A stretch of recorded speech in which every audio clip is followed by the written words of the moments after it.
Max Weber. Economy. N. Society. An Outline of Interpretive Sociology. Edited by Günter Roth and Klaus Wittek. Volume I. Preface to the 1978 reissue XXIX. Preface XXXI by Günter Roth XXXIII. Part 1, Conceptual Exposition. I. Basic Sociological Terms 3. 2. Sociological Categories of Economic Action 63. 3. The Types of Legitimate Domination 212. 4. Status Groups and Classes 302. Part 2, The Economy and the Arena of Normative and De facto Powers. I. The Economy and Social Norms 31-1. 2. The Economic Relationships of Organized Groups 339. 3. Household, Neighborhood, and King Group 356. 4. Household, Enterprise, and Oikos 370. V. Ethnic Groups 385. 6. Religious Groups, The Sociology of Religion, 399. 7. The Market, Its Impersonality and Ethic, Fragment, 635. Volume 2. 8. Economy and Law, The Sociology of Law, 64-1. 9. Political Communities 901. X. Domination and Legitimacy 941. 11. Bureaucracy 956. V. I. Summary Contents. 12. Patriarchalism and Patrimonialism 1006. 13. Feudalism. Stindestate and Patrimonialism 1070. 14. Charisma and its Transformation 1111. 15. Political and Hierarchic Domination 1158. 16. The City, Non-Legitimate Domination, 1212. Appendices. I. Types of Social Action and Groups 1375. 2. Parliament and Government in a Reconstructed Germany 1381. By Günter Roth. We know of no scientifically ascertainable ideals. To be sure, that makes our efforts more arduous than those of the past, since we are expected to create our ideals from within our breast in the very age of subjectivist culture, but we must not and cannot promise a fool's paradise and an easy road to it, neither in thought nor in action. It is the stigma of our human dignity that the peace of our souls cannot be as great as the peace of one who dreams of such a paradise. Weber in 1909. 1. Acclaim. This work is the sum of Max Weber's scholarly vision of society. It has become a constitutive part of the sociological imagination as it is understood today. Economy and Society was the first strictly empirical comparison of social structure and normative order in world historical depth. In this manner it transcended the plenitude of systems that remained speculative even as they claimed to establish a science of society. Decades have passed since the manuscript was begun and left unfinished, yet few works in the realm of social science have aged so little. Its impact has been considerable over the years, although in a fragmented and erratic fashion as the various parts became available only piecemeal to the English reader or remained altogether out of reach. Weber's ideas on social action and sociological typology, on instrumental and substantive rationality, on formal and material justice, on bureaucracy and charisma, on religious beliefs and economic conduct, have been gradually assimilated by social scientists by way of accurate reception, imaginative adaptation and, not too infrequently, inventive misinterpretation. The renaissance of comparative study in the 1960s has restored some of the original intellectual setting of economy and society. This has given a new pertinency to the work and is one reason for the complete English edition. Another is the hope for correction of the uneven influence exerted by the isolated parts. Now the work has a fair chance to be understood as a whole, and its readers have a better opportunity to comprehend it. This will be a test for both. Economy and Society is Weber's only major didactic treatise. It was meant to be merely an introduction, but in its own way it is the most demanding text yet written by a sociologist. The precision of its definitions, the complexity of its typologies and the wealth of its historical content make the work, as it were, a continuous challenge at several levels of comprehension, for the advanced undergraduate who gropes for his sense of society, for the graduate student who must develop his own analytical skills, and for the scholar who must match wits with Weber. Economy and society is part of the body of knowledge on which Weber drew in his unwitting testament, his speeches on science as _ a vocation and politics as a vocation, which he delivered shortly after the end of the First World War before a small number of politically bewildered students. By now thousands of students have read these two rhetorical masterpieces with their poignant synopsis of his philosophical and political outlook as well as of his scholarly animus. Yet the very compactness of the two speeches impedes easy comprehension. Economy and Society elaborates much that is barely visible in them. However, it minimizes the propagation of Weber's own philosophical and political views, since it wants to establish a common ground for empirical investigation on which men of different persuasions can stand. In contrast to some of the methodological polemics, Economy and Society is meant to set a positive example. Yet there is more to it than is readily apparent. The work contains a theory of the possibilities and limitations of political democracy in an industrialized and bureaucratized society, a theory that Weber considered not only empirically valid but politically realistic as against a host of political isms, romanticist nationalism, agrarianism, orate statism, syndicalism, anarchism, and the Marxism of the time. Hence, there is in the work an irreducible element of what Weber considered political common sense, but this does not vitiate the relative value neutrality of the conceptual structure. Moreover, the work is full of irony, sarcasm, and the love of paradox. A deadpan expression may imply a swipe at the Kaiser, status-conscious professors, or pretentious litterateurs. 1. And finally, with all its seemingly static typologies, the ironic formulations and wordplays are hard to render in translation, and it would have been self-defeating pedantry to explain more than a fraction in the editorial notes. 2. Sociological theory, comparative study, and historical explanation. Economy and Society builds a sociological scaffolding for RA1SMG, some of the big questions about the origins and the possible directions of the modern world. Weber set out to find more specific and empirically tenable answers to those questions than had been given previously. He belonged to the small number of concerned men who shared neither the widespread belief in progress, which was about to be shattered by the First World War, nor the new philosophical irrationalism, which had begun to appeal to many younger men. Weber's image of economy and society is so widely shared today among research-oriented students of society that in its most general formulation it no longer appears exceptional, unless we remember that it drew the lines against social Darwinism, Larxism and other isms of the time. Weber rejected the prevalent evolutionary and monocausal theories, whether idealist or materialist, mechanistic or organicist. He fought both the reductionism of social scientists and the surface approach of historians, both the persistent search for hidden deeper causes and the ingrained aversion against historically transcendent concepts. He took it for granted that the economic structure of a group was one of its major if variable determinants and that society was an arena for group conflicts. He did not believe, however, in the laws of class struggle, jungle, or race. Rather, he saw men struggle most of the time under created laws and within established organizations. Given the incomplete reception of his work, the roles he attributed to force and legitimacy have been overemphasized in isolation.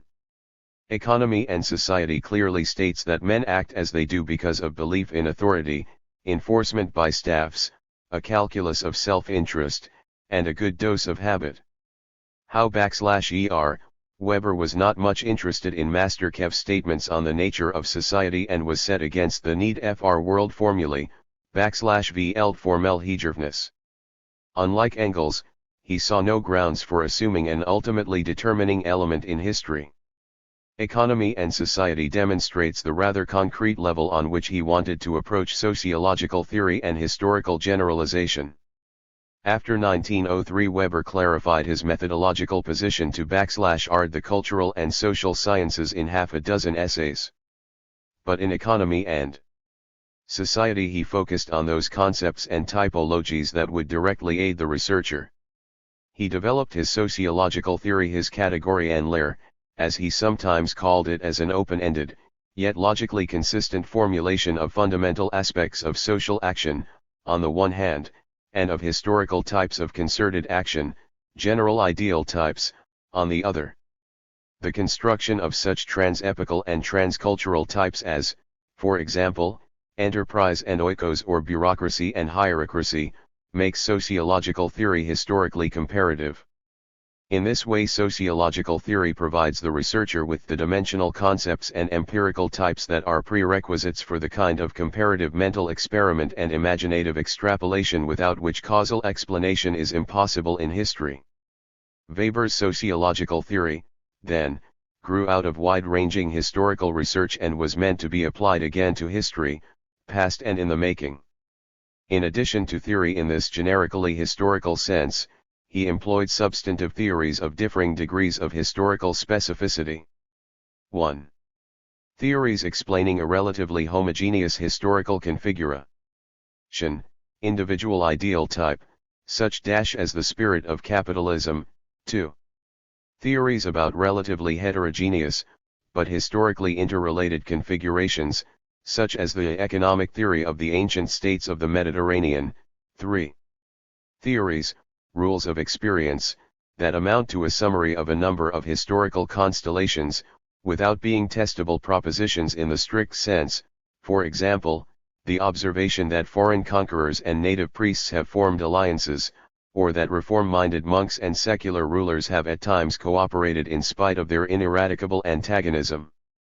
The occurrence of the former kind of collaboration, as in ancient Judaism, or its failure to about in Hellas, due to the battle at Marathon may have far-react historical consequences. One reason for the scholar's interest in such historical summaries. Of course, the explanation of any specific historical event also remains theoretical in that it subsumes many discrete actions and is merely plausible, because unverifiable in the manner of the experimental sciences. Weber was acutely aware of this difficulty, which was exacerbated by the scarcity and unreliability of the sources in most areas of his investigations, ancient and modern. Sociologists live, and suffer, from their dual task, to develop generalizations and to explain particular cases. This is the raison d'etre of sociology as well as its inherent tension. It would be incompatible with the spirit of Weber's approach to value the trans-historical, functionalist, generalizations of any formal sociological theory more highly than the competent analysis of a major historical phenomenon with the help of a fitting typology. The sociology of economy and society is Clio's handmaiden. The purpose of comparative study is the explanation of a given historical problem. Analogies and parallels, which at the time tended to be used for evolutionary and morphological constructions and spurious causal interpretations, had for Weber merely instrumental purpose. Whoever does not see the exclusive task of history in making itself superfluous through the demonstration that everything has happened before and that all, or almost all, differences are matters of degree and obvious truth will put the stress on the changes, Erscheinungen, that emerge in spite of all parallels, and will use the similarities only to establish the distinctiveness, Eigenart, is avis each other of the two orbits, i.e., the ancient and the al. A genuinely critical comparison of the developmental stages of the ancient polis and the medieval city, would be rewarding and fruitful, but only if such a comparison does not chase after analogies and parallels in the manner of the presently fashionable general schemes of de allotment. In other words, it should be concerned with the distinctiveness of each of the two developments that were finally so different, and the purpose of the comparison must be the causal explanation of the difference. It remains true, of course, that this causal explanation requires as an indispensable preparation the isolation, that means, abstraction, of the individual components of the course of E/Ns, and for each component the orientation toward rules of experience and the formulation of clear concepts without which causal attribution is nowhere possible. This should be taken into account especially in the economic field, in which inadequate conceptual precision can produce the most distorted evaluations. Weber had in mind men like Wilhelm Roscher, Ranke's pupil, for whom Peoples are a generic biological anti-IES, as Hintze put it quite adequately. Roscher has explicitly stated that for science the development of peoples is in principle always the same, and in spite of appearances to the contrary, in truth nothing new happens under the sun, but always the old with random and hence scientifically irrelevant admixtures. This obviously is a specifically scientific, Naturwissenschaft-like, perspective. 5. Weber's comparative approach was directed against theories of historical sameness as well as theories of universal stages. He opposed in particular the interpretation of antiquity, including ancient capitalism, as a modern phenomenon. This interpretation was advanced by realistic historians reacting against the humanist tradition with its idealization of classic Greece and Rome. Weber equally rejected the contemporary stage theories of rural and urban economic development.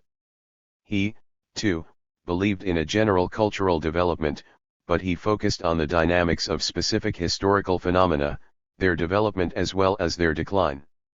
For this purpose he employed several comparative devices, which will be illustrated below. A.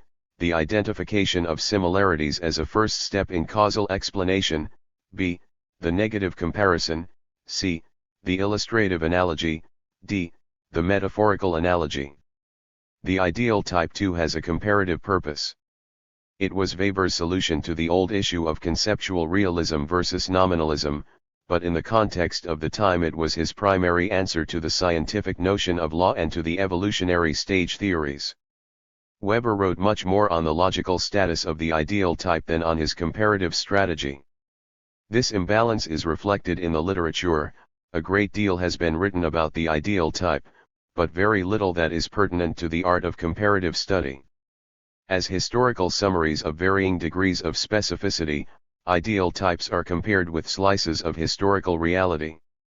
6. For the researcher the issue is not whether the ideal type is less real than other historical concepts, rather, his task consists in choosing the level of conceptual specificity appropriate for the problem at hand.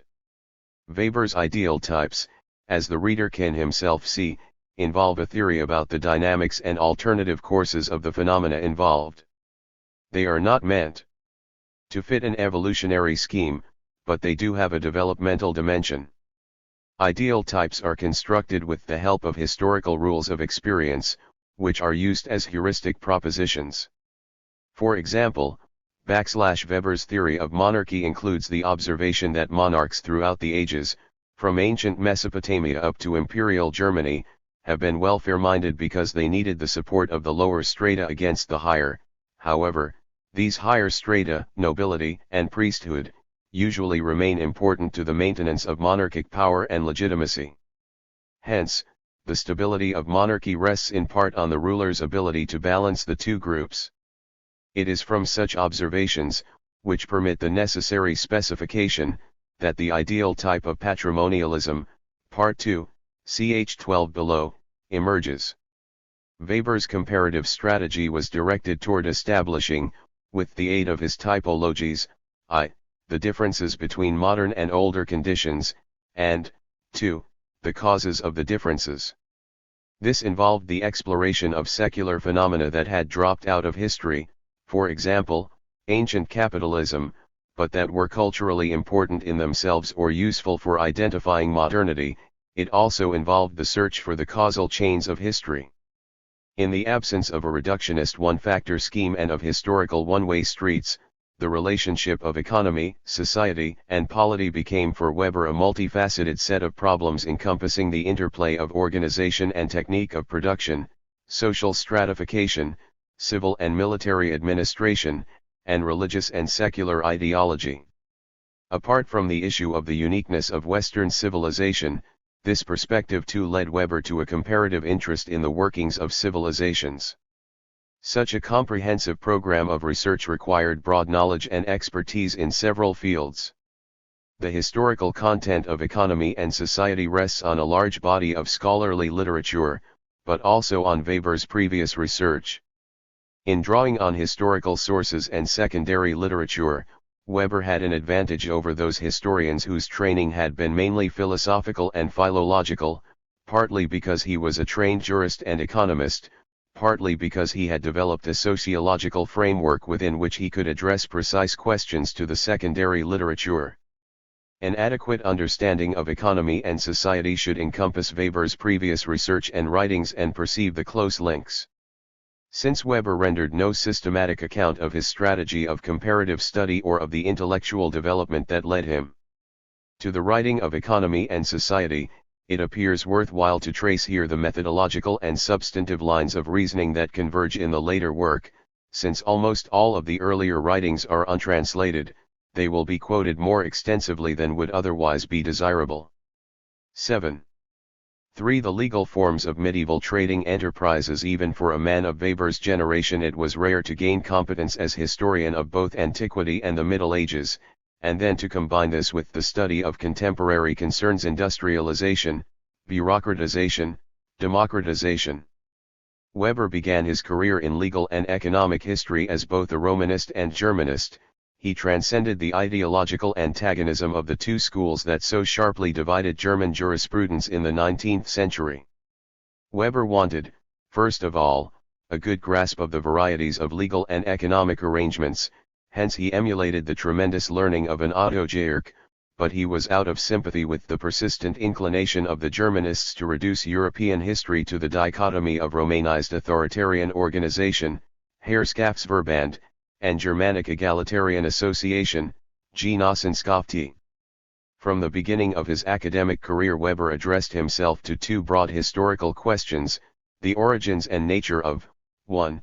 Capitalism in antiquity, the Middle Ages and modern times; 2. Political domination and social stratification in the three ages. His dissertation of 1889 dealt with legal institutions of medieval capitalism. His habilitation of 1891, that is, the second doctorate required for academic teaching, with the relationship between Roman politics and capitalism. The dissertation was a Germanist study, on the history of the medieval trading companies, written under Levin Goldschmidt. 8. Based largely on printed Italian and Spanish sources, it dealt with various forms of limited and unlimited partnership that emerged with the revival of maritime and inland trade and urban craft production. Legal forms of medieval trading enterprises. XLI Medieval capitalism required legal institutions for implementing the sharing of risk and profit and defining the liabilities and responsibilities of the parties to a joint venture. Weber investigated the differences between the partnership forms originating from the institutions of overseas trade in cities like Genoa and Pisa and those that emerged from the family craft enterprises of inland cities like Florence. The former were typically ad hoc associations for trading ventures, the latter more commonly continuous households, with family and other members, often surviving several generations. The partnership forms of overseas trade, Commenda, Societas Maris, were only concerned with delimiting responsibilities and benefits, but the household enterprises long combined capitalist and communist modes of operation, before internal closure set in and they disintegrated as units of commercial enterprise. A few Weberian guidelines can already be perceived in this highly technical analysis. Economic and legal development are intertwined, yet law follows criteria that are, from the economic viewpoint, frequently extraneous. 9. It may regulate economic conditions far removed from its own dogmatic and social origins. This was a critique of correspondence theories, especially of the economically determinist variety. The insistence on the importance of the legal order for economic action is also the starting point of the first chapter of Economy and Society, ch. 1 of the older Part 2. Here the consistency of Weber's basic perspectives over time is indicated. But the strength of the dissertation lay less in such a general position than in the vivid and detailed treatment and the ability to argue firmly with the historical opinions of renowned scholars such as Gierke and Rudolf Sohm. Yet Weber conceded his inability to arrive at novel overall conclusions. Already in the preparatory stage of the dissertation he commented in his ironic fashion, "I had to learn Italian and Spanish well enough to work myself through books and to read hundreds of statutes, worst of all, statutes written in such ancient dreadful dialects that one can only be astonished by the ability of men at the time to understand such jargon." Well, I was kept busy, and if not much has come out of it, it is less my fault than that of the Italian and Spanish magistrates who failed to include in the statutes the very things I sought. 10. Weber felt that he had not been able to answer a controversial question of the time: to what extent were the early forms of the capitalist partnership and firm shaped by Roman and Germanic legal instances? Conclusive answers to Gierke and Sohm appeared possible to him only after further comparative study, including also Germany. As it was, the dissertation limited itself to the differences among various forms of commercial institutions, in order to lay the groundwork for later research. The dissertation shows that the exposition in economy and society of the open and closed relationships of household, family, kin group, and enterprise, especially Chs. IL-2, IL. 1, and 4:2 of Part 2, rests on long-standing knowledge of historical specifics and early familiarity with the literature. The later treatment of the associations is a mere summary with a systematic place in a wider context, yet the illustrations, which at first sight seem to fill the empty boxes somewhat arbitrarily, are often based on careful consideration in those earlier studies. 2 years after the dissertation, Weber completed a Romanist habilitation on the Roman agrarian history in its bearing on public and private law, 11, which qualified him to read Roman, Germanic and commercial law. He became a law professor in Berlin in 1893 and almost immediately took over for the ailing Goldschmidt. For economic and political power in ancient Germanic history, Weber wrote his Roman agrarian history with the encouragement of August Meitzen, who was then working on his monumental comparative study, The Settlement and Agrarian Structure of the Western and Eastern Germanic Tribes, Celts, Romans, Finns and Slaves, 3 volumes, 1895. For his analysis of property forms and social structure, Meitzen ingeniously used the ancient survey maps of the villages. Weber proceeded from Meitzen's chapter on the Roman land surveys. This undertaking was far more difficult than the study of the medieval trading companies. The findings were bound to be much more hypothetical because of the paucity and ambiguity of the sources. Weber believed he had shown that Roman agriculture could be analyzed adequately with concepts derived from other Indo-Germanic agrarian structures. However, 17 years later, in his second major work on antiquity, he wrote that he was still defending the work, but that it had indeed been full of youthful sins and particularly mistaken in its attempt to apply Meitzen's categories to heterogeneous conditions. 12. Underscore thus, in his early years Weber too had been influenced by evolutionary analogues, but by 1904, when he intervened in the dispute about ancient Germanic social structure, 13, he combated them energetically. Together with the critique of his contemporaries' methodology, Weber elaborated his view of the historic relationship between political and economic power, a view that became important for the typology of domination in economy and society. At issue was the origin of monoreal domination, Grundherrschaft, for decades the center of scholarly debate. There was a tendency to explain the whole political and economic history of Germany in terms of the Grundherrschaft and its variants.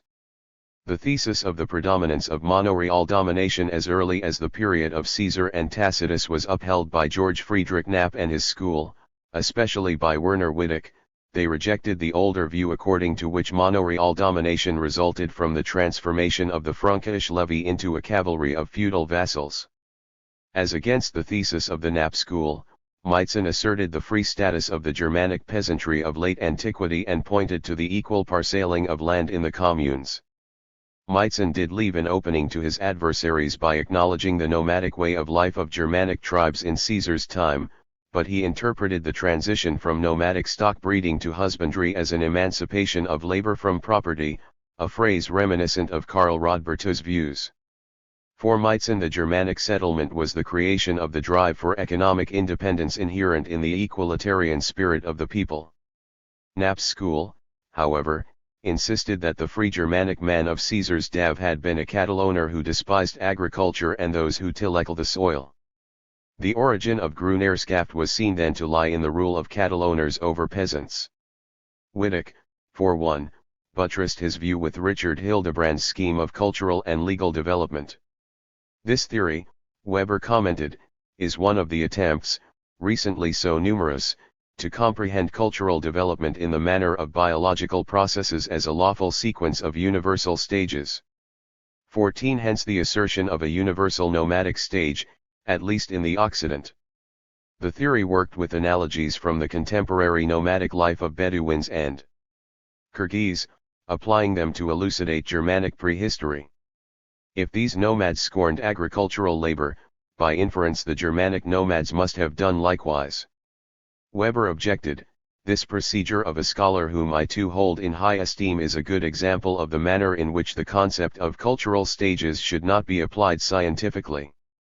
Concepts such as nomadic, semi-nomadic, etc., are indispensable for descriptive purposes. For research, the continuous comparison of the developmental stages of peoples and the search for analogies are a heuristic means well suited, if cautiously used, to explain the causes of distinctiveness of each individual development. But it is a serious misunderstanding of the rationale of cultural history to consider the construction of stages as more than such a heuristic means, and the subsumption of historical events under such abstractions as the purpose of scholarly work as Hildebrand does. It is a violation of proper methodology to view a cultural stage as anything but a concept, to treat it as an entity in the manner of biological organisms, or an Hegelian idea, from which the individual components emanate.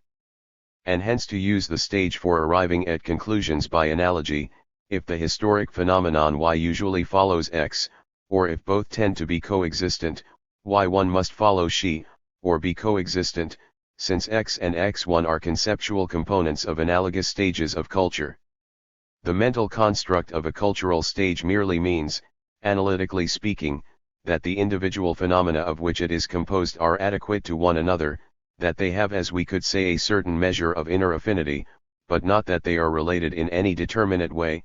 Gesetzmäßigkeit. The belief in a universal stage of nomadic existence, through which all tribes passed and from which the settlement developed, can no longer be retained in view of our knowledge of the development of Asiatic peoples and after Hahn's investigations Die Hostiere, 1896. At any rate, the knowledge of a by no means primitive form of agriculture among the Indo-Germanic peoples goes back into the darkest past. 15. In Weber's view, the Germanic tribes of Caesar's day were not nomadic, nor were the freemen a stratum of landlords, Gruneren, who left most work to slaves and women. Slaves were not a substantial part of the workforce, and the status differentiation between warrior and peasant did not exist at the beginning of recorded history. Rather, the Germanic freemen were transformed very gradually into the politically disenfranchised and economically harassed peasants of the Middle Ages. Weber accepted Meizen's view that the German village with its land distribution was a product of legal autonomy, a monopolistic association of relative equals, not a product of monarchical decree.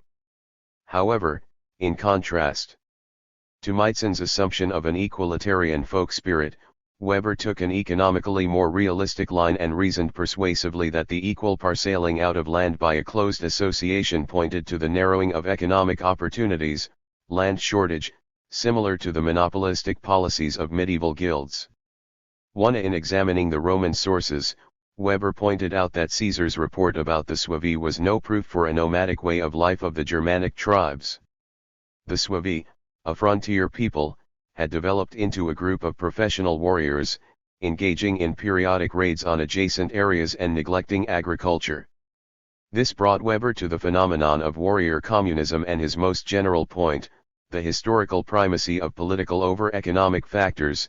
If one wants at all to search for distant analogies such as might be offered by the Kyrgyz and Bedouins, the traits of an autarkos state in allusion to Fichte's collectivist utopia found among the Suevi will remind one much more of the robber communism that existed in antiquity on the Liparayan Islands, or, if the expression be permitted, officers' mess communism of the ancient Spartans, or of the grandiose booty communism of a Caliph Omar. In one phrase, these traits are the outcome of warrior communism. They can easily be explained as a result of purely military interests. They /0 scarcely be in tune with the living conditions of a tribe stagnant at the nomadic stage and ruled by great cattle owners in a patriarchal manner. The oldest social differentiation of Germanic and Mediterranean prehistory is, as far as we can see, determined primarily politically, in part religiously, not, however, primarily economically. Economic differentiation must be considered more as a consequence and epiphenomenon or, if we want it in the most fashionable terms, as a function of the form, rather than vice versa. If the term may be applied to prehistory at all, a knightly lifestyle often goes together with a monoreal position. In fact, this is the rule once private hereditary land ownership has fully developed. However, it is by no means generally true that this lifestyle leads to, or is related to, monoreal superordination over other freemen in the age of Homer and Hesiod as little as in that of the Germanic epics. It means a reversal of the usual causal relationship to view the later monoreal constitution not as a consequence but as the original basis of the privileged position of the high-ranking families. The historical primacy of monoreal domination appears highly unlikely, first of all, because in an age of land surplus mere land ownership could not very well be the basis of economic power. Weber concluded his essay with a reminder about the triviality inherent in correct scholarly results and anticipated that the older view would probably survive the recent challenges. This may appear trivial. But unfortunately, trivial results, by their very quality, are often the correct ones. It is from concrete historical issues such as these that Weber fashioned, in economy and society, his contrast between patrimonial domination and charismatic rule. The joining of these military with religious phenomena established the category of charismatic domination. 18. 5. The Roman Empire and Imperial Germany. Weber had an early interest in the comparison and comparability of Imperial Germany and Imperial Rome. On this score he was close to Theodor Mommsen, who described the Roman Republic in the terms of liberal political theory and polemicized against Imperial Germany with analogies from antiquity. In the academic public Weber's comparative interest was at first not widely noticed. The Roman agrarian history proved technically too difficult to be understood by more than a very small group of scholars. Alfred Hughes, today counted among the foremost Roman historians, has pointed out that Weber was the first to take the Roman agrarian writers, Cato, Varro, Columella, seriously, examining them in a matter-of-fact way, and uncovering the crass principles of Roman agrarian capitalism in its technical details. In this respect, the book, although generally neglected by the historians, became path-breaking, and subsequent research had to continue along its line of inquiry. Who else among the historians of the time was capable of handling the legal sources and the technical language of land surveyors, both of which Weber combined in a virtuoso fashion? The book, hard to understand because of its dry and remote subject matter, is an ingenious work. 19. Among the historians of the time, the aged Mommsen was best qualified to judge Weber's work. He hailed its publication and welcomed its author onto his previously exclusive ground, the borderlines of Roman private and public law. As early as the occasion of Weber's doctoral defense, Mommsen had said, "When the time comes for me to descend into the grave, there is no one to whom I would rather say, 'Son, here is my spear, it has become too heavy for my arm,' than Max." Weber 20. However, Weber did not become his successor and quickly moved beyond the confines of ancient history. In the early 90s he involved himself in a questionnaire study of the conditions of rural laborers conducted under the auspices of the Verein für Sozialpolitik, the most important association of professors, politicians, and higher civil servants for the study of the social question in Imperial Germany. Between 1892 and 1894 Weber published extensively on farm labor, and, in contrast to the Roman agrarian history, his new writings did attract considerable attention. Weber's turn of interest was acknowledged with the offer of an economics chair at the University of Freiburg, which he accepted in 1894.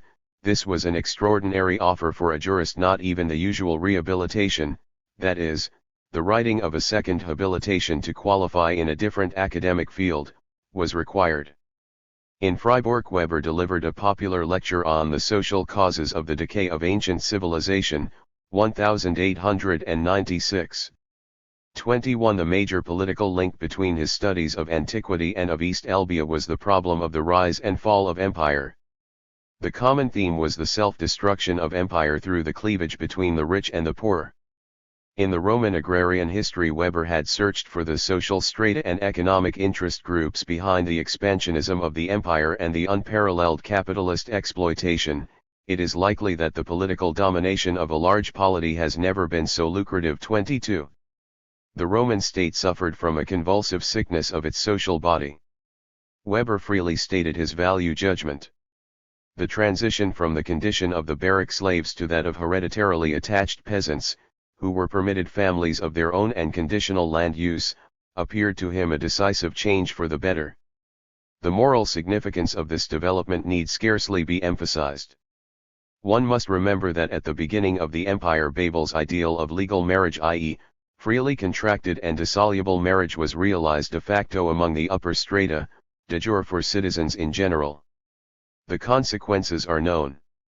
In this study it has not been possible to show the connection between the influence of the Christian ideal of marriage and this economic development, but it should be obvious that the separation of the slaves from the monoreal household was an element of profound internal recovery, Gesundung, which was by no means bought too dearly with the relapse of the upper 10,000 into centuries of barbarism. 23. Weber saw the social developments in East Elbia against the background of Roman history. He observed with apprehension the proletarization of the peasants in the second half of the 19th century. The monoreal junkers gradually turned into capitalist entrepreneurs. They preferred cheap seasonal labor little more than barrack slaves from beyond the Russian frontier to a permanent and land-owning German workforce. Weber foresaw grave dangers in the junkers' labor and tariff policies and rejected their hollow claim to be the military pillars of the empire, even as they undermined it socially and economically. He warned his elders in the Verein Socialpolitik in 1893 that the most horrible of all horrors is a land-owning proletariat for whom the inherited land has become a curse too. In his 1896 Freiburg address, Weber repeated his judgments and cautioned his classically educated audience against its ready belief that the decline of the Roman Empire could provide lessons for the solution of modern social problems. He even went so far as to label the topic as merely of historic interest. But this was primarily a didactic stricture. He did mean to teach his listeners something about the relative importance of the economic factor and of social changes in the lower strata. An intellectual and political culture should not be viewed in isolation from the economic and social structure, as the humanists had done up to Jacob Burckhardt, and as the classical schools were still doing. Basic shifts in the mode and division of labor, and especially economic and cultural changes within the lower strata, could be historically as significant as changes in the ruling groups and their culture. Imperial Germany faced such shifts with the growth of its industrial and agrarian proletariat, although her specific troubles were largely the opposite of those that had brought down the Roman Empire. Weber presented a simplified version of his explanation for the decline of the Roman Empire, later part of his economic theory of the ancient states. With the stabilization of the empire, the how of new slaves, the chief capital good of ancient capitalism, began to dwindle. Commerce waned. Administering the vast conquered inland areas with the means of a maritime city-state proved increasingly difficult. The latifundia established themselves as administrative units independent of the cities. Local troops replaced the standing army that had been largely self-perpetuating, up to one half of the recruits being the sons of soldiers. As economy and culture became rural, cosmopolitanism vanished. Thus the economic development of antiquity, which had started out as a localized subsistence economy, came full circle. However, for Weber, the circularity, Kreislauf, did not involve morphological assumptions in the mode of Oswald Spengler. The disintegration of the empire was a problem of super and substructure.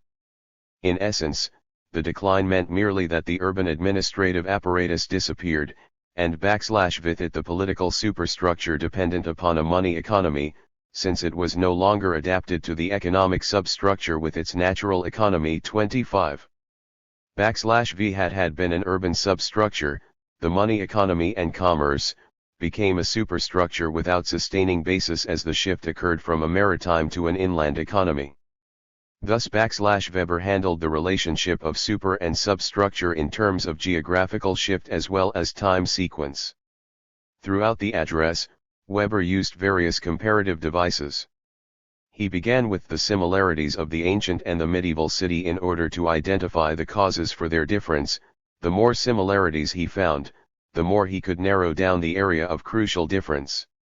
In order to clarify the dissolution of the ancient municipalities, he resorted to a negative contemporary analogy, the resistance of the Prussian Junkers to the administrative incorporation of their estates into the rural communes, Landgemeinden, 26, and he contrasted the familiar medieval and modern height from the land with the late Roman height from the cities. He made the military discipline of the Roman slaves more understandable to his listeners by comparing it illustratively to an experience they knew, military service with its regimented barrack life. For the unmarried recruits, slaves, who were drilled by married non-commissioned officers, vilici. Comparing the slaves on the Roman latifundia with those on the Carolingian estates, Weber pointed to the decisive difference: the latter were permitted a family and the use of land upon their separation from the lord's oikos. 6. The economic theory of antiquity. Weber's most comprehensive work on antiquity was written shortly before Economy and Society. Behind the title Agrarian Conditions in Antiquity 21 was hidden nothing less than a comparative social and economic study of Mesopotamia, Egypt, Israel, Greece, the Hellenist realm, and Republican and Imperial Rome. Alfred Hughes called it the most original, daring, and persuasive analysis ever made of the economic and social development of antiquity, the area in which Weber's judgment, especially in the details, was most sovereign and sure-footed, a claim that stands although he was even more original in the sociology of religion. 28. In contrast to Economy and Society, the study focused on an economic and politico-military typology and did not yet include the categories of legitimate domination. It should be noted that in Weber's thinking the category of appropriation, both of economic and military resources, is older than that of legitimacy. Furthermore, that differences in the mode of appropriation in both areas remained equally important to him. Whether a military constitution rests on the principle of self-equipment or that of provisioning by the warlord who supplies horses, arms, and food, is as fundamental a distinction for social history as is another, whether the means of production are owned by the workers or appropriated by a capitalist entrepreneur. 29. Given this perspective, Weber set himself the task of relating the ancient economy to the major political structures. Almost incidentally, he further clarified his comparative approach. Two issues stood out: 1. If there are no universal evolutionary stages, at any rate, if they cannot be identified historically, what kind of typology is suitable for analysis? 2. If the categories of economic history appropriate for medieval and modern conditions are not applicable to antiquity, which conceptual alternatives should be used? As against evolutionary conceptions, Weber advanced a limited developmental scheme that left the actual historical sequences open and put in their stead logical states or conditions, a model building device that became basic for Economy and Society. This was a steady approach only in comparison with evolutionary sequences. Weber argued that ancient social history had no visible starting point, since most historical phenomena appeared to be secondary, militarily determined, developments, such as the phratries, phylae, and tribus. Nothing reliable was known about the primeval rural structure. For Weber, even the plausible hypothesis that the ruling families at least originated as nomadic conquerors was not generally acceptable, since the aristocratic polity developed at the Mediterranean coast and could be proven to have other origins. The starting points were lost in the darkness of prehistory. All that could be historically reconstructed were certain organizational states, which apparently repeated themselves to some extent in all those ancient peoples, from the Seine to the Euphrates, that had at least some urban development. 30. Weber began his analysis with a series of brief comparisons that linked up with his reasoning in the controversy about ancient Germanic social structure. European and Asian agrarian history differed in a crucial category: land appropriation. Comparing the course of early settlement in Europe and Asia, Weber saw the former proceeding from initial nomadic livestock raising to mixed crop and livestock agriculture, the latter from nomadic crop raising to intensive agriculture of a gardening type. Hence the development in Europe, but relative absence in Asia, of communal property in grazing grounds. Next, Weber compared ancient and medieval agriculture in the Occident. In both cases agriculture intensified with the narrowing of economic opportunities. Agricultural preoccupation made the majority of men economically unavailable for military service. Thus arose the professional warriors who exploited the masses. Weber defined feudalism in a manner transcending the medieval case. This enabled him to point to the decisive difference between the ancient and the medieval conditions. Medieval feudalism dispersed the warriors over the countryside as monoreal lords, Grunerin. Ancient feudalism was urban, the warriors lived together in the polis. In this development military technology was partly cause, partly epiphenomenon. Weber emphasized that in antiquity, in contrast to the Middle Ages, both the diffusion of superior military techniques and the spread of commerce occurred by sea. Whereas Central and Western Europe became monoreal and feudal at a time when trade by land had declined, feudal development in antiquity led to the creation of the city-state. This centralization had the consequence that citizenship was a much firmer bond than were the ties of personal loyalty typical of decentralized medieval feudalism. At this point Weber cautioned again not to mistake analogy for identity. The relationship of ancient urban feudalism to the exchange economy is reminiscent of the rise of the freecrafts in our medieval cities, the decline of patrician rule, the latent struggle between urban and monoreal economy, and the dist integration of the feudal polity under the impact of the money economy. But these ever-present analogies with medieval and modern phenomena are frequently most unreliable and often outright detrimental to unbiased comprehension. Ancient civilization has specific characteristics that distinguish it sharply from the medieval and the modern. Weber listed a series of features. Ancient civilization centered on the coasts and the rivers, trade was widespread and highly profitable, but lacked the volume it had in the late Middle Ages. The great ancient empires were more mercantilist than the modern mercantilist states. Private trade was insufficiently developed to guarantee the politically crucial grain supply of the urban centers, which maintained a consumer proletariat of déclassed citizens, not a working class. Slavery was more important than in the Middle Ages. 32 These Cop 1 Parisons led Weber to the issue, heatedly debated for many decades, whether the categories of modern and medieval economic history were appropriate for antiquity.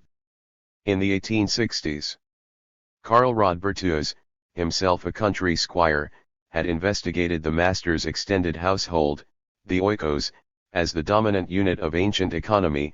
He also gave much attention to ancient capitalism. As a scholar of antiquity, the conservative socialist Rodbertus surpassed Marx, who had labeled the agrarian developments the secret history of the Romans. Karl Bucher, whose work proceeded from Rodbertus, Marx, Engels, and Schmaler, accepted the oikos as one stage within his influential scheme of economic development: household, urban and national economy. 3. Bucher, who believed in the lawful course of economic development. Preface. 3. Was criticized by Eduard Meyer, who denied the need for particular economic concepts in the study of antiquity. Weber, in turn, warned of the futility of Meyer's approach. Nothing could be more dangerous than to conceive of ancient conditions as modern. V. However does it underestimates, as so often happens, the structural differences. Weber recognized the importance of the oikos, but viewed it, within the Roman context, as the developmental product of the imperial period and as the transition to medieval feudalism. By contrast, the Oriental oikos had existed from the beginning of history. As against Rodbertus, who saw the oikos developing directly out of the self-sufficient household, Weber pointed for the Orient to its origins in the irrigation economy and trade profit. The early military chieftains were also merchants. Weber affirmed that antiquity had a capitalist economy to a degree relevant for cultural history. He opposed the view that there had been no capitalism because the large-scale enterprise with free and differentiated labor was absent. Such an approach focused too narrowly, he thought, on the social problems of modern capitalism. Instead, he insisted on a purely economic concept of capitalism. If the terminology is to have any classificatory value at all, capital must mean private acquisitive capital, Erwerbskapital, used for profit in an exchange economy. Is in this sense the greatest periods of antiquity did have capitalism. The ancient polis began with ground rents and tributes collected by the ruler and the patriciate. Its economic prosperity was politically determined. However, the mere rendering of tributes to personal rulers lay outside the realm of capitalism and the exchange economy. In this case neither the rent-yielding land nor the retainers could be considered capital, since domination had a traditional, not a market basis. It was monoreal domination, Grunherschaft. When the landowners leased land in an exchange economy, ownership became a capitalist rent fund. But the capitalist enterprise proper came into existence only when both land and slaves became transferable on the market. The classic cities did not have large-scale private enterprise for any length of time. There was no qualitative division of labor. Instead of machinery, debt serfs and purchased slaves were used, the crafts played a secondary role, and the guilds remained unimportant. Much of the ancient economy, then, was a mixed economy, partly monoreal, partly capitalist. Weber considered the political and administrative structure of the ancient states decisive for the fate of capitalism. The state administration, especially public finance, constituted the biggest enterprise. Only in the city S8, which lacked a bureaucratic apparatus for the administration of its territories, could public finances act as a pacemaker for private capital formation, because the polity was for its financing dependent upon the private tax farmer. Weber pointed to a major difference between monarchic and republican states. Ancient capitalism culminated in the Roman Republic, where the public lands became the object of the crassest form of private exploitation. The monarchies constricted capitalism. In the interest of dynastic continuity they were concerned with the subjects' loyalty. In the city republic the primary goal was capitalist exploitation, in the monarchy it was political stability. In republics tax farming is always at the ready to turn the state into an enterprise of the state creditors and tax farmers in the manner of medieval Genoa. Whereas the city-state allowed private capital accumulation of a highly unstable kind, the bureaucratic order of the monarchic state economy gradually destroyed the opportunities for private gain. The monarchic order, so beneficial for the masses of the subjects, was the death of capitalist development and of everything dependent on it. 36. 7. A political typology of antiquity. Beyond the contrast between republics and monarchies, well known from ancient political theory, Weber elaborated a developmental scheme with open historical direction. Apart from its classificatory uses, he hoped that it would remind the reader of the very different stages of development at which the polities entered the light of history depending on the accidental availability of the sources.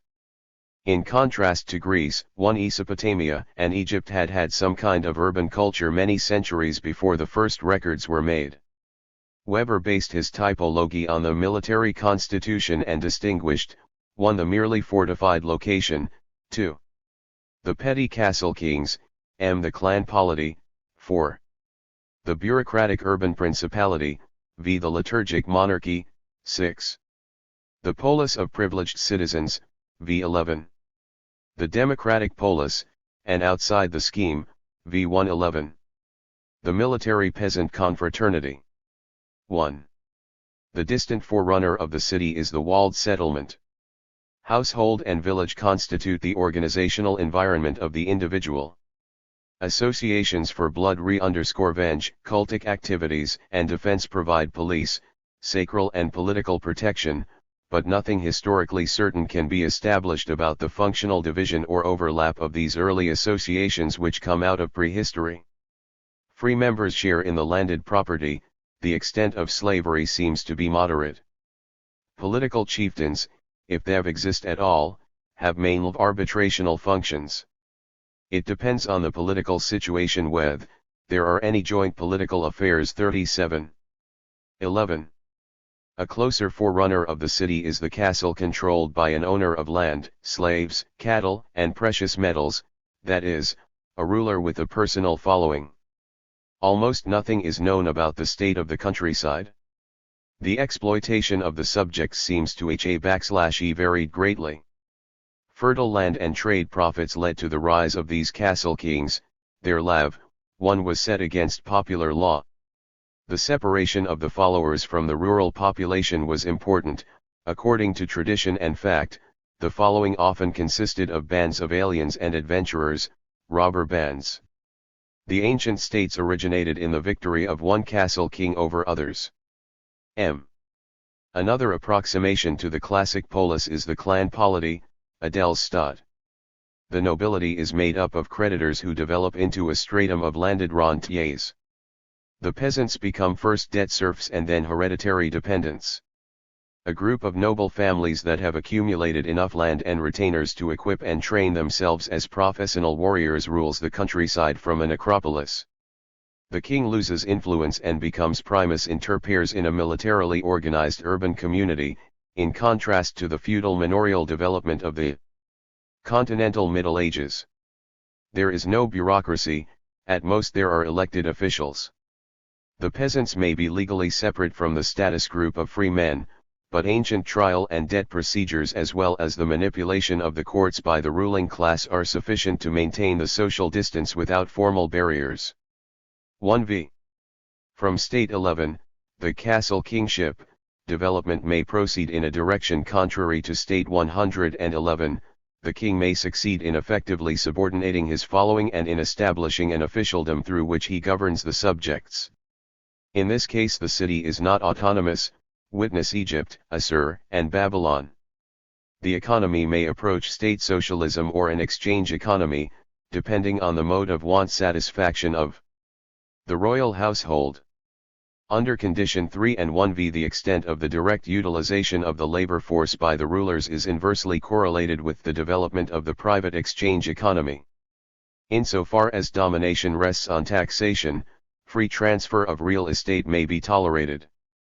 However, the bureaucratic king tends to oppose land accumulation by the aristocracy, whereas he may permit land fragmentation. Witness the Greek tyrants and Napoleon IV. With the rationalization of royal want satisfaction, the bureaucratic city or river kingdom may develop into the authoritarian liturgy state, which meets its demands through an artful system of compulsory services and treats the subjects as mere objects. 38.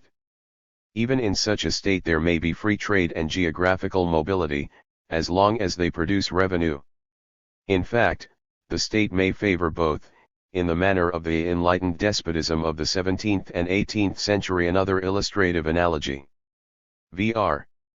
This type emerges from State 111, but not without the most heterogeneous transitions. It is the polis of hoplites, in which the citizens form a heavily armed infantry. The rule of the noble kinship groups over the city and of the city over the countryside is broken. The citizens' army of hoplites comprises all owners of land, hence military service is relatively democratized. V11. The democratic polis proper is a further development of condition 6.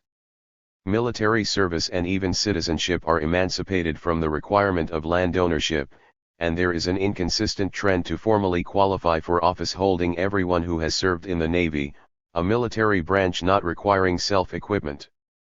Vm. A major case outside this typology is the association of peasants organized as hoplites, which in some instances made history, from ancient Israel to the medieval Swiss Confederation. One important dimension cuts across this typology of military political organization, the manifest and latent struggle of the secular political and the theocratic powers, a struggle that affects the whole structure of social life. 39. Functional specialization separated the primeval linkage of princely and priestly power. The priests became powerful through their control of economic resources, their hold over the religious anxieties of the masses, their possession of early science and, especially, their control of education in the bureaucratized states. This struggle led to the historical ups and downs of secularization and restoration in the substantive development of culture, usurpers ultimately striving for legitimacy and hence restoration.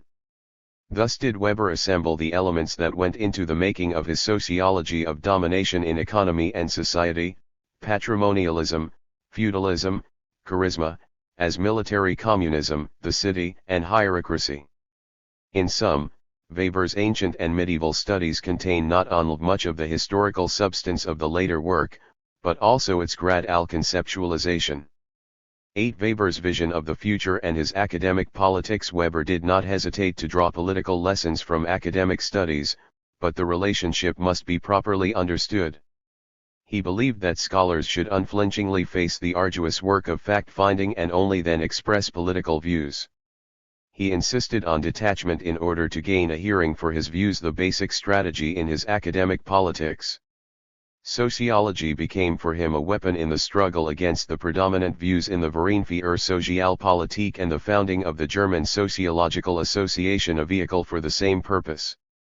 The two great issues, closely related, were the social dynamics and future of German society and the feasibility and desirability of value neutrality in social science. 40. In warning of the political dangers he foresaw, Weber used historical parallels, although he rejected the use of analogies for historical explanation. Thus he appended one page of warnings to his 1908 study of antiquity in order to impress his readers with vivid parallels. Without implying any historical inevitability, he upheld at least didactically the maxim: if it has happened before, it may happen again. At issue were the effects of bureaucratization. The paralysis of private economic initiative through bureaucracy is not limited to antiquity. Every bureaucracy, including ours, has the same tendency by virtue of its expansionism. In antiquity the policies of the city-state paved the way for capitalism. Today capitalism is the pacemaker for the bureaucratization of the economy. Let us imagine coal, iron, and mining products, metallurgy, distilleries, sugar, tobacco, matches, in short, all mass products that are already highly cartelized, taken over by state-owned or state-controlled enterprises. Let the crown domains, entailed estates, and state-controlled resettlement holdings, Rentengüter, proliferate, and let the Konitz-Motion be passed and executed with all its consequences. 41. Let all military and civilian needs of the state administration be met by state-operated workshops and cooperatives. Let shipping operations on inland waterways be compelled to use state tugs as partly realized in 1913, put the merchant marine under state supervision, have all railroads etc. nationalized, and perhaps subject cotton imports to international agreements. Let all these enterprises be managed in bureaucratic order, introduce state-supervised syndicates, and let the rest of the economy be regulated on the guild principle with innumerable certificates of competency, academic and otherwise. Let the citizenry in general be of the rentier-paisible type. Then, under a militarist dynastic regime, the condition of the late Roman Empire will have been reached, albeit on a technologically more elaborate basis. After all, the German burgher of today has retained scarcely more of his ancestors' qualities from the medieval town leagues than the Athenian in Caesar's time had preserved those of the fighters at Marathon. Order is the motto of the German burgher, even, in most cases, if he calls himself a social democrat. It is very likely that the bureaucratization of society will one day subdue capitalism just as it did in antiquity. Then the anarchy of production will be replaced by that order which, in a very similar way, characterized the late Roman Empire and, even more, the New Kingdom and the rule of the Ptolemies in Egypt. Let no one believe that the citizen's service in a barracked army, bureaucratically equipped, clothed, fed, drilled and commanded, can provide a countervailing force to such bureaucratization, or, more generally, that modum conscription in dynastic states has any inner affinity with the spirit of the citizenry in arms of the distant past. However, these perspectives do not belong here. 42. It is, of course, significant that Weber added these perspectives in spite of his disclaimer. In the fall of 1909 the Weber brothers, Max and Alfred, clashed with an older generation of scholars at the Vienna meeting of the Verein für Sozialpolitik. Some younger members were critical of the state metaphysics of men like Gustav von Schmaler and were ready to go beyond their elders in matters of social reform, against them with regard to democratization. The two Webers attacked the belief of the older reform generation that strengthening the power of the state and extending the economic functions of its bureaucracy would lead to greater social harmony. Opposing the conservative state socialism of the aged Adolf Wagner, they pointed to the dangers of bureaucratization. Economy and society later demonstrated how the bureaucratic phenomenon could be studied comparatively in a non-ideological way. But at Vienna Weber expressed his sentiments and convictions, which should be seen not only as the counterpoint, but as one of the motives, for the sociology of domination. Weber granted to the older view of bureaucracy perhaps in part as a tactical concession that no machinery in the world functions so precisely as this apparatus of men and, moreover, so cheaply. When the Verein für Sozialpolitik was founded in 1872, the generation of Privy Councillor Wagner called for more than purely technical yardsticks in economic affairs. At the time this group was just as small as we who think differently are today in relation to you. Gentlemen, you then had to fight the salvo of applause for the purely technological accomplishments of industrial mechanization emanating from the laissez-faire doctrine. It appears to me that today you are in danger of providing such cheap applause to mechanical efficiency as an administrative and political criterion. Rational calculation reduces every worker to a cog in this bureaucratic machine and, seeing himself in this light, he will merely ask how to transform himself from a little into a somewhat bigger cog, an attitude you find, just as in the Egyptian papyri, increasingly among our civil servants and especially their successors, our students. The passion for bureaucratization at this meeting drives us to despair. H. Weber was not opposed to the Verein für Sozialpolitik as a propaganda association, as he called it, but its academic activities were unduly handicapped, he felt, by its ideological preoccupations. Hence, after the Vienna meeting, he proposed the founding of the German Sociological Association to be an instrument of collective empirical research and purely scientific discussions.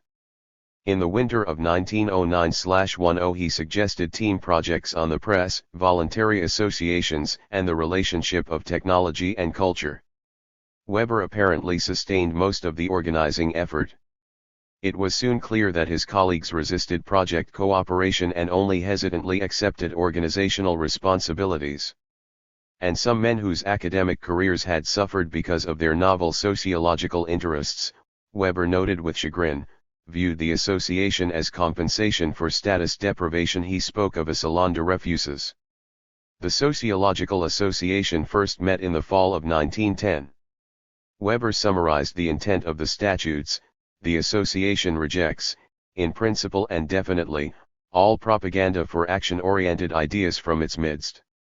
He immediately added that this had nothing to do with general nonpartisanship or the popular middle-of-the-road line, rather, it meant studying what is, why something is the way it is, for what historical and social reasons. 44. Secondly, the association should not be an assembly of notables for whom membership in one or another committee was a matter of honor. Thirdly, the association should not engage in empire building and arrogate to itself tasks better left to decentralized study. Sociology, then, was to be disciplined discourse and information gathering, but sociologists should be politically articulate. Weber wanted to separate the organizational setting for research from political action. In the fall of 1912 he attempted to organize men from the left wing of the Verein für Sozialpolitik. A few met in Leipzig to arrange periodic meetings on the failures and the future of welfare legislation and social reform. Differences of opinion, however, proved too great and no further meetings took place. 45 At the second annual gathering of the German Sociological Association, Weber pleaded once more for the raison d'etre of the association. Somber discussion and the study of questions of fact, since the habit of value judgment persisted. As he later said, /Will the gentleman, none of whom can manage to hold back his subjective valuations, all infinitely uninteresting to me, please stay with their kind. I am absolutely tired of appearing time and again as the Don Quixote of an allegedly unworkable approach and of provoking embarrassing scenes. 5. This aggressive stand for detachment must be seen in the institutional context of the time. Weber especially abhorred the misuse of the rostrum for the indoctrination of the students, who could neither answer nor argue. The least tolerable of all prophecies is surely the professor's with its highly personal tinge. 47. However, many students indulged in zoological nationalism. In that case Weber's postulate involved the attempt to face them with inconvenient facts. Weber also continued Mommsen's struggle for a science without presuppositions, Mommsen's war cry against the repeated intrusion of religious criteria in academic appointments. Weber's advocacy of field and survey research, a crucial part of his notion of value-neutral fact-finding, put him ahead of most of his colleagues, but here he was also his own worst enemy. He was quite successful at raising funds and opening channels for the large-scale projects of the Sociological Association, yet he was not well suited for the role of project or institute director who furthers research by diplomatically avoiding controversy with clients and colleagues. The press study did not materialize when Nair withdrew as director to avoid biasing the project. Early in 1911 he had begun a lawsuit to force a newspaper to reveal a slanderous source, a move that made him controversial in some press circles. 49 Weber was never content to be a mere student of law. In the 90s he had practiced law along with his teaching and writing. He considered the suit an honorable and pragmatic form of normatively controlled struggle, one of his major scholarly concerns. His willingness to fight openly, and to sue if necessary, in academic and personal affairs made him a highly inconvenient man and tended to impair his effectiveness as an organizer of academic enterprises. Weber persistently criticized the corporate failings of the professorial estate. His articles and statements on academic improprieties, the general state of the universities and the need for university reform elicited the public counterattack, at one time or another, of groups of professors and officials of the ministries of education. 50 In general, his intellectual, political, and moral demands were beyond the capabilities of most of his colleagues. At any rate, in 1912 Weber withdrew completely from his executive duties in the Sociological Association. I must return now to my scientific work. Things can't go on this way. I am the only one to sacrifice personal scholarly interests, yet I have achieved no more than the bare running of a coasting machine. 51. The work to which he returned was Economy and Society. 9. The planning of economy and society. Marianne Weber reminisced in her husband's biography that Economy and Society unintendedly grew into the major work of his life. 52. The impetus came from Paul Seebeck, publisher of the famed Archiv für Sozialwissenschaft und Sozialpolitik, which Weber, Werner Sombart, and Edgar Jaffe had taken over in 1904.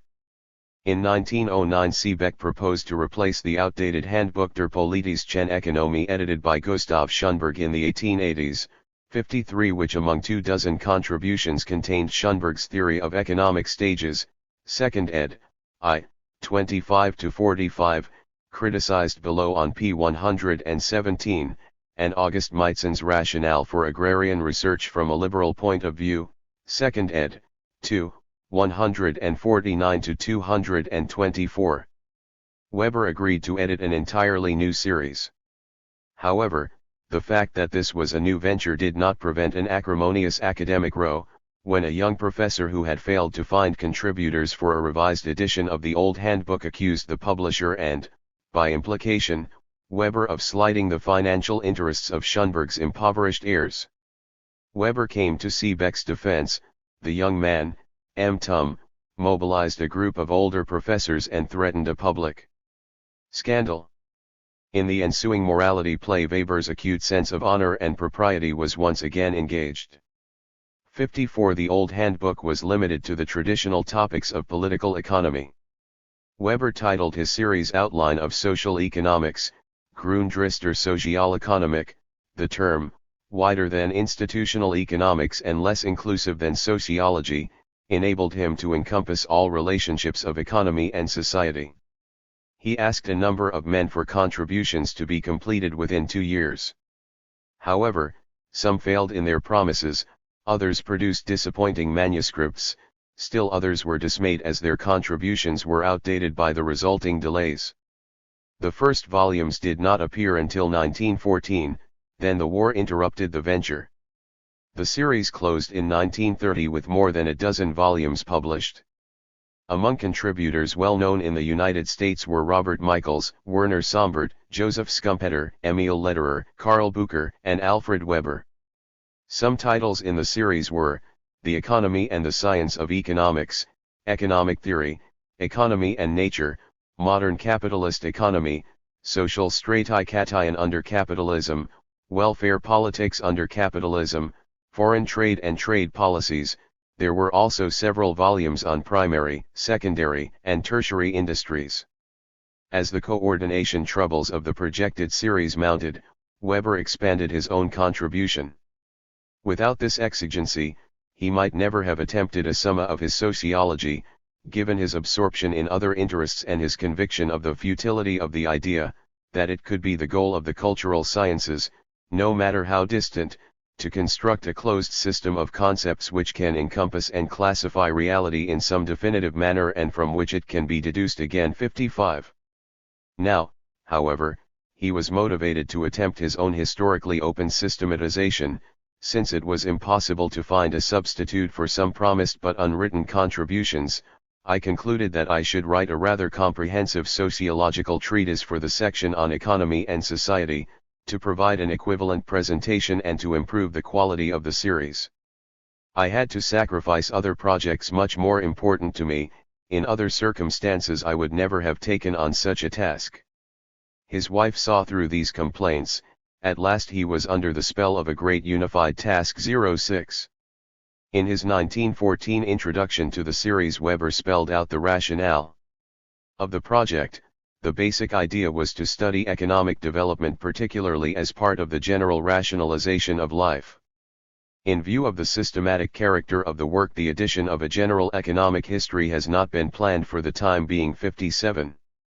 Tracing the historical lines of rationalization was certainly one of Weber's intentions in Economy and Society, as is also indicated by scattered remarks in the text, for example, below, 333. However, the work is not primarily a study in the rationalization and the disenchantment of the world. 58. In a letter of June 21, 1914, Weber explained to the redoubtable medievalist George van Below his specifically sociological intention. This winter I will probably begin with the printing of a fairly voluminous contribution to the outline of social economics. I am dealing with the structure of the political organizations in a comparative and systematic manner, at the risk of falling under the anathema, dilettantes compare. We are absolutely in accord that history should establish what is specific to, say, the medieval city, but this is possible only if we first find what is missing in other cities, ancient, Chinese, Islamic. And so it is with everything else. It is the subsequent task of Hitori to find a causal explanation for these specific traits. I cannot believe that ultimately you think otherwise. Some of your remarks speak more for than against my assumption. Sociology, as I understand it, can perform this very modest preparatory work. In this endeavor it is unfortunately almost inevitable to give offense to the researcher who completely masters one broad field, since it is, after all, impossible to be a specialist in all areas. But this does not convince me of the scientific futility of such work. Even my hastily written essay on ancient agrarian history, in the Handwörter Huchter Staatswissenschaften, has been useful, including those findings that have been superseded. This seems to me proven by the dissertations of Wilkins' pupils in Leipzig. But the essay was certainly no masterpiece. 59. In the same year 1914, Weber published a projected table of contents for the outline of social economics, including a detailed plan for the manuscript. Part 2, he had written between 1910 and 1914. Part 1 was written years later. The table of contents SHMVS, that section 3 of the outline, was titled Economy and Society and was to contain two parts: The Evolution of Systems and Ideals in Economic Policy and Social Reform by Eugen von Filipovic G0, and The Economy and the Normative and de facto Powers, Die Wirtschaft und die gesellschaftlichen Ordnungen und Macht, by Weber. Economy and Society is not, then, the original title of Weber's work. The title now used for Part 2 of the work is the true one, if more cumbersome in English. However, its meaning is not obvious. Weber does not proceed from the national economy and its relation to society, rather he begins with social action, of which economic action is that rational case concerned with want satisfaction under conditions of resource scarcity and a limited number of possible actions. The basic economy is the household in the archaic English sense. In common German parlance, Wirtschaft may refer to a farm or an inn as well as to the national economy. The normative and de facto powers are the law /s and conventions, on the one hand, and the groups that sustain them on the other. The relationship between the normative and the merely coercive, between legitimacy and force, is ever varying in the hux of ideal and material interests and the vicissitudes of power struggle. There are no historically effective ideas and ideals without social interests backing them, and force is rarely used without at least the semblance of a rationale before the staff and the subjects. The formulation of the title expresses these dual forces that impinge on the individual's social action. Weber's projected table of contents, of Part 2, compares with the chapters of the English edition, in parentheses, as follows. I. Categories of the various forms of social order, partly contained in ch. I. 1-2, but mostly in on some categories of interpretive sociology, cf. Appendix I, below. The most general relationships between economy and law, ch. I4, the economic relationships of organized groups, ch. 2. Household, oikos, and enterprise, ch. 4. 3. Neighborhood, kin group, and local community, ch. 3. 4. Ethnic group relationships, chv. Religious groups, the class basis of the religions, complex religions and economic orientation, ch. 6. 6. The market, ch. 7. 7. The political association, ch. 9. The social determinants of legal development, ch. 8. Status groups, classes, parties, ch. 9:6. The nation, ch. 9:5, 8.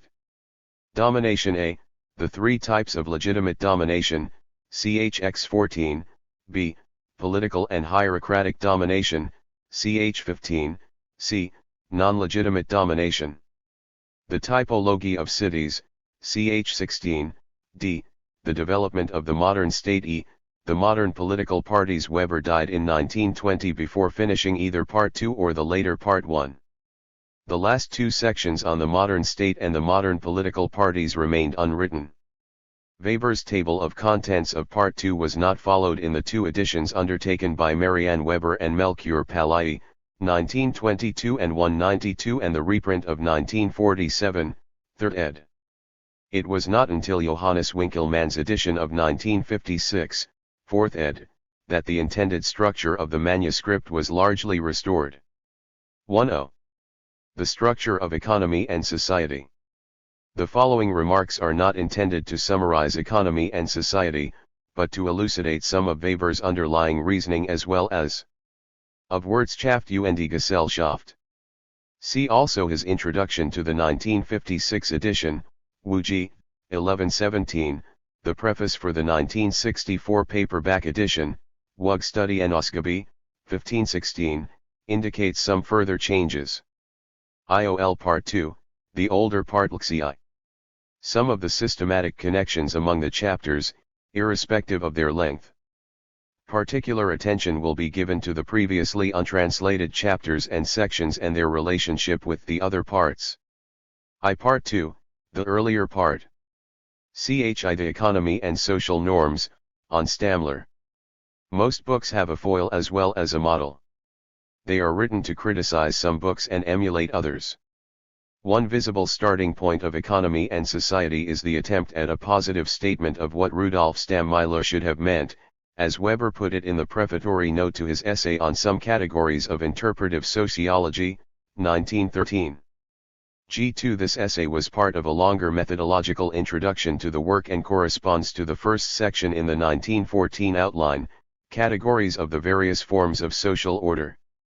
Like his friends Jelinek, Simmel, and Sombart, Weber wrote a critique of Stammler's economy and law according to the materialist interpretation of history. Weber bluntly denied its right to scientific existence, 64. But his critique was not identical with his objections to historical materialism. Stammler, a neo-Kantian philosopher, claimed to have systematically deduced the feasibility of objectively correct social action and laid a new epistemological foundation for social science by demonstrating the identity of social ideal and social law.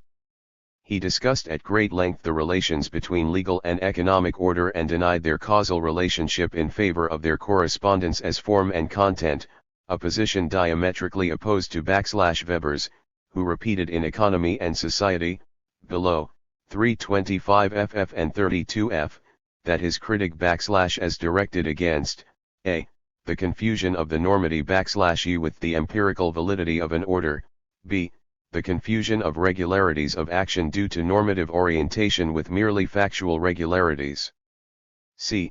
The contrast between convention and law in terms of free will as if convenience were not coercive and d.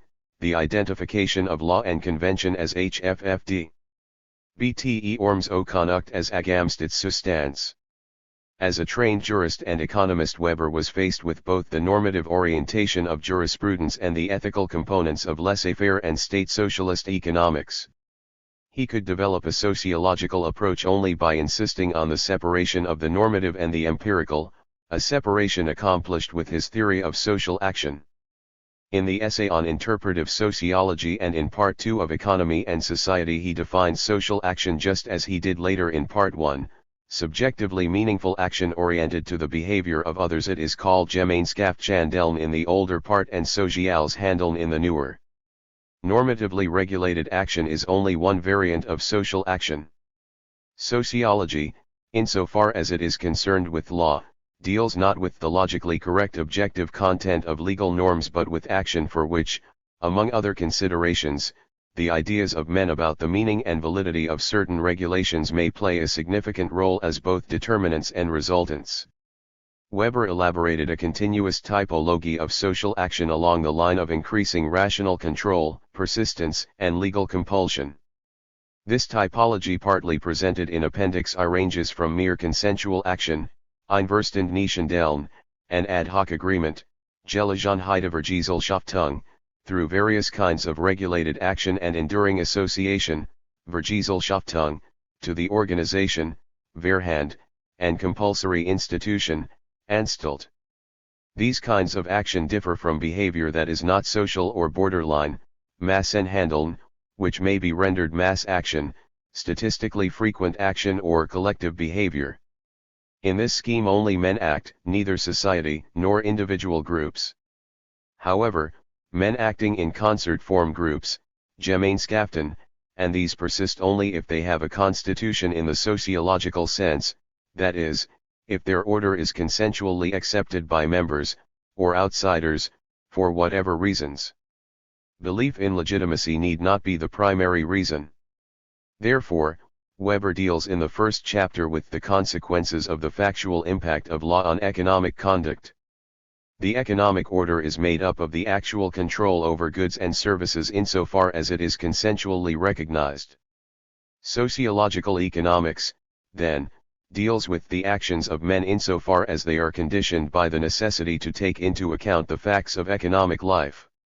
However, instrumentally rational action must also take into account the fact of law, defined empirically as guaranteed law. A legal order exists whenever an association is ready to enforce it. Weber makes it immediately. 10L Part 2, the older part LXIX clear that law is by no means in all cases guaranteed by violence, Schwald, and he rejects the view that a state exists only if the coercive means of the political community are superior to all other communities, below, 316.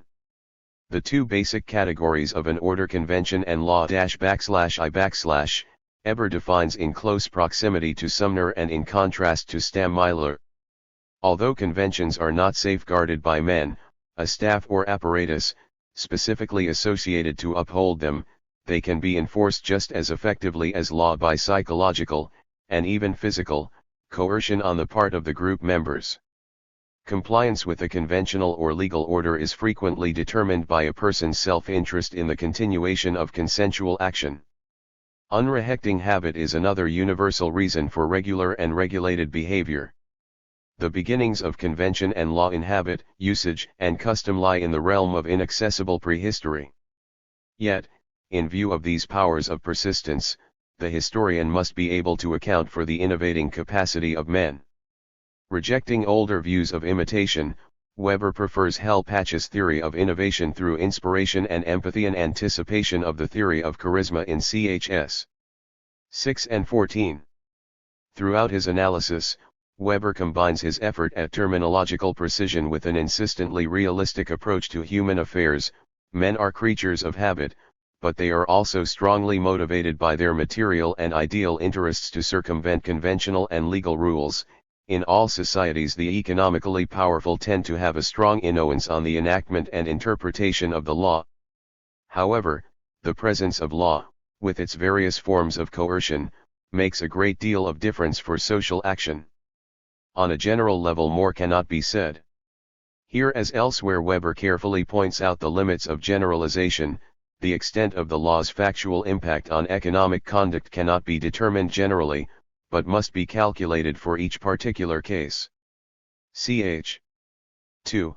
On Marx, Michaels, and Sombart. Weber's emphasis on the limits of generalization has here a critical thrust directed against historical materialism and economic functionalism, below, 341.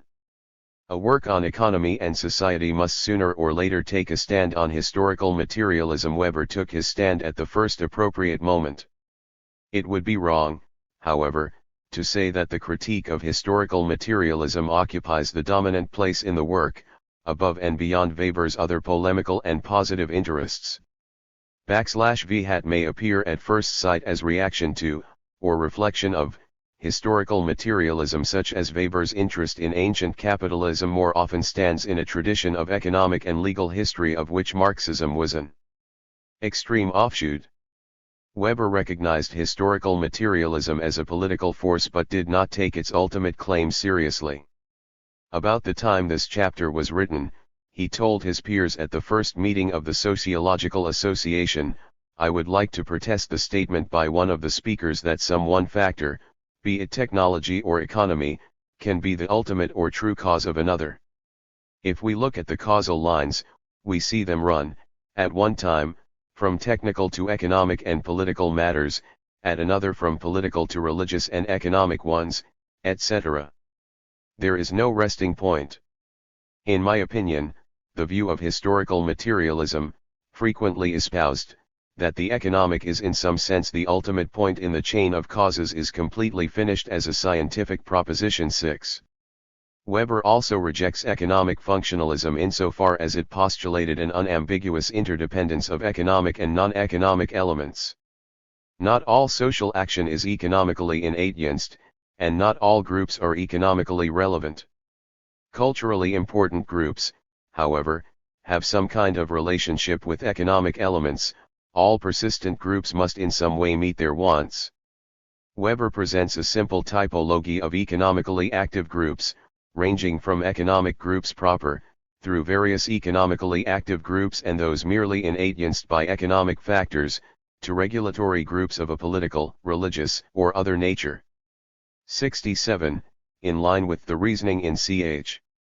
I, regulatory groups belong into an economic typology of groups. Although Weber gave attention to the technological factor in history, he related want satisfaction primarily to modes of appropriation and expropriation, not to modes of production. The crucial importance of appropriation appears at first sight as a quasi-Marxist position, but in fact is another difference from Marx. Weber saw the Marxist concept of the mode of production blurring the technological and economic aspects. He explained before the Sociological Association, "To my knowledge, Marx has not defined technology. There are many things in Marx that not only appear contradictory but actually are found contrary to fact if we undertake a thorough and pedantic analysis, as indeed we must.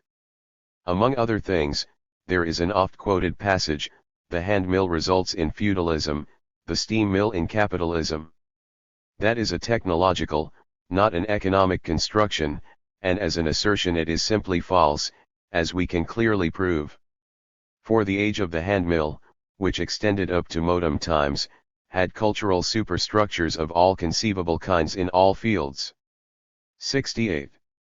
10i Part 2, the older part LXXI. Such superstructures are related to modes of appropriation, which emerge from the competition for livelihood but also depend on the nature of an object, material or immaterial. Weber does accept the historical generalization that free property and acquired rights grew out of the gradual appropriation by group members of their shares in the group's holdings. Private property became important with the disintegration of the old monopolist associations. It is a recurrent process in history that decreasing opportunities lead to monopolization, then legally privileged groups with privileged members, Reichsgenossen, and organs come into being. Weber lists the stages of the appropriation of opportunities through external and internal closure. With fine nominalist irony he mixes contemporary examples from Imperial Germany with historically early illustrations, below, 342. Once an organization has been established, the vested interests of the organs, functionaries, officials, tend to perpetuate or transform it beyond the original purpose. This phenomenon of institutionalization was a controversial point between Weber and his friend Robert L. /1 Nichols, who was just completing his political parties, R9RR.9.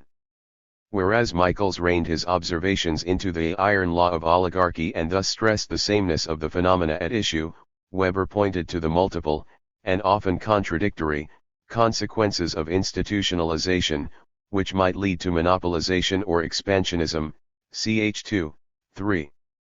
For Weber the greatest historical example for the expansionist tendency was the age-old connection of capitalist interests with imperialism. The expansionist tendencies of an organization could, however, be restrained by monopolist interests. In voluntary organizations the rational primary purpose might be overshadowed by communal goals if social action involved personal elements, below, 346, thus promoting closure and establishing social legitimacy. Irrespective of this dualism, most rationally organized groups must satisfy their wants in one or more of the following ways, are, the oikos, 2, market-oriented assessments, 3, production for the market, 4, mecenatic support, 5, contributions and services linked to positive and negative privileges, CHIL 4. With this typology Weber completes the economic framework for the substantive theme that runs through all of economy and society, the preconditions and the rise of modern capitalism.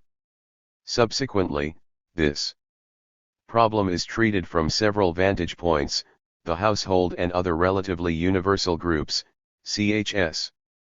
3b, religion, ch 6, law, ch 8, political community, ch 9, and the various kinds of rulership, chs. x 16. This underlying theme, however, does not determine the typological structure of the chapters. Moreover, it is paralleled by the themes of rationalization in religion, law, and politics. In view of the importance that Weber attributed to the political factor in his previous work, it is no surprise that his first historical explanation, ch 2, 5, concerns the way in which the fiscal and monetary policies of the modern states made possible the rise and persistence of capitalism. The issue of the origins of capitalism puts economy and society besides the work that apparently was both inspiration and foil. Werner Sombert's Modern Capitalism. 7 degree. Its two massive volumes were published in 1902, shortly before Weber began writing The Protestant Ethic and the Spirit of Capitalism. Sombart and Weber had been close allies since the mid-90s. Weber unsuccessfully tried to have Sombart succeed him in Freiburg when he left for Heidelberg in 1897, in the reactionary 90s the so-called Erastum official resistance to Sombart was too strong. Both men shared a wide interest in the capitalist enterprise, the spirit of capitalism, social reform, and the labor movement, and together they advocated the value-neutral approach in the Archiv für Sozialwissenschaft. Sombart was the more flamboyant of the two and proved to be more mercurial. On the one hand, he demanded facts, facts, facts. This admonition rang in my ears all the time I was writing the book. On the other, he also tried to explain them from ultimate causes. What separates me from Schmaler and his school is the constructive element in the ordering of the material, the radical postulate of a uniform explanation from last causes, the reconstruction of all historical phenomena as a social system, in short, what I call the specifically theoretical. I also might say, Karl Marx 11. This was not much more than a rhetorical declaration exaggerating the difference from his former teacher Schmaler. The work failed to link the many facts with its postulate and showed that Sombart was already far removed from Marxism, if he ever was an orthodox Marxist. At any rate, Weber did not consider the postulate feasible, but he was interested in Sombart's facts and decided to approach them through systematic comparative study. Since this involved a methodological difference, it was more than a mere sensible division of labor. 72 Sombart contrasted the traditionalist orientation of craft production with the spirit of capitalism, which to both men appeared very different from the universal desire for wealth. This spirit was a peculiarly European phenomenon, but Sombart barely hinted at the comparative perspective. A glance at other major civilizations, such as the Chinese, Indian, or ancient American, is enough to prove, in this regard too, the insufficiency of the view that the genesis of modern capitalism can be explained from a general law of development of the human economy. 13\v Here Sombart merely glanced, Weber proceeded to the comparisons of economy and society and, immediately afterwards, the studies of China, India, and ancient Judaism. Chs. 3v, the relatively universal groups. At the beginning of ch. 3\Weber limits his use of the term society to the general kinds of human groups.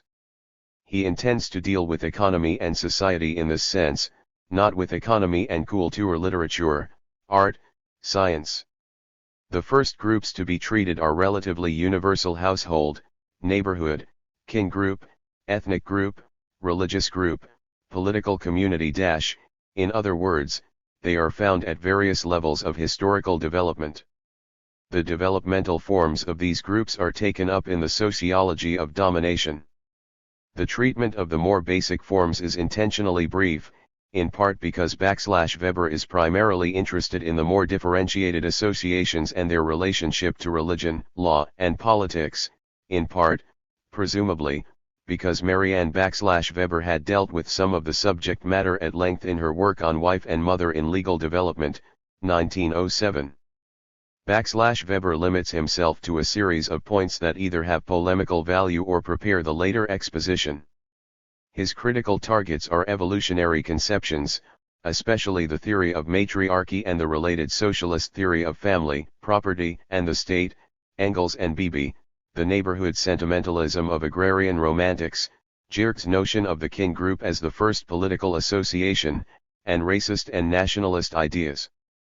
Against the romanticist notions of those mourning the passing of community, but also against the apostles of progress, Weber endeavors to show that communal and rationalist, capitalist and communist, traditionalist and modernist elements appear in ever new combinations. In short, that history is not the progression from Gemeinschaft to Gesellschaft.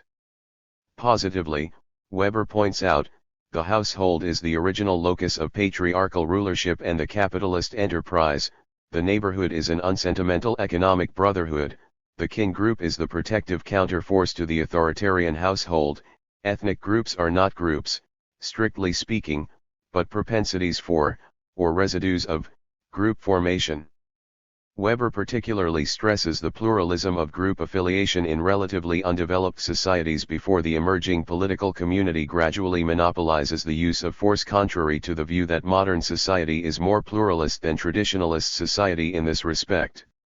Weber sees no evidence for a universal stage of matriarchy. He explains maternal groupings as a result of military separation of the males from the household.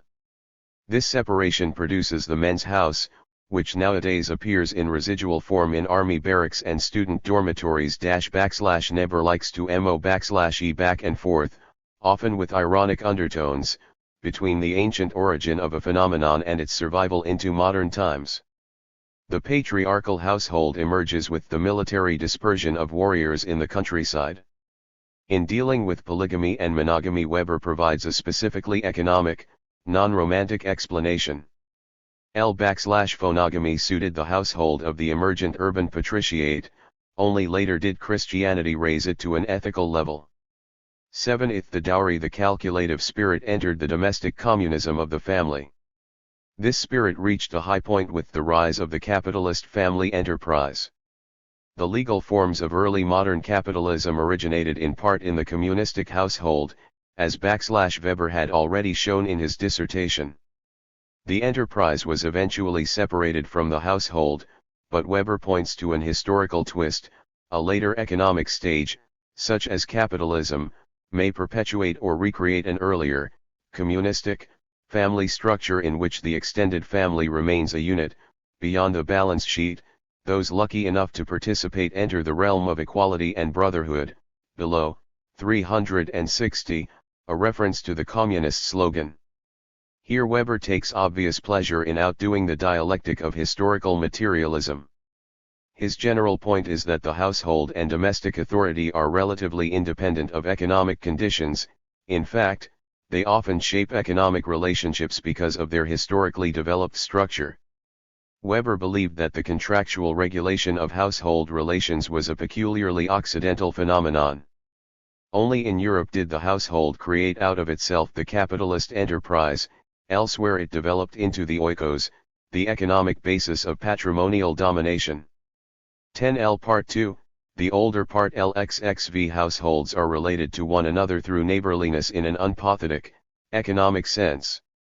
The neighbor is the typical helper in need. Thus, neighborliness is not restricted to social equals, but customary help rendered by social inferiors may gradually turn into monoreal service.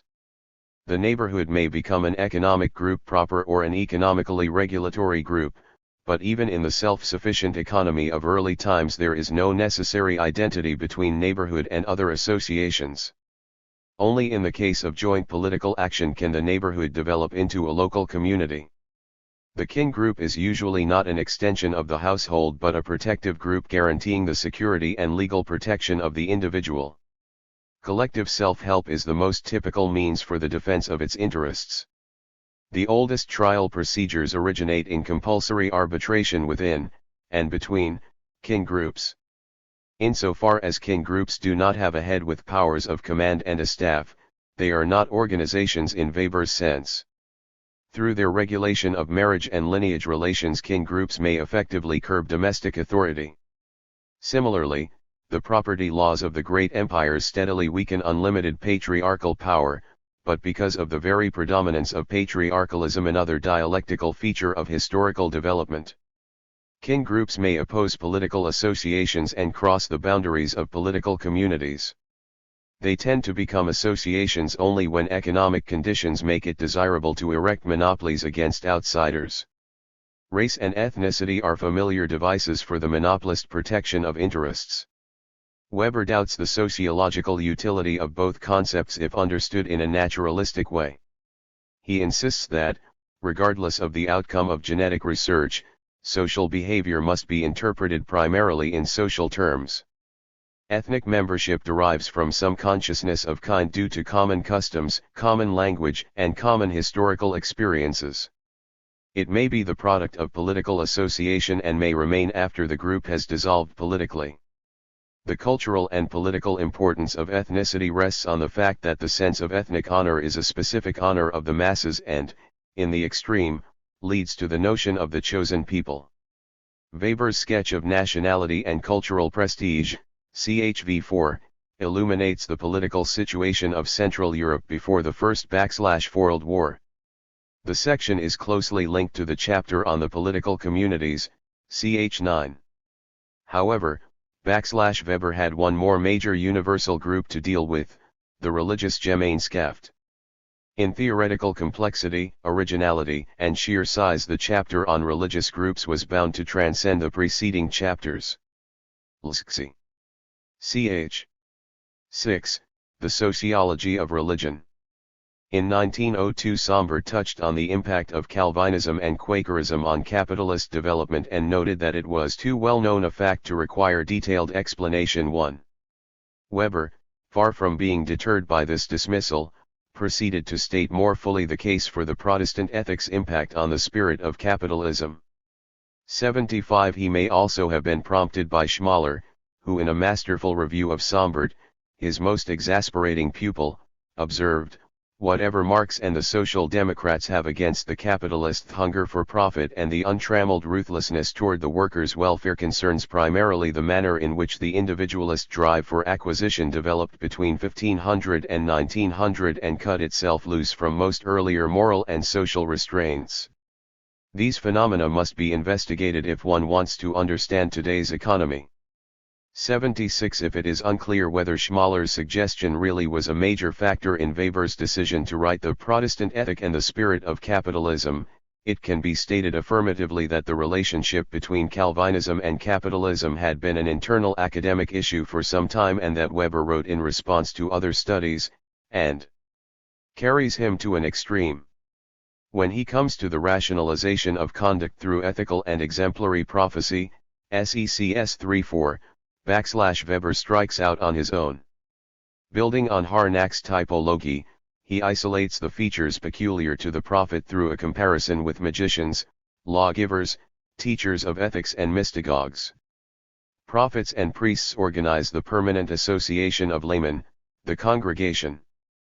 Prophets develop preaching and pastoral care, priests the dogmata and the canonical writings.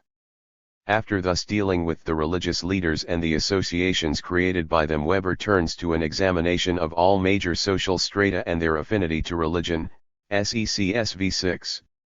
This provides a comparative frame for assessing the Puritan bourgeoisie, but in the context of the present work it also prepares the treatment of aristocratic and bureaucratic rulership, the role of the intelligentsia, and the themes of bureaucratization and democratization. Aristocrats tend toward irreligion, unless they are warriors for the faith, an historically important, but transitional phenomenon. Bureaucrats are inclined toward a formalistic religion or philosophy, while permitting less complex magical beliefs among the masses for the sake of mass domestication. The urban bourgeois, even though concerned with economic rationality, tends to be more religious than the aristocrat and bureaucrat. In fact, the rationalist piety of bourgeois believers is a step on the road that ultimately led to the Protestant ethic. Non-privileged strata have powerful needs for salvation, but they may find primarily passive or purely affective expression.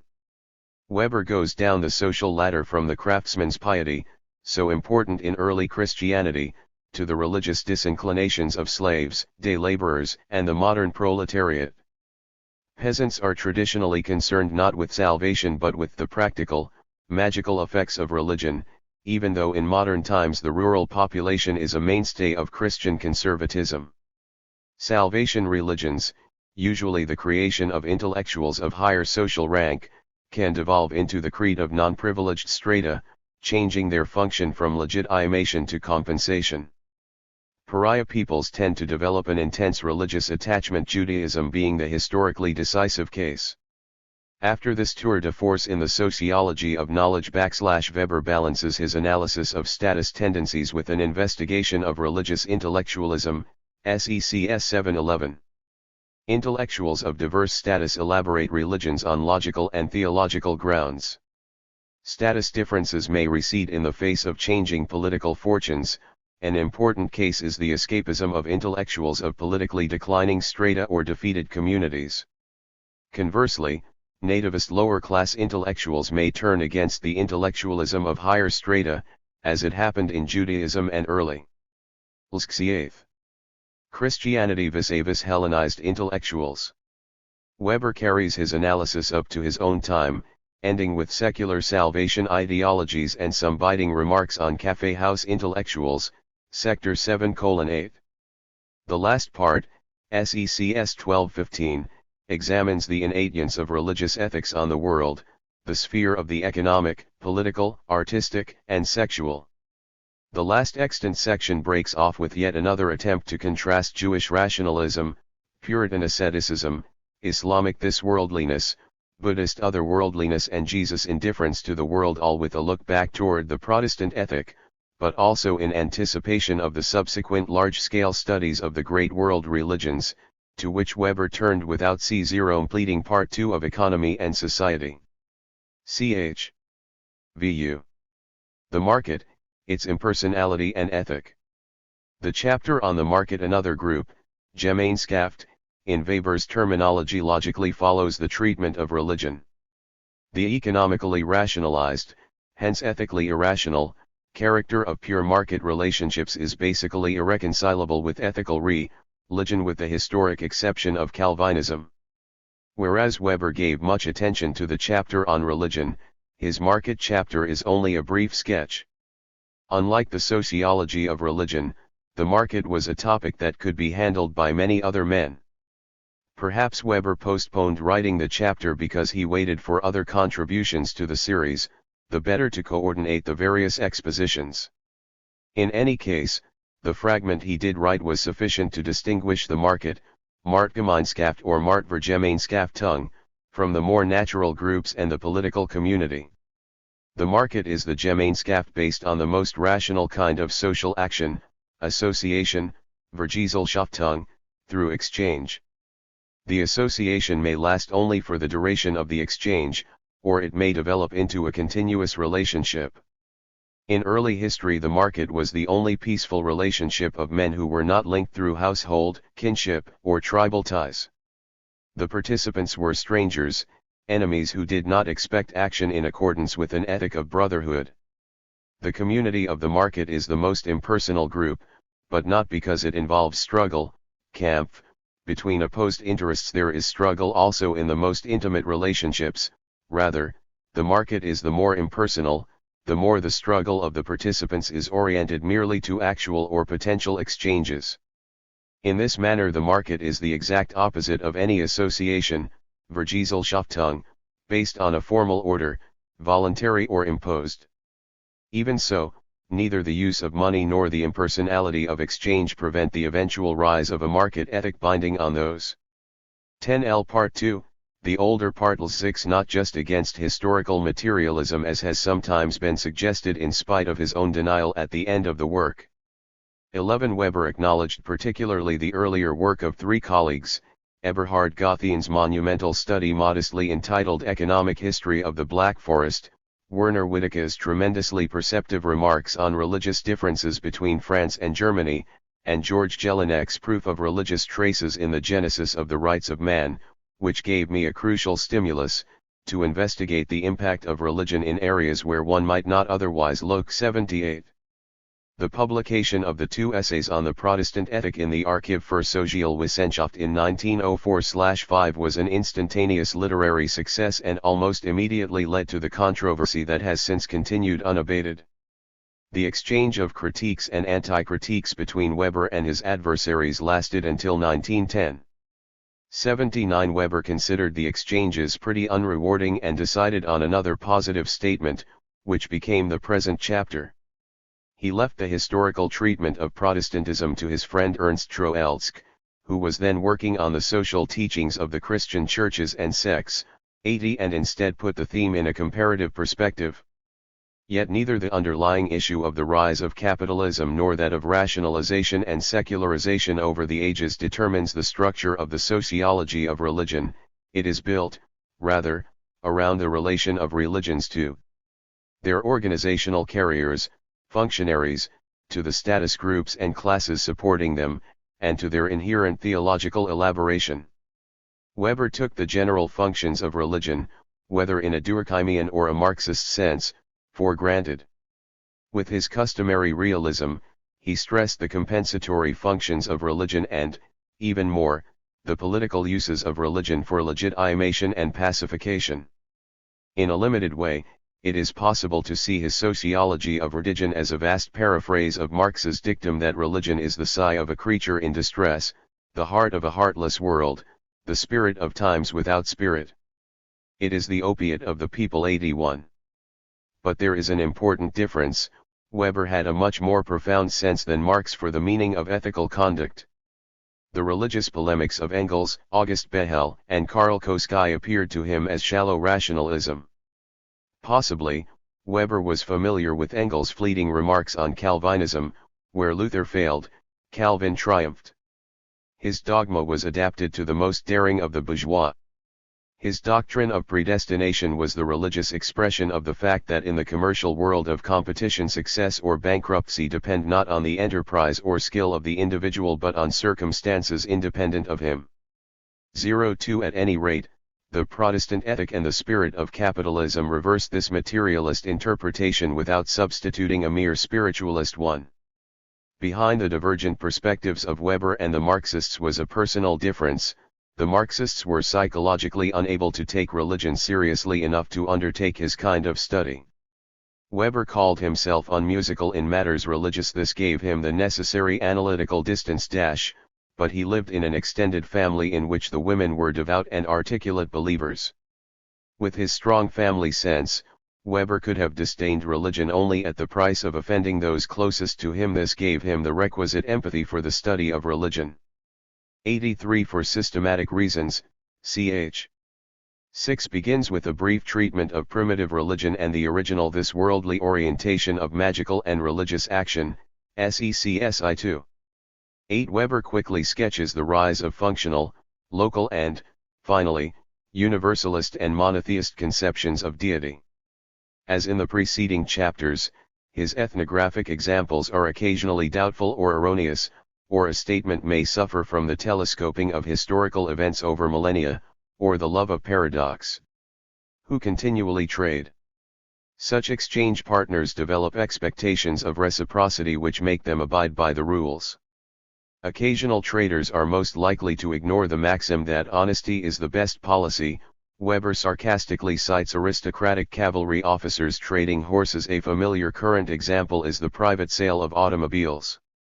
One aspect of the market ethic is the fixed price, a peculiarly European phenomenon that became one of the preconditions of modern capitalism. The market proved destructive to many status monopolies of the past.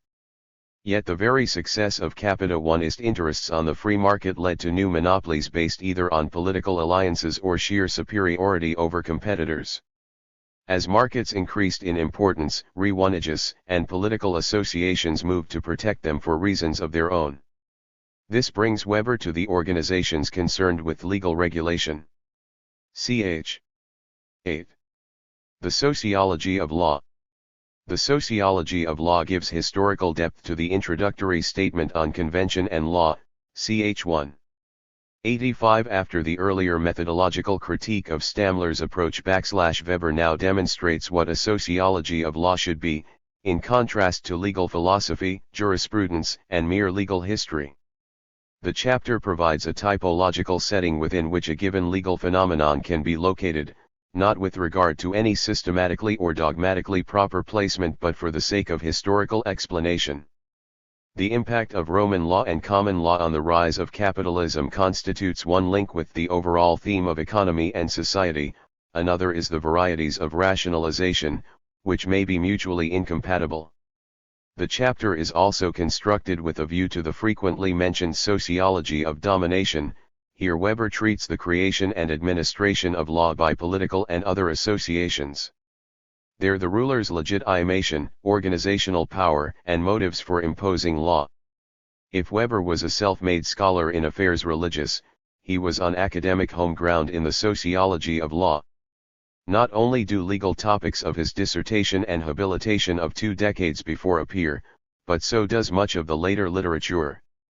Even as Weber broadened his intellectual concerns, he retained an active interest in legal studies.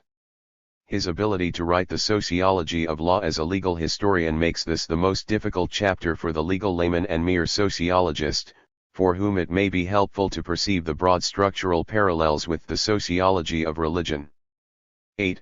The substitution of legal for religious topics yields the following rough outline: the basic categories of public and private law, the development of contracts and of juristic personality, early forms of law administered by non-political associations, an occupational typology of specialists, ranging from charismatic law prophets to legal honorateurs and university-trained judges, a typology of various forms of legal training, the historical systems of theocratic and secular law, a comparison of Indian, Islamic, Persian, Jewish, canon and Roman law, the great codifications, the revolutionary power of natural law, formal and substantive rationalization and the ineradicable tension between formal and substantive justice.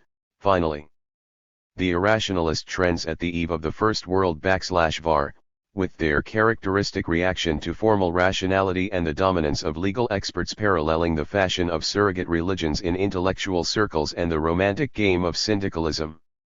Here Weber continues the sociology of intellectuals with an examination of their propensity for substantive justice, on the one hand, and skepticism on the other. He points to another historical dialectic. 19th-century socialist intellectuals first advanced substantive natural law against the formalist natural law of the bourgeoisie and then undermined their own position through positivistic relativism and Marxist evolutionism. The gradual ascendancy of state law over the law of the other groups is part of the larger theme of the rise of the political community. Weber follows juridical usage when he makes the existence of a legal order dependent on a staff ready to resort to physical or psychic coercion, and when he defines the modern political community, the state, in terms of its monopoly on the legal use of force. As a sociologist, however, he is equally concerned with the extent to which this claim is de facto limited in the modern state, where conventional and religious sanctions continue to be powerful. Weber remembered as one of his youthful lessons the inability of the mighty Prussian state to triumph over the Catholic Church in the Kulturkampf of the 1870s and again over the Social Democrats in the 80s, the period of the anti-socialist laws. The chapter on political communities links the chapters on the more universal groups and the sociology of law with the sociology of domination. It describes the development of political community from rudimentary beginnings to complex differentiation. 87 For many centuries the political community differed only quantitatively from the other relatively universal groups that gradually lost their protective and coercive functions as the old political pluralism declined. Eventually a qualitative difference developed, a belief in the right of the state to define the legal order and the use of legitimate force. This belief in legitimacy resulted from gradual usurpation. Previously, the notion of legitimate force was part of the consensual action of kin members engaging in blood revenge. Now it became part of the organized action, Verhandhandeln, of community members. In the modern state, the exercise of political powers, Gewalt, is a part of institutional action, Anstaltsmäßiges Handeln. 88. The political community is a group ready to defend a given territory with force against outsiders. This minimum definition is designed to encompass all historical communities and thus does not even include the guarantee of internal security. Many communities actually did limit themselves to nothing more than the maintenance of territorial control. The Pennsylvanian Commonwealth of the Quakers was exceptional in that it refused for a time to use external force. Between these two extremes, social action may be oriented to any number of goals, and therefore a community may be robber state, welfare state, constitutional state, or Kultur state. Communities united merely for defense may in peacetime relapse into a state of anarchy. In the strict sense, the mere consensual recognition among the members of the given economic order. And external peacetime may also be a period of internal war. Thus the ascendancy of the political community over other groups becomes the history of internal pacification, of the peace edicts of kings, bishops, and cities during their struggles with the feuding nobility. 01D and new groups whose ideal and material interests were not adequately protected by the traditional arrangements demanded pacification and the nationalization of legal norms, treated in the sociology of law. Weber clearly distinguishes between patriarchal powers, non-authoritarian consensual and arbitral powers, and political powers proper autonomous military and judicial authority. The prototype for political powers is the imperium of the legitimate Roman officials, ch. 8:6, which later was usurped by military leaders who received ex post facto confirmation by the Senate. Political authority, Gewalt, involves the power over life and death which gives the political community its specific pathos. As the community develops, political coercion frequently becomes internal, since many demands of the political order are accepted by the members only under pressure. However, a political community is held together not only through coercion but also through common historical experiences. It is a community of shared memory, Erinnerungsgemeinschaft. Yet both the pathos of the supreme sacrifice and the shared memory of dangers persist also in other groups, ranging from those practicing violence, the Camorra, nowadays the Mafioso, those suffering it, as in persecuted sects. After an historical sketch of the development of political community. Sector 2, Weber again takes up the European state of affairs on the eve of the First World War, cf. 4, comparing it with the capitalism and imperialism of antiquity. The dynamics of international and national stratification is his dual theme, the relations of prestige and power among and within political communities. Here again was an issue previously raised by Sombart. His Socialism and Social Movement in the 19th Century, 1896, opened with the dictum of the Communist Manifesto that the history of all hitherto existing society has been a history of class struggles. Sombart considered this one of the greatest truths of the century. But not the whole truth. For it is incorrect to say that all history of society is merely a history of class struggles. If it be worthwhile at all to subsume world history under one formula, we will have to say that social history has moved between two poles, which I will call the social and international antagonisms, Gegensätze. We find the same striving for wealth, power, and prestige among communities as among individuals. Today we are at the end of an historical epoch of national exaltation and in the midst of a period of great social cleavage.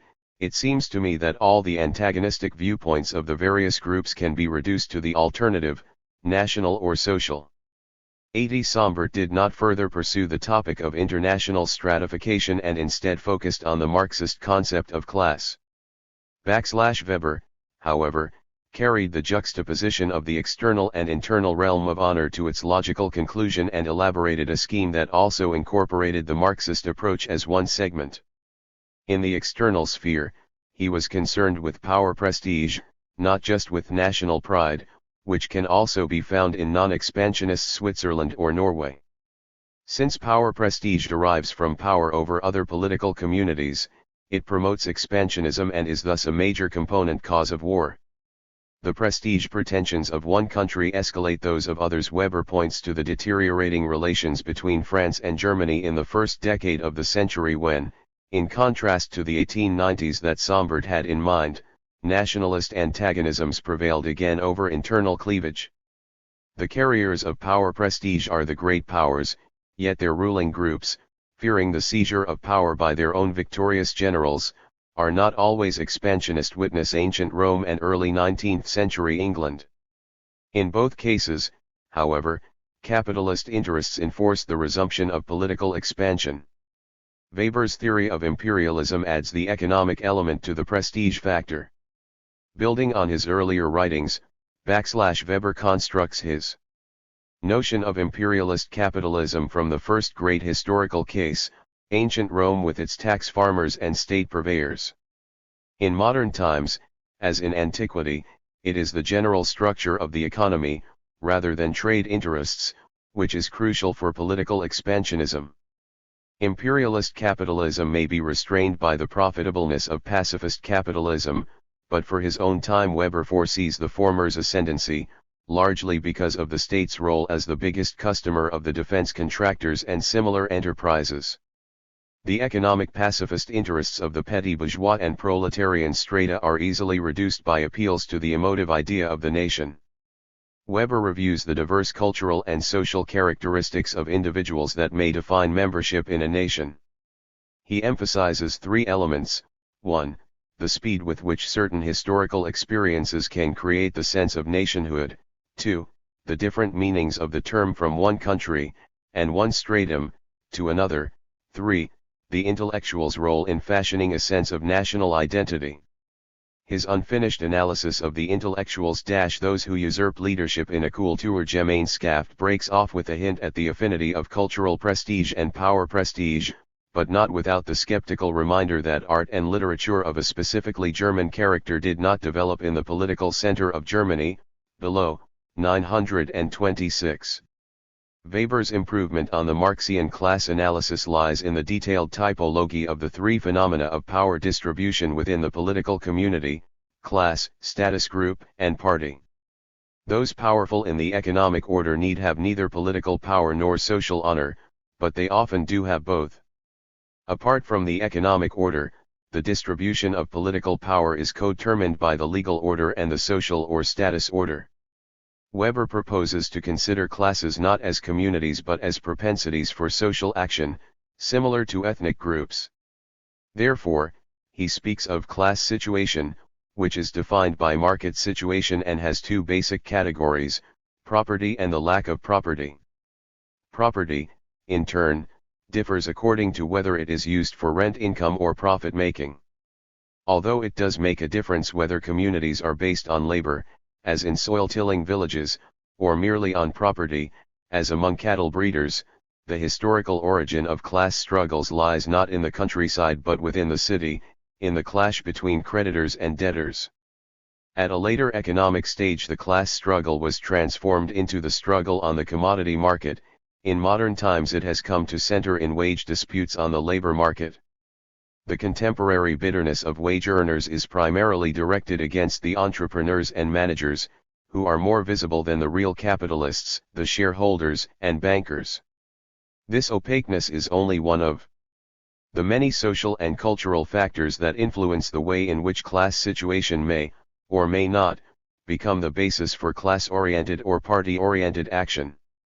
The major polemical target of this exposition on class and class situation was that kind of pseudo-scientific operation with the concepts of class and class interests which is so frequent these days and which has found its most classic expression in the assertion, Behauptung, of a talented author that the individual may be in error about his interests, but that the class is infallible, below, 930, a reference, it seems, to none other than the young George Lukács. 00 As against this class reification by a new breed of Marxian metaphysicians, Weber insisted on his own empirical dialectic of class and status. Status groups are real, if often amorphous, groups limiting the sheer market principle with its opposition of class interests. Positive or negative social honor is the basis of status groups.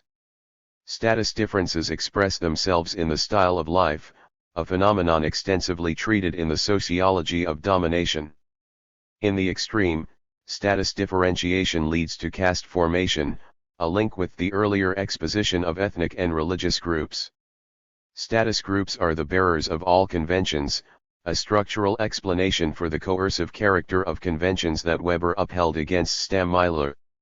In sum, classes are part of the economic order, status groups, of the social order. Put in another way, classes are rooted in the sphere of production and acquisition, status groups in the realm of consumption. Class interests as well as status interests may be represented by parties. In contrast to classes and status groups, parties are always purpose-rational associations, since their goal is the acquisition of power in larger associations. Thus parties are frequently authoritarian organizations, an issue of paramount concern for the sociology of political parties in modern democracy.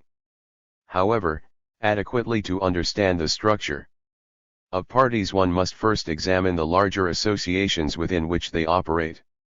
Herewith Weber has reached the sociology of domination. Parties vary not only according to class and status structure but also according to the larger group structure of domination.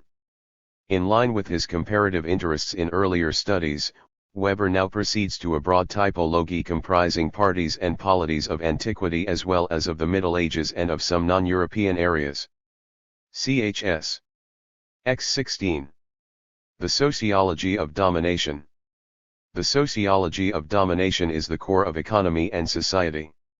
91 The major purpose of the work was the construction of a typology of associations, with most prominence given to the types of domination and their relation to want satisfaction through appropriation. To be sure, religion and law were constituent parts of the work, irrespective of whether Weber planned the chapters to be as comprehensive as they finally came to be, but the 1914 outline and the proportions of the manuscript show the sociology of domination to be the central theme. In the reception of the piecemeal translation of Economy and Society, the sociology of domination has been obscured as a whole. Until now, nearly half of it was untranslated, the other half was divided among 3 different translations. 92 In the theoretical discussions, the 3 types of legitimate domination have usually been treated in isolation, and in research the complex typology of domination has all too frequently been reduced to the simple dichotomy of charisma and bureaucracy, if not just to the so-called Weberian formal model of bureaucracy. 2. Often a rulership has been measured only against the formal features of bureaucracy or of charismatic domination. In this manner the technical sense of the typology, see below, 263, has been disregarded. More than one type should be compared to any given case, rather than just one ideal type with one natural system. The sociology of domination is the mold in which some of Weber's most substantive interests, and the influences arousing them, were fused into a conceptual unity. As a basic influence, Weber acknowledged the work of his friend George Jelinek. From his great studies I received decisive impulses for whatever fate has permitted me to accomplish. Among these was his coinage of the concept of the social theory of the state, clarifying the blurred tasks of sociology. 1193. In his Allgemeine Staatslehre, Jelinek defined as the ultimate objective elements of the state the social relations of men, as against metaphysical notions of its corporeality.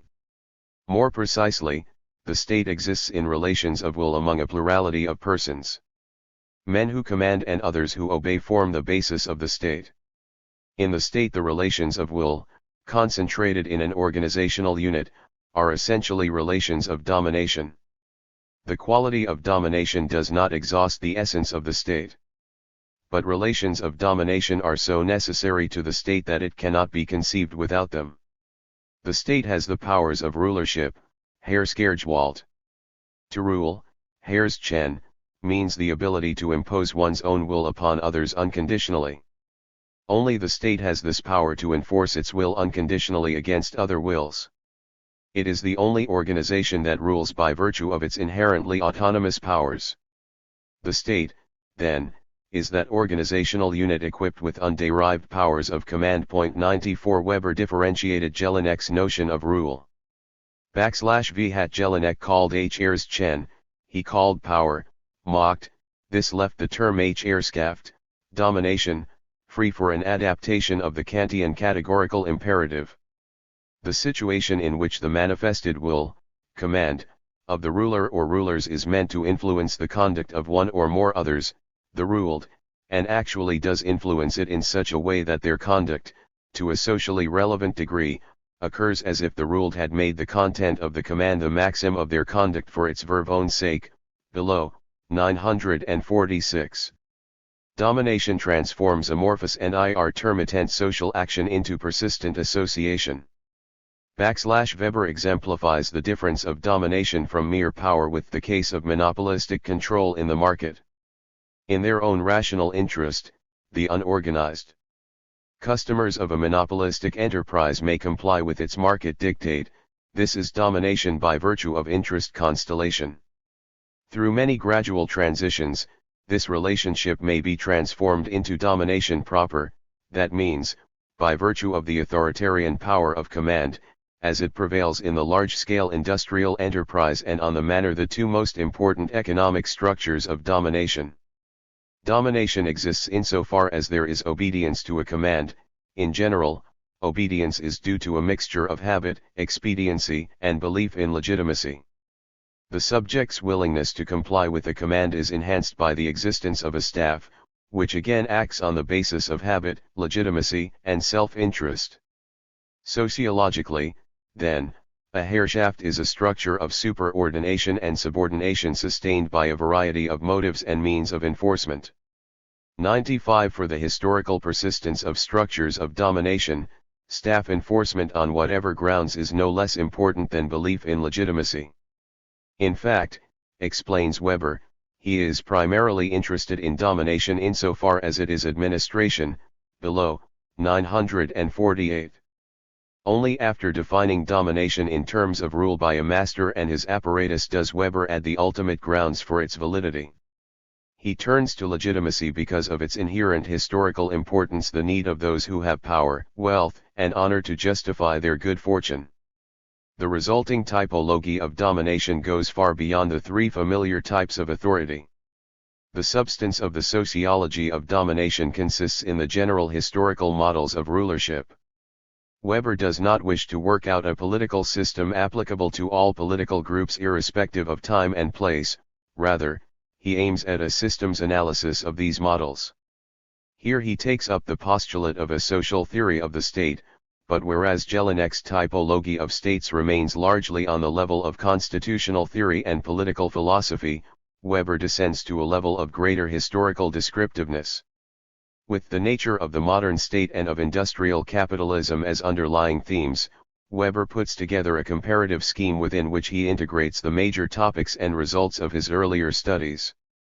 1. The ancient and medieval city-state as an autonomous polity, ranging from the patrimonial bureaucratic kingdom to the confraternity of equals, cf. above, SECS 6 and 7. 1. Armonoreal domination, Grundherrschaft, in Germanic antiquity and the Middle Ages, involving the issues of patriarchalism, feudalism, and military communism, cf. above, Sector 4.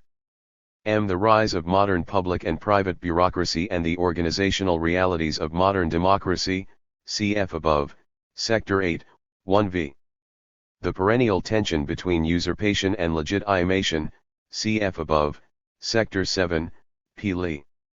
In the sociology of domination, theme I is treated mostly under patrimonialism, ch. 12, and the city, ch. 16, theme 2 under feudalism, ch. 13, and charismatic rulership, ch. 14, theme 3 under bureaucracy, ch. 11, and again under charisma, ch. 14, theme 4 under Caesaropapism and hierarchy, ch. 15, and under the special aspect of non-legitimate domination, again ch. 16.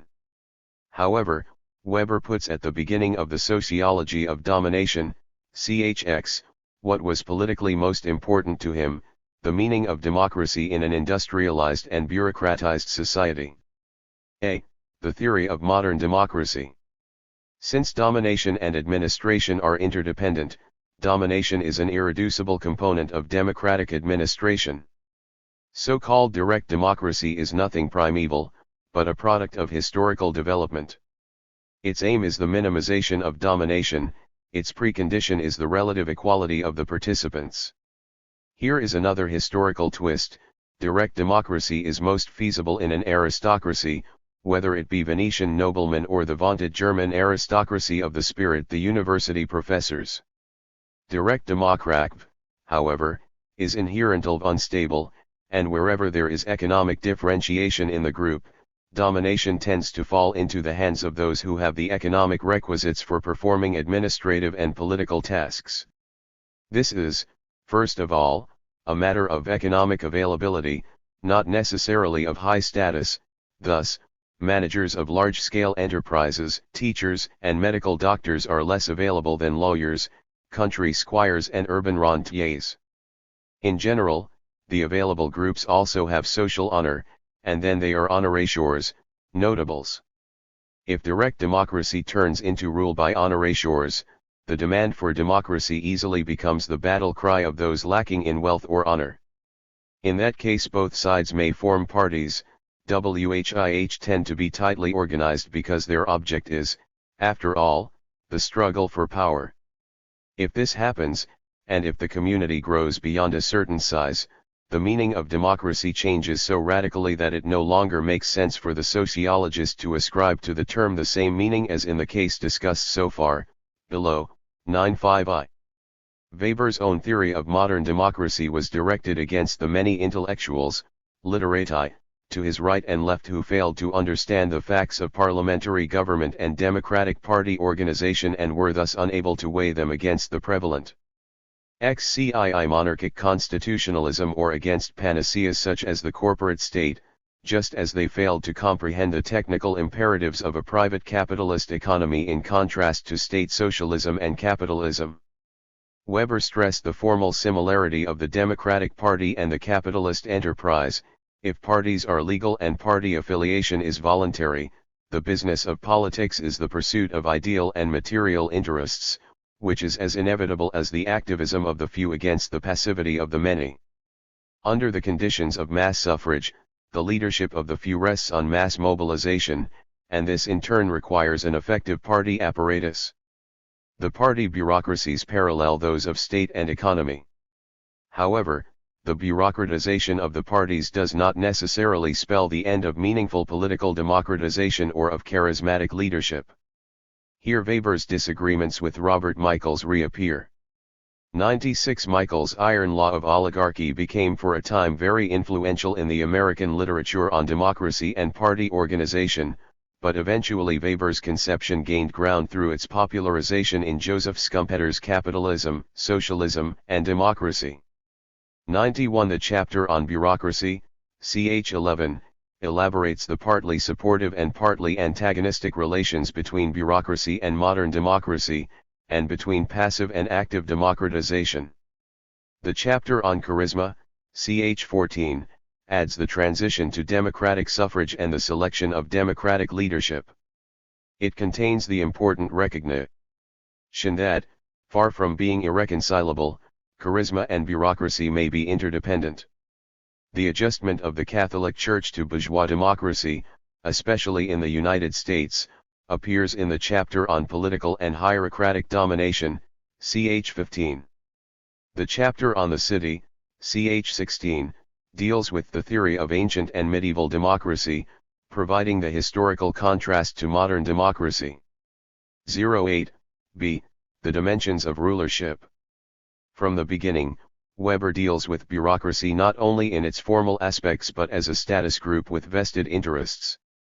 At the core of his approach to rulership is the three-way struggle between ruler, staff, and subjects.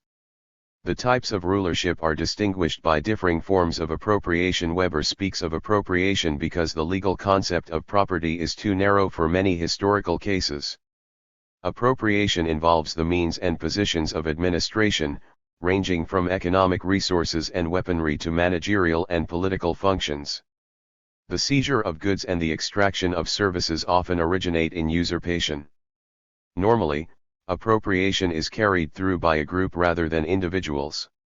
Legitimacy is used to defend appropriation. Weber suggests, for example, that European feudalism, although in many ways an impassable structure of domination, survived as long as it did because the vassals needed the shield of legitimacy. This functional emphasis on legitimacy pervades the whole exposition. From the viewpoint of legitimation, the structure of the sociology of domination is the following: 1. The historical models of bureaucracy, patriarchalism, patrimonialism, feudalism, stindestate, and militarv, and monastic communism are subsumed under the three types df legitimate domination, chs. 1114, 2. As the greatest force of legitimation in history, the priesthood is ceaselessly struggling for power with secular rulership, ch. 15, their relationship is one of mutual antagonism as well as dependence. 3. The city is the locus of specifically non-legitimate domination in history, ch. 16. However, the bulk of each chapter is concerned not with legitimacy, but with the various strategies and resources of domination on the part of ruler and staff. In each chapter, the military constituency, which was basic to the analysis of the ancient states in the agrarian conditions of antiquity, is treated next to the civilian administration. Each chapter also contains a section on the ethos and education of the status groups.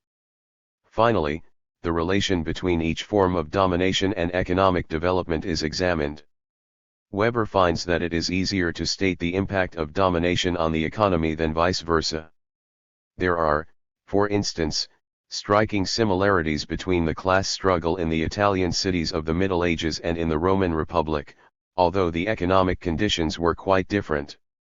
The reason lies in the limited number of administrative techniques available for effecting compromises among the status groups of a polity. Therefore, similarities of political administration must not be interpreted as identical superstructures rising over identical economic foundations. These things obey their own law. Below, 1309. C. The terminology of domination. The terminological integration of the sociology of domination was a remarkable achievement. By drawing on concepts from ancient, medieval, and modern history, Weber succeeded in fashioning a terminology applicable to all three eras. It should be remembered that this did not involve any assumptions about historical sameness, but an insistence on typological gradation. Weber addressed his comparative terminology to medievalists like Below and Geerk, who wrote on both monoreal domination, Grunheerschaft, and the city, to ancient historians like Eduard Meyer, and to church and legal historians like Rudolf Sohm. He demonstrated some of the typological implications of their terminology. The term Heerschaft has a very concrete and a very abstract meaning. In historiography, a Heerschaft is a noble estate, corresponding to the French seigneurie and the English manor. In the philosophy of history, Heerschaft is the basic category of superordination, and in this sense it loomed large in the work of the young Marx. Weber uses the term frequently in the historical sense and occasionally in the philosophical meaning. Sometimes he refers to the domination of man over man.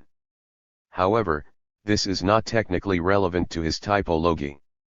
The Heerschaftsverband, authoritarian association, 99 was a term widely used after the late 1860s when Geerk made it the standard contrast to the Genossenschaft, equalitarian association. The term patrimonial state was older still. It was introduced early in the 19th century by Karl Ludwig von Haller. 100 Haller fought against the liberal doctrines of the social contract and for the thesis that all governmental authority was the private property of the ruler. He also elaborated the early ideal type of patrimonial bureaucracy. Whereas Haller equated patriarchalism and patrimonialism, Weber contrasted the two concepts and defined the latter as the political domination of a ruler with the help of his personal apparatus, consisting of slaves, retainers, ministerials. This change reflected the controversy over the importance of Grunheerschaft, monoreal domination, in Germanic history, which Weber downgraded in favor of the charismatic origin of political rulership. His 1914 letter to George von Below stressed the distinction between patriarchal and patrimonial domination. Although I have good reason to think very modestly of my own expertise, I have no doubt that you are right about the existence of genuine political authority, not just private powers, in European feudalism. It is astonishing that the old contrary theory to which, admittedly, I too once adhered is still so persistently defended. Terminologically, I must limit the concept of patrimonialism to certain kinds of political domination. I hope you will find that I have sufficiently emphasized the absolute distinction between domestic, personal, and monoreal authority, on the one hand, and political Herrschaft on the other, which is none of these but rather military and judicial authority. This main thesis of your book will find no objection from my side. I will only show that this difference is as old as history. 101 Weber demonstrated his point by drawing on examples from antiquity and the Chinese Empire. Patrimonialism was the most important kind of administration before the emergence of modern bureaucracy. In the most centralized case, it constituted a patrimonial bureaucratic administration with a state socialist oikos econom Vrodbertus concept. European feudalism was its most fragmented case, with its sole and limited analogy in Japan. Only European feudalism developed the Ständeestate, the consociation of ruler, nobility, and honorateurs under a quasi-constitutional division of powers. Feudalism was for Weber a marginal case of patrimonialism, because the feudal vassal was a patrimonial lord in relation to his own retainers, and because the feudal principle did not completely replace the patrimonial administration of the realm. Feudalism had charismatic features as well. The status group of warriors was first distinguished by personal military prowess and later by noble descent.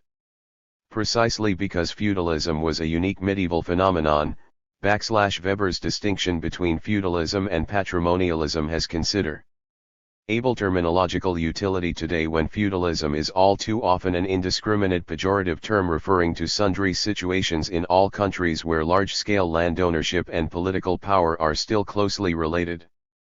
The concepts of patrimonialism and personal rulership divested of traditionalist legitimation are frequently more applicable to the new states than feudalism, bureaucracy, or charismatic rulership. 102. If patrimonialism has been conceptually underemployed, charisma has been used indiscriminately to label almost all non-bureaucratic forms of leadership. 103. Weber chose the term to characterize, first of all, the relationship between the military chieftain and his free following, the subject of his 1905 essay, Sector 4 above. He secularized Rudolf Sohm's notion of the charisma of the Christian Church.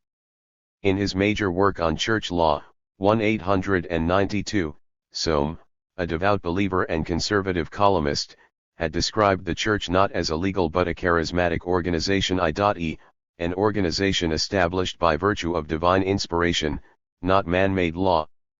After using the concept of charisma in its religious connotations in the sociology of religion, Weber apparently decided that it could also denote the self-legitimation of political leadership, a usurpatory challenge from the viewpoint of patriarchal, patrimonial, and bureaucratic legitimacy. Throughout history, political and religious charisma have warred and cooperated with one another. The secular rulers had to face, in one way or another, the institutionalized charisma of the priesthood theocracy. Since Weber concerned himself with the charisma of both powers, he differentiated the traditional notion of theocracy, still his terminology in the agrarian conditions in antiquity, into a typology of hierarchy contrasting with Caesaropapism.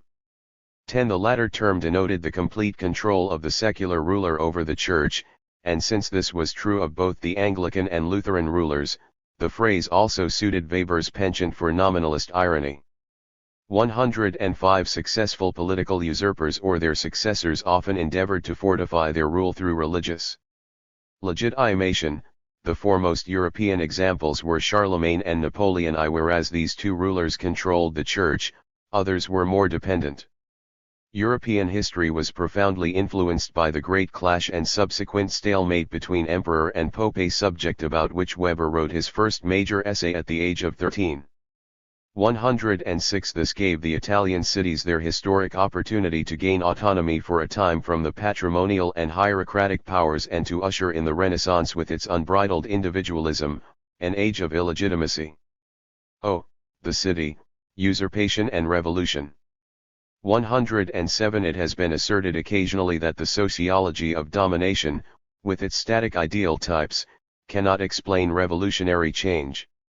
Were this true, Marxism as well could not have advanced a theory of revolution, since its laws and developmental constructs are nothing if not ideal types, as Weber pointed out in 1904-108. The fact is that his own theory of revolution appears in the guise of usurpation and non-legitimate domination because of its attention to administration and legitimacy, marginal concerns to Marxism. Weber looked more closely at the consequences of the seizure of power than did Marx. In spite of the dictatorship of the proletariat, he saw that revolutionary domination can survive only when an efficient administration suppresses the expropriated former holders of legitimate power. The city as an autonomous, oath-bound commune of armed men existed only in the Occident, and then only in antiquity and the Middle Ages. It was the specific locus of revolutionary domination in two respects. It was a state within a state erected by the patricians against the patrimonial rulerships with their traditionalist legitimation. It also was the scene of the uprising of the people against the patricians, who had in turn assumed the mantle of legitimacy. The people's leaders created another state within a state. Weber maintained that the oldest historical records of the city as a commune proved its revolutionary character, but that this was often obscured in documents which purposively hid usurpations of political power. 109 The first great usurpation of the early Middle Ages was the revolutionary movement of 726 that led to the defection of Italy from Byzantine domination and centered around Venice. It was called forth especially by opposition to the icon destruction ordered by the emperor, who was under the pressure of the Islamic sympathies of his own army. Thus the religious element, although not the only factor, triggered the revolution. 110. After a period of patrician rule, the Italian popolo rose under its leaders and established the first deliberately non-legitimate and revolutionary political association, below, 1302. Weber contrasted the patrician city with the plebeian city of the Middle Ages and of antiquity, exploring the different forms of class struggle in each type and era. He stressed the remarkable parallels between the Italian popolo with its capitano and the ancient Roman plebs with its tribune. In the absence of traditional legitimation, the tribune was sustained by armed popular support. He checked the power of the Senate and instigated the plebiscita. Democratization means the political expropriation of the upper strata, which in these historical cases were as closely policed, disenfranchised, and outlawed as is the Russian bourgeoisie by Lenin. The basis of democratization is everywhere of a military nature. It lies in the emergence of a disciplined infantry. Military discipline signified the victory of democracy, for the wish and the need to call on the non-knightly masses gave them arms and thereby political power. The parallels to the German Revolution of 1918 are obvious. 111 However, democratization by no means leads to the waning of domination. Ancient and medieval democracy passed through the state of the tyrannies and the signoria before the city-state disappeared, reverting to patrimonial rulership through internal transformation or external defeat. But this historical cycle had very different results in the two eras. In antiquity a universal empire came into being, suppressing private capitalism. At the beginning of modern history, the competing patrimonial bureaucratic states created the European balance of power, one of the preconditions of modern capitalism. They further developed the rational administration first promoted by the non-legitimate dictatorship of the Italian signoria. Thus the modern state and modern democracy were not the direct successors of the medieval city. Their rise was prepared by the struggle for representation in the stindestate and the absolutist state, which preceded their violent establishment in the American and French revolutions. From the viewpoint of legitimacy and administrative control, there is no basic difference between coups d'état and mass uprisings. Weber's reference to the Russian and German revolutions was more than a mere illustrative analogy. Structurally, the modern state, whether parliamentary, plebiscitary or a people's democracy, is one city. Non-legitimate domination is at the root of modern democracies, whether they are more libertarian or more authoritarian. The United States, the first new nation in Seymour Martin Lipset's phrase, came into being in rejection of monarchic legitimacy and instead created a polity that, in analogous terms, resembles the Roman Republic, its president, tribune, and the plebeian House of Representatives contrast with the Senate, an imitation of the House of Lords, as the most traditionalist and aristocratic element. It is a moot point which contemporary state should be considered less similar to a city and closer to patrimonial rulership. Hierarchy and Caesaropapism continue to exist in some of their traditional ways, but more frequently in a new secularized form. Secular intellectuals have replaced priests as the new legitimizers, especially in the new states. Weber did not foresee how quickly and terribly totalitarianism would seize and exercise Poe/Ver, although he described it as an objective possibility, below, 644, 661, 11-4. Toward the end of his life he considered it more likely that a Bonapartist coup d'état might occur in Bolshevist Russia or in Weimar Germany, a reasonable guess on the basis of historical precedent. But Weber had no deterministic view of history. The continuum of cultural development in the I/Mediterranean European realm has up to now shown neither completed cycles nor an unambiguous unilinear development. 112. Despite his fulminatio ls, he did not consider the oppressive dominance of bureaucracy politically inescapable, cf. below, 991. In his showdown with Oswald Spengler in February of 1920, Weber extracted the admission from the author of The Decline of the West that his morphology was historical poetry. Domination in large-scale communities was for Weber the only historic inevitability, a point directed at the same occasion against a young communist who was dreaming of the perfect commune of intellectuals and proletarians in Siberia. 113. If the course of history is not predetermined but domination inescapable at the same time that its forms are limited, a historically saturated typology is the best analytical tool for the researcher. This is the ultimate rationale for the typologies of economy and society. 2. Part 1, the later part. Between 1918 and 1920, during and after the empire's collapse, Weber turned to the terminological summary. In contrast to Part 2, where after 1918 he revised only the chapter on bureaucracy, he rewrote the definitions many times. Weber spent so much energy on the categories because he recognized that the discursive exposition of his complex and novel terminology made retention difficult. Several colleagues, among them the philosopher Heinrich Rickert, had told him that the Stammeiler critique and the essay on some categories of interpretive sociology were excessively hard to read. Weber heeded their advice and simplified the terminology. He divided the text into numbered main definitions and small print comments, a device frequently employed in the older literature, as in Schönberg's Handbook of Political Economy. In the first edition of Wirtschaft und Gesellschaft, Part 1 was published under the title now carried by Part 2, but Weber liked to call it his Kategorienlehre or casuistry. In those last months of his life he seems to have expressed some satisfaction with his progress, with the feeling, however, people will shake their heads. He expected resistance to his redefining of well-known historical, economic, legal, and theological terms for his sociological purposes. Thus, he wanted it clearly understood that his definitions were nothing more than a clarification of his own terms to be tested by their scholarly yield. They were not an attempt to impose a new terminology on his colleagues. Hundreds of students attended his courses at this time in Vienna in 1918 and in Munich in 1919/20, but the course on the categories drove them away en masse. 114. Upon their urging, Weber compensated the students for his definitions with his lectures on economic history. It is certainly true that the definitions are not readable. Part 1 is really a reference text, and it would indeed have greatly facilitated the reading of Part 2 had Weber lived to revise the old terminology in the light of the new. The discrepancy as it now exists makes additional demands upon the reader of both parts, but it also offers researchers the opportunity to work with Weber's alternative terminology. When Schmaler wrote his critique of Sombert's modern capitalism, he advanced a complaint that might have applied also to Weber.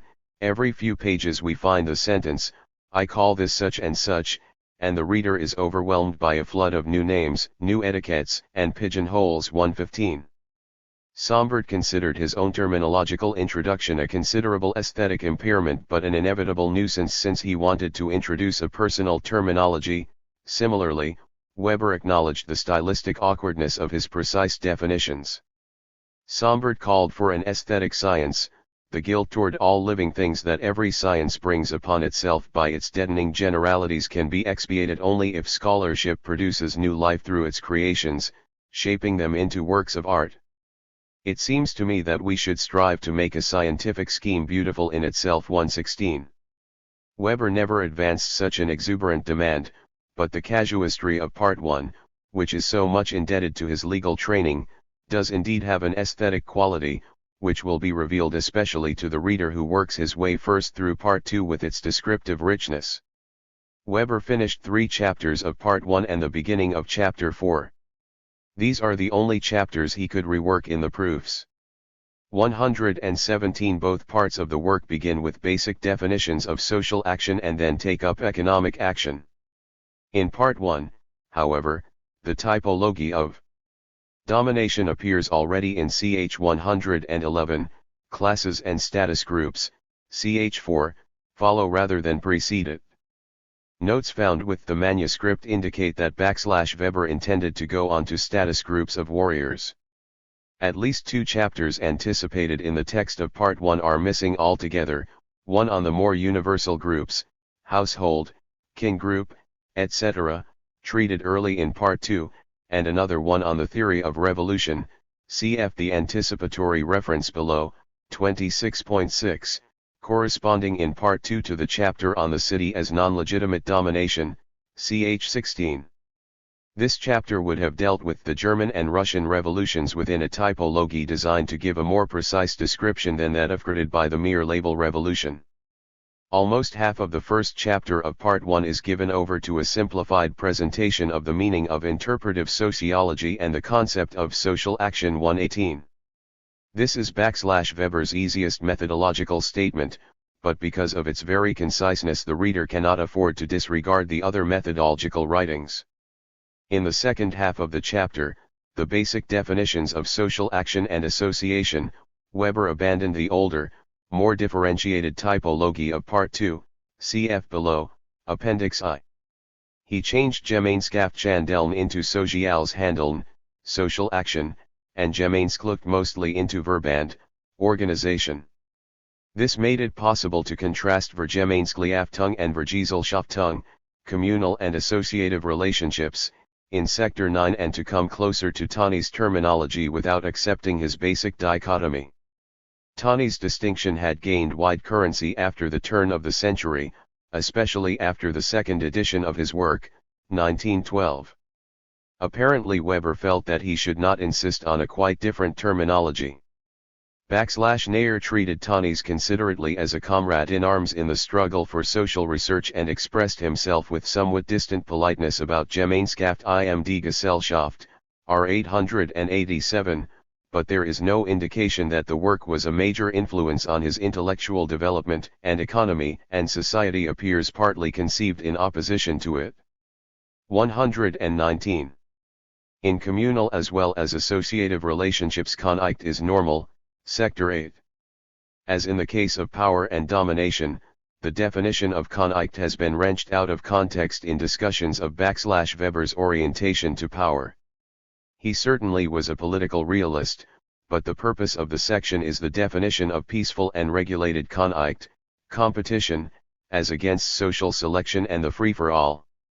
The target of the section is social Darwinism. Unrestrained struggle and social selection are marginal to Weber's analytical interest. Up to now the reversal of a key sentence has confused both German and English readers.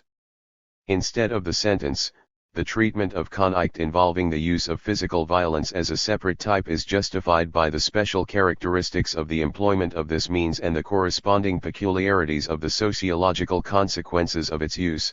Parsons, ed. Theory, 133, it must read, the conceptual separation, Absonderung, of peaceful from violent Konflikt is justified by the quality of the means normal to it and the peculiar sociological consequences of its occurrence, Balo /, 38.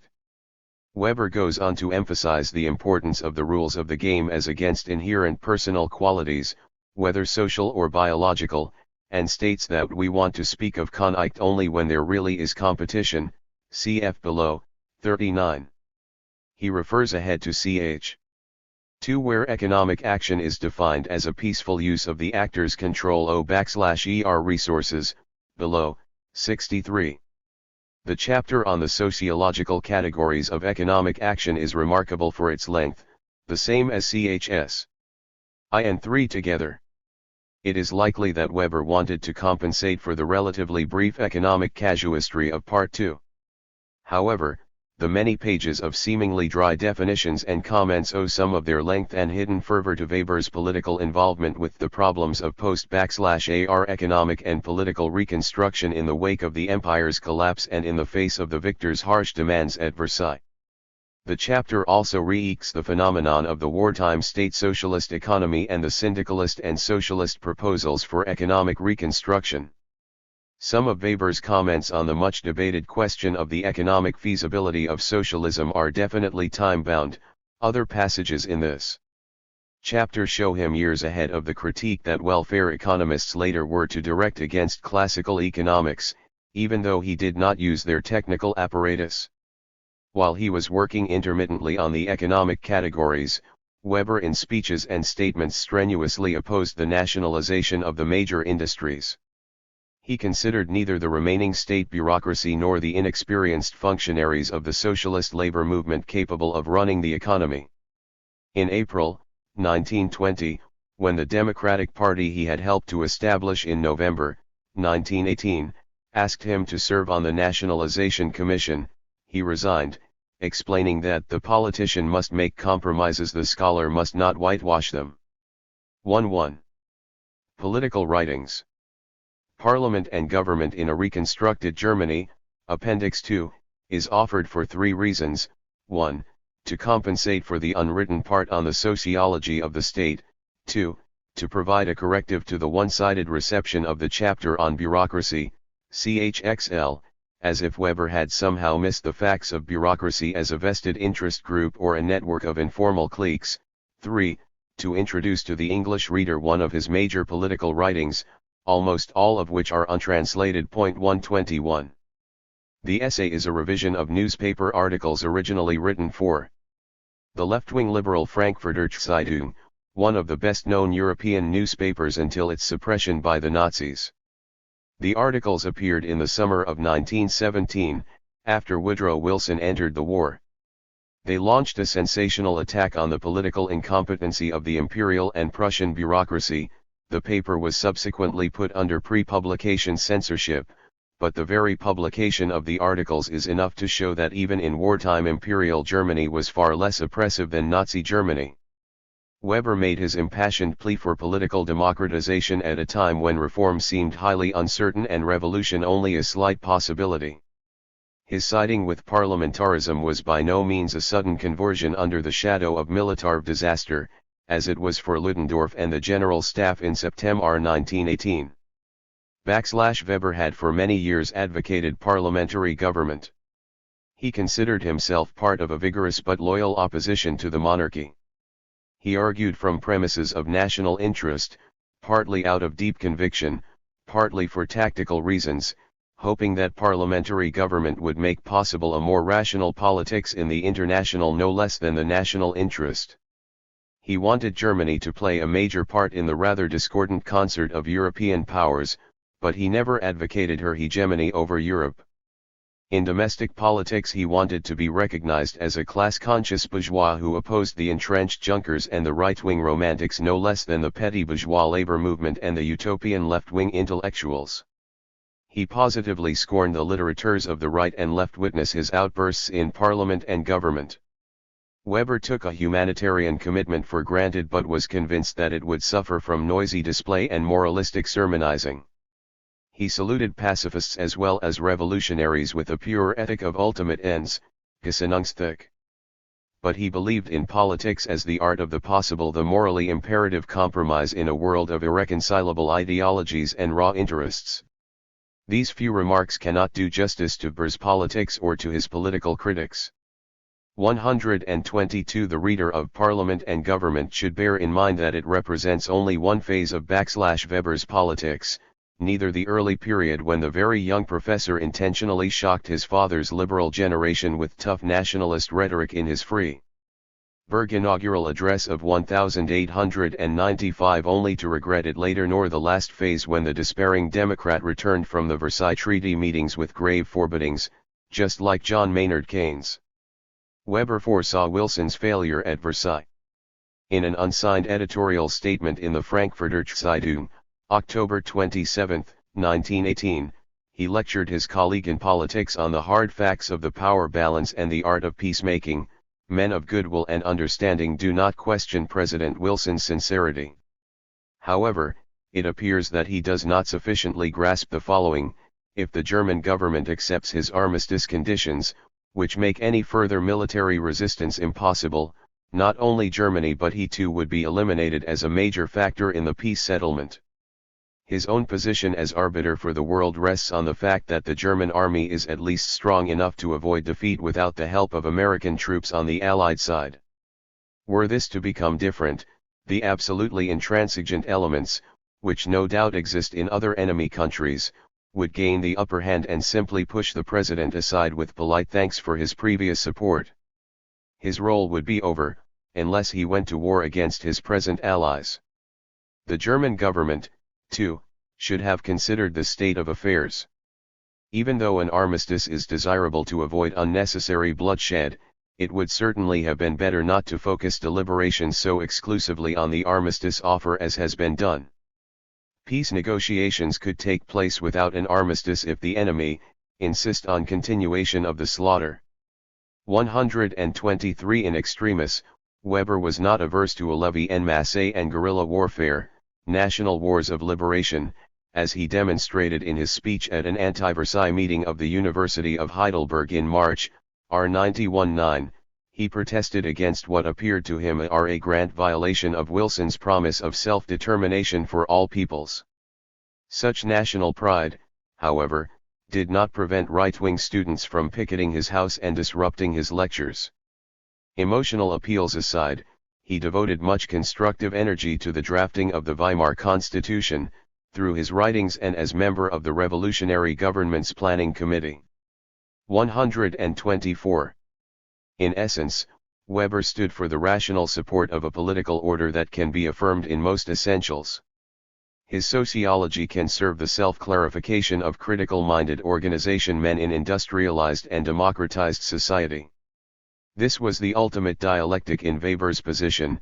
He was a sharp critic of human and institutional failures, but basically a moralist with reformist convictions, not a revolutionary temper. 125.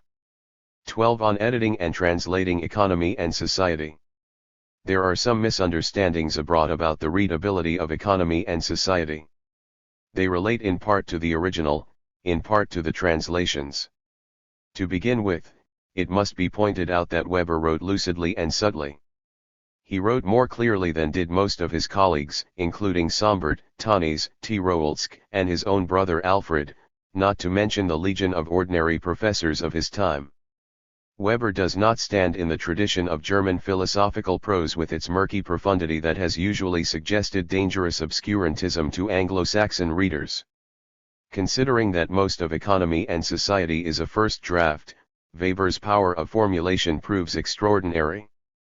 Yet there are difficulties, since Part 2 was written with great speed, stylistic editing and judicious cutting would have been helpful to the reader, but this would also have been incompatible with the requirements of a complete edition. 2. Weber never wrote a well-wrought book. His larger works are longish problem-centered research papers. Economy and Society is the only work conceived for a wider audience, but it never reached the stage of final literary form. Moreover, it was simply not meant as a trot for introductory courses, or as the kind of polished study in cultural pessimism so popular in the 1920s. 3. Weber uses a profusion of quotation marks as an alienating device to indicate that he employs familiar terms with reservations, with a new meaning, or in an ironic sense. This habit was the counterpoint to his concern with terminological precision and at times is a drawback. In the translation, the quotation marks were used more sparingly. 4. Weber tended to overqualify his sentences, using terms such as perhaps, more or less, in general, as a rule, frequently but not always, etc. This reflected the difficulty both of formulating historical generalizations and of identifying a specific cause. Weber's sense of caution became a stylistic mannerism. Similar to the second and third volume of Das Kapital, Weber's work was edited from literary remains written in a scarcely legible handwriting. The early editions of Wirtschaft und Gesellschaft contained hundreds of reading and identification errors.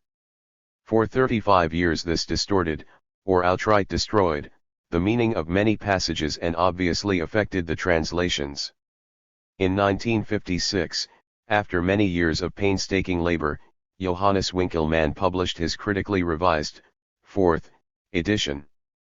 In close cooperation, Winckelmann and the English editors have decided on a large number of further changes in wording, clauses, names and dates, Some of these have been incorporated in the 1964 German paperback edition.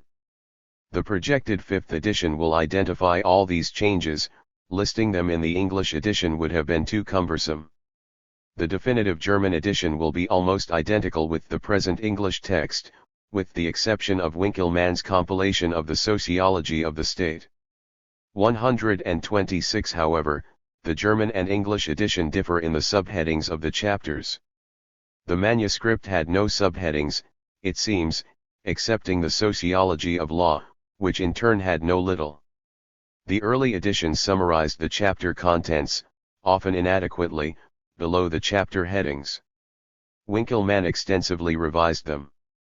The English editors proceeded at their own discretion and used subheadings in the text to improve its readability. The systematic checking of the text required considerable library research, invisible where there are no corrections and annotations. The revision of the extant translations proved almost as time-consuming and difficult as the new translation, since every sentence had to be compared to the German text and changed if it appeared necessary for textual, terminological and, more rarely, stylistic reasons. Weber's skillful use of German syntax permits more complex construction than is feasible in English. Thus, Weber is not really improved by streamlining, by breaking up his carefully balanced and qualified sentences into a series of linear constructs. A more linear rendering was inevitable in the English version, but our inclination was to retain, and in some cases to restore, Weber's architecture. However, in most cases pragmatic prevailed over stylistic considerations, whether the revision of previous translations or our own formulations were involved. In most academic translations, the task involves prosaic accuracy, not an aesthetic recreation. Academic translation should properly be teamwork. Individual heroism is bound to be affected by the limitations of any single translator, as was proven by Parsons, Fiskoff, and Kolliger. Some of the English translations have been undertaken by two men, one familiar with each language. This arrangement could not, however, lighten the burden of the primary translator. Our translation was aided by twofold familiarity with the original language, which permitted collateral reading and prevented premature closure by either one of us. Our revision of the extant translations has also been in the nature of collateral reading, backed by the wisdom of hindsight. The ideal translation, however, requires a third man, the stylist in the language of translation. Our third man was missing. Everett C. Hughes once remarked that, as a matter of principle, a work should only be translated as a whole. Each piecemeal translation tends to reduce the incentive for publishing the whole. This leads to unanticipated and fortuitous intellectual consequences. Theoretical developments in American sociology have been considerably influenced by the vagaries of the Weber translations. Thus, the Girth and L.V. Ills edition created the impression that the sociology of domination centers about the contrast of bureaucracy and charisma. Parsons' translation of only Part 1 perforce attenuated the historical dimension of the work and led some writers to believe that Weber did not follow up on his categories. 121. Weber's case is far from exceptional. In recent years it has become clear that the translations of Durkheim and Nietzsche have had similar distorting consequences. Without sustained support by foundations and institutes, the desiderata of academic translation cannot be fulfilled in most cases. This support has been lacking largely because translation and editing are the most underestimated kind of work in the social sciences. But as long as sociologists continue to lean on the sociological tradition, the need for translation will persist. Moreover, in an era of worldwide comparative research, the linguistic problem will be perpetual without adequate translation facilities and better linguistic training for social scientists. Volume 1. Economy and Society. Part 1 and Part 2, Chapters I-7. Part 1. Conceptual Exposition. Chapter I. Basic Sociological Terms. Prefatory Note. An introductory discussion of concepts can hardly be dispensed with, in spite of the fact that it is unavoidably abstract and hence gives the impression of remoteness from reality. The method employed makes no claim to any kind of novelty. On the contrary, it attempts only to formulate what all empirical sociology really means when it deals with the same problems, in what it is hoped is a more convenient and somewhat more exact terminology, even though on that account it may seem pedantic. This is true even where terms are used which are apparently new or unfamiliar. As compared to the author's essay in Logos 1, the terminology has been simplified as far as possible and hence considerably changed in order to render it more easily understandable. The most precise formulation cannot always be reconciled with a form which can readily be popularized. In such cases the latter aim has had to be sacrificed. On the concept of understanding, to compare the Allgemeine Cyclopathologie of Karl Jaspers, also a few observations by Heinrich Rickert in the second edition of the Grenzen der Naturwissenschaftlichen Begriffsbildung, and particularly some of Simmel's discussions in the Probleme der Geschichtsphilosophie. For certain methodological considerations the reader may here be referred, as often before in the author's writings, to the Postur of Friedrich Cotti in his work Die Herrschaft des Worts. This book, to be sure, is written in a somewhat difficult style and its argument does not appear everywhere to have been thoroughly thought through. As regards content, reference may be made 4. Especially to the fine work of Ferdinand Tönnies, Gemeinschaft und die Gesellschaft, and also to the gravely misleading book of Rudolf Stammeiler, Wirtschaft und die Recht nach der materialistischen Geschichtsauffassung, which may be compared with my criticism in the Archiv für Sozialwissenschaft, Volume 14, 1907, GAZW, 291-359. This critical essay contains many of the fundamental ideas of the following exposition. The present work departs from Simmel's method, in his Sociology and his Philosophie des Gelds, in drawing a sharp distinction between subjectively intended and objectively valid meanings, two different things which Simmel not only fails to distinguish but often deliberately treats as belonging together. 1. The definition of sociology and of social action. Sociology, in the sense in which this highly ambiguous word is used here, is a science concerning itself with the interpretive understanding of social action and thereby with a causal explanation of its course and consequences. We shall speak of action insofar as the acting individual attaches a subjective meaning to his behavior, be it overt or covert, omission or acquiescence. Action is social insofar as its subjective meaning takes account of the behavior of others and is thereby oriented in its course. 3. A. Methodological foundations. One meaning may be of two kinds. The term may refer first to the actual existing meaning in the given concrete case of a particular actor, or to the average or approximate meaning attributable to a given plurality of actors, or secondly to the theoretically conceived pure type 5 of subjective meaning attributed to the hypothetical actor or actors in a given type of action. In no case does it refer to an objectively correct meaning or one which is true in some metaphysical sense. It is this which distinguishes the empirical sciences of action, such as sociology and history, from the dogmatic disciplines in that area, such as jurisprudence, logic, ethics, and aesthetics, which seek to ascertain the true and valid meanings associated with the objects of their investigation. 2. The line between meaningful action and reactive behavior to which no subjective meaning is attached, cannot be sharply drawn empirically. A very considerable part of all sociologically relevant behavior, especially purely traditional behavior, is marginal between the definitions of sociology and of social action. 5. 2. In the case of some psychophysical processes, meaningful, i.e., subjectively understandable, action is not to be found at all, in others it is discernible only by the psychologist. Many mystical experiences which cannot be adequately communicated in words are, for a person who is not susceptible to such experiences, not fully understandable. At the same time, the ability to perform a similar action is not a necessary prerequisite to understanding. One need not have been Caesar in order to understand Caesar. Recapturing an experience is important for accurate understanding, but not an absolute precondition for its interpretation. Understandable and non-understandable components of a process are often intermingled and bound up together. 3. All interpretation of meaning, like all scientific observations, strives for clarity and verifiable accuracy of insight and comprehension, evidence.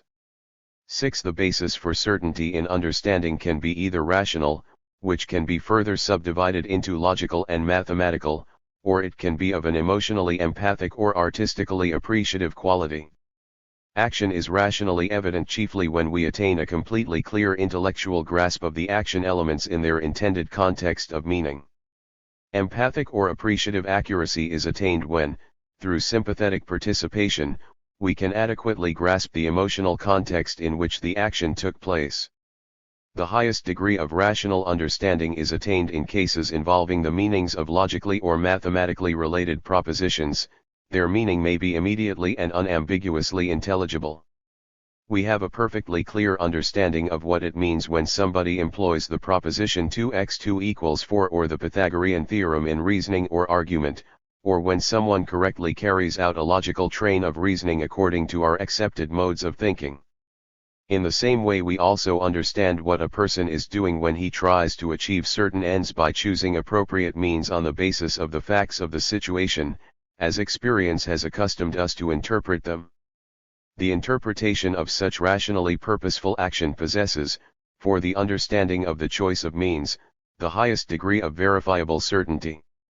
With a lower degree of certainty, which is, however, adequate for most purposes of explanation, we are able to understand errors, including confusion of problems of the sort that we ourselves are liable to, or the origin of which we can detect by sympathetic self-analysis. On the other hand, many ultimate ends or values toward which experience shows that human action may be oriented, often cannot be understood completely, though sometimes we are able to grasp them intellectually. The more radically they differ from our own ultimate values, however, the more difficult it is for us to understand them. 6. Pathically.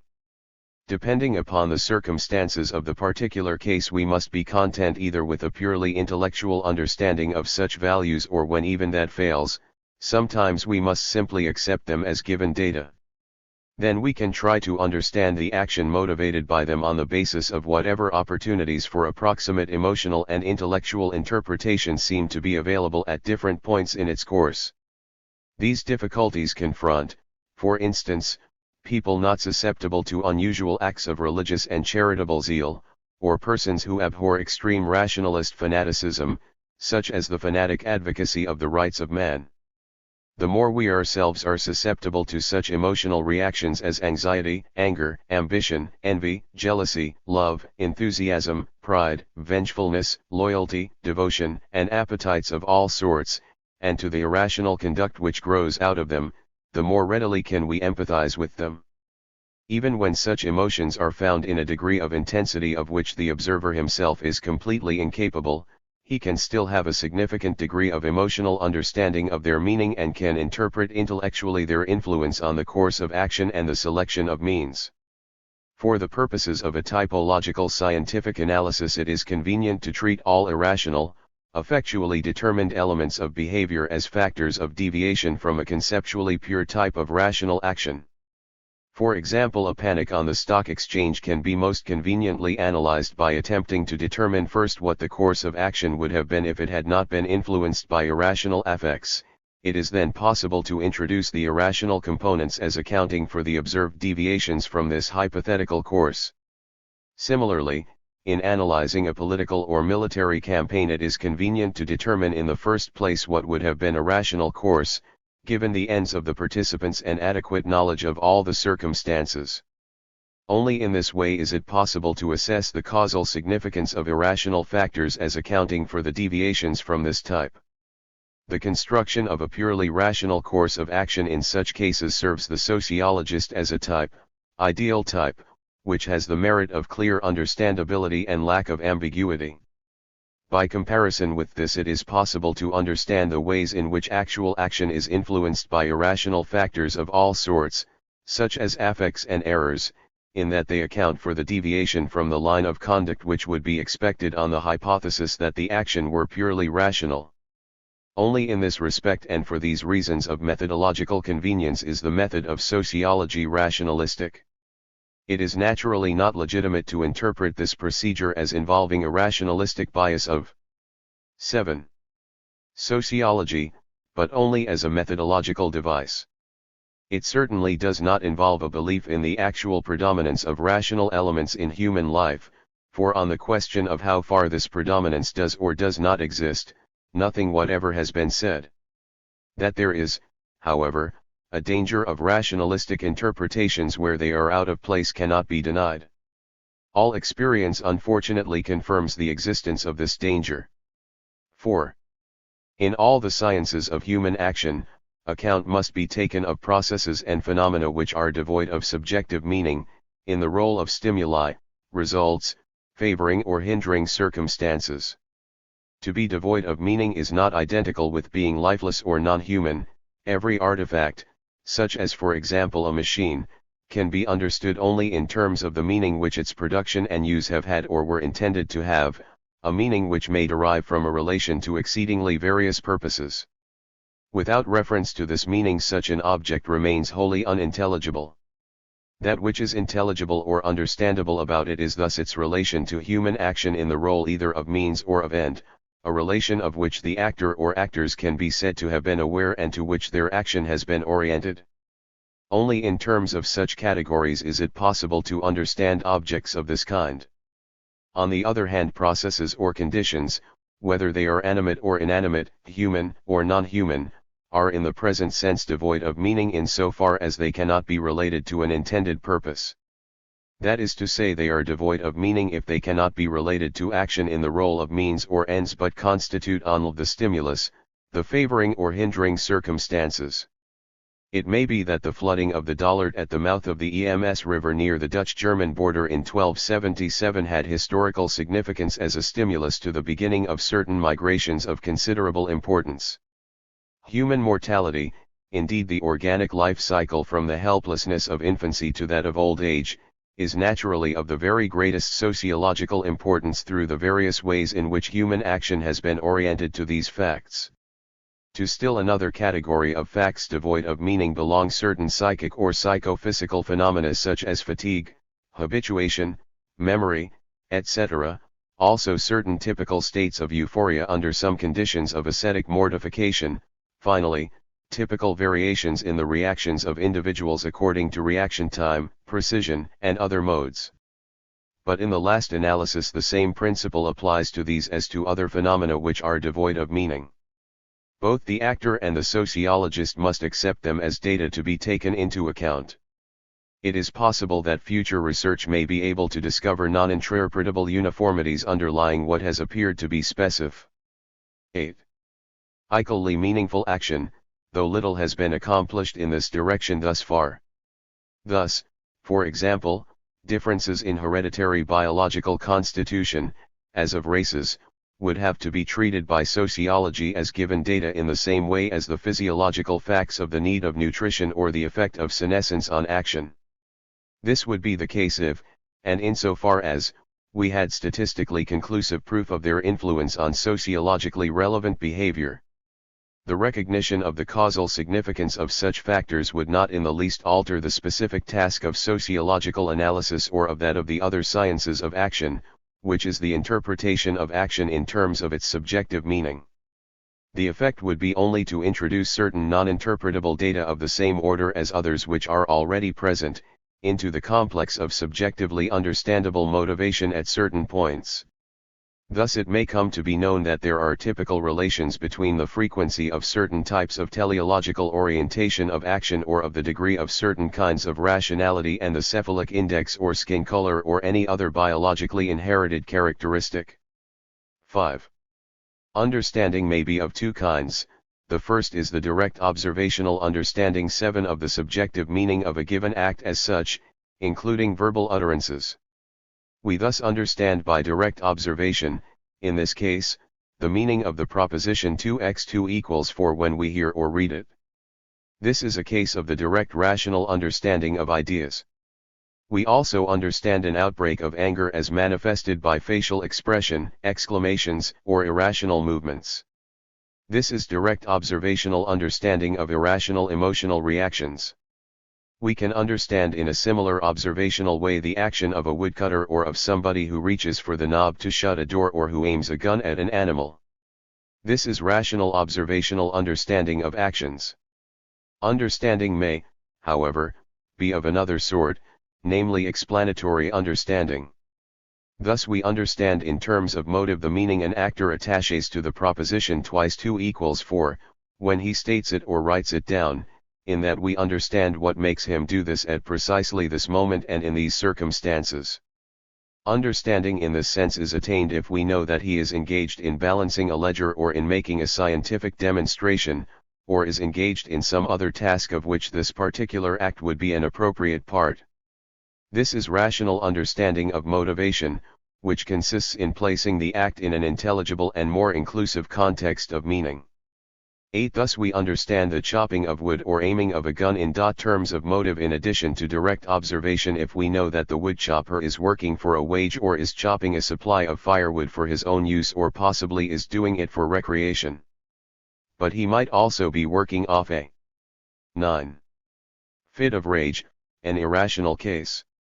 Similarly we understand the motive of a person aiming a gun if we know that he has been commanded to shoot as a member of a firing squad, that he is fighting against an enemy, or that he is doing it for revenge. The last is effectually determined and thus in a certain sense irrational. Finally we have a motivational understanding of the outburst of anger if we know that it has been provoked by jealousy, injured pride, or an insult. The last examples are all effectually determined and hence derived from irrational motives. In all the above cases the particular act has been placed in an understandable sequence of motivation, the understanding of which can be treated as an explanation of the actual course of behavior. Thus for a science which is concerned with the subjective meaning of action, explanation requires a grasp of the complex of meaning in which an actual course of understandable action thus interpreted belongs. In all such cases, even where the processes are largely effectual, the subjective meaning of the action, including that also of the relevant meaning complexes, will be called the intended meaning. 0. This involves a departure from ordinary usage, which speaks of intention in this sense only in the case of rationally purposive action. 6. In all these cases understanding involves the interpretive grasp of the meaning present in one of the following contexts: a. As in the historical approach, the actually intended meaning for concrete individual action, or b. As in cases of sociological mass phenomena, the average of, or an approximation to, the actually intended meaning, or c.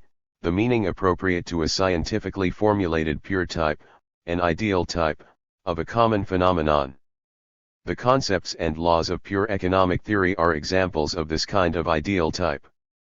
They state what course a given type of human action would take if it were strictly rational, unaffected by errors or emotional factors, and if, furthermore, it were completely and unequivocally directed to a single end, the maximization of economic advantage.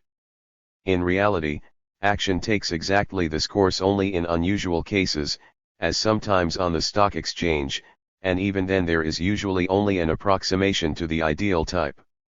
On the purpose of such constructions, see my essay in AFS, 19 CFN 5 and point II below. Every interpretation attempts to attain clarity and certainty, but no matter how clear an interpretation as such appears to be from the point of view of meaning, it cannot on this account claim to be the causally valid interpretation. On this level it must remain only a peculiarly plausible hypothesis. In the first place, the conscious motives may well, even to the actor himself, conceal the various motives and repressions which constitute the real driving force of his action. Thus in such cases even subjectively honest self-analysis has only a relative value.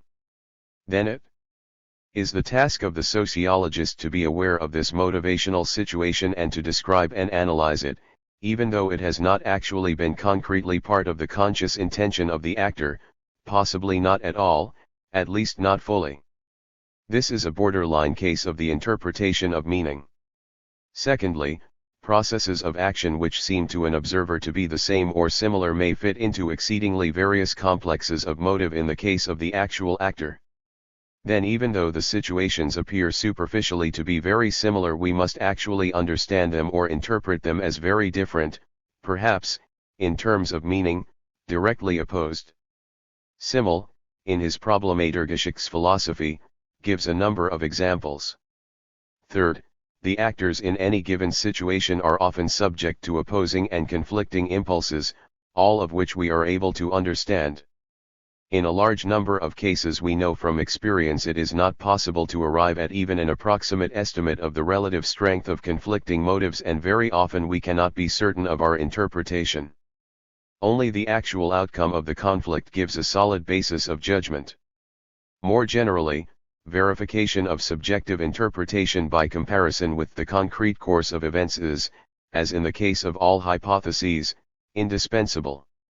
Unfortunately, this type of verification is feasible with relative accuracy only in the few very special cases susceptible of psychological experimentation. In very different degrees of approximation, such verification is also feasible in the limited number of cases of mass phenomena which can be statistically described and unambiguously interpreted. For the rest, there remains only the possibility of comparing the largest possible number of historical or contemporary processes which, while otherwise similar, differ in the one decisive point of their relation to the particular motive or factor the role of which is being investigated. This is a fundamental task of comparative sociology. Often, unfortunately, there is available only the uncertain procedure of the imaginary experiment, which consists in thinking away certain elements of a chain of motivation and working out the course of action which would then probably ensue, thus arriving at a causal judgment. 10. For example, the generalization called Gresham's law is a rationally clear interpretation of human action under certain conditions and under the assumption that it will follow a purely rational course.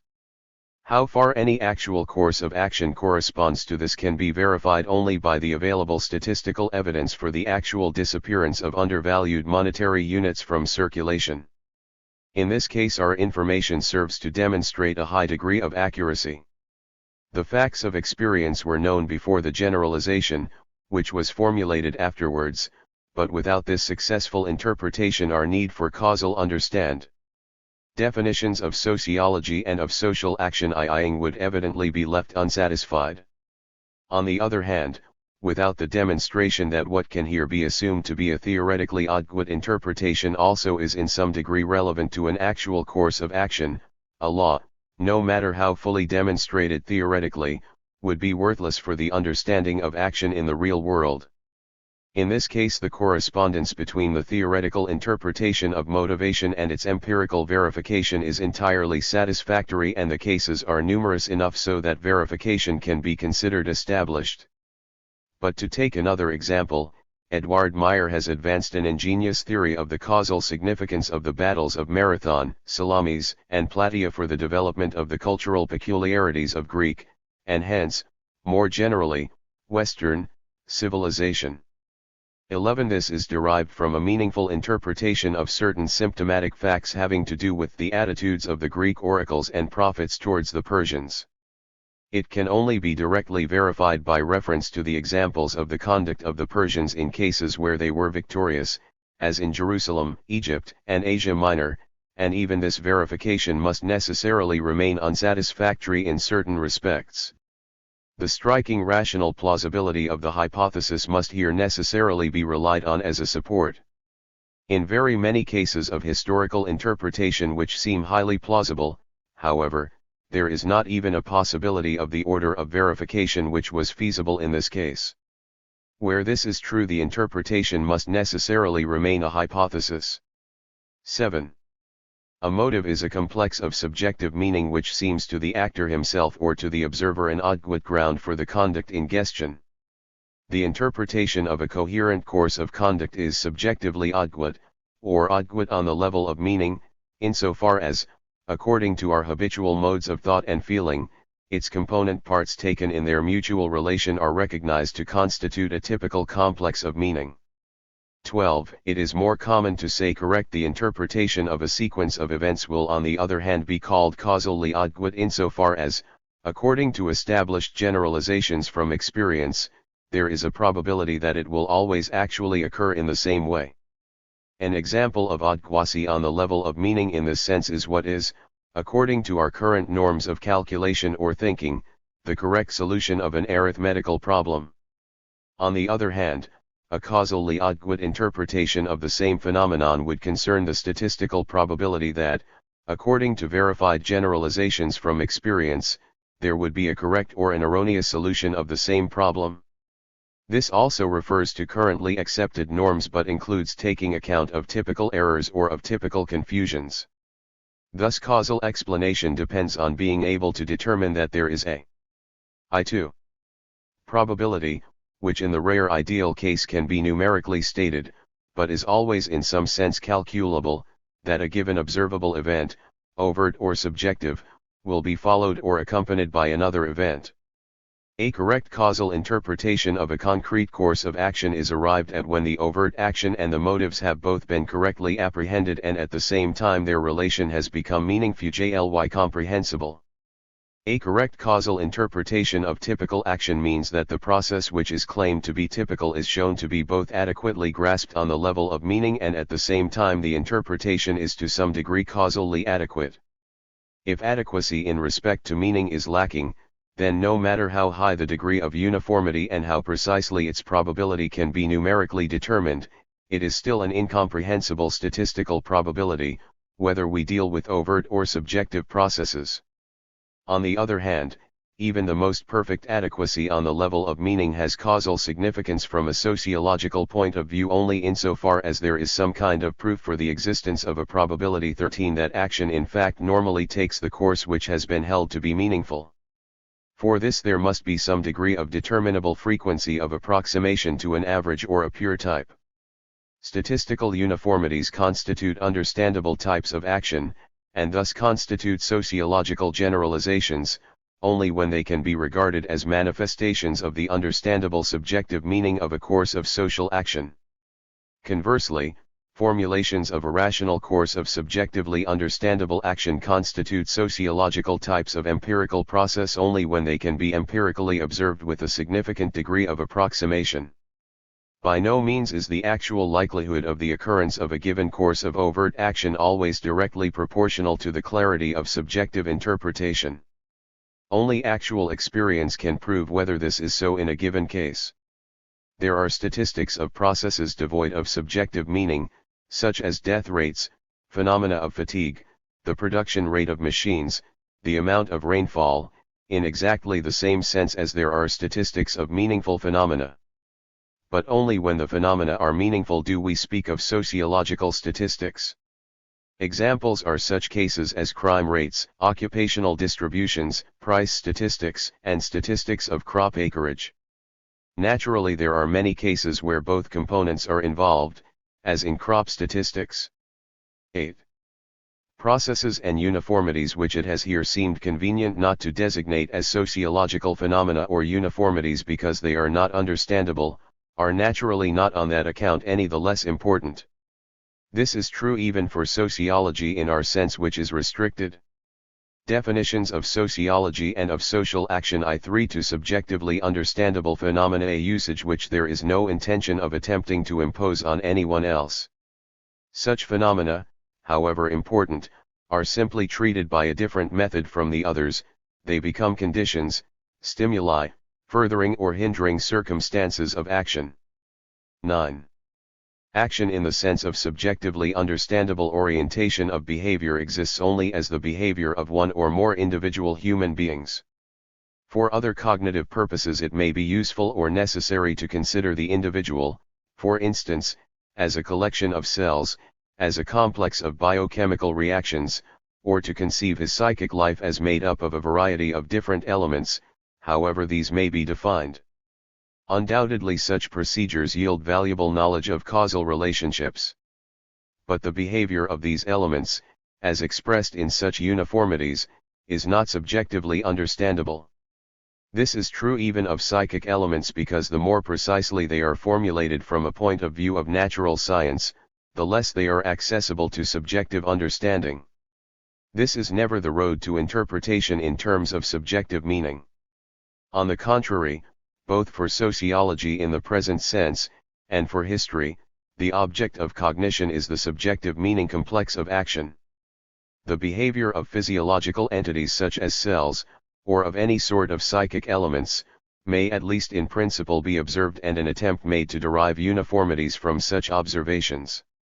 It is further possible to attempt, with their help, to obtain a causal explanation of individual phenomena, that is, to subsume them under uniformities. But the subjective understanding of action takes the same account of this type of fact and uniformity as of any others not capable of subjective interpretation.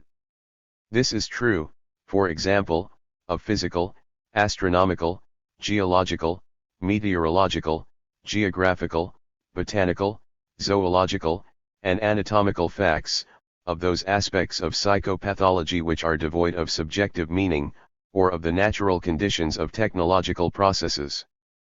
For still other cognitive purposes, for instance, juristic ones or for practical ends, it may on the other hand be convenient or even indispensable to treat social collectivities, such as states, associations, business corporations, foundations, as if they were individual persons.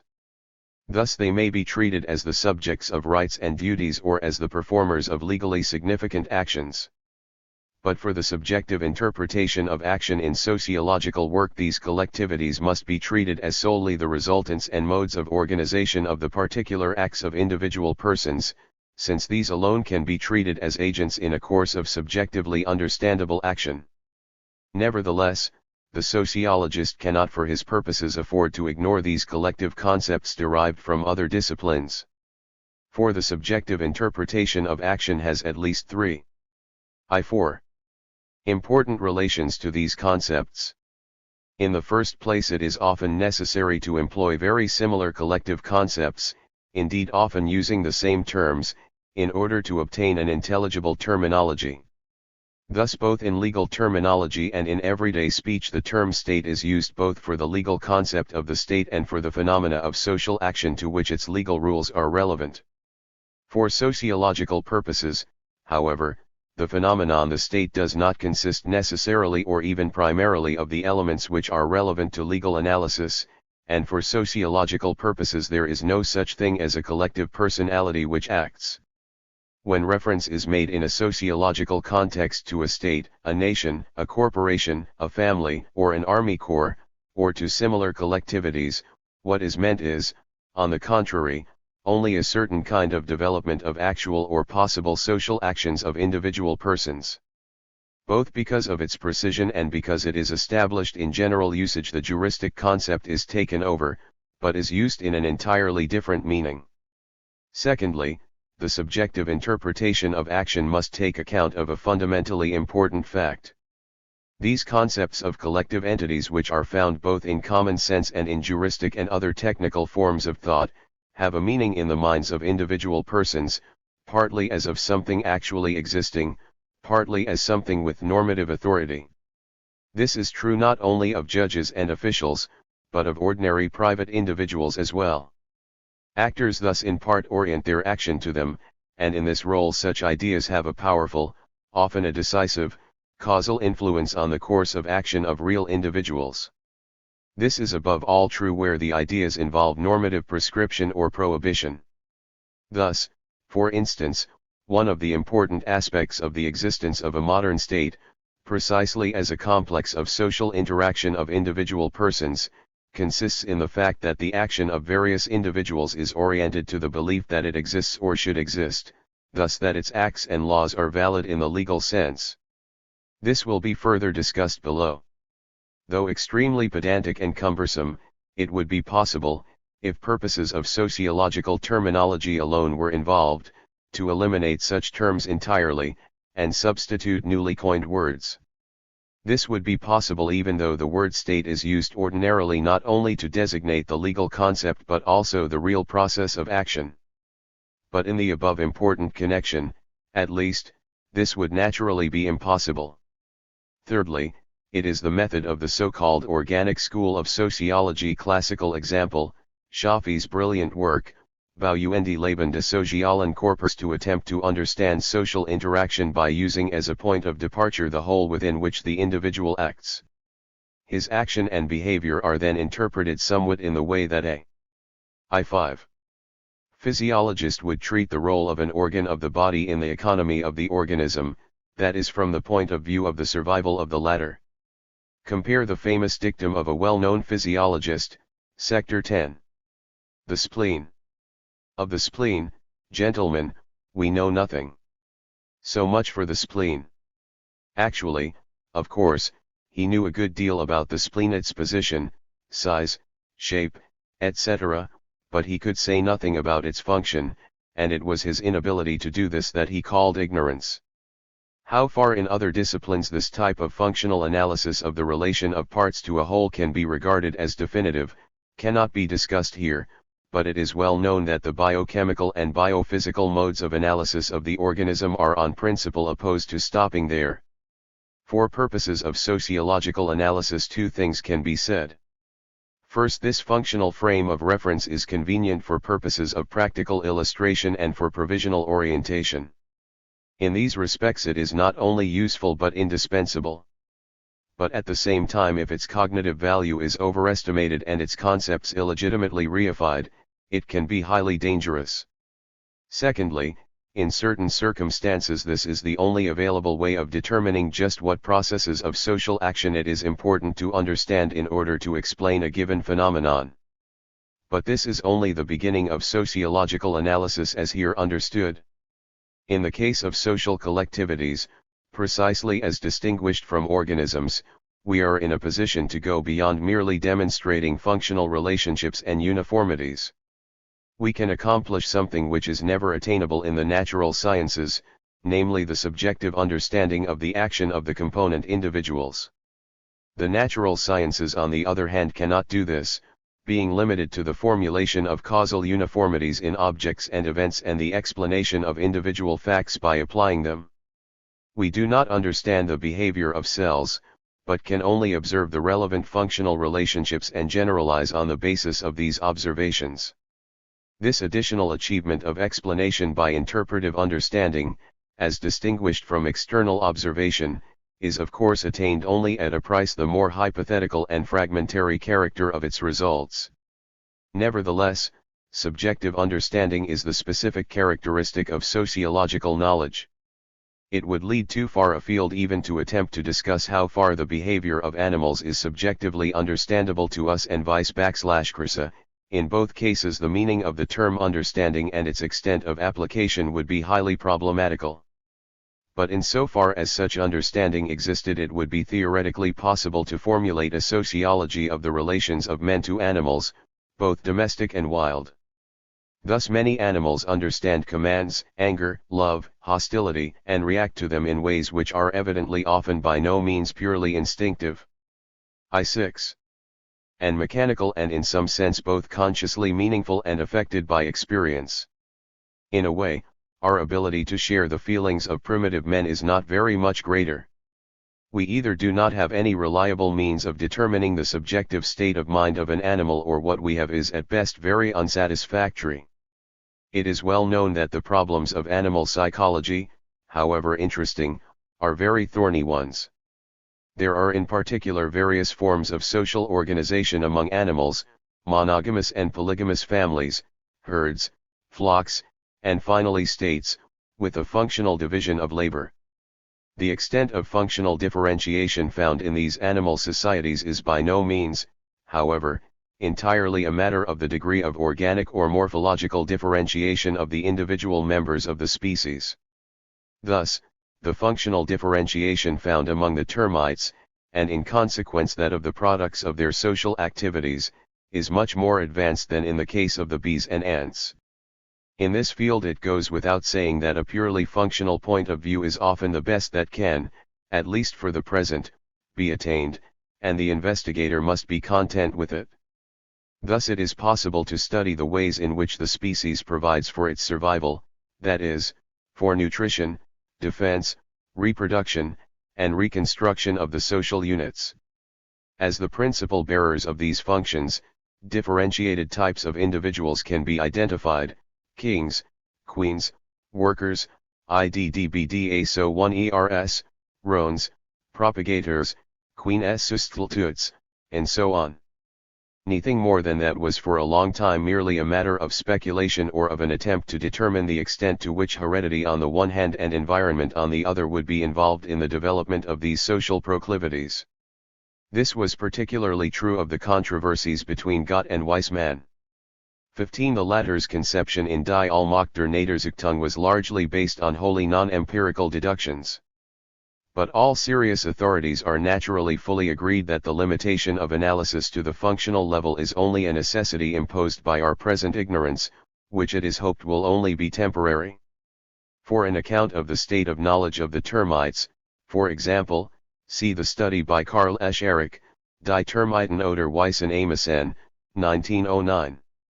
The researchers would like to understand not only the relatively obvious survival functions of these various differentiated types, but also the bearing of different variants of the theory of heredity or its reverse on the problem of explaining how these differentiations have come about.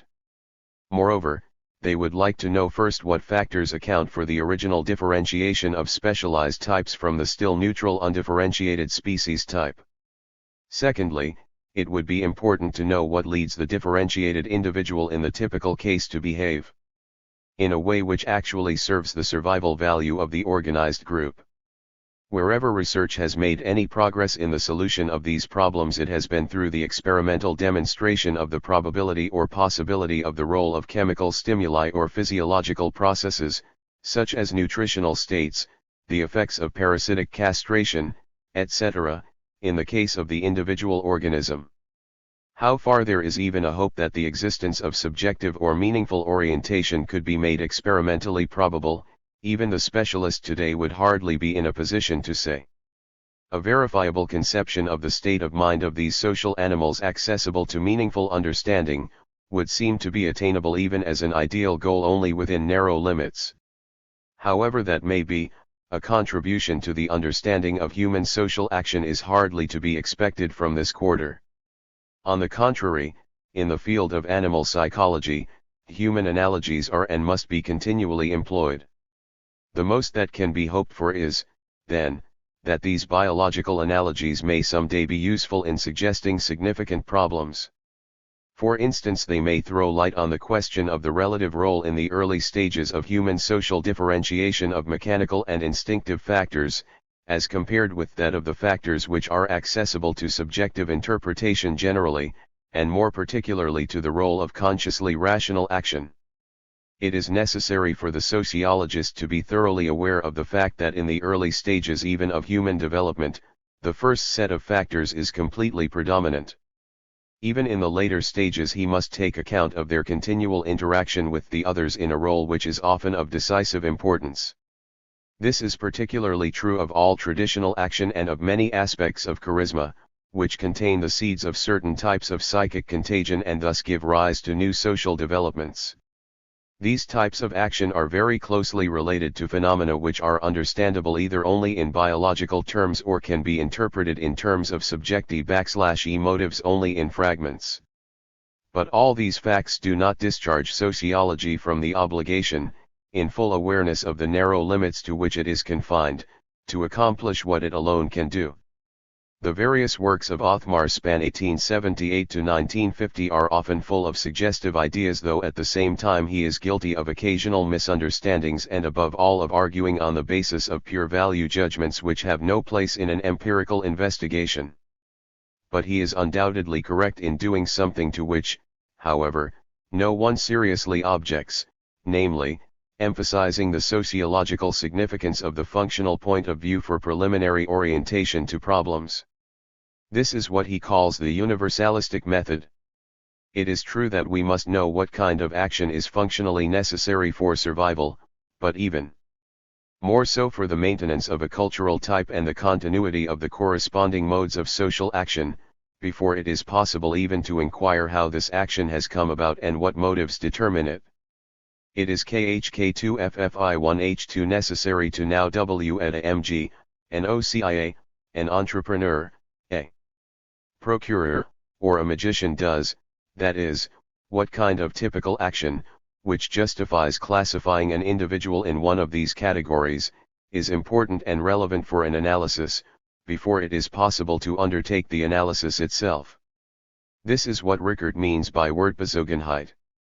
But it is only this analysis itself which can achieve the sociological understanding of the actions of typically differentiated human, and only human, individuals, and which hence constitutes the specific function of sociology. It is a tremendous misunderstanding to think that an individualistic method should involve what is in any conceivable sense an individualistic system of values.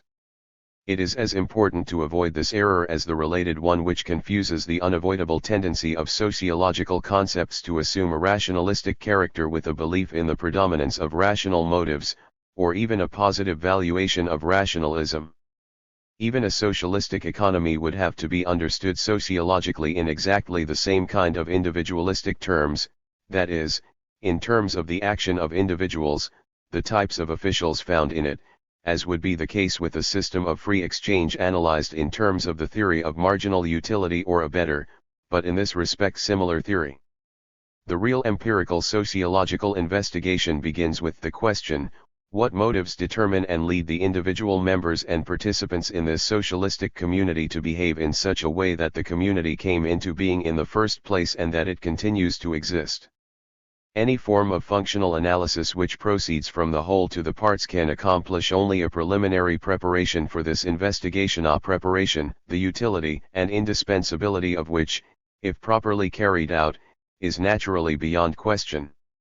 1.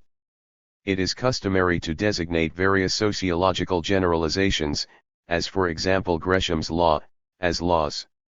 These are in fact typical probabilities confirmed by observation to the effect that under certain given conditions an expected course of social action will occur, which is understandable in terms of the typical motives and typical subjective intentions of the actors. These generalizations are both understandable and definite in the highest degree insofar as the typically observed course of action can be understood in terms of the purely rational pursuit of an end, or where for reasons of methodological convenience such a theoretical type can be heuristically employed. In such cases the relations of means and end will be clearly understandable on grounds of experience, particularly where the choice of means was inevitable. In such definitions of sociology and of social action in 9 cases it is legitimate to assert that insofar as the action was rigorously rational it could not have taken any other course because for technical reasons, given their clearly defined ends, no other means were available to the actors. This very case demonstrates how erroneous it is to regard any kind of psychology as the ultimate foundation of the sociological interpretation of action. The term psychology, to be sure, is today understood in a wide variety of senses. For certain quite specific methodological purposes the type of treatment which attempts to follow the procedures of the natural sciences employs a distinction between physical and psychic phenomena which is entirely foreign to the disciplines concerned with human action, at least in the present sense. The results of a type of psychological investigation which employs the methods of the natural sciences in any one of various possible /Is may naturally, like the results of any other science, have outstanding significance for sociological problems. Indeed this has often happened. But this use of the results of psychology is something quite different from the investigation of human behavior in terms of its subjective meaning. Hence sociology has no closer relationship on a general analytical /L to this type of psychology than to any other science. The source of error lies in the concept of the psychic. It is held that everything which is not physical is ipso facto psychic. However, the meaning of a train of mathematical reasoning which a person carries out is not in the relevant sense psychic.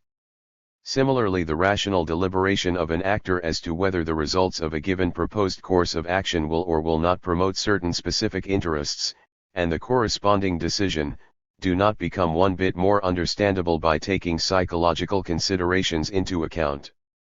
But it is precisely on the basis of such rational assumptions that most of the laws of sociology, including those of economics, are built up.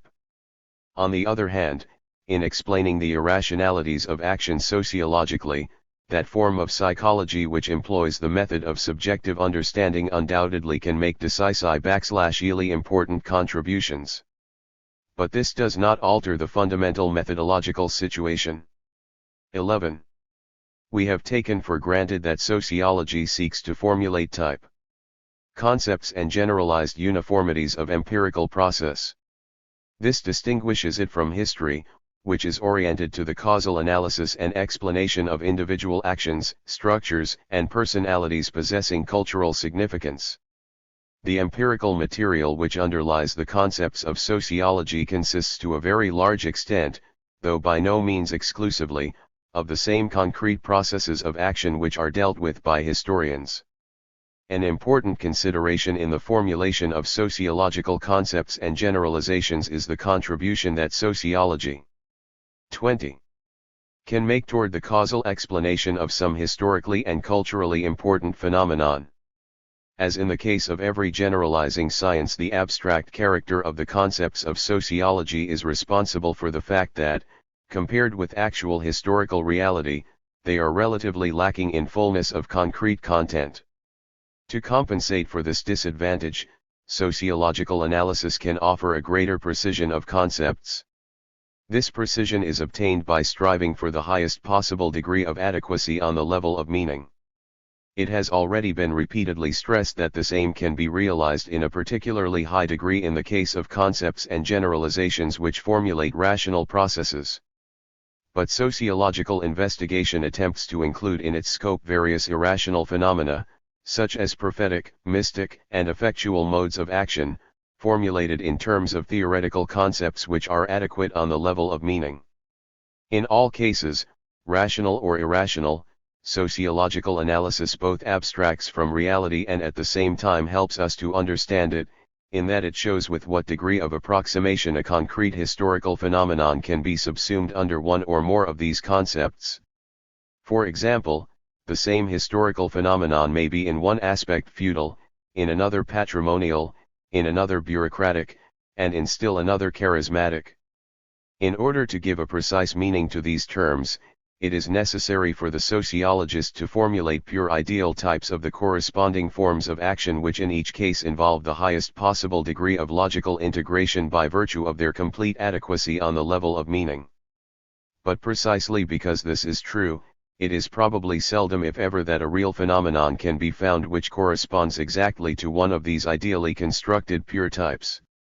The case is similar to a physical reaction which has been calculated on the assumption of an absolute vacuum.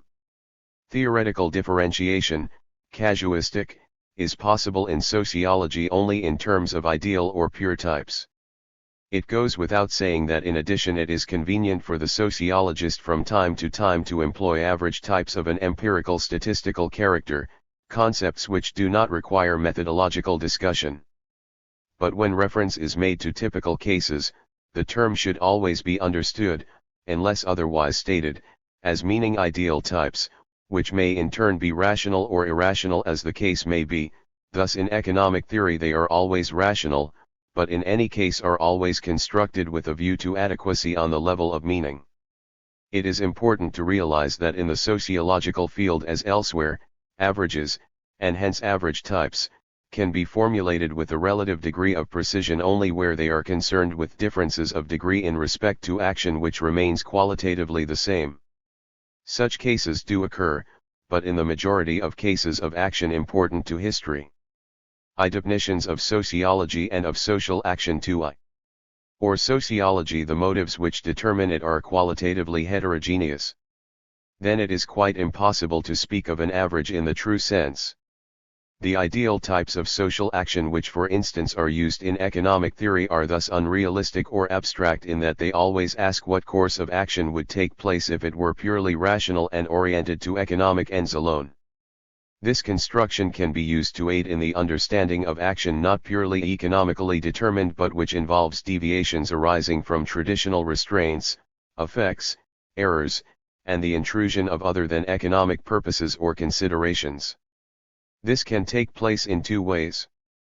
First, in analyzing the extent to which in the concrete case, or on the average for a class of cases, the action was in part economically determined along with the other factors.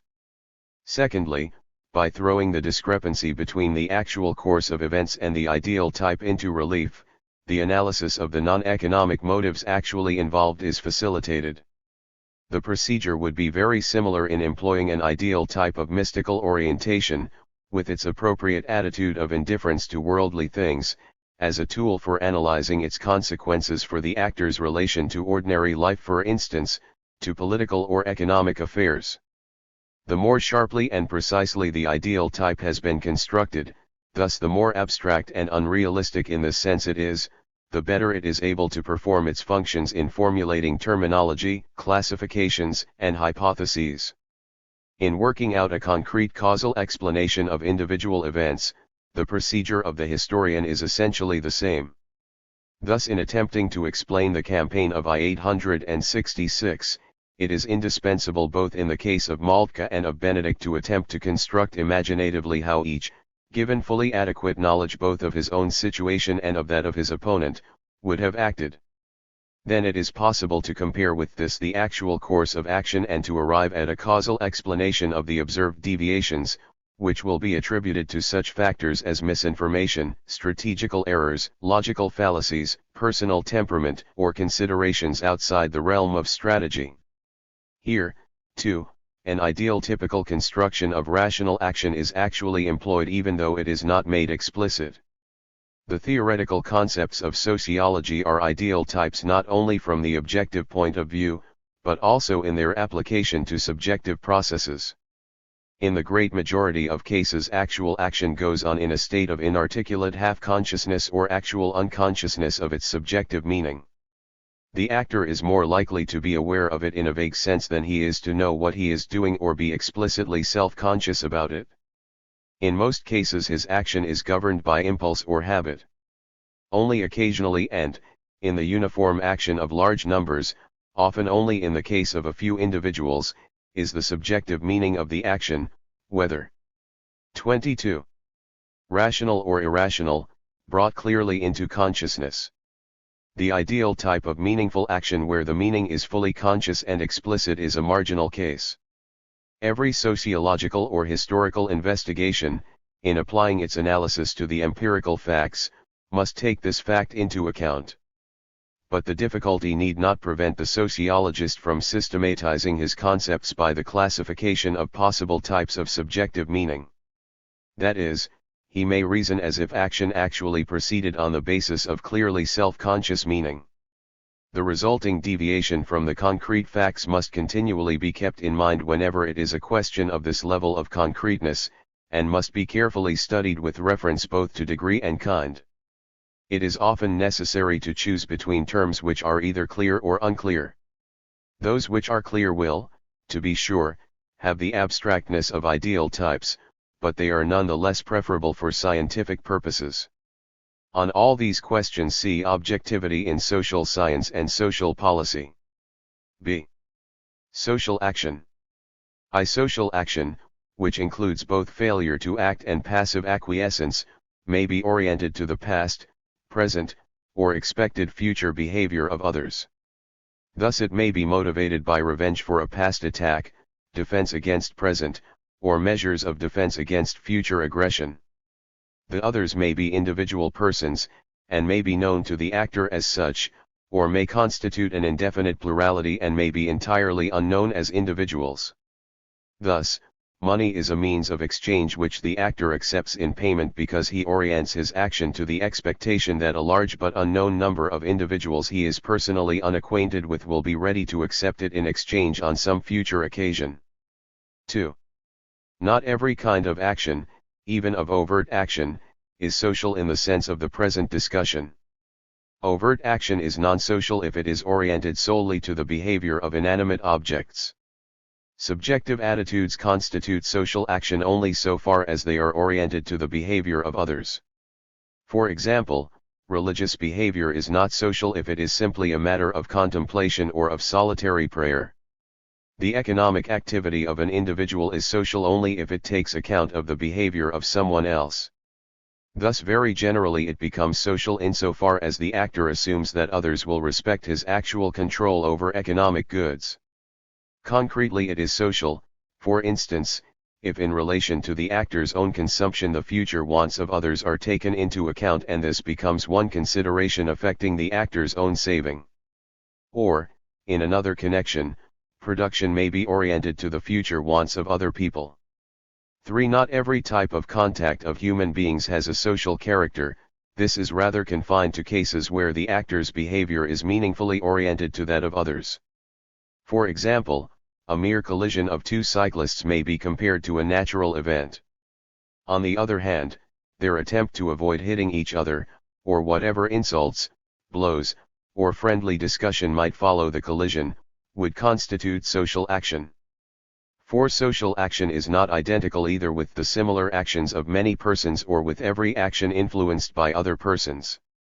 Thus, if at the beginning of a shower a number of people on the street put up their umbrellas at the same time, this would not ordinarily be a case of action mutually oriented to that of each other, but rather all reacting in the same way to the like need of protection from the rain.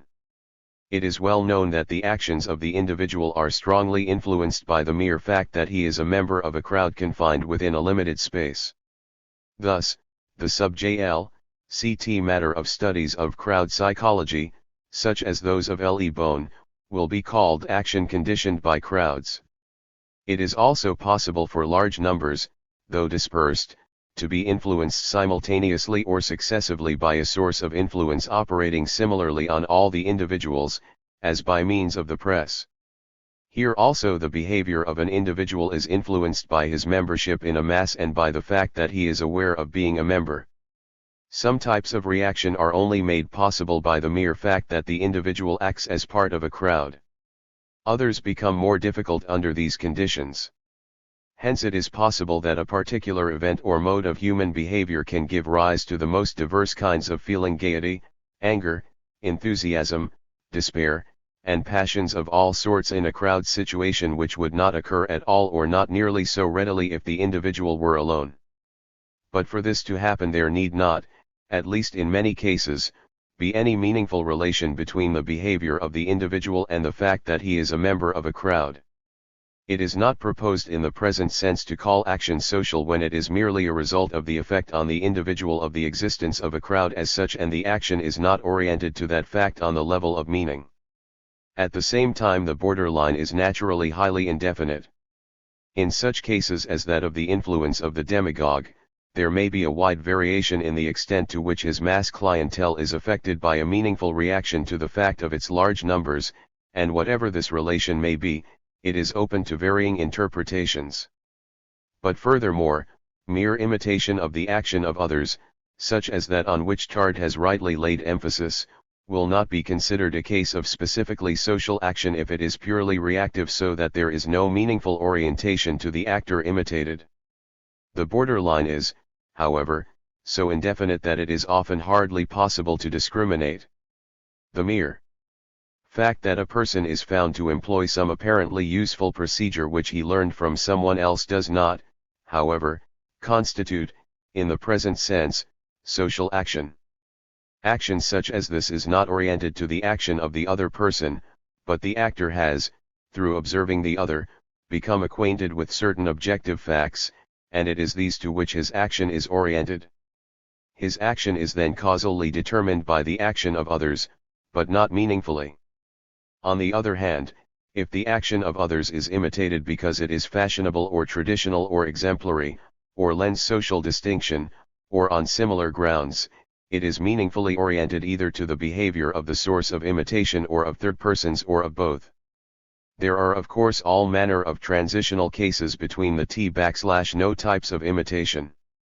Both the phenomena discussed above, the behavior of crowds and imitation, stand on the indefinite borderline of social action. The same is true, as will often appear, of traditionalism and charisma. The reason for the indefiniteness of the line in these and other cases lies in the fact that both the orientation to the behavior of others and the meaning which can be imputed by the actor himself, are by no means always capable of clear determination and are often altogether unconscious and seldom fully self-conscious. Mere influence and meaningful orientation cannot therefore always be clearly differentiated on the empirical level. But conceptually it is essential to distinguish them, even though merely reactive imitation may well have a degree of sociological importance at least equal to that of the type which can be called social action in the strict sense. Sociology, it goes without saying, is by no means confined to the study of social action. This is only, at least for the kind of sociology being developed here, its central subject matter, that which may be said to be decisive for its status as a science. But this does not imply any judgment on the comparative importance of this and other factors. Two types of social action. Social action, like all action, may be oriented in four ways. It may be, 1. Instrumentally rational, zweckrational, that is, determined by expectations as to the behavior of objects in the environment and of other human beings. These expectations are used as conditions or means for the attainment of the actor's own rationally pursued and calculated ends. 2. Value rational, word rational, that is, determined by a conscious. Two types of social action. Belief in the value for its own sake of some ethical, aesthetic, religious, or other form of behavior, independently of its prospects of success. 3. Affectual, especially emotional, that is, determined by the actor's specific affects and feeling states. 4. Traditional, that is, determined by ingrained habituation. One strictly traditional behavior, like the reactive type of 1M1 discussed above, lies very close to the borderline of what can justifiably be called meaningfully oriented action, and indeed often on the other side. For it is very often a matter of almost automatic reaction to habitual stimuli which guide behavior in a course which has been repeatedly followed. The great bulk of all everyday action to which people have become habitually accustomed approaches this type.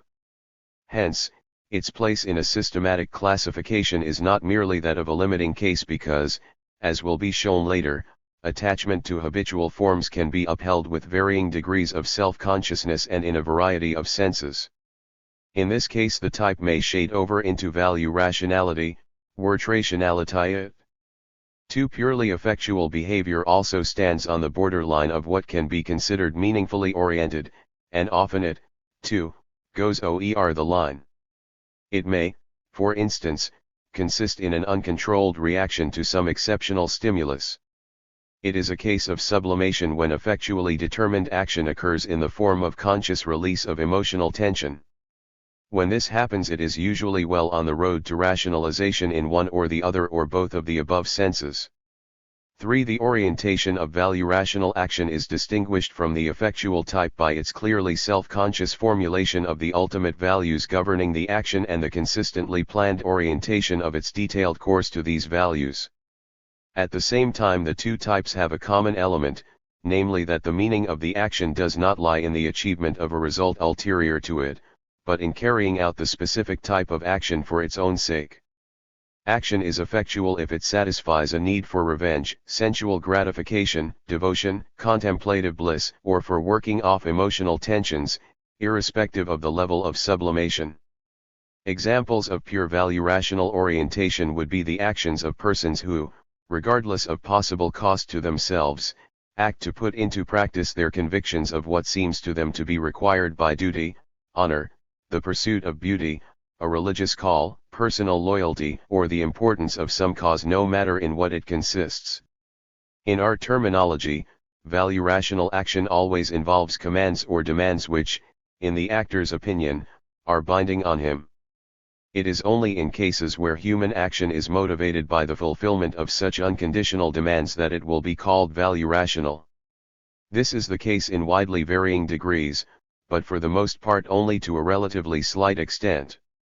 Nevertheless, it will be shown that the occurrence of this mode of action is important enough to justify its formulation as a distinct type. Though it may be remarked that there is no intention here of attempting to formulate in any sense an exhaustive classification of types of action. 4.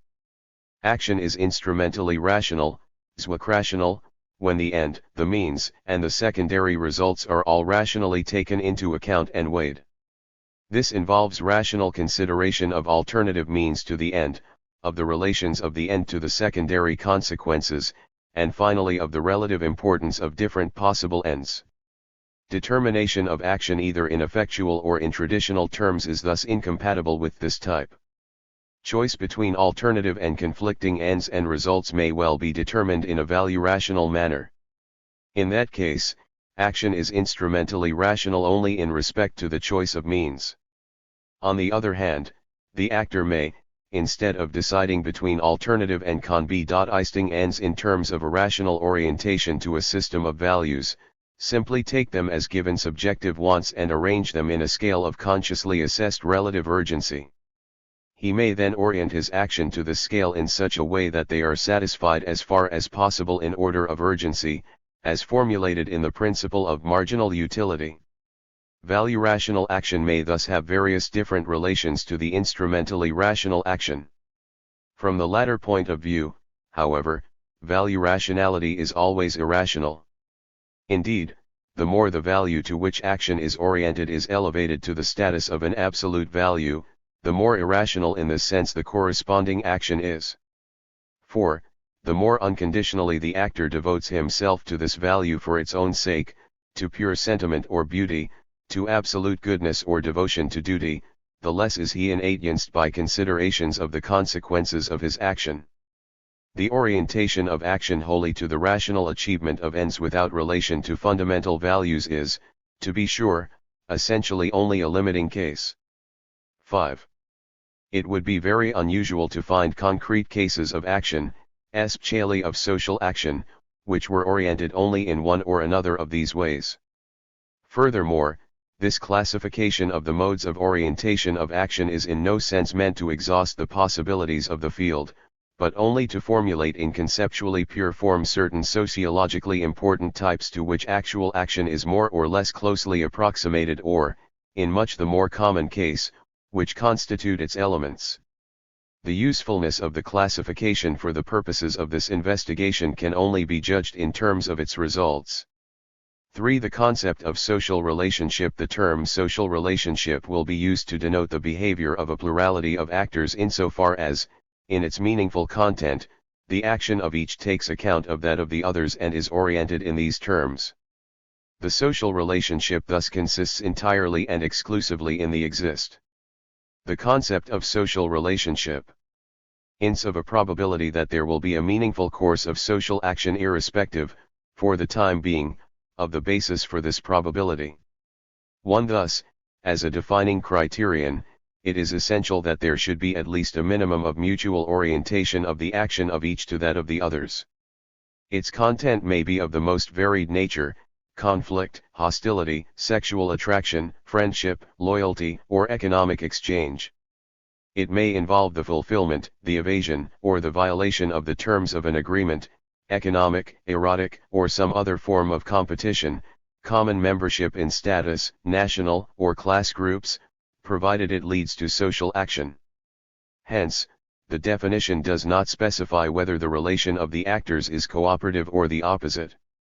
2. The meaning relevant in this context is always a case of the meaning imputed to the parties in a given concrete case, on the average, or in a theoretically formulated pure type. It is never a normatively correct or a metaphysically true meaning.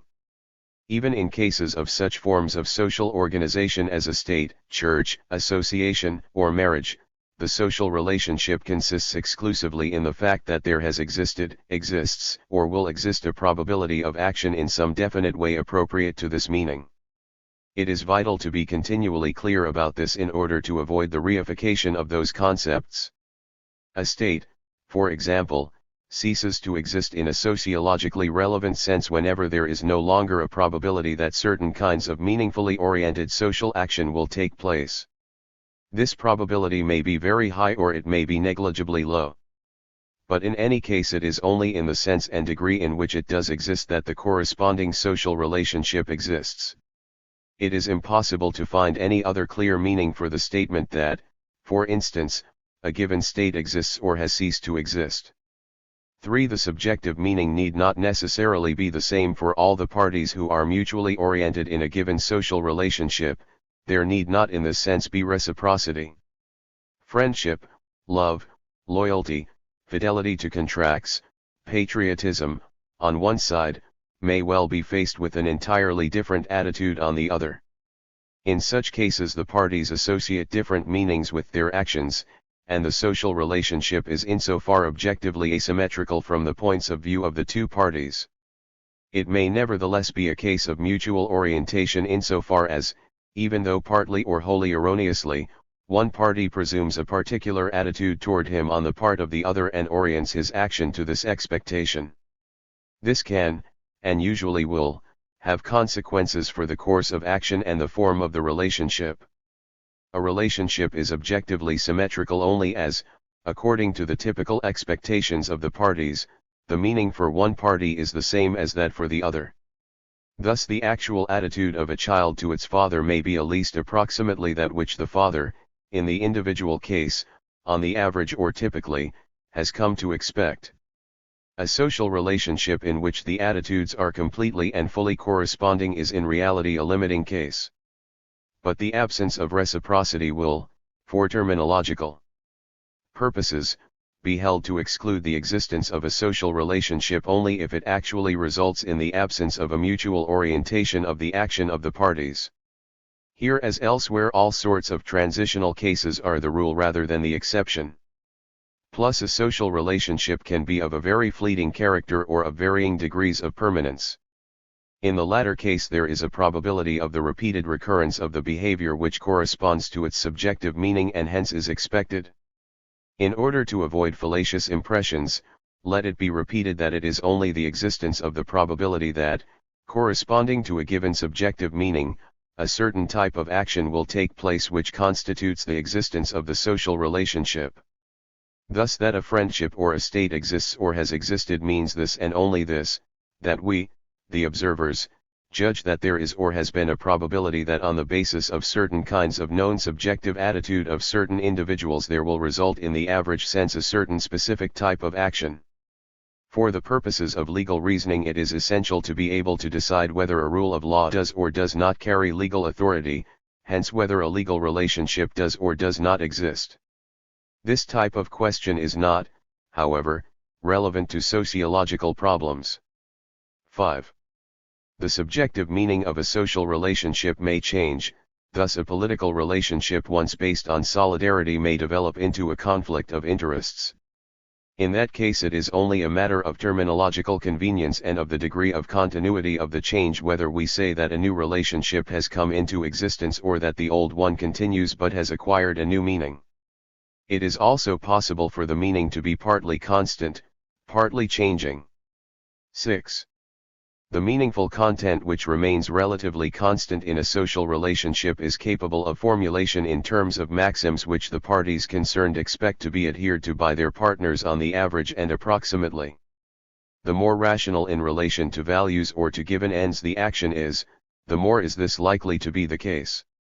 There is far less possibility of a rational formulation of subjective meaning in the case of a relation of erotic attraction or of personal loyalty or any other affectual type than, for example, in the case of a business contract. 7. The meaning of a social relationship may be agreed upon by mutual consent. This implies that the parties make promises covering their future behavior, whether toward each other or toward third persons.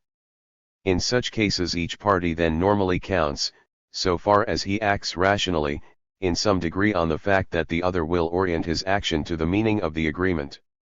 As he, the first actor, understands it.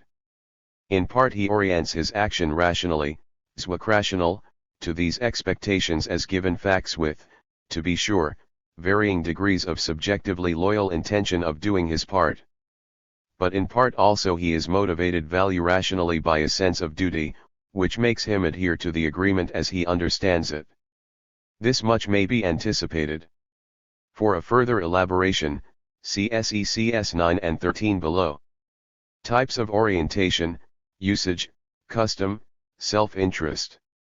4 types of action: orientation, usage, custom, self-interest. Within the realm of social action certain empirical uniformities can be observed, that is, courses of action that are repeated by the actor or, simultaneously, occur among numerous actors since the subjective meaning is meant to be the same. Sociological investigation is concerned with these typical modes of action. Thereby it differs from history, the subject of which is rather the causal explanation of important individual events, important, that is, in having an influence on human destiny. If an orientation towards social action occurs regularly, it will be called usage, Brauch, insofar as the probability of its existence within a group is based on nothing but actual practice. A usage will be called a custom, Sitte, if the practice is based upon long-standing. On the other hand, a uniformity of orientation may be said to be determined by self-interest, if and insofar as the actor's conduct is instrumentally, zweckrational, oriented toward identical expectations. 16. One usage also includes fashion, mode. As distinguished from custom and in direct contrast to it, usage will be called fashion so far as the mere fact of the novelty of the corresponding behavior is the basis of the orientation of action. Its locus is in the neighborhood of convention, 11 since both of them usually spring from a desire for social prestige. Fashion, however, will not be further discussed here. 2. As distinguished from both convention and law, custom refers to rules devoid of any external sanction. The actor conforms with them of his own free will, whether his motivation lies in the fact that he merely fails to think about it, that it is more comfortable to conform, or what, else the reason may be. For the same reasons he can consider it likely that other members of the group will adhere to a custom. Thus custom is not valid in anything like the legal sense, conformity with it is not demanded by anybody. Naturally, the transition from this to validly enforced convention and to law is gradual. Everywhere what has been traditionally handed down has been an important source of what has come to be enforced. Today it is customary every morning to eat a breakfast which, within limits, conforms to a certain pattern. But there is no obligation to do so, except possibly for hotel guests, and it has not always been customary. On the other hand, the current mode of dress, even though it has partly originated in custom, is today very largely no longer customary alone, but conventional. On the concepts of usage and custom, the relevant parts of Volume 2 of our Wanderungszweck im Recht are still worth reading. Compare also, P. Erdmann, Rechtsordnung und Verkehrsgesetz, 1914, and more recently E. Weg Ellen, Sitte, Recht und Moral, 1919, which agrees with the author's position as opposed to that of Stammeiler. 3. Many of the especially notable uniformities in the course of social action are not determined by orientation to any sort of norm which is held to be valid, nor do they rest on custom, but entirely on the fact that the corresponding type of social action is in the nature of the case best adapted to the normal interests of the actors as they themselves are aware of them. This is above all true of economic action, for example, the uniformities of price determination in a free market, but is by no means confined to such cases. The dealers in a market thus treat their own actions as means for obtaining the satisfaction of the ends defined by what they realize to be their own typical economic interests, and similarly treat as conditions the corresponding typical expectations as to the prospective behavior of others. The more strictly rational, zweckrational, their action is, the more will they tend to react similarly to the same situation. In this way there arise similarities, uniformities, and continuities in their attitudes and actions which are often far more stable than they would be if action were oriented to a system of norms and duties which were considered binding on the members of a group. This phenomenon, the fact that orientation to the situation in terms of the pure self-interest of the individual and of the others to whom he is related can bring about results comparable to those which imposed norms prescribe, very often in vain has aroused a lively interest, especially in economic affairs. Observation of this has, in fact, been one of the important sources of economics as a science. But it is true in all other spheres of action as well. This type, with its clarity of self-consciousness and freedom from subjective scruples, is the polar antithesis of every sort of unthinking acquiescence in customary ways as well as of devotion to norms consciously accepted as absolute values. One of the most important aspects of the process of rationalization of action is the substitution for the unthinking acceptance of ancient custom, of deliberate adaptation to situations in terms of self-interest.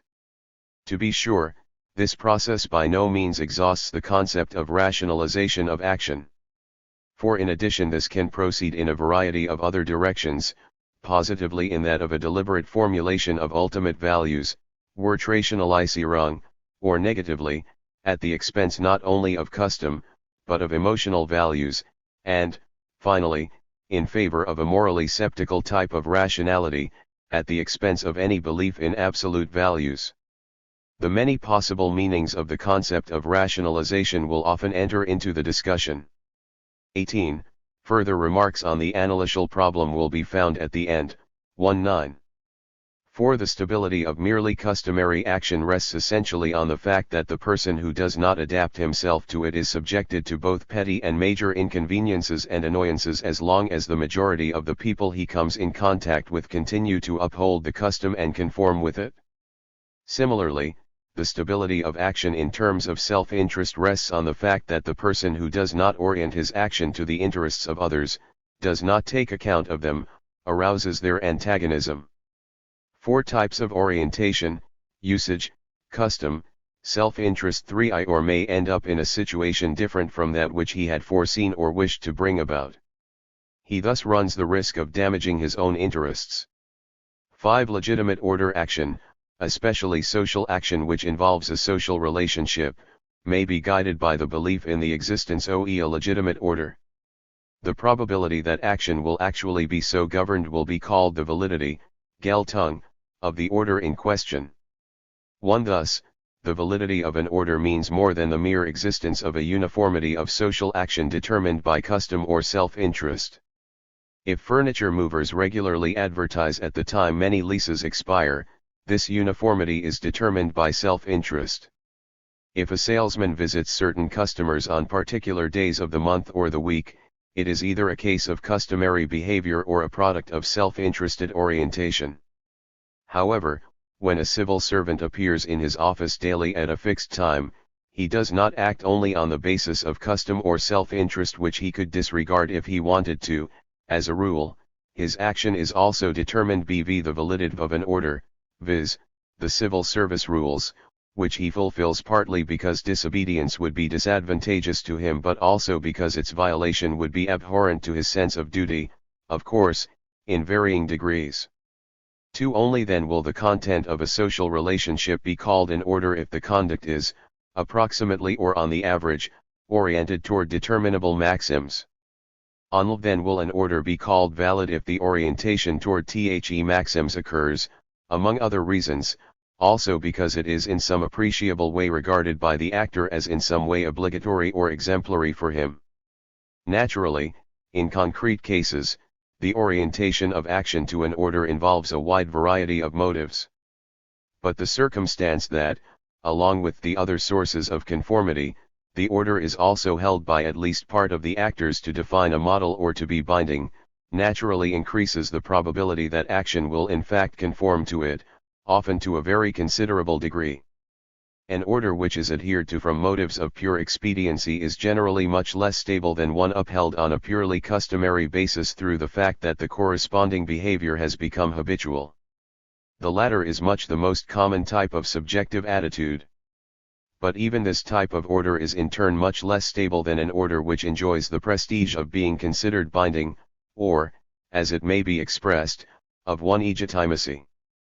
The transitions between orientation to an order from motives of tradition or of expediency to the case where a belief in its legitimacy is involved are empirically gradual. 32. 3. It is possible for action to be oriented to an order in other ways than through conformity with its prescriptions, as they are generally understood by the actors. Even in the case of evasion or disobedience, the probability of their being recognized as valid norms may have an effect on action. This may, in the first place, be true from the point of view of sheer expediency. A thief orients his action to the validity of the criminal law in that he acts surreptitiously. The fact that the order is recognized as valid in his society is made evident by the fact that he cannot violate it openly without punishment. But apart from this limiting case, it is very common for violation of an order to be confined to more or less numerous partial deviations from it, or for the attempt to be made, with varying degrees of good faith, to justify the deviation as legitimate. Furthermore, there may exist at the same time different interpretations of the meaning of the order. In such cases, For sociological purposes, each can be said to be valid insofar as it actually determines the course of action. The fact that, in the same social group, a plurality of contradictory systems of order may all be recognized as valid, is not a source of difficulty for the sociological approach. Indeed, it is even possible for the same individual to orient his action to contradictory systems of order. This can take place not only at different times, as is an everyday occurrence, but even in the case of the same concrete act.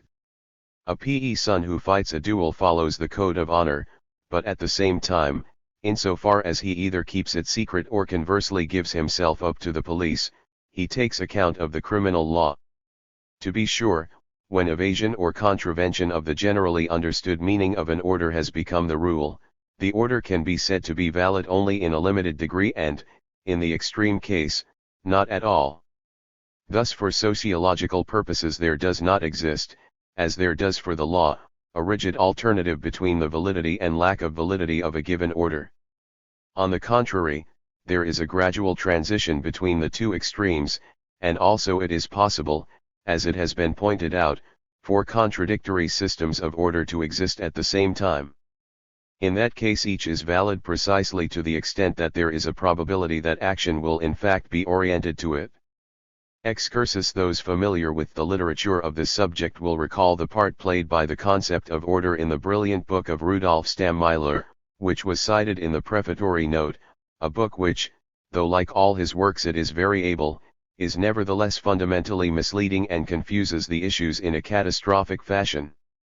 The reader may compare the author's critical discussion of it, which was also cited in the same place, a discussion which, because of the author's annoyance at Stammler's confusion, was unfortunately written in somewhat too acrimonious a tone. Stammeiler fails to distinguish the normative meaning of validity from the empirical. He further fails to recognize that social action is oriented to other things besides systems of order.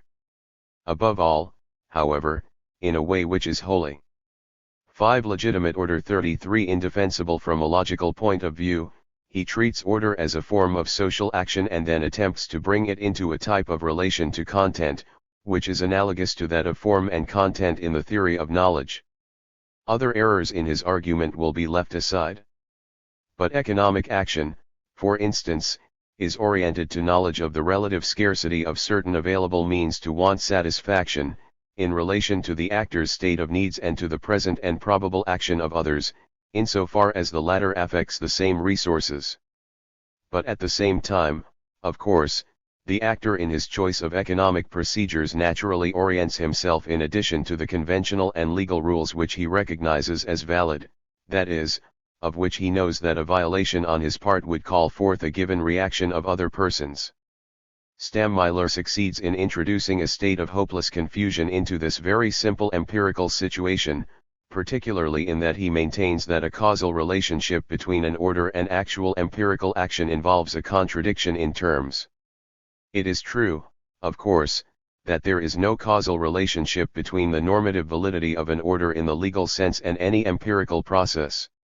In that context there is only the question of whether the order as correctly interpreted in the legal sense applies to the empirical situation. The question is whether in a normative sense it should be treated as valid and, if so, what the content of its normative prescriptions for this situation should be. But for sociological purposes, as distinguished from legal, it is only the probability of orientation to the subjective belief in the validity of an order which constitutes the valid order itself. It is undeniable that, in the ordinary sense of the word causal, there is a causal relationship between this probability and the relevant course of economic action. 6 types of legitimate order: convention and law. The legitimacy of an order may be guaranteed in 2 principal ways. 20. The guarantee may be purely subjective, being either 1. Affectual, resulting from emotional surrender, or 2. Value rational, determined by the belief in the absolute validity of the order as the expression of ultimate values of an ethical, aesthetic, or of any other type, or 3. Religious, determined by the belief that salvation depends upon obedience to the order. 2. The legitimacy of an order may, however, be guaranteed also, or merely, by the expectation of specific external effects, that is, by interest situations. 34 Basic sociological term ch. An order will be called a convention so far as its validity is externally guaranteed by the probability that deviation from it within a given social group will result in a relatively general and practically significant reaction of disapproval. B. Law if it is externally guaranteed by the probability that physical or psychological coercion will be applied by a staff of people in order to bring about compliance or avenge violation. On the concept of convention see Wake Ellen, OPCIT, and F. Tenney's, Dicit 1909, besides during, OPCIT. 1. The term convention will be employed to designate that part of the custom followed within a given social group which is recognized as binding and protected against violation by sanctions of disapproval. As distinguished from law in the sense of the present discussion, it is not enforced by a staff. Stammeiler distinguishes convention from law in terms of the entirely voluntary character of conformity. This is not, however, in accord with everyday usage and does not even fit the examples he gives. Conformity with convention in such matters as the usual forms of greeting, the mode of dress recognized as appropriate or respectable, and various of the rules governing the restrictions on social intercourse, both in form and in content, is very definitely expected of the individual and regarded as binding on him. It is not, as in the case of certain ways of preparing food, a mere usage, which he is free to conform to or not as he sees fit. A violation of conventional rules such as standards of respectability, standesit, often leads to the extremely severe and effective sanction of an informal boycott on the part of members of one status group. This may actually be a more severe punishment than any legal penalty. The only thing lacking is a staff with the specialized function of maintaining enforcement of the order, such as judges, prosecuting attorneys, administrative officials, or sheriffs. The transition, however, is gradual. The case of conventional guarantee of an order which most closely approaches the legal is the application of a formally threatened and organized boycott. For terminological purposes, this is best considered a form of legal coercion. Conventional rules may, in addition to mere disapproval, also be upheld by other means, thus domestic authority may be employed to expel a visitor who defies convention. This fact is not, however, important in the present context. The decisive point is that the individual, by virtue of the existence of conventional disapproval, applies these sanctions, however drastic, on his own authority, not as a member of a staff endowed with a specific authority for this purpose. 2. For the purposes of this discussion, the concept law will be made to tum on the presence of a staff engaged in enforcement, however useful it might be to define it differently for other purposes. The 6 types of legitimate order, convention and law. 3-5 Character of this agency naturally need not be at all similar to what is at present familiar. In particular, it is not necessary that there should be any specifically judicial authority. The clan, as an agency of blood revenge and of the prosecution of feuds, is such an enforcing agency if there exist any sort of rules which governs its behavior in such situations. But this is on the extreme borderline of what can be called legal enforcement. As is well known, it has often been denied that international law could be called law, precisely because there is no legal authority above the state capable of enforcing it. In terms of the present terminology, this would be correct, for we could not call law a system the sanctions of which consisted wholly in expectations of disapproval and of the reprisals of injured parties, which is thus guaranteed entirely by convention and self-interest without the help of a specialized enforcement agency. But for purposes of legal terminology, exactly the opposite might well be acceptable. In any case, the means of coercion are irrelevant. Even a brotherly admonition, such as has been used in various religious sects as the first degree of mild coercion of the sinner, is law provided it is regulated by some order and applied by a staff. The same is to be said about the Roman censorial reprimand as a means to guarantee the observance of ethical duties and, even more so, about psychological coercion through ecclesiastic discipline. Hence law may be guaranteed by hierocratic as well as political authority, by the statutes of a voluntary association or domestic authority or through a sodality or some other association.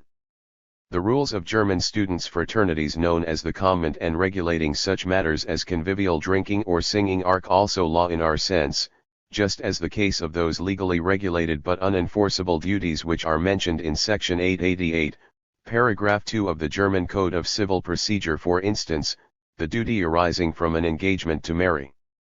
21. The legs imperfecti and the category of natural obligations are forms of legal terminology which express indirectly limits or conditions of the application of compulsion.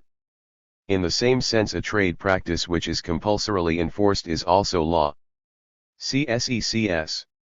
R 57 and 242 of the German Civil Code. On the concept of fair practice, Gutsit, that is, desirable custom which is worthy of legal sanction, see Max R. Immelin's essay in the Schwäbische Heimatgabe für Theodor Hering, 1918. 3. It is not necessary for a valid order to be of a general and abstract character. The distinction between a legal norm and the judicial decision in a concrete case, for instance, has not always and everywhere been as clearly made as we have today come to expect. An order may thus occur simply as the order governing a single concrete situation. The details of this subject belong in the sociology of law. But for present purposes, unless otherwise specified, the modern distinction between a norm and a specific decision will be taken for granted. 4. A system of order which is guaranteed by external sanctions may at the same time be guaranteed by disinterested subjective attitudes. The relations of law, convention, and ethics do not constitute a problem for sociology. From a sociological point of view, an ethical standard is one to which men attribute a certain type of value and which, by virtue of this belief, they treat as a valid norm governing their action. In this sense, it can be spoken of as defining what is ethically good in the same way that action which is called beautiful is measured by aesthetic standards. It is possible for ethically normative beliefs of this kind to have a profound influence on action in the absence of any sort of external guarantee. This is often the case when the interests of others would be little affected by their violation. Such ethical beliefs are also often guaranteed by religious motives, but they may at the same time, in the present terminology, be upheld to an important extent by disapproval of violations and the consequent boycott, or even legally with the corresponding sanctions of criminal or private law or of police measures. Every system of ethics which has in a sociological sense become validly established is likely to be upheld to a large extent by the probability that disapproval will result from its violation, that is, by convention.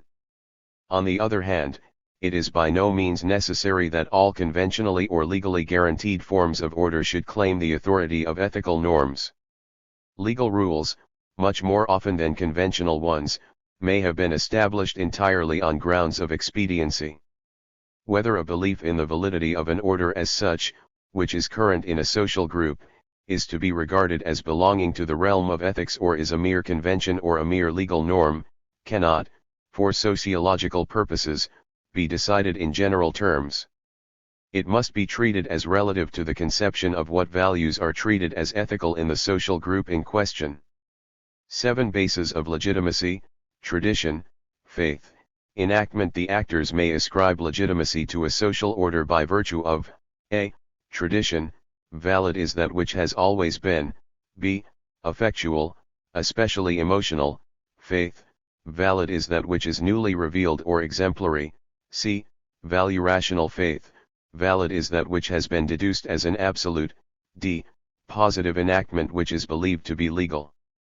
Such legality may be treated as legitimate because, a.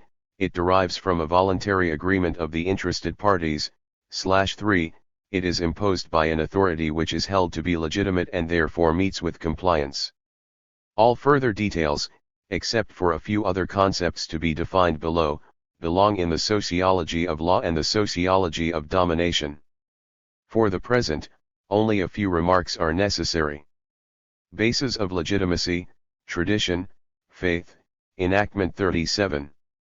1. The validity of a social order by virtue of the sacredness of tradition is the oldest and most universal type of legitimacy. The fear of magical evils reinforces the general psychological inhibitions against any sort of change in customary modes of action. At the same time, the manifold vested interests which tend to favor conformity with an established order help to perpetuate it. More in ch. 3. Two conscious departures from tradition in the establishment of a new order were originally almost entirely due to prophetic oracles, or at least to pronouncements which were sanctioned as prophetic and thus were considered sacred. This was true as late as the statutes of the Greek Isomnetai. Conformity thus depended on belief in the legitimacy of the prophet. In times of strict traditionalism, a new order one actually regarded as new was not possible without revelation unless it was claimed that it had always been valid though not yet rightly known, or that it had been obscured for a time and was now being restored to its rightful place. 3. The purest type of legitimacy based on value rationality is natural law. The influence of its logically deduced propositions upon actual conduct has lagged far behind its ideal claims. That they have had some influence cannot be denied, however. Its propositions must be distinguished from those of revealed, enacted, and traditional law. For today, the most common form of legitimacy is the belief in legality, the compliance with enactments which are formally correct and which have been made in the accustomed manner. In this respect, the distinction between an order derived from voluntary agreement and one which has been imposed is only relative. For so far as the agreement underlying the order is not unanimous, as in the past has often been held necessary for complete legitimacy, the order is actually imposed upon the minority. In this frequent case, the order in a given group depends upon the acquiescence of those who hold different opinions. On the other hand, it is very common for minorities, by force or by the use of more ruthless and far-sighted methods, to impose an order which in the course of time comes to be regarded as legitimate by those who originally resisted it. Insofar as the ballot is used as a legal means of altering an order, it is very common for the will of a minority to attain a formal majority and for the majority to submit. In this case, majority rule is a mere illusion. The belief in the legality of an order as established by voluntary agreement is relatively ancient and is occasionally found among so-called primitive people, but in these cases it is almost always supplemented by the authority of oracles. 5. So far as it is not derived merely from fear or from motives of expediency, a willingness to submit to an order imposed by one man or a small group, always implies a belief in the legitimate authority, Herrschaftsgewalt, of the source imposing it. This subject will be dealt with separately below, see sections 1, 3 and 16 and ch. 3. 6. Submission to an order is almost always determined by a variety of interests and by a mixture of adherence to tradition and belief in legality, unless it is a case of entirely new regulations. In a very large proportion of cases, the actors subject to the order are of course not even aware how far it is a matter of custom, of convention, or of law. In such cases, the sociologist must attempt to formulate the typical basis of validity. A social relationship will be referred to as conflict, Kampf, insofar as action is oriented intentionally to carrying out the actor's own will against the resistance of the other party or parties. The term peaceful conflict will be applied to cases in which actual physical violence is not employed. A peaceful conflict is competition insofar as it consists in a formally peaceful attempt to attain control over opportunities and advantages which are also desired by others. A competitive process is regulated competition to the extent that its ends and means are oriented to an order. The struggle, often latent, which takes place between human individuals or social types, for advantages and for survival, but without a meaningful mutual orientation in terms of conflict, will be called selection.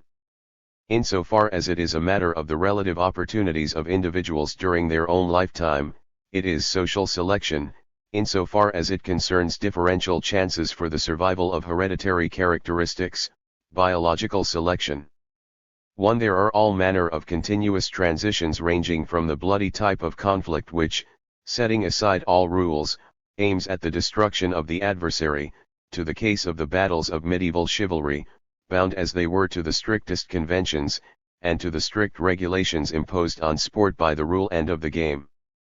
A classic example of conventional regulation in war is the herald's call before the Battle of Fontenoy, Messieurs Anglais, Tire les Premiers 22. There are transitions such as that from unregulated competition of, let us say, suitors for the favor of a woman to the competition for economic advantages in exchange relationships, bound as that is by the order governing the market, or to strictly regulated competitions for artistic awards or, finally, to the struggle for victory in election campaigns. The conceptual separation of peaceful from violent conflict is justified by the quality of the means normal to it and the peculiar sociological consequences of its occurrence, see ch2 and later. To all typical struggles and modes of competition which take place on a large scale will lead, in the long run, despite the decisive importance in many individual cases of accidental factors and luck, to a selection of those who have in the higher degree, on the average, possessed the personal qualities important to success. What qualities are important depends on the conditions in which the conflict or competition takes place. It may be a matter of physical strength or of unscrupulous cunning, of the level of mental ability or mere lung power and skill in the technique of demagoguery, of loyalty to superiors or of ability to rattle the masses, of creative originality, or of adaptability, of qualities which are unusual, or of those which are possessed by the mediocre majority. Among the decisive conditions, it must not be forgotten, belong the systems of order to which the behavior of the parties is oriented, whether traditionally, as a matter of rationally disinterested loyalty, word rational, or of expediency. Each type of order enhances opportunities in the process of social selection differently. Not every process of social selection is, in the present sense, a case of conflict.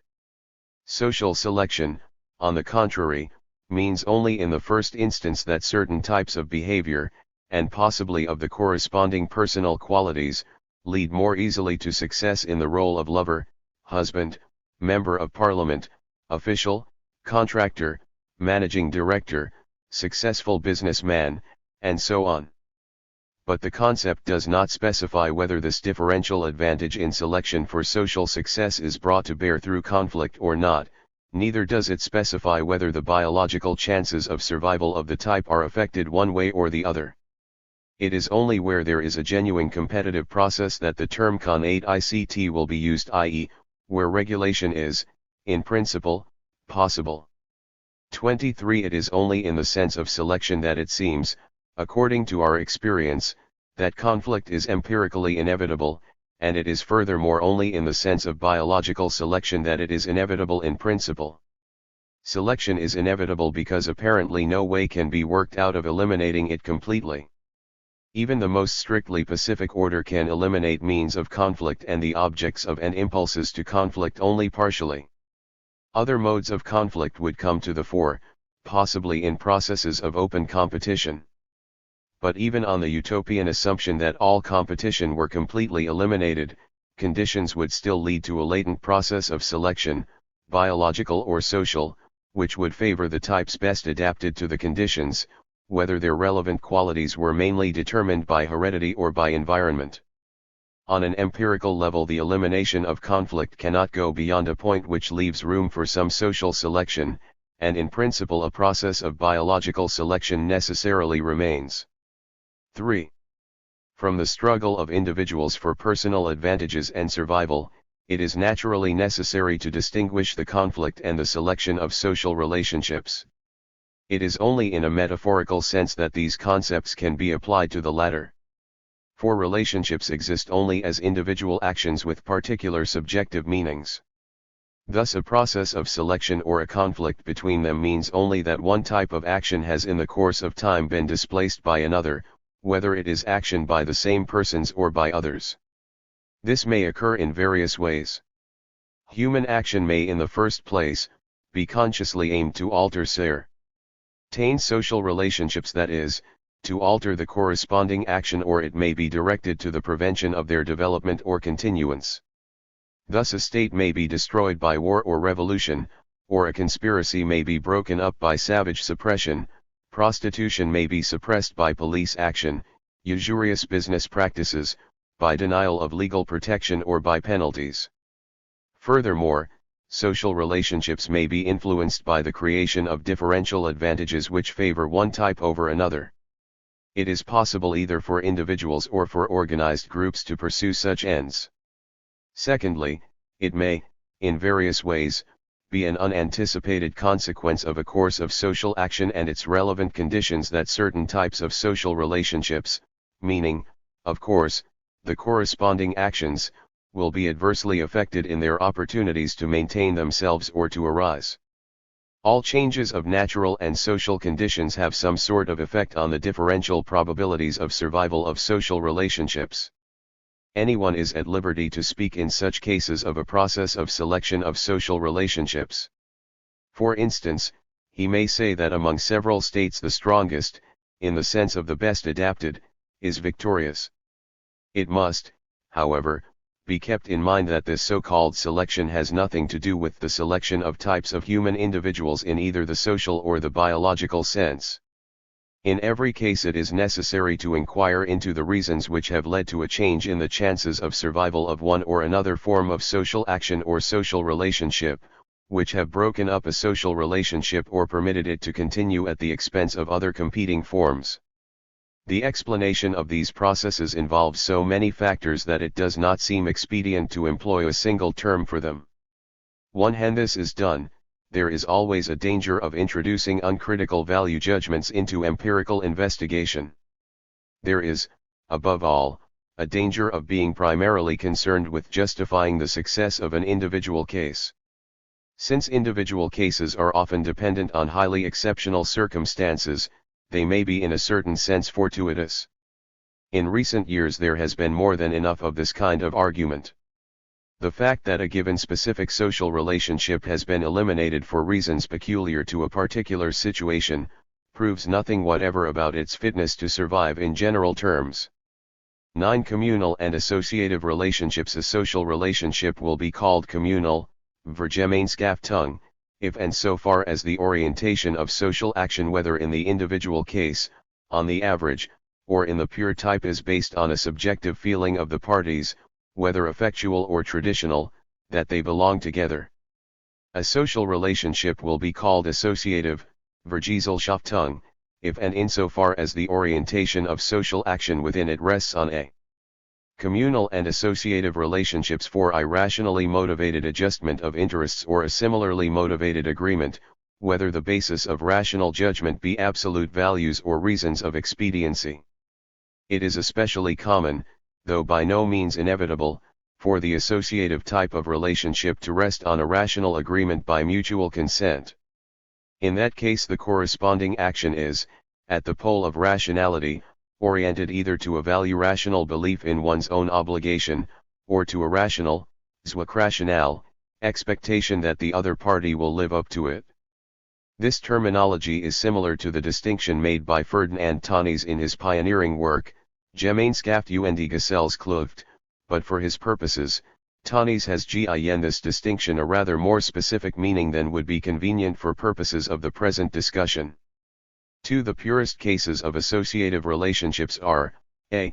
Rational free market exchange, which constitutes a compromise of opposed but complementary interests, b. The pure voluntary association based on self-interest, zwekverein, a case of agreement as to a long-run course of action oriented purely to the promotion of specific ulterior interests, economic or other, of its members, c. The voluntary association of individuals aided by an adherence to a set of common absolute values.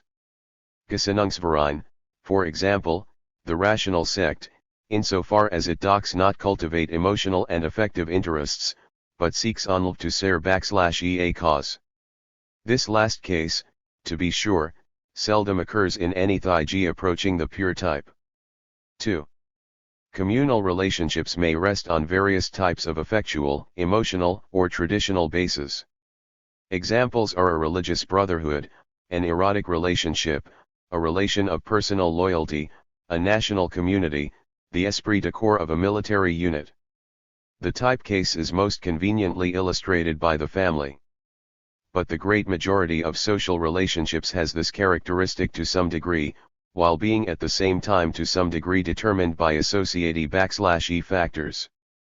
No matter how calculating and hard-headed the ruling considerations in such a social relationship as that of a merchant to his customers may be, it is quite possible for it to involve emotional enloes which transcend its utilitarian significance.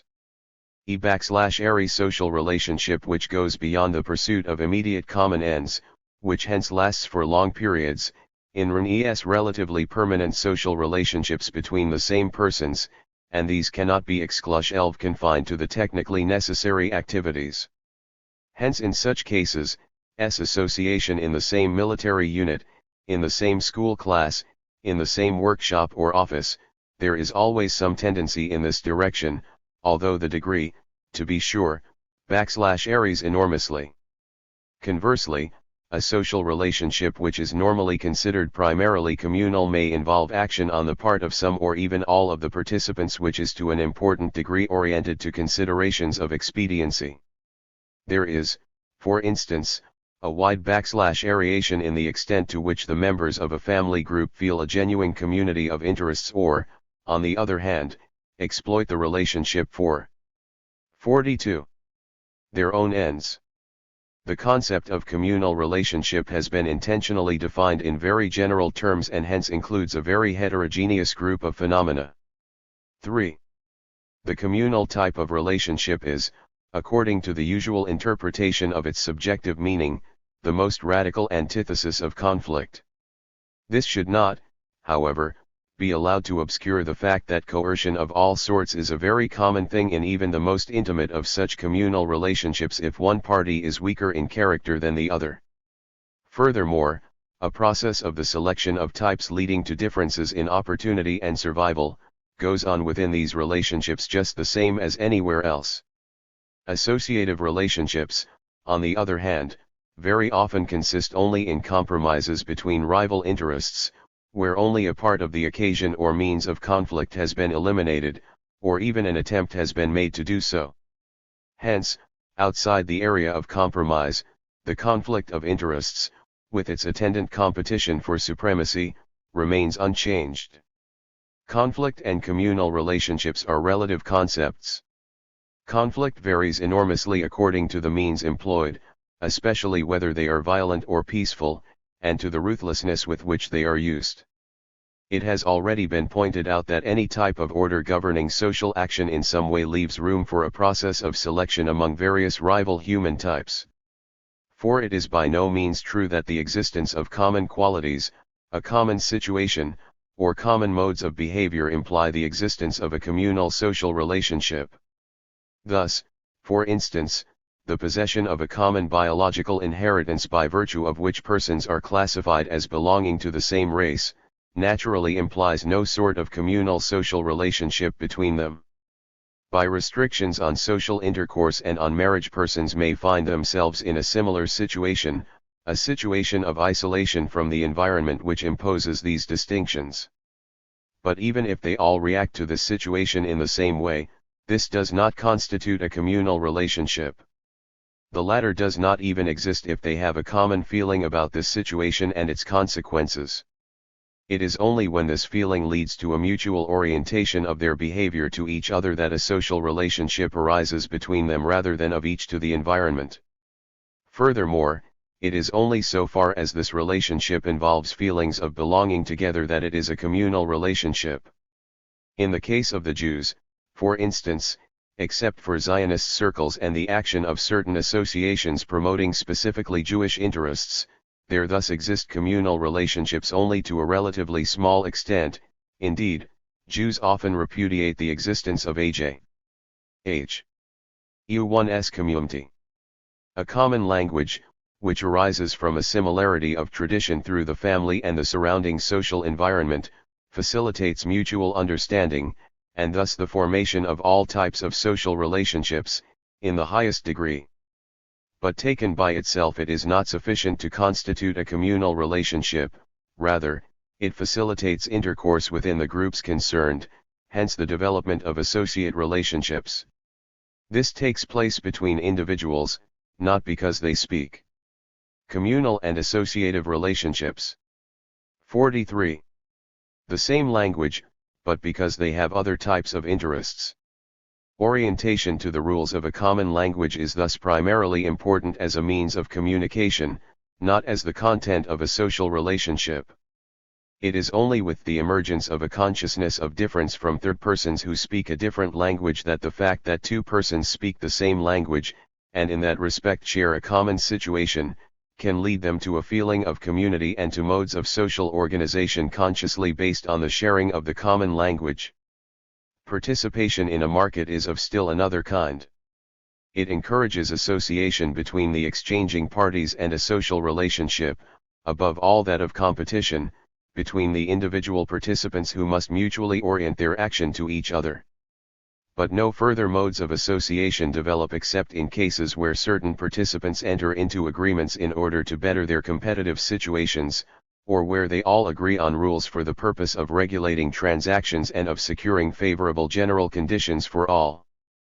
It may further be remarked that the market and the competitive economy resting on it form the most important type of the reciprocal determination of action in terms of pure self-interest, a type which is characteristic of modern economic life.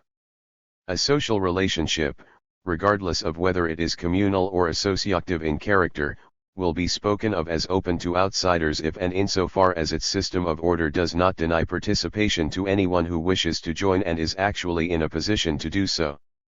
A relationship will, on the other hand, best called closed against outsiders so far as, according to its subjective meaning and its binding rules, participation of certain persons is excluded, limited, or subjected to conditions.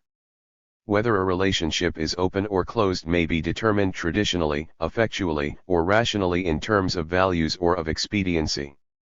It is especially likely to be closed, for rational reasons. In the following type of situation, a social relationship may provide the parties to it with opportunities for the satisfaction of spiritual or material interests, whether absolutely or instrumentally, or whether it is achieved through cooperative action or by a compromise of interests. If the participants expect that the admission of others will lead to an improvement of their situation, an improvement in degree, in kind, in the security or the value of the satisfaction, their interest will be in keeping the relationship open. If, on the other hand, their expectations are of improving their position by monopolistic tactics, their interest is in a closed relationship. 44. There are various ways in which it is possible for a closed social relationship to guarantee its monopolized advantages to the parties. A. Such advantages may be left free to competitive struggle within the group. B. They may be regulated or rationed in amount and kind, or, C. They may be appropriated by individuals or subgroups on a permanent basis and become more or less inalienable. The last is a case of closure within, as well as against outsiders. Appropriated advantages will be called rights. As determined by the relevant order, appropriation may be, 1. For the benefit of the members of particular communal or associative groups, for instance, household groups, or, 2. For the benefit of individuals. In the latter case, the individual may enjoy his rights on a purely personal basis or in such a way that in case of his death one or more other persons related to the holder of the right by birth, kinship, or by some other social relationship, may inherit the rights in question. Or the rights may pass to one or more individuals specifically designated by the holder. These are cases of hereditary appropriation. Finally, 3. It may be that the holder is more or less fully empowered to alienate his rights by voluntary agreement, either to other specific persons or to anyone he chooses. This is alienable appropriation. A party to a closed social relationship will be called a member, in case his participation is regulated in such a way as to guarantee him appropriated advantages, a privileged member, Rex Genasi. Appropriated rights which are enjoyed by individuals through inheritance or by hereditary groups, whether communal or associative, will be called the property of the individual or of groups in question, and, insofar as they are alienable, free property. The apparently gratuitous tediousness involved in the elaborate definition of the above concepts is an example of the fact that we often neglect to think out clearly what seems to be obvious, because it is intuitively familiar. 1. Ca. Examples of communal relationships, which tend to be closed on a traditional basis, are those in which membership is determined by family relationship. CB, personal emotional relationships are usually effectually closed. Examples are erotic relationships and, very commonly, relations of personal loyalty. CC, closure on the basis of value. Rational commitment to values is usual in groups sharing a common system of explicit religious belief. CD, typical cases of rational closure on grounds of expediency are economic associations of a monopolistic or a plutocratic character. A few examples may be taken at random. Whether a group of people engaged in conversation is open or closed depends on its content. General conversation is apt to be open, as contrasted with intimate conversation or the imparting of official information. Market relationships are in most, or at least in many, cases essentially open. In the case of many relationships, both communal and associative, there is a tendency to shift from a phase of expansion to one of exclusiveness. Examples are the guilds and the democratic city-states of antiquity and the Middle Ages. At times these groups sought to increase their membership in the interest of improving the security of their position of power by adequate numbers. At other times they restricted their membership to protect the value of their monopolistic position. The same phenomenon is not uncommon in monastic orders and religious sects which have passed from a stage of religious proselytizing to one of restriction in the interest of the maintenance of an ethical standard or for the protection of material interests. There is a similar close relationship between the extension of market relationships in the interest of increased turnover on the one hand, their monopolistic restriction on the other. The promotion of linguistic uniformity is today a natural result of the interests of publishers and writers, as opposed to the earlier, not uncommon, tendency for status groups to maintain linguistic peculiarities or even for secret languages to emerge. 2. Both the extent and the methods of regulation and exclusion in relation to outsiders may vary widely, so that the transition from a state of openness to one of regulation and closure is gradual. Various conditions of participation may be laid down: qualifying tests, a period of probation, requirement of possession of a share which can be purchased under certain conditions, election of new members by ballot, membership or eligibility by birth or by virtue of acquaintance open to anyone. Finally, in case of closure and the appropriation of rights within the group, participation may be dependent on the acquisition of an appropriated right. There is a wide variety of different degrees of closure and of conditions of participation. Thus regulation and closure are relative concepts. There are all manner of gradual shadings as between an exclusive dub, a theatrical audience the members of which have purchased tickets, and a party rally to which the largest possible number has been urged to come, similarly, from a church service open to the general public through the rituals of a limited sect to the mysteries of a secret cult. 3. Similarly, closure within the group may also assume the most varied forms. Thus a caste, a guild, or a group of stock exchange brokers, which is dosed to outsiders, may allow to its members a perfectly free competition for all the advantages which the group as a whole monopolizes for itself. Or it may assign every member strictly to the enjoyment of certain advantages, such as claims over customers or particular business opportunities, for life, or even on a hereditary basis. This is particularly characteristic of India. Similarly, a closed group of settlers, Markgenossenschaften, may allow its members free use of the resources of its area or may restrict them rigidly to a plot assigned to each individual household. A dosed group of colonists may allow free use of the land or sanction and guarantee permanent appropriation of separate holdings. In such cases all conceivable transitional and intermediate forms can be found. Historically, the closure of eligibility to fiefs, benefices, and offices within the group, and the appropriation on the part of those enjoying them, have occurred in the most varied forms. Similarly, the establishment of rights to and possession of particular jobs on the part of workers may develop all the way from the closed shop to a right to a particular job.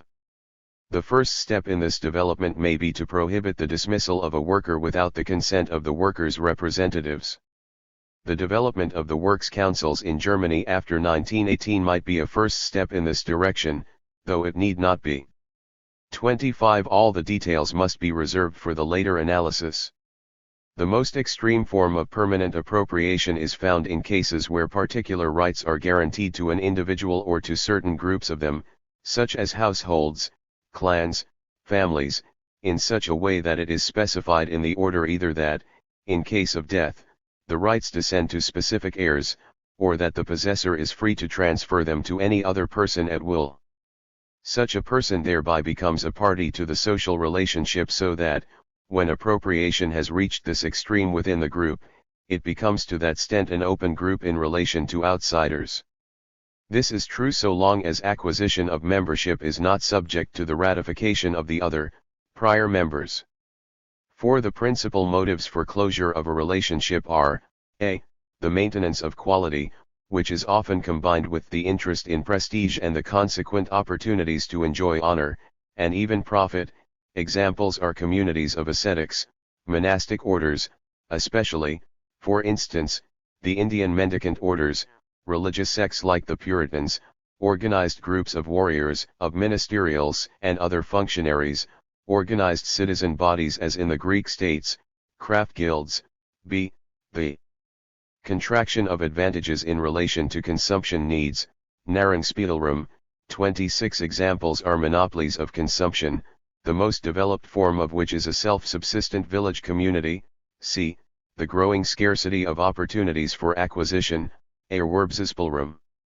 This is found in trade monopolies such as guilds, the ancient monopolies of fishing rights, and so on. Usually motive, a, is combined with, b, or, c. II. The imputation of social action, representation and mutual responsibility. Within a social relationship, whether it is traditional or enacted, certain kinds of action of each participant may be imputed to all others, in which case we speak of mutually responsible members, or the action of certain members, the representatives, may be attributed to the 47 others, the represented. In both cases, the members will share the resulting advantages as well as the disadvantages. In accordance with the prevailing order, the power of representation may be, a. completely appropriated in all its forms, the case of self-appointed authority, Eigenvollmacht, b. conferred in accordance with particular characteristics, permanently or for a limited term, c. conferred by specific acts of the members or of outside persons, again permanently or for a limited term, the cases of derived or delegated powers. There are many different conditions which determine the ways in which social relationships, communal or associative, develop relations of mutual responsibility or of representation. In general terms, it is possible only to say that one of the most decisive is the extent to which the action of the group is oriented to violent conflict or to peaceful exchange as its end. Besides these, many special circumstances, which can only be discussed in the detailed analysis, may be of crucial importance. It is not surprising that this development is least conspicuous in groups which pursue purely ideal ends by peaceful means. Often the degree of closure against outsiders is closely related to the development of mutual responsibility or of representation. But this is by no means always the case. Imputation may in practice involve both active and passive mutual responsibility. All participants may be held responsible for the action of anyone just as he himself is, and similarly may be entitled to enjoy any benefits resulting from this action. This responsibility may be owed to spirits or gods, that is, involve a religious orientation, or it may be responsibility to other human beings, as regulated by convention or by law. Examples of regulation by convention are blood revenge carried out against or with the help of members of the kin group, and reprisals against the inhabitants of the town or the country of the offender, of the legal type, formal punishment of relatives and members of the household or community, and personal liability of members of a household or of a commercial partnership for each other's debts. Mutual responsibility in relation to gods has also had very significant historical results. For instance, in the covenant of Israel with Yahweh, in early Christianity, and in the early Puritan community. On the other hand, the imputation may mean no more than that the participants in a closed social relationship, by virtue of the traditional or legal order, accept as legally binding a representative's decisions, especially over economic resources. Examples are the validity of decisions by the executive committee of a voluntary association or by the responsible agent of a political or economic organization over resources which, as specified in the statutes, are meant to serve the group's purposes. 2. Mutual responsibility is typically found in the following cases: a. In traditional, communal groups based on birth or the sharing of a common life, for example, the household and the kinship unit; b. In closed relationships which maintain by force a monopolized position and control over the corresponding benefits; the typical case is the political association, especially in the past, but also today, most strikingly in time of war; c. In profit-oriented enterprises whose participants personally conduct the business; the type case is the business partnership; d. In some cases, in labor associations, example the Russian artel. Representation is most frequently found in associations devoted to specific purposes and in legally organized groups, especially when funds have been collected and must be administered in the interests of the group. This will be further discussed in the sociology of law. 3. The power of representation is conferred according to characteristics when it goes by seniority or some other such rule. 4. It is not possible to carry the analysis of this subject further in general terms, its elaboration must be reserved to the detailed investigation. The most ancient and most universal phenomenon in this field is that of reprisal, meant either as revenge or as a means of gaining control of hostages, or some other kind of security against future injury. R2. The organization. A social relationship which is either closed or limits the admission of outsiders will be called an organization, Verhand, when its regulations are enforced by specific individuals, a chief and, possibly, an administrative staff, which normally also has representative powers. The incumbency of a policy-making position or participation in the functions of the staff constitute executive powers, Regierungsgewalten. These may be appropriated, or they may be assigned, in accordance with the regulations of the organization, to specific persons or to individuals selected on the basis of specific characteristics or procedures. Organized action is, a. Either the staff's action, which is legitimate by its executive or representative powers and oriented to realizing the organization's order, or, b. The members' action as directed by the staff. 21. 1. It is terminologically indifferent whether the relationship is of a communal or associative character. It is sufficient for there to be a person or persons in authority, the head of a family, the executive committee of an association, a managing director, a prince, a president, the head of a church whose action is concerned with carrying into effect the order governing the organization. This criterion is decisive because it is not merely a matter of action which is oriented to an order, but which is specifically directed to its enforcement. Sociologically, this adds to the concept of a closed social relationship a further element, which is of far-reaching empirical importance. For by no means every closed communal or associative relationship is an organization. For instance, this is 121. The organization 49. Not true of an erotic relationship or of a kinship group without a head. 2. Whether or not an organization exists is entirely a matter of the presence of a person in authority, with or without an administrative staff.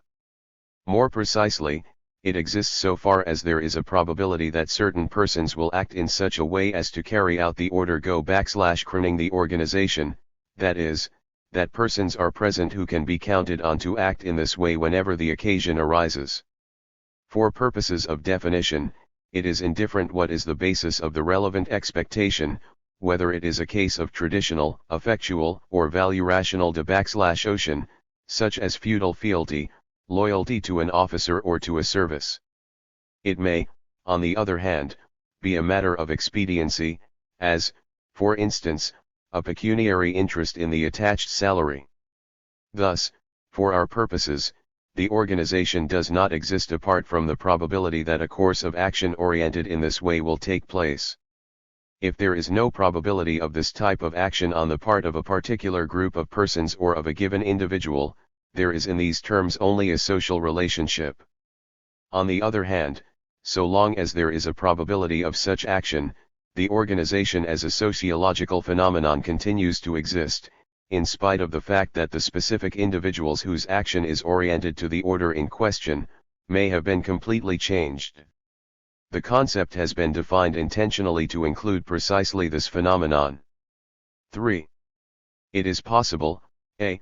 that, in addition to the action of the administrative staff itself or that which takes place under its direction, there may be other cases where action of the participants is intended to uphold the authority of the order, for instance, contributions or liturgies, that is, certain types of personal services, such as jury service or military service. It is also possible, b. for the order to include norms to which it is expected that the action of the members of an organization will be oriented in respects other than those pertaining to the affairs of the organization as a unit. For instance, the law of the state includes rules governing private economic relations which are not concerned with the enforcement of the state's legal order as such, but with action in the service of private interests. This is true of most of the civil law. In the first case, a. one may speak of action oriented to organizational affairs, verbandsbezogens handeln, in the second, b. of action subject to the organization's regulation, verbandsgeregeld It is only in the cases of the action of the administrative staff itself and of that deliberately directed by it that the term organized action, verbandshandeln, will be used. Examples of such action would be participation in any capacity in a war fought by a state, or a motion which is passed by the members at the behest of its executive/e committee, or a contract entered into by the person in authority, the /alidity of which is imposed on all members and for which they are held responsible, cf. section 11. Further, all administration of justice and administrative procedure belongs in this category, cf. section 14. An organization may be, a. autonomous or heteronymous, b. autocephalous or heterocephalous. Autonomy means that the order GM the organization has been established by its own members on their own authority, regardless of how this has taken place in other respects. In the case of heteronomy, it has been imposed by an outside agency.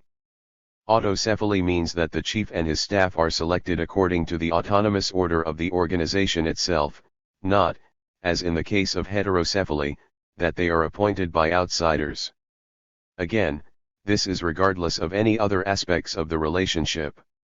A case of heterocephaly is the appointment of the governors of the Canadian provinces by the central government of the Dominion. It is possible for a heterocephalous group to be autonomous and an autocephalous group to be heteronymous. It is also possible in both respects for an organization to have both characters at the same time in different spheres. The member states of the German Empire, a federal state, were autocephalous. But in spite of this, within the sphere of authority of the Reich, they were heteronymous, whereas, within their own sphere, in such matters as religion and education, they were autonomous. Alsace-Lorraine was, under German jurisdiction, in a limited degree autonomous, but at the same time heterocephalous in that the governor was appointed by the Kaiser. All those elements may be present in the same situation to some degree. An organization which is at the same time completely heteronymous and completely heterocephalous is usually best treated as a part of the more extensive group, as would ordinarily be done with a regiment as part of an army. But whether this is the case depends on the actual extent of independence in the orientation of action in the particular case. For terminological purposes, it is entirely a question of convenience. I3. Consensual and imposed order in organizations. An association's enacted order may be established in one of two ways, by voluntary agreement, or by being imposed and acquiesced in. The leadership in an organization may claim a legitimate right to impose new rules. The constitution of an organization is the empirically existing probability, varying in extent, kind, and conditions, that rules imposed by the leadership will be acceded to. The existing rules may specify that certain groups or sections of the members must consent, or at least have been heard. Besides this, there may be any number of other conditions. An organization's order may be imposed not only on its members but also on certain non-members. This is especially true of persons who are linked to a given territorial area by virtue of residence, birth, or the performance of certain actions. In this case the order possesses territorial validity, Gebietsgeltung. An organization which imposes its order in principle on a territory will be called a territorial organization, Gebiets. 13. Consensual and imposed order in organizations. 5.1 Verband. This usage will be employed regardless of how far the claim to the validity of its order over its own members is also confined to matters pertaining to the area. Such a limitation is possible too and indeed occurs to some extent. 1. In our terminology, an order is always imposed to the extent that it does not originate from a voluntary personal agreement of all the individuals concerned. The concept of imposition hence includes majority rule, in that the minority must submit. For that reason there have been long periods when the legitimacy of majority rule has either not been recognized at all, or been held doubtful. This was true in the case of the estates of the Middle Ages, and in very recent times, in the Russian Obshchina. This will be further discussed in the sociology of law and of domination. 2. Even in cases where there is formally voluntary agreement, it is very common, as is generally known, for there to be a large measure of imposition. This is true of the Obshchina.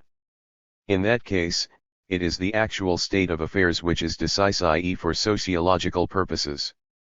3. The concept of constitution made use of here is that also used by La Salette. It is not the same as what is meant by a written constitution, or indeed by constitution in any sort of legal meaning. 20. The only relevant question for sociological purposes is when, for what purposes, and within what limits, or possibly under what special conditions, such as the approval of gods or priests or the consent of electors, the members of the organization will submit to the leadership. Furthermore, under what circumstances the administrative staff and the organized actions of the group will be at the leadership's disposal when it issues orders, in particular, new rules. 4. The major cases of the territorial imposition of an order are criminal law and various other legal rules, the applicability of which depends on whether the actor was resident, born, performed or completed the action within the area controlled by a political organization. Compare the concept of the territorial corporate organization Gebietslo or Perschaft as used by Gierk and Preuss, 3°. 14. Administrative and regulative order. Rules which govern organized action constitute an administrative order, Verwaltungsordnung. Rules which govern other kinds of social action and thereby protect the actor's enjoyment of the resulting benefits will be called a regulative order, Regulationsordnung. So far as an organization is solely oriented to the first type, it/will be called an administrative organization, so far as it is oriented to the second type, a regulative organization. 52. 1. It goes without saying that the majority of actual organizations partake of both characteristics. An example of a merely regulative organization would be a theoretically conceivable state based purely on the upholding of public order, Rechtsstaat, and committed to absolute laissez-faire. This would imply that even the control of the monetary system was left to private enterprise. 2. On the concept of organized action, see above, Sector 12:3. Under the concept of administrative order would be included all the rules which govern not only the action of the administrative staff, but also that of the members in their direct relation to the organization. Hence these rules pertain to those goals the pursuit of which the administrative order seeks to facilitate through prescribed and coordinated action on the part of the administrative staff and the members. In a completely communist economy almost all social action would be of this character. In an absolute laissez-faire state, Rechtsstaat, only the functions of judges, police authorities, jurors, and soldiers, and activity as legislator and voter would be included. The distinction between administrative and regulative order coincides in its broad lines, though not always in detail, with the distinction between public and private law. All further details are treated in the Sociology of Law. 1.5.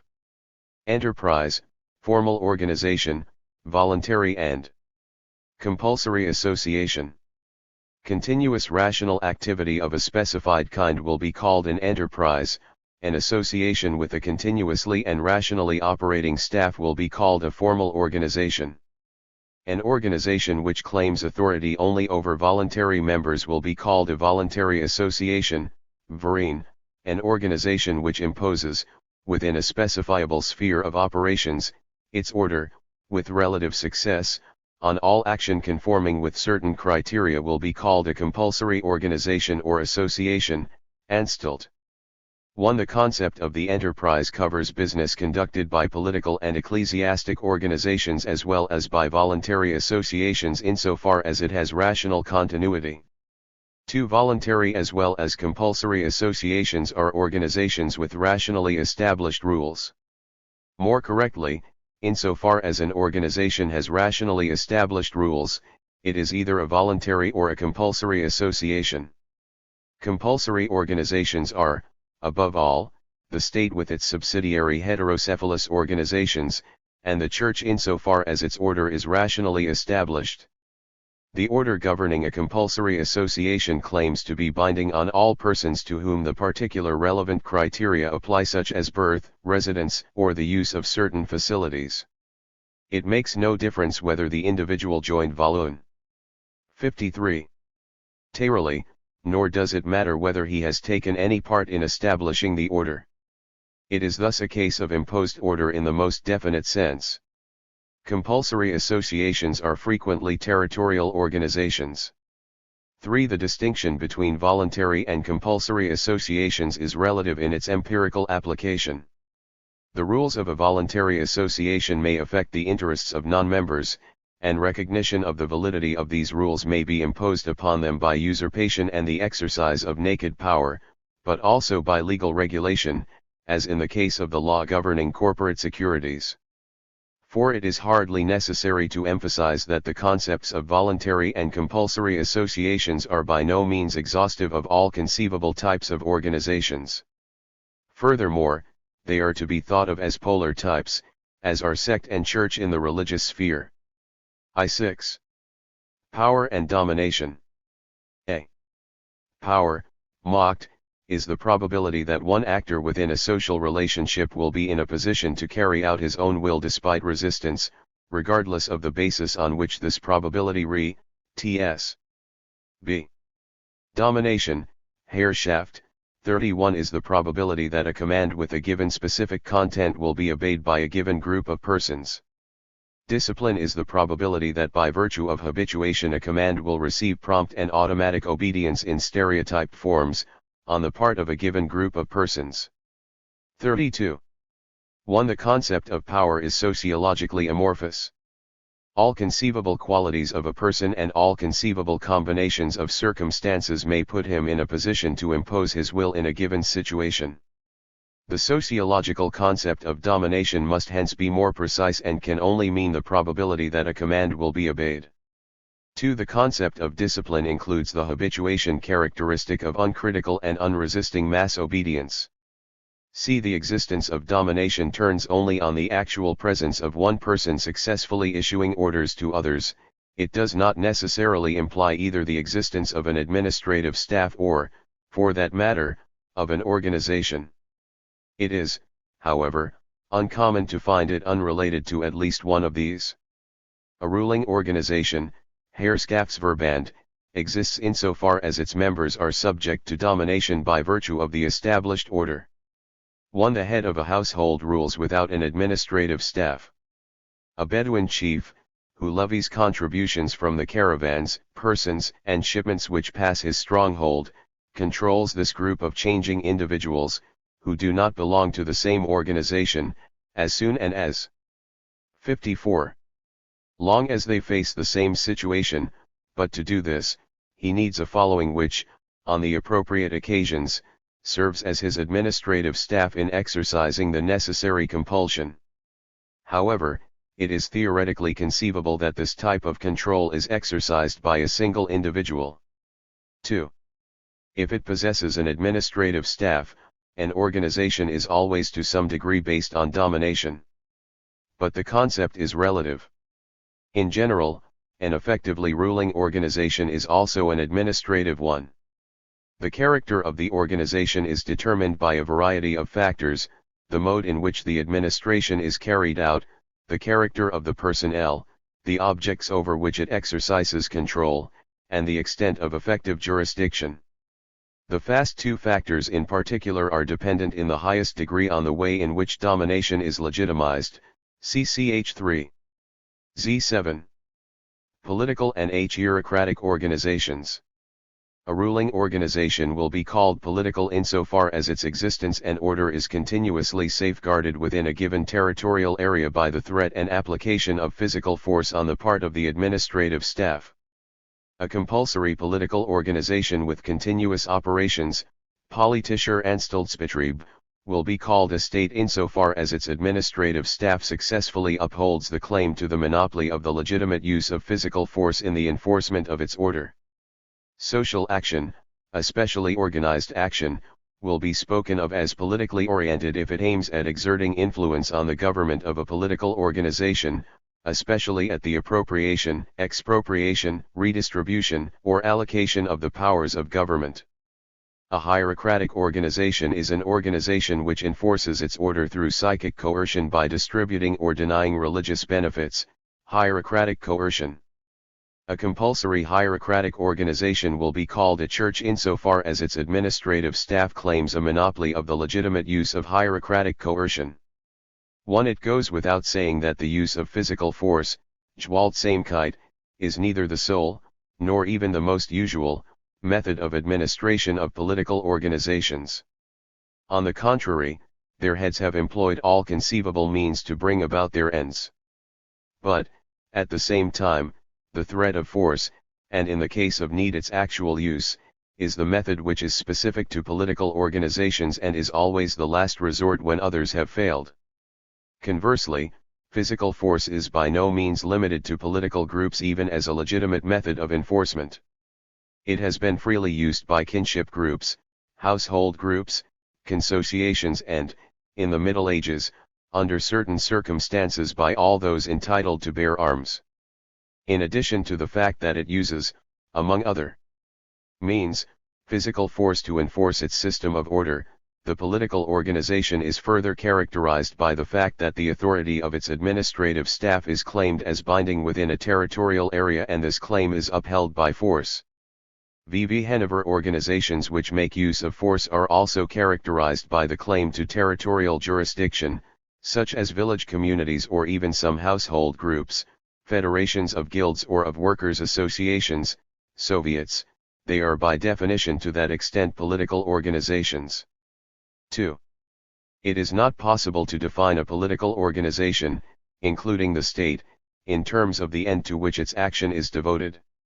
All the way from provision for subsistence to the patronage of art, there is no conceivable end which some political association has not at some time pursued.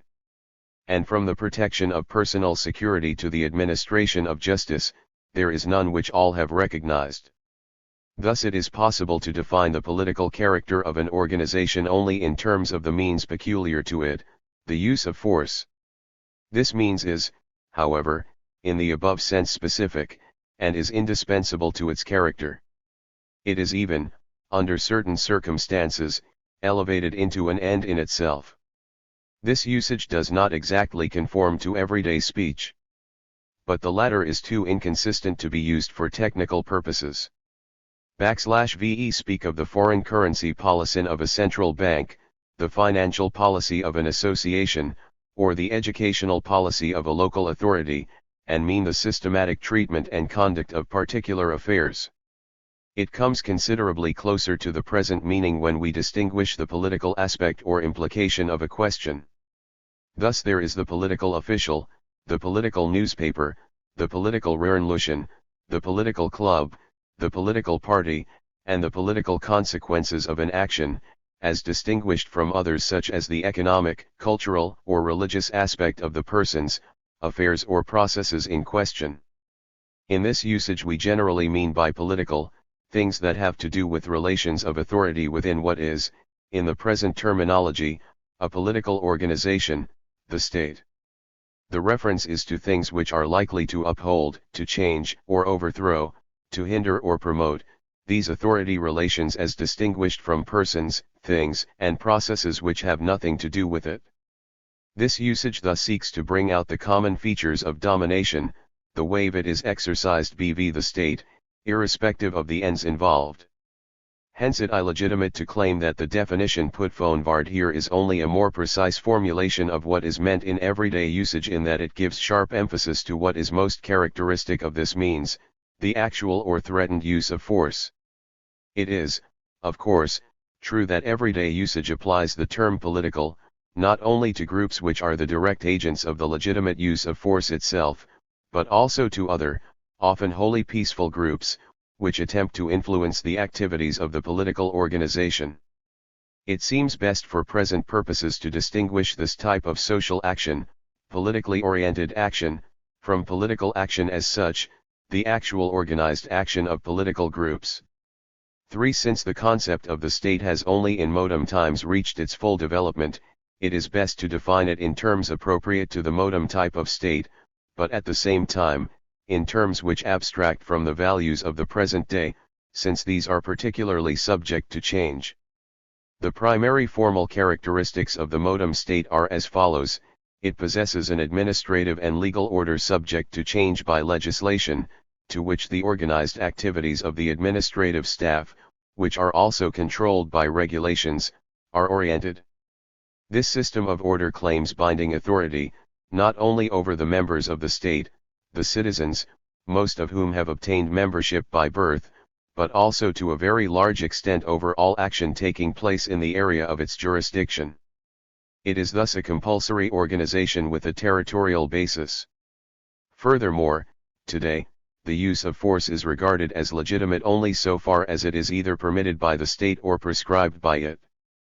Thus the right of a father to discipline his children is recognized a survival of the former independent authority of the head of a household, which in the right to use force has sometimes extended to a power of life and death over children and slaves.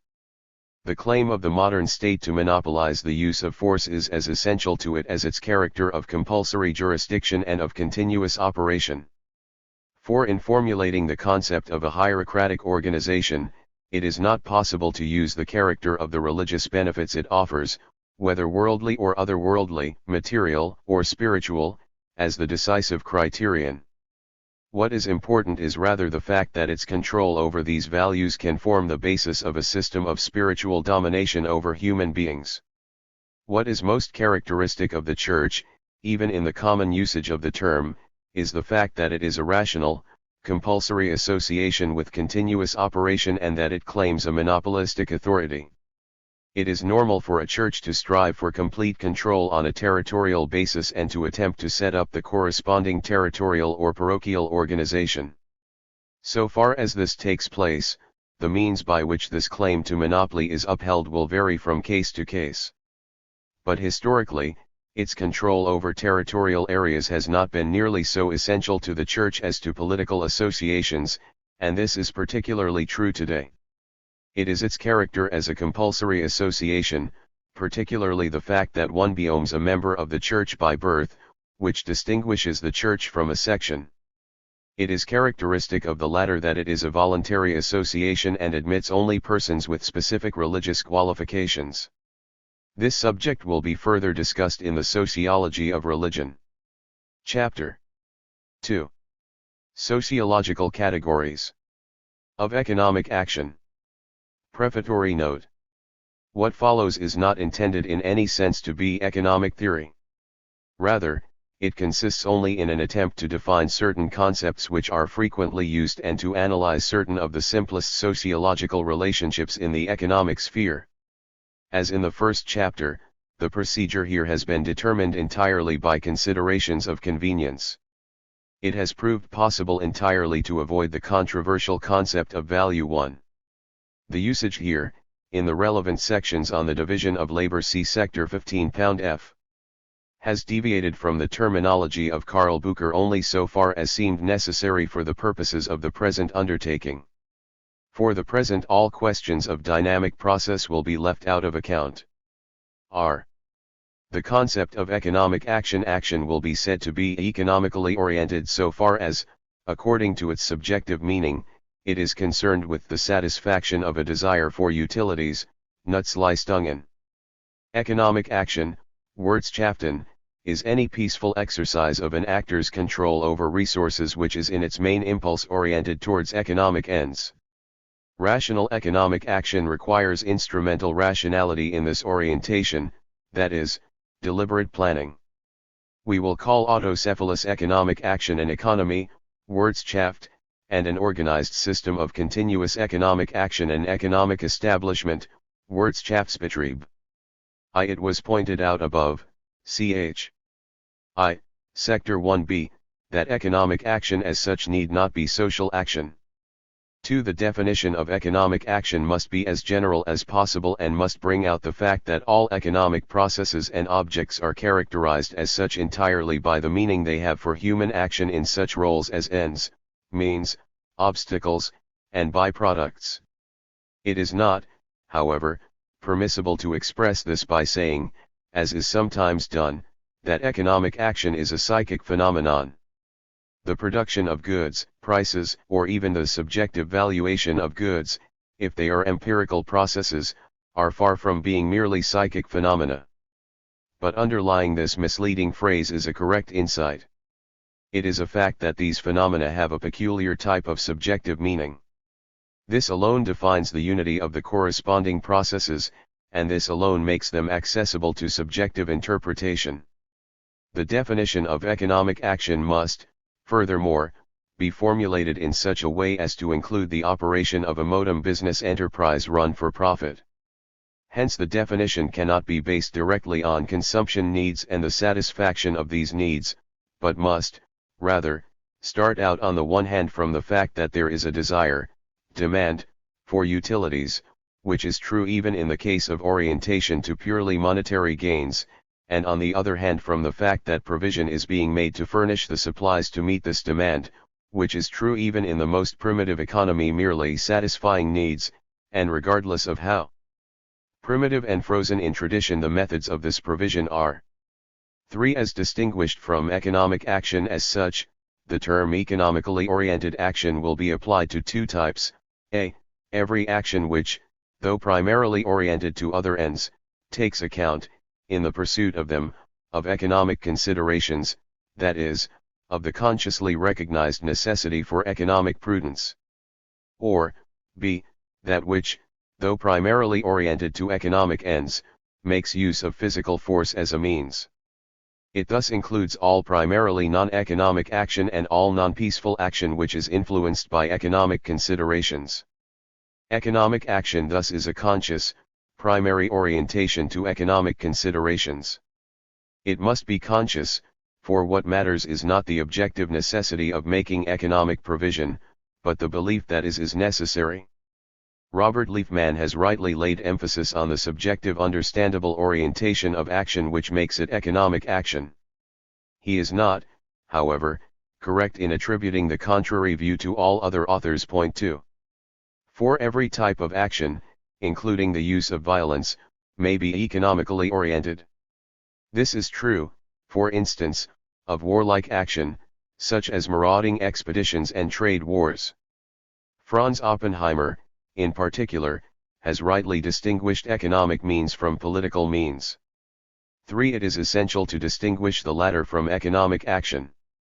The use of force is unquestionably very strongly opposed to the spirit of economic acquisition in the usual sense. Hence the term economic action will not be applied to the direct appropriation of goods by force and the direct coercion of the other party by threats of force. It goes without saying, at the concept of economic action. The same time, that exchange is not the only economic means, though it is one of the most important. Furthermore, the formally peaceful provision for the means and the success of a projected exercise of force, as in the case of armament production and economic organization for war, is just as much economic action as any other. Every rational course of political action is economically oriented with respect to provision for the necessary means, and it is always possible for political action to serve the interest of economic ends. Similarly, though it is not necessarily true of every economic system, certainly the modem economic order under modern conditions could not continue if its control of resources were not upheld by the legal compulsion of the state, that is, if its formally legal rights were not upheld by the threat of force. But the fact that an economic system is thus dependent on protection by force, does not mean that it is itself an example of the use of force. How entirely untenable it is to maintain that the economy, however defined, is only a means, by contrast, for instance, with the state, becomes evident from the fact that it is possible to define the state itself only in terms of the means which it today monopolizes, namely, the use of force. If anything, the most essential aspect of economic action for practical purposes is the prudent choice between ends. This choice is, however, oriented to the scarcity of the means which are available or could be procured for these various ends. 5. Not every type of action which is rational in its choice of means will be called rational economic action, or even economic action in any sense. In particular, the term economy will be distinguished from that of technology, for the technique of an action refers to the means employed as opposed to the meaning or end to which the action is, in the last analysis, oriented. Rational technique is a choice of means which is consciously and systematically oriented to the experience and reflection of the actor, which consists, at the highest level of rationality, in scientific knowledge. What is concretely to be treated as a technique is thus variable. The ultimate meaning of a concrete act may, seen in the total context of action, be of a technical order, that is, it may be significant only as a means in this broader context. Then the meaning of the concrete act, viewed from the larger context, lies in its technical function, and, conversely, the means which are applied in order to accomplish this are its techniques. In this sense there are techniques of every conceivable type of action, techniques of prayer, of asceticism, of thought and research, of memorizing, of education, of exercising political or hierarchic domination, of administration, of making love, of making war, of musical performances, of sculpture and painting, of arriving at legal decisions. All these are capable of the widest variation in degree of rationality. The presence of a technical question always means that there is some doubt or the choice of the most rational means to an end. Among others, the standard of rationality for a technique may be the famous principle of least effort, the achievement of 6. An optimum in the relation between the result and the means to be expended on it, and not the attainment of a result with the absolute minimum of means. Seemingly the same principle, of course, applies to economic action or to any type of rational action. But there it has a different meaning. As long as the action is purely technical in the present sense, it is oriented only to the selection of the means which, with equal quality, certainty and permanence of the result, are comparatively most economical of effort in the attainment of a given end, comparatively, that is, insofar as there are at all directly comparable expenditures of means in different methods of achieving the end. The end itself is accepted as beyond question, and a purely technical consideration ignores other wants.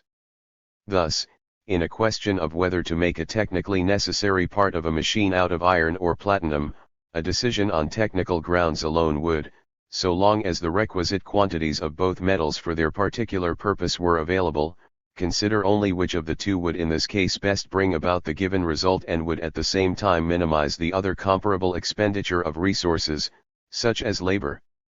But once consideration is extended to take account of the relative scarcity of iron and platinum in relation to their potential uses, as today every technician is accustomed to do even in the chemical laboratory, the action is no longer in the present sense purely technical, but also economic.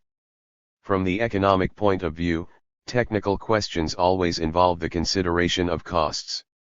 This is a question of crucial importance for economic purposes, and in this context always takes the form of asking what would be the effect on the satisfaction of other wants if this particular means were not used for satisfaction of one given want. The other wants may be qualitatively different present wants or qualitatively identical future wants. A similar position is taken by Friedrich von Gottlob-Lilienfeld in Grundrisse Sozialökonomik, Part 2, an extensive and very good discussion of this issue in R. Liefmann, Grundsätze der Volkswirtschaftslehre, Volume I, 3rd ed., p. 322 ff. Any attempt to reduce all means to ultimate expenditures of labor is erroneous. For the answer to the question, what is, in comparative terms, the cost of using various means for a given technical end, depends in the last analysis on their potential usefulness as means to other ends. This is particularly true of labor.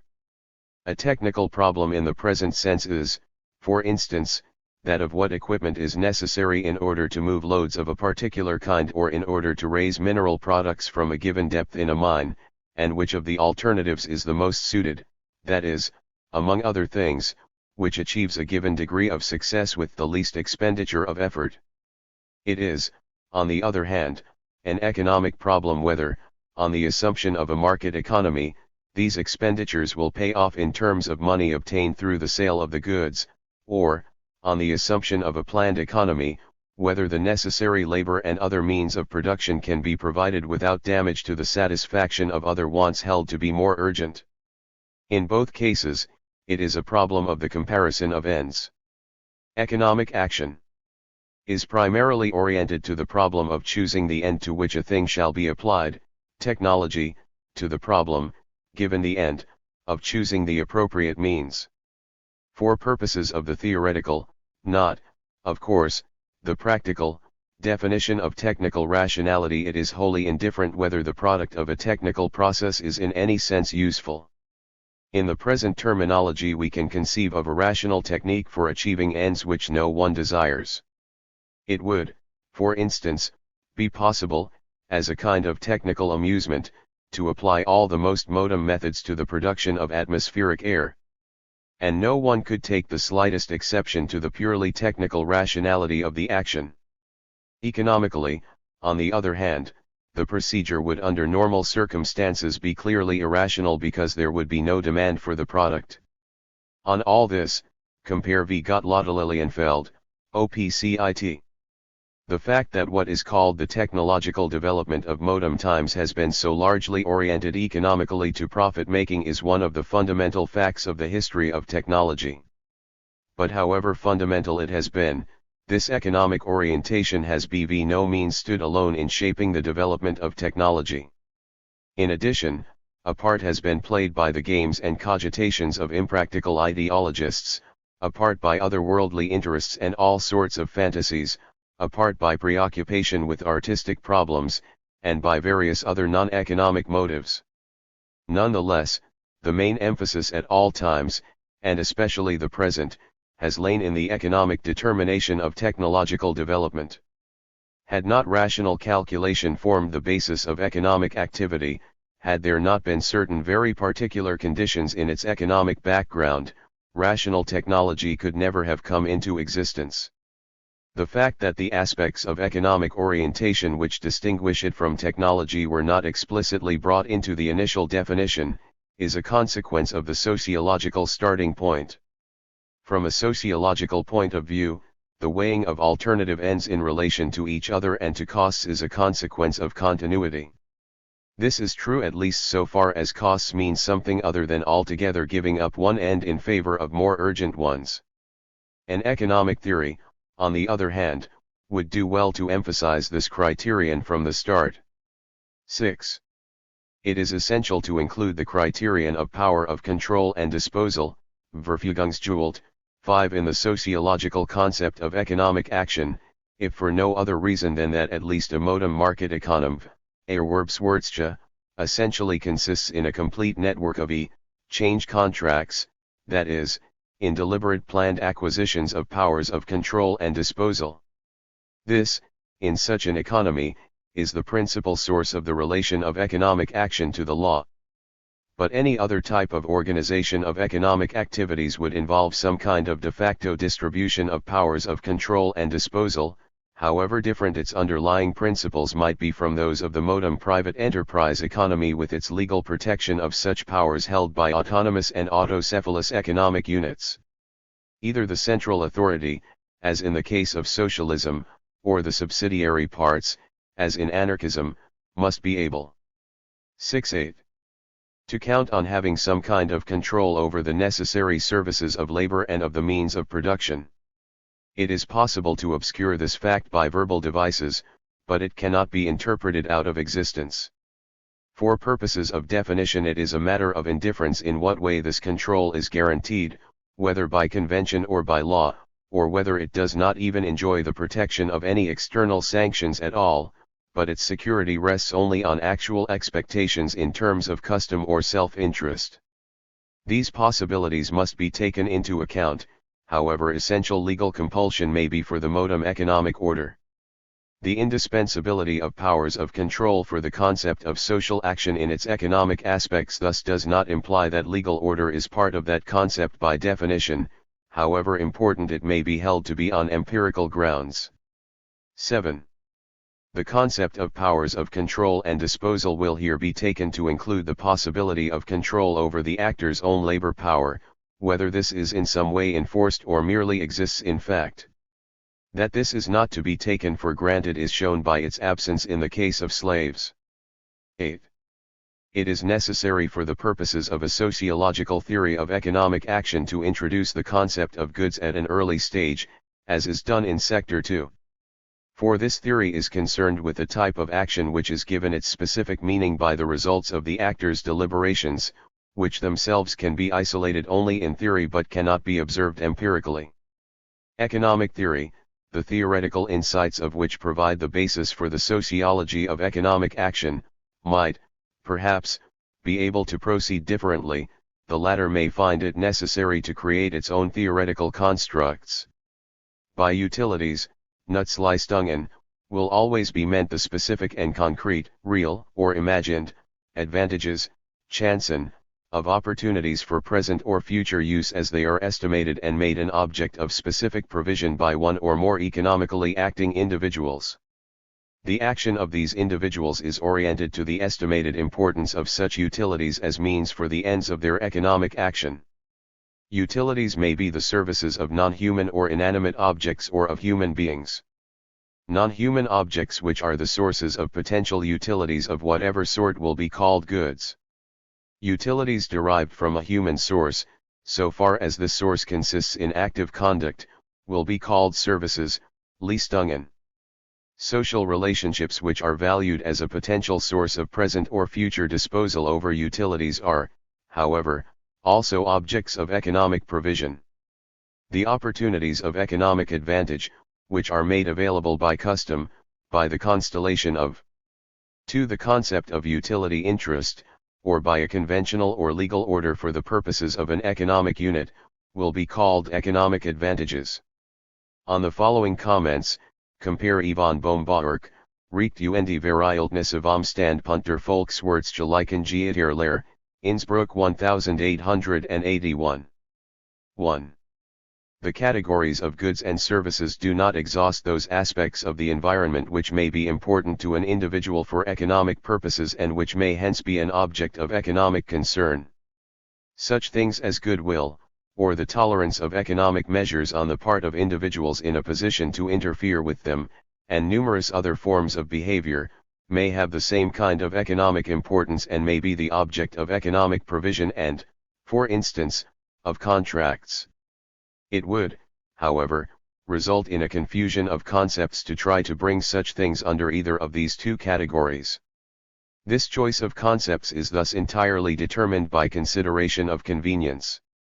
2. As Bohm-Bawerk has correctly pointed out, it would be equally imprecise if all concrete objects of life and of everyday speech were without distinction designated as goods, and the concept of a good were then equated to that of a material utility.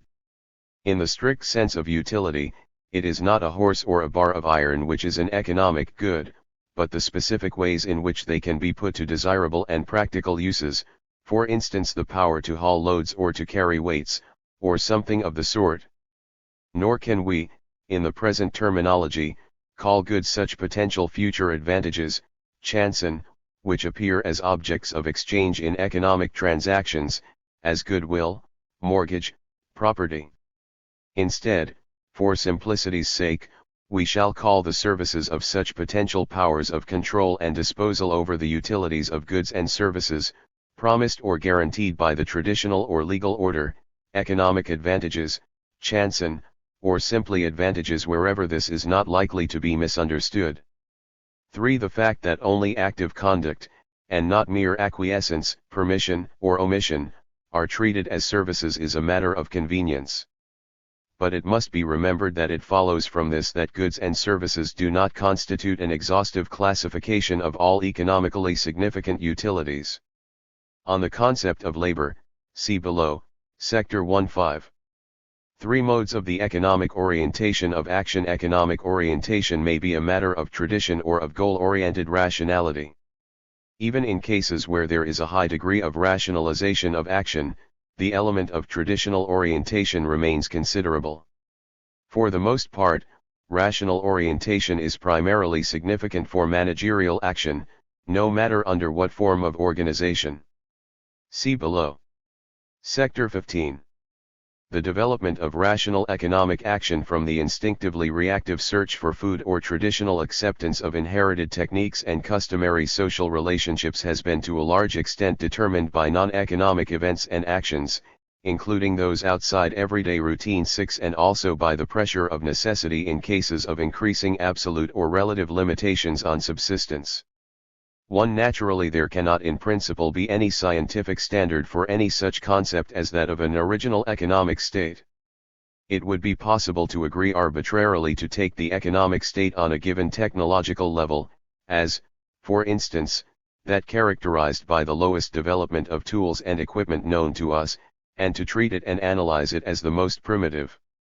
But there is no scientific justification for concluding from observations of living primitive peoples on a low technological level that the economic organization of all peoples of the past with similar technological standing has been the same as, for instance, that of the Vedda or of certain tribes of the Amazon region. 4.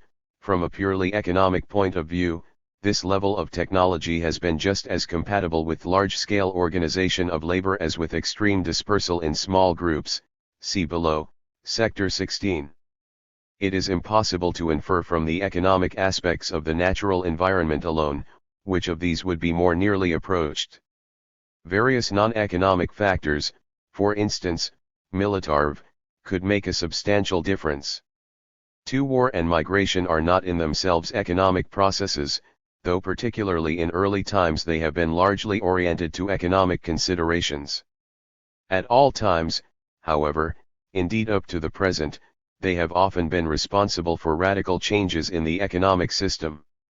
In cases where, through such factors as climatic changes, inroads of sand, or deforestation, there has been an absolute decrease in the means of subsistence, human groups have adapted themselves in widely differing ways, depending on the structure of interests and on the manner in which non-economic factors have played a role. The typical reactions, however, have been a fall in the standard of living and an absolute decrease in population. Similarly, in cases of relative impoverishment in means of subsistence, as determined by a given standard of living and of the distribution of chances of acquisition, there have also been wide variations. But on the whole, this type of situation has, more frequently than the other, been met by the increasing rationalization of economic activities. Even in this case, however, it is not possible to make general statements. So far as the statistical information can be relied upon, there was a tremendous increase of population in China after the beginning of the 18th century, but it had exactly the opposite effect from the similar phenomenon of about the same time in Europe. It is, however, possible to say at least something about the reasons for this. See below, Sector 11. The chronic scarcity of the means of subsistence in the Arabian desert has only at certain times resulted in a change in the economic and political structure, and these changes have been Modes of economic orientation of action 7. Most prominent when non-economic, religious, developments have played a part. 3. A high degree of traditionalism in habits of life, such as characterized the laboring classes in early modern times, has not prevented a great increase in the rationalization of economic enterprise under capitalistic direction.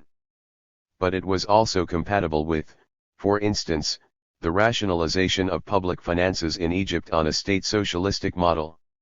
Nevertheless, this traditionalistic attitude had to be at least partly overcome in the Western world before the further development to the specifically modern type of rational capitalistic economy could take place. 4 typical measures of rational economic action. The following are typical measures of rational economic action. 1. The systematic allocation as between present and future of utilities, on the control of which the actor for whatever reason feels able to count. These are the essential features of saving. 2. The systematic allocation of available utilities to various potential uses in the order of their estimated relative urgency, ranked according to the principle of marginal utility. These 2 cases, the most definitely static, have been most highly developed in times of peace. Today, for the most part, they take the form of the allocation of money incomes. 3. The systematic procurement 7 through production or transportation of such utilities for which all the necessary means of production are controlled by the actor himself. \v Here action is rational.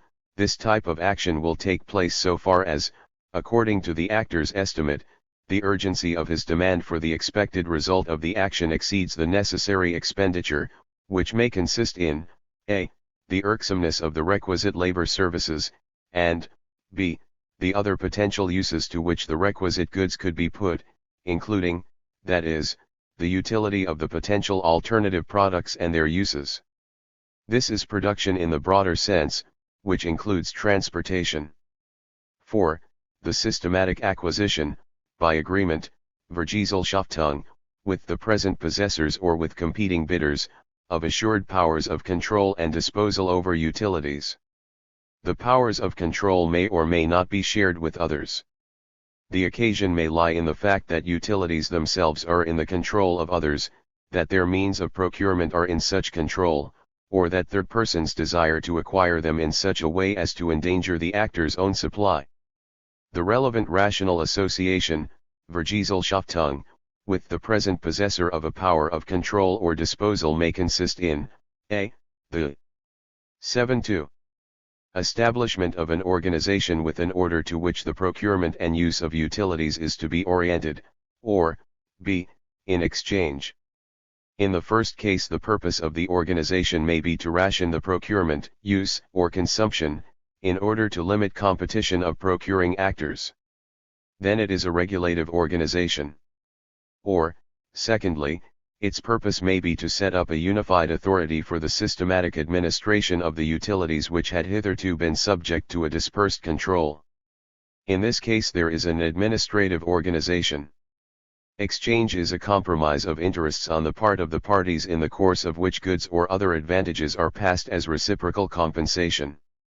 The exchange may be traditional or conventional 8 and hence, especially in the latter case, not economically rational. Or, secondly, it may be economically rational both in intention and in result. Every case of a rationally oriented exchange is the resolution of a previously open or latent conflict of interests by means of a compromise. The opposition of interests which is resolved in the compromise involves the actor potentially in 2 different conflicts. On the one hand, there is the conflict over the price to be agreed upon with the partner in exchange. The typical method is bargaining. On the other hand, there may also be competition with actual or potential rivals, either in the present or in the future, who are competitors in the same market. Here, the typical method is competitive bidding and offering. 1. Utilities, and the goods or labor which are their sources, are under the control, Eigenverfügung, of an economically acting individual if he is in a position to be able in fact to make use of them at his convenience, at least, up to a point, without interference from other persons, regardless of whether this ability rests on the legal order, on convention, on custom, or on a complex of interests. It is by no means true that only the legal assurance of powers of disposal is decisive, either for the concept or in fact. It is, however, today empirically an indispensable basis for economic activity with the material means of production. 2. The fact that goods are not as yet consumable may be a result of the fact that while they are, as such, finished, they are not yet in a suitable place for consumption, hence the transportation of goods, which is naturally to be distinguished from trade, a change in the control over the goods, may here be treated as part of the process of production. 3. When there is a lack of control, Eigenverfügung, over desired utilities, it is in principle indifferent whether the individual is typically prevented from forcibly interfering with the control of others by a legal order, convention, custom, his own self-interest, or his consciously held moral standards. 4. Competition in procurement may exist under the most various conditions. It is particularly important when supplies are obtained by seizure, as in hunting, fishing, lumbering, pasturage, and clearing new. 73. Land. It may also, and most frequently does, exist within an organization which is closed to outsiders.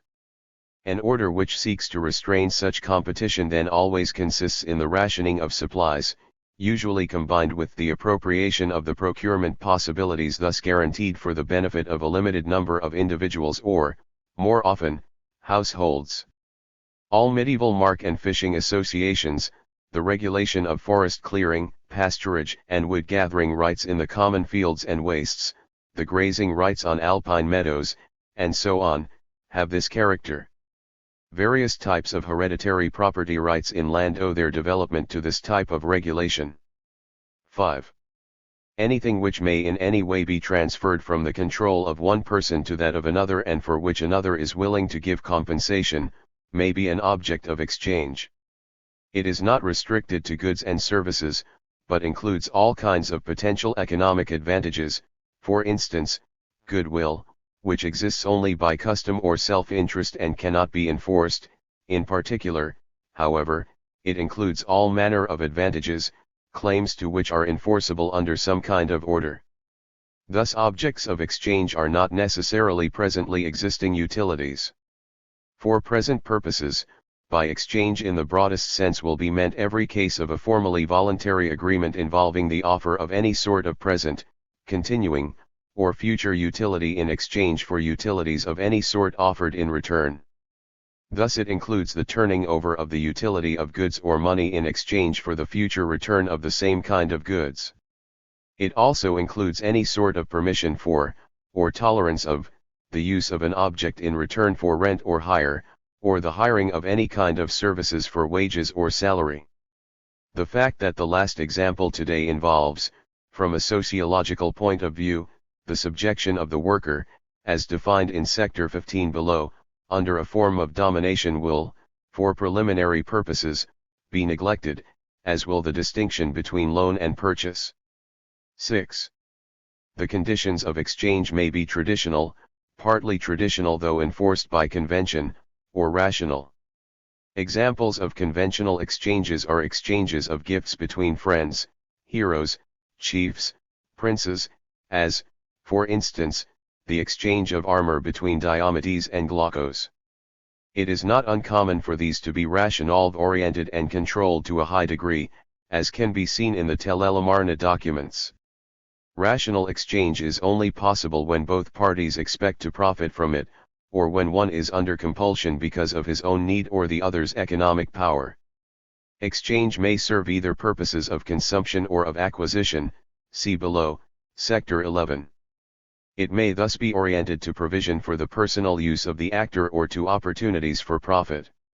In the first case, its conditions are to a large extent differentiated from case to case, and it is in this sense irrational. Thus, for instance, household surpluses will be valued according to the individual marginal utilities of the particular household economy and may on occasion be sold very cheaply, and the fortuitous desires of the moment may establish the marginal utility of goods which are sought in X. change at a very high level. Thus the exchange ratios, as determined by marginal utility, will fluctuate widely.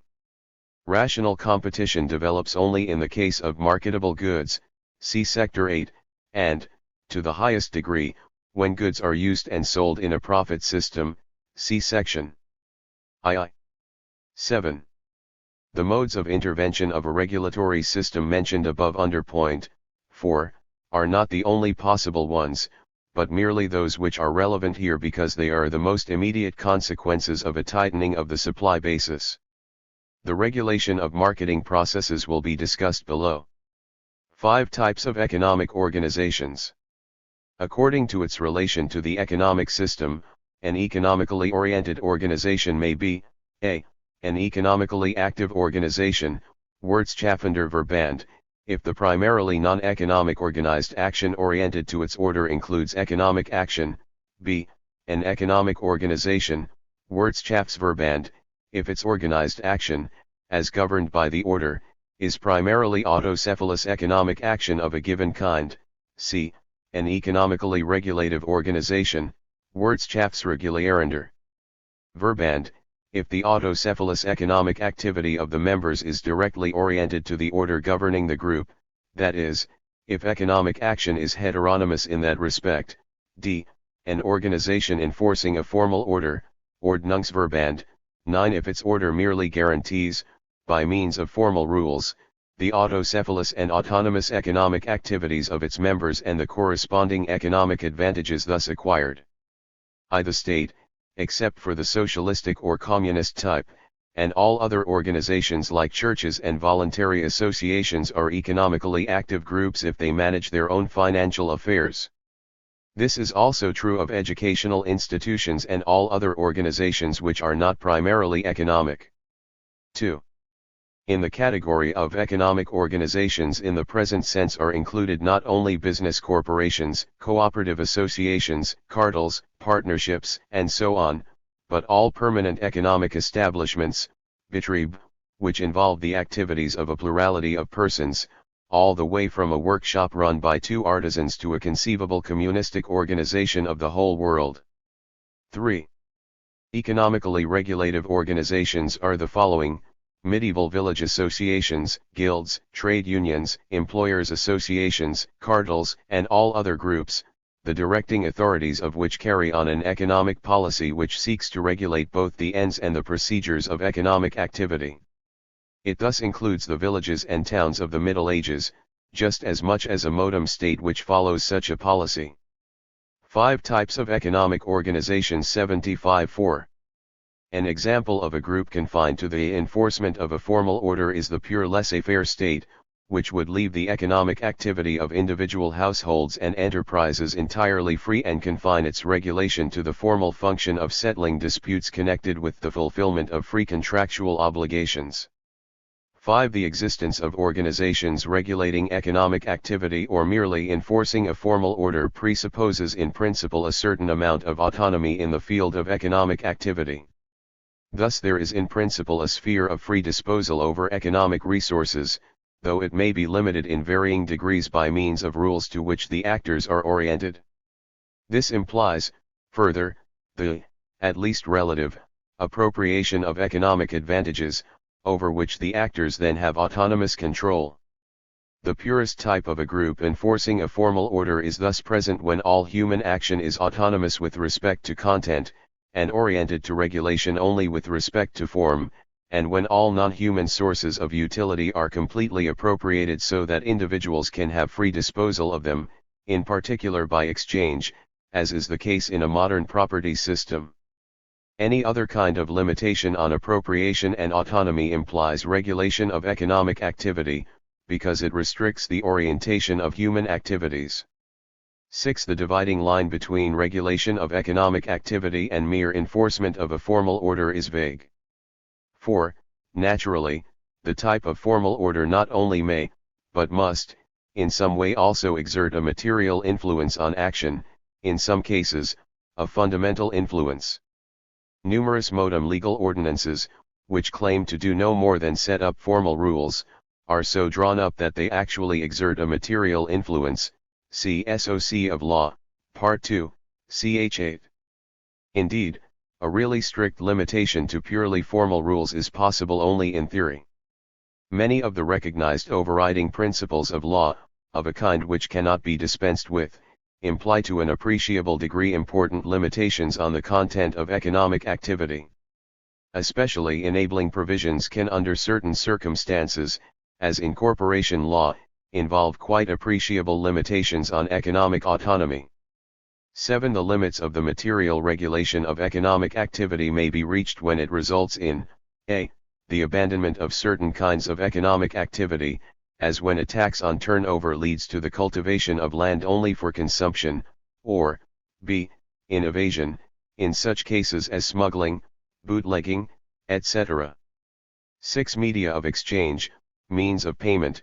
Money, a material object offered in exchange, will be called a medium of exchange so far as it is typically accepted primarily by virtue of the fact that the recipients estimate that they will, within the relevant time horizon, be able to utilize it in another exchange to procure other goods at an acceptable exchange ratio, regardless of whether it is exchangeable for 7.6. All other goods or only for certain specific goods. The probability that the medium of exchange will be accepted at a given rate for specific other goods will be called its substantive validity, materiale Geltung, in relation to these. The use itself will be called the formal validity, formale Geltung.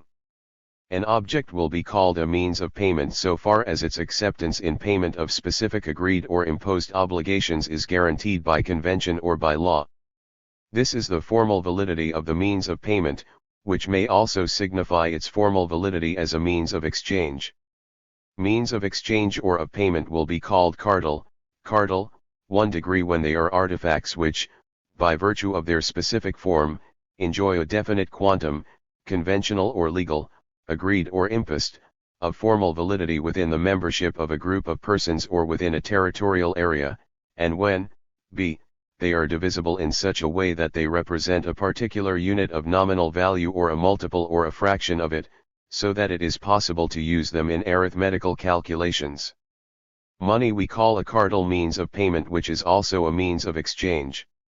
An organization will be called a means of exchange, means of payment, or money group insofar as it effectively imposes within the sphere of authority of its orders the conventional or legal, formal, validity of a means of exchange, of payment, or money. These will be termed internal means of exchange, etc. Means used in transactions with non-members will be called external means of exchange. Means of exchange or of payment which are not cardinal are natural means. They may be differentiated, a. In technical terms, according to their physical characteristic they may be ornaments, clothing, useful objects of various sorts, or according to whether their utilization occurs in terms of weight or not. They may also, b. Be distinguished economically according to whether they are used primarily as means of exchange or for purposes of social prestige, the prestige of possession. They may also be distinguished according to whether they are used as means of exchange and payment in internal or in external transactions. Money, means of exchange or of payment are tokens so far as they do not or no longer possess a value independent of their use as means of exchange and of payment. They are, on the other hand, material means so far as their value as such is enhanced by their possible use for other purposes, or may be so enhanced. Money may consist either of coined or of note, document, money. Notes are usually adapted to a system of coinage or have a name which is historically derived from it. 1. Coined money will be called free money or market money so far as the monetary metal will be coined by the mint on the initiative. 6. Media of exchange, means of payment, money. 77. Of any possessor of it without limit of amount.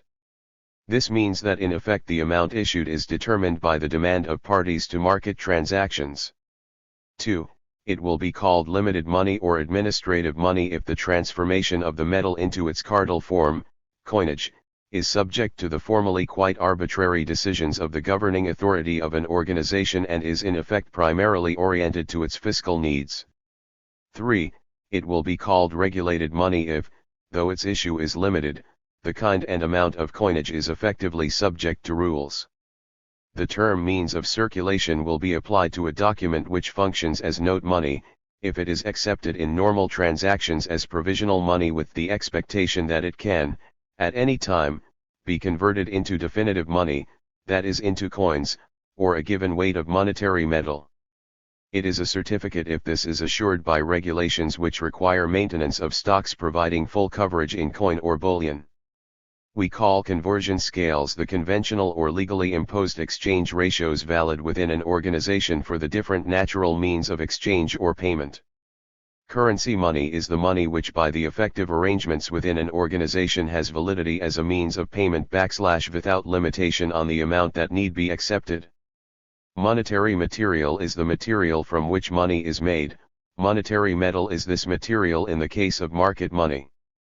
Monetary value scale we call the relative valuation of the various subdivisions and denominations, consisting of different material substances, of note or administrative money, the same ratios in the case of types of market money made of different metals we call exchange ratios. International means of payment are those means of payment which serve to balance accounts between different monetary systems, that is, so far as payments are not postponed by funding operations. Every reform of the monetary system by an organization must necessarily take account of the fact that certain means of payment have previously been used for the liquidation of debts. It must either accept as legal their continued use as a means of payment, or impose new ones. In the latter case an exchange ratio must be established between the old units, whether natural, by weight, or cardinal, and the new ones. This is the principle of the so-called historical definition NF money as a means of payment. It is impossible here to discuss how far this reacts upon the exchange relation between money as a means of exchange and goods. It should be strongly emphasized that the present discussion is not an essay in monetary theory, but only an attempt to work out the simplest possible formulations of a set of concepts which will have to be 7-8 sociological categories of economic action ch1I frequently employed later on. In addition, this discussion is concerned primarily with certain very elementary sociological consequences of the use of money.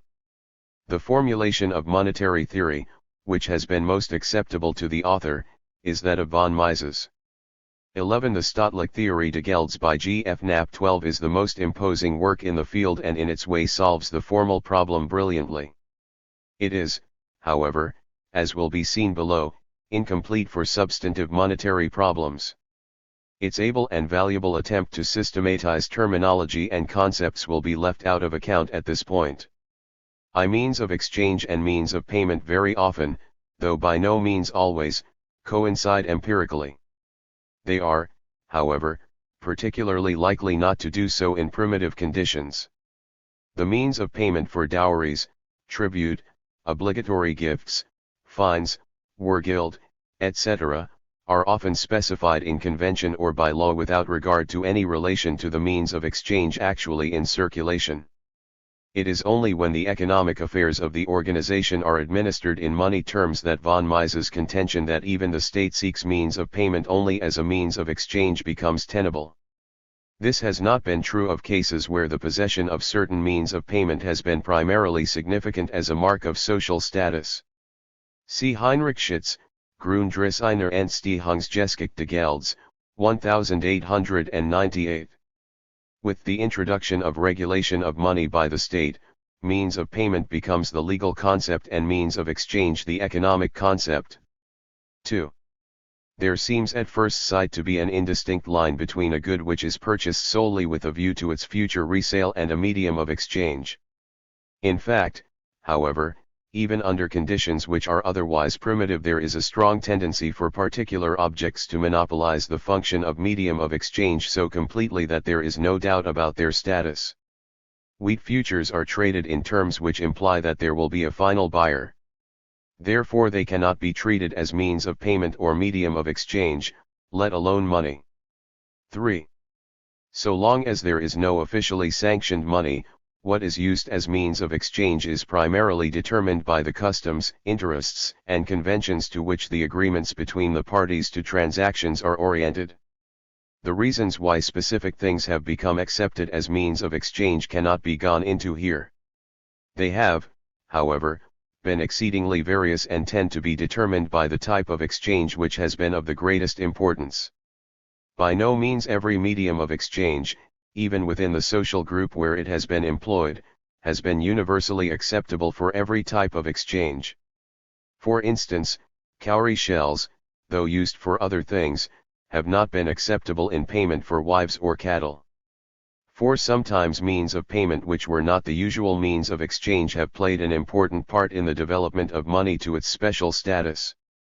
As G. F. Knapp has pointed out, the fact that various types of debt have existed, such as obligations stemming from tributes, dowries, payments for bride purchase, conventional gifts to kings.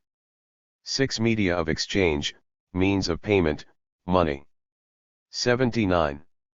Or by kings to each other, were gild, etc., and the fact that these have often been payable in certain specific media, has created for these media, by convention or by law, a special position. Very often they have been specific types of artifacts. 5. Money in the meaning of the present terminology may have been the 1/5 shekel pieces bearing the stamp of merchant firms which are mentioned in the Babylonian records, on the assumption, that is, that they were actually used as means of exchange. On the other hand, bars of bullion which were not coined, but weighed, will here not be treated as money, but only as means of payment and exchange.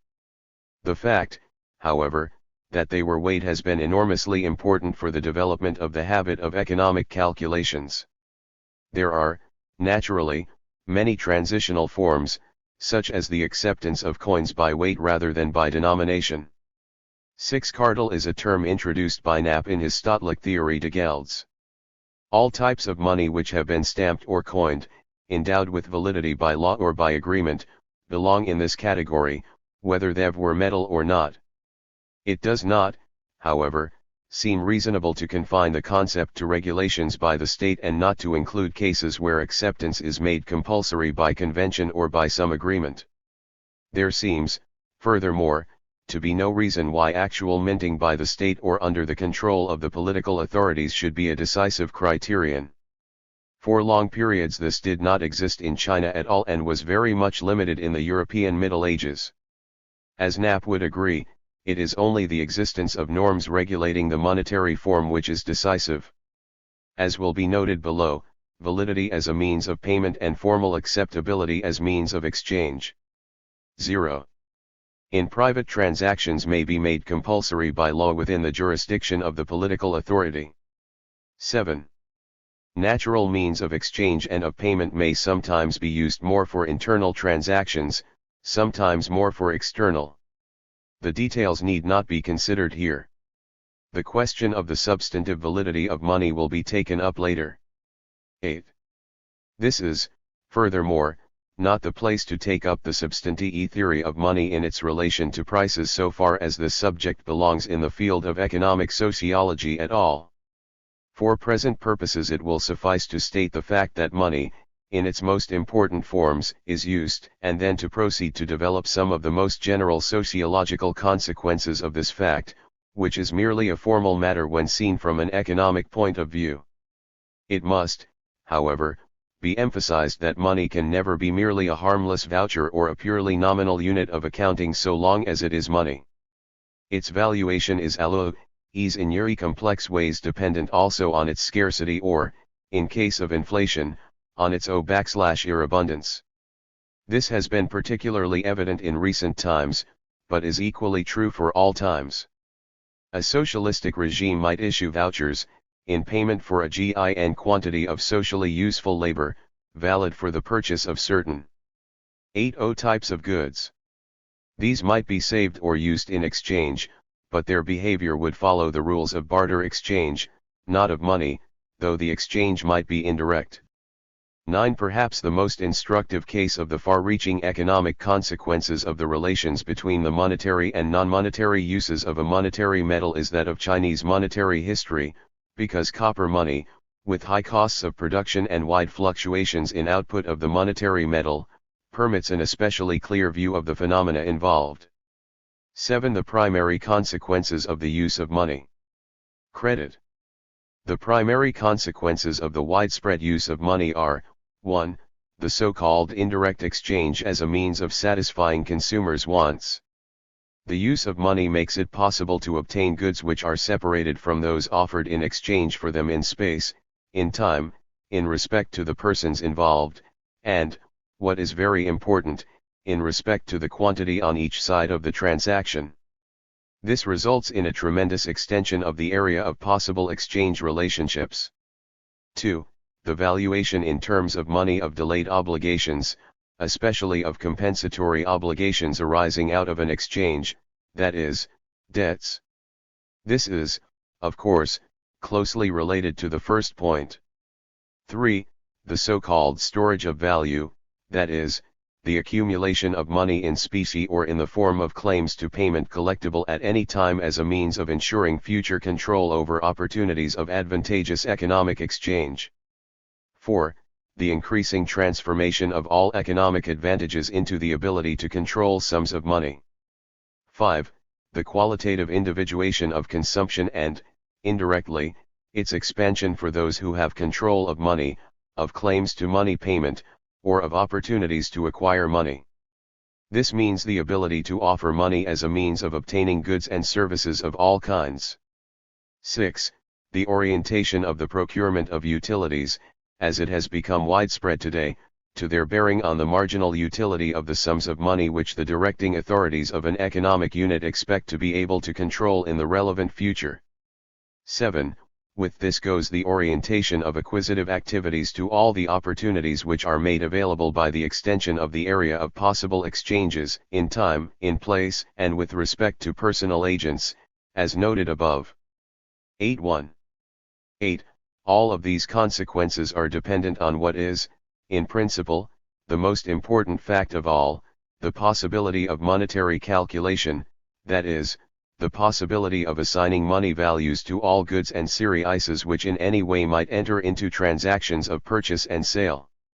In substantive as distinguished from formal terms, monetary calculation means that goods are not evaluated merely in terms of their immediate importance as utilities at the given time and place and for the given person only. Rather, goods are more or less systematically compared, whether for consumption or for production, with all potential future opportunities of utilization or of gaining a return, including their possible utility to an indefinite number of other persons who can be brought into the comparison insofar as they are potential buyers of the powers of control and disposal of the present owner. Here money calculations have become typical. This defines the market situation of that good in question. The above statement formulates only the simplest and best known elements of any discussion of money and does not need to be further commented upon.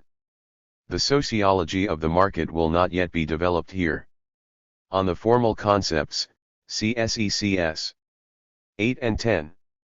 The term credit in the most general sense will be used to designate any exchange of goods presently possessed against the promise of a future transfer of disposal over utilities, no matter what they may be. The granting of credit means in the first instance that action is oriented to the probability that this future transfer of disposal will actually take place. In this sense, the primary significance of credit lies in the fact that it makes it possible for an economic unit to exchange an expected future surplus of control over goods or money against the present control of some other unit over goods which the latter does not now intend to use. Where the action is rational, both parties expect an improvement in their position, regardless of what it consists in, over what it would be under the present distribution of resources without the exchange.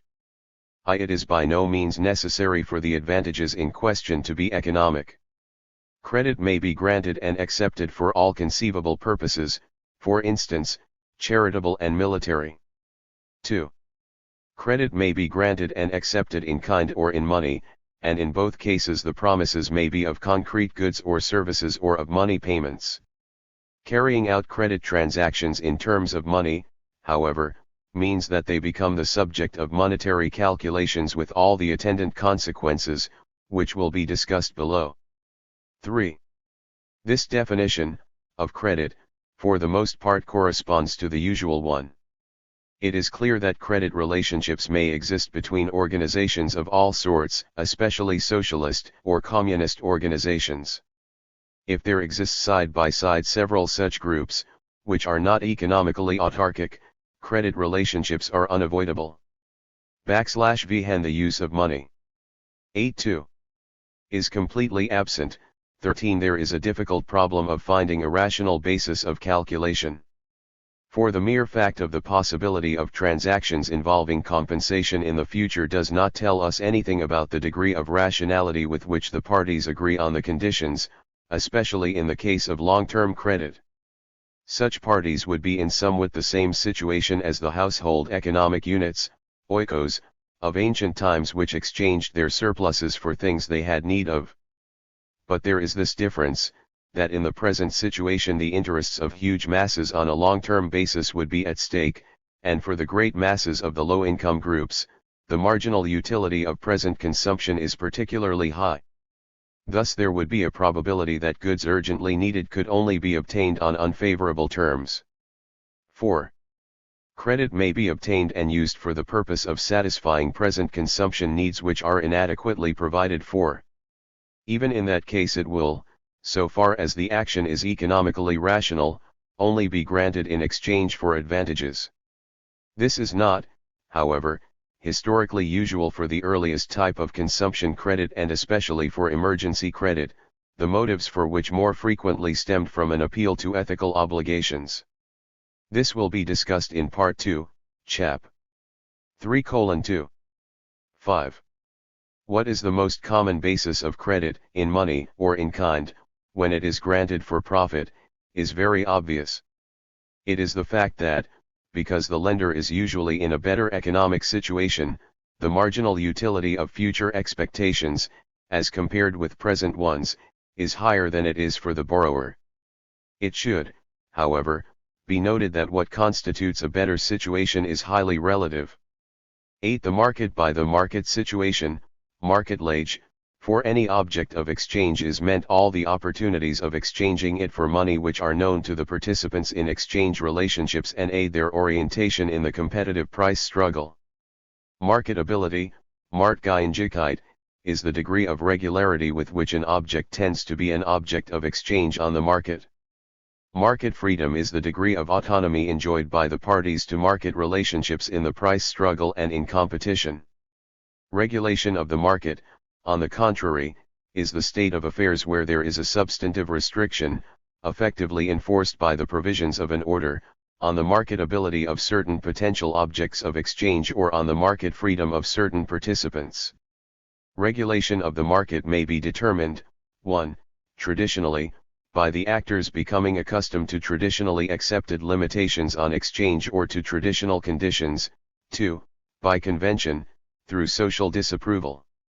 8. The market of treating certain utilities as marketable or of subjecting certain objects of exchange to free competition and free price determination, in general or when undertaken by certain groups of persons. 3. By law, through legal restrictions on exchange or on the freedom of competition, in general or for particular groups of persons or for particular objects of exchange. Legal regulations may take the form of influencing the market situation of objects of exchange by price regulation, or of limiting the possession, acquisition, or exchange of rights of control and disposal of certain goods to certain specific groups of persons, as in the case of legally guaranteed monopolies or of legal limitations on economic action. 4. By voluntary action arising from the structure of interests. In this case there is substantive regulation of the market, though the market remains formally free.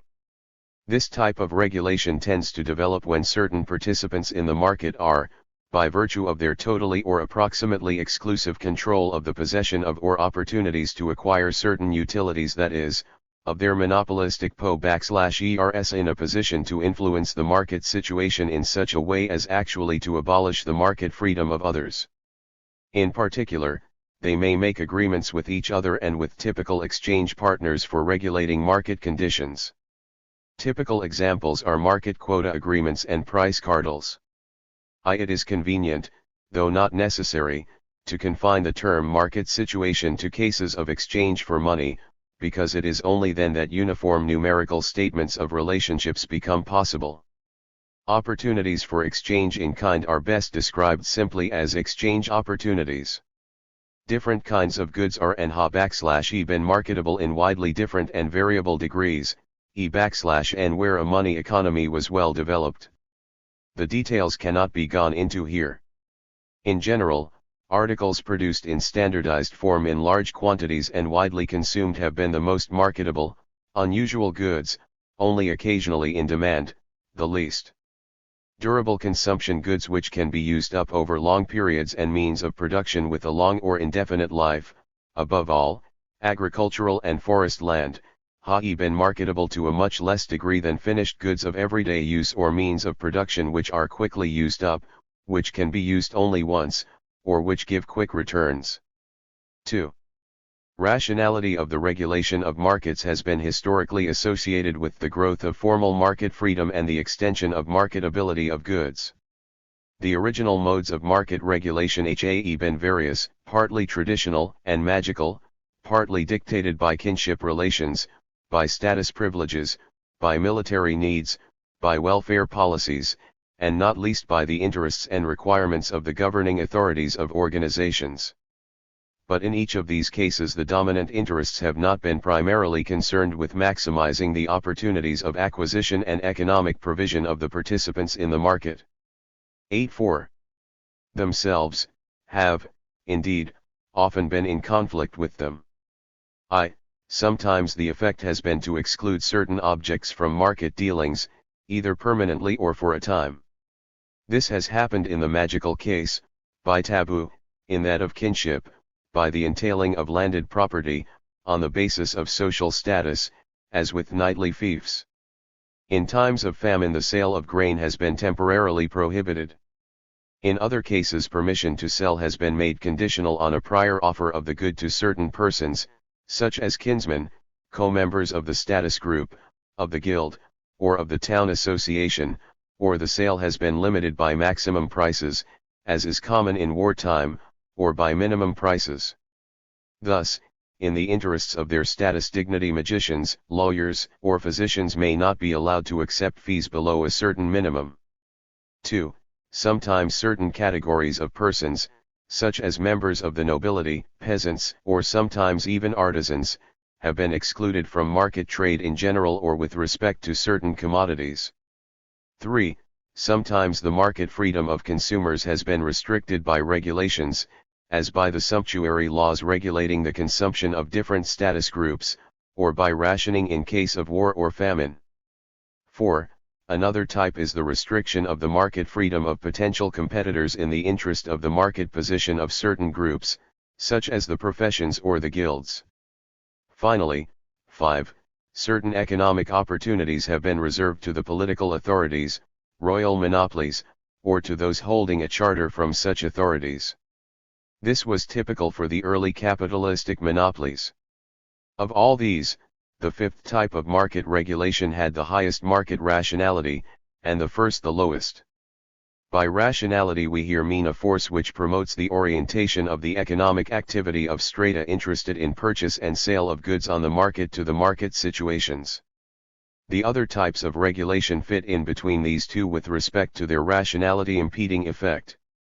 The groups which, relative to these forms of regulation, have been most interested in the freedom of the market, have been those whose interests lay in the greatest possible extension of the marketability of goods, whether from the point of view of availability for consumption, or of ready opportunities for sale.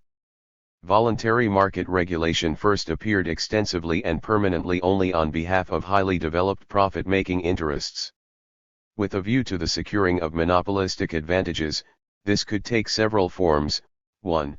The pure regulation of opportunities for purchase and sale, which is typical of the widespread phenomena of trading monopolies. 2. The regulation of transportation facilities, as in shipping and railway monopolies. 3. The monopolization of the production of certain goods, and 4. That of the extension of credit and of financing. The last two types generally are accompanied by an increase in the regulation of economic activity or organizations. But unlike the primitive, irrational forms of regulation, this is apt to be oriented in a methodical manner to the market situation. The starting point of voluntary market regulation has in general been the fact that certain groups with a far-reaching degree of 8. The market actual control over economic resources have been in a POS1T1 on to take advantage of the formal freedom of the market to establish monopolies.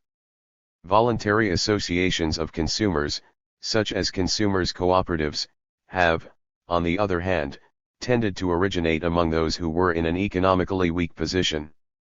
They have hence often been able to accomplish savings for their members, but only occasionally and limited to particular localities have they been able to establish an effective system of market regulation. 9. Formal and substantive rationality of economic action. The term formal rationality of economic action will be used to designate the extent of quantitative calculation or accounting which is technically possible and which is actually applied. The substantive rationality, on the other hand, is the degree to which the provisioning of given groups of persons, no matter how delimited, with goods is shaped by economically oriented social action under some criterion, past, present, or potential, of ultimate values, word and postulate, regardless of the nature of these ends. These may be of a great variety. 1. The terminology suggested above is thought of merely as a means of securing greater consistency in the use of the word rational in this field. It is actually only a more precise form of the meanings which are continually recurring in the discussion of nationalization and of the economic calculus in money and in kind. 2. A system of economic activity will he called formally rational according to the degree in which the provision for needs, which is essential to every rational economy, is capable of being expressed in numerical, calculable terms, and is so expressed. In the first instance, it is quite independent of the technical form these calculations take, particularly whether estimates are expressed in money or in kind. The concept is thus unambiguous, at least in the sense that expression in money term yields the highest degree of formal calculability. Naturally, even this is true only relatively, so long as other things are equal. 3. The concept of substantive rationality, on the other hand, is full of ambiguities. It conveys only one element common to all substantive analyses, namely, that they do not restrict themselves to note the purely formal and, relatively, unambiguous fact that action is based on goal-oriented rational calculation with the technically most adequate available methods, HUD apply certain criteria of ultimate ends, whether they be ethical, political, utilitarian, hedonistic, feudal, stindus, egalitarian, or whatever, and measure the results of the economic action, however formally rational in the sense of correct calculation they may be, against these scales of value rationality or substantive goal ration. 8.6. Ality. There is an infinite number of possible value scales for this type of rationality, of which the socialist and communist standards constitute only OC group. The latter, although by no means unambiguous in themselves, always involve elements of social justice and equality. Others are criteria of status distinctions, or of the capacity for power, especially of the /var capacity, of a political unit. All these and many others are of potential substantive significance. These points of view are, however, significant only as basis from which to judge the outcome of economic action. In addition and quite independently, it is possible to judge from an ethical, ascetic, or aesthetic point of view the spirit of economic activity, Wirtschaftsgesinnung, as well as the instruments of economic activity. All of these approaches may consider the purely formal rationality of calculation in monetary terms as of quite secondary importance or even as fundamentally inimical to their respective ultimate ends, even before anything has been said about the consequences of the specifically modern calculating attitude. There is no question in this discussion of attempting value judgments in this field, but only of determining and delimiting what is to be called formal. In this context the concept substantive is itself in a certain sense formal, that is, it is an abstract, generic concept. I.e. the rationality of monetary accounting, management and budgeting.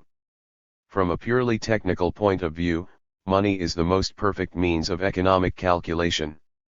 That is, it is formally the most rational means of orienting economic activity. Calculation in terms of money, and not its actual use, is thus the specific means of rational, economic provision. So far as it is completely rational, money accounting has the following primary consequences: I. The valuation of all the means of achieving a productive purpose in terms of the present or expected market situation.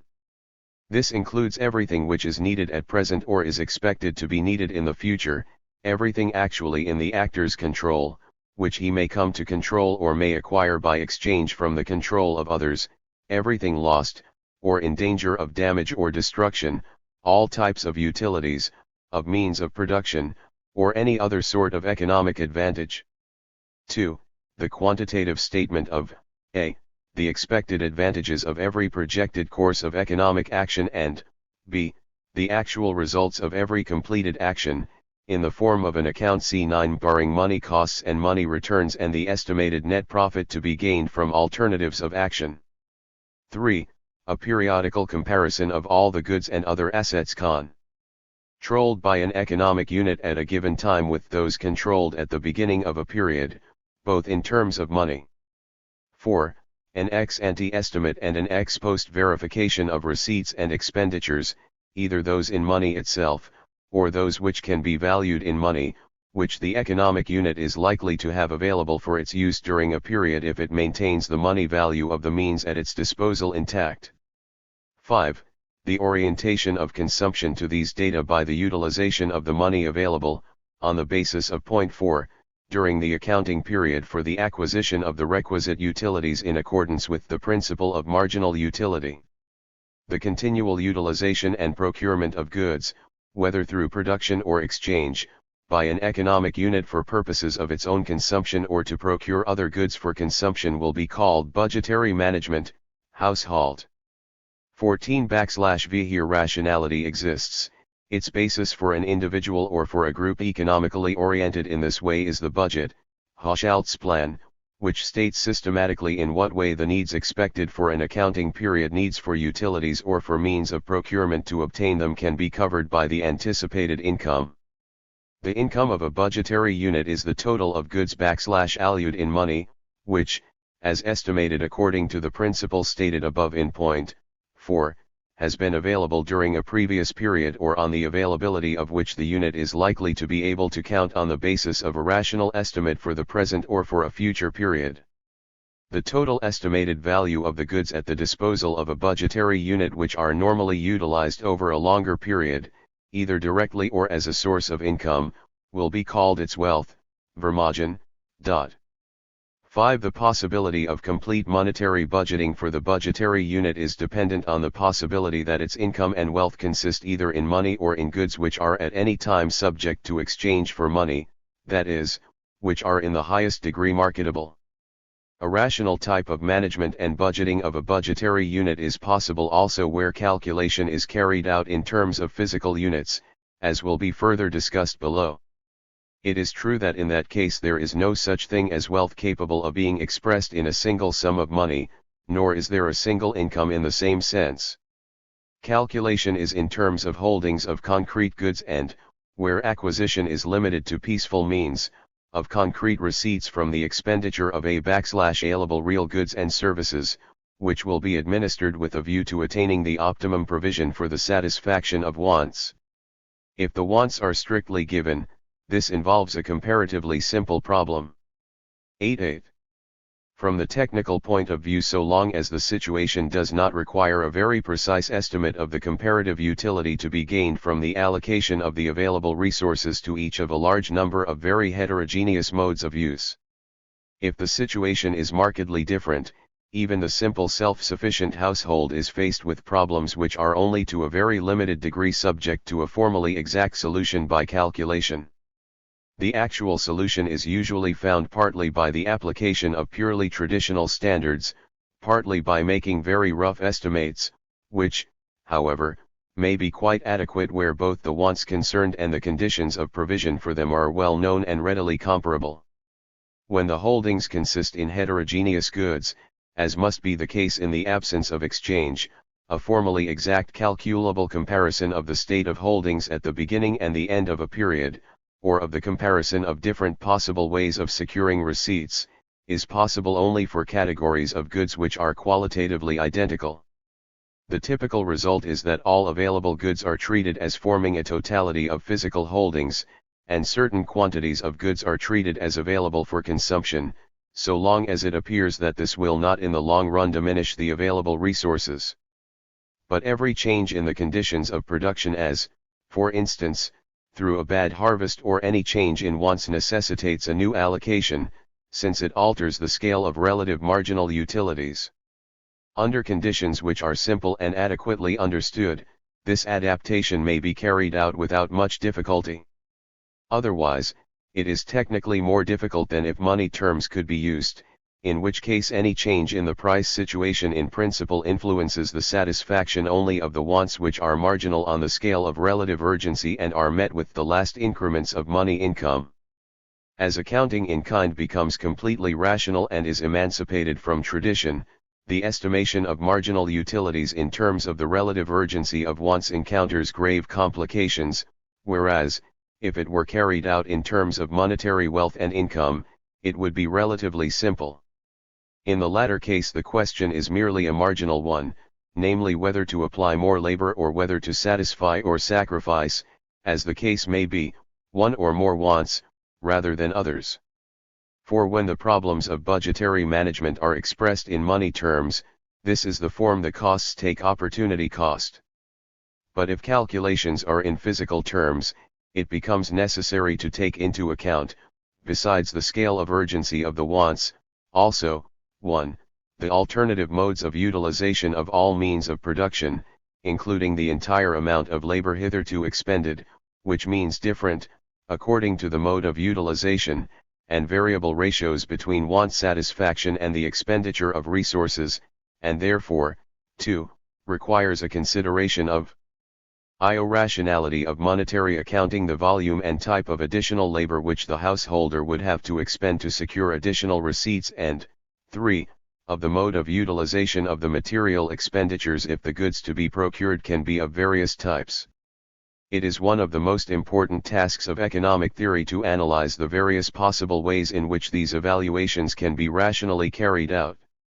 It is, on the other hand, a task for economic history to pursue the ways in which the budgetary management in physical terms has been actually worked out in the course of various historical epochs. In general, the following may be said: 1. That the degree of formal rationality has, generally speaking, fallen short of the level which was even empirically possible, to say nothing of the theoretical maximum. As a matter of necessity, the calculations of moneyless budgetary management have in the great majority of cases remained strongly bound to tradition. 2. In the larger units of this type, precisely because an expansion and refinement of everyday wants has not taken place, there has been a tendency to employ surpluses for uses of a non-routine nature, above all, for artistic purposes. This is an important basis for the artistic, strongly stylized cultures of epochs with a natural economy. The category of wealth includes more than physical goods. Rather, it covers all economic advantages over which the budgetary unit has an assured control, whether that control is due to custom, to the play of interests, to convention, or to law. The goodwill of a profit-making organization, whether it be a medical or legal practice, or a retail shop, belongs to the wealth of the owner if it is, for whatever reason, relatively stable, since, if it is legally appropriated, it can constitute property in the terms of the definition in ch. 10 above. 2. Monetary calculation can be found without the actual use of money, or with its use limited to the settlement of balances which cannot be paid in kind in the goods being exchanged on both sides. Evidence of this is common in the Egyptian and Babylonian records. The use of money accounting as a measure for payments in kind is found in the permission in Hammurabi's code and in provincial Roman and early medieval law that a debtor may pay an amount due expressed in money in whatever form he will be able, in quo potuerit. The establishment of equivalence must in such cases have been carried out on the basis of traditional prices or of prices laid down by decree. 3. Apart from this, the above discussion contains only commonplaces, which are introduced to facilitate the formulation of a precise concept of the rational budgetary unit as distinguished from that of a rational profit-making enterprise. The latter will be discussed presently. It is important to state explicitly that both can take rational forms. The satisfaction of needs is not something more primitive than profit-seeking.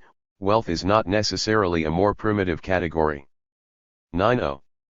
Than capital, income, than profit.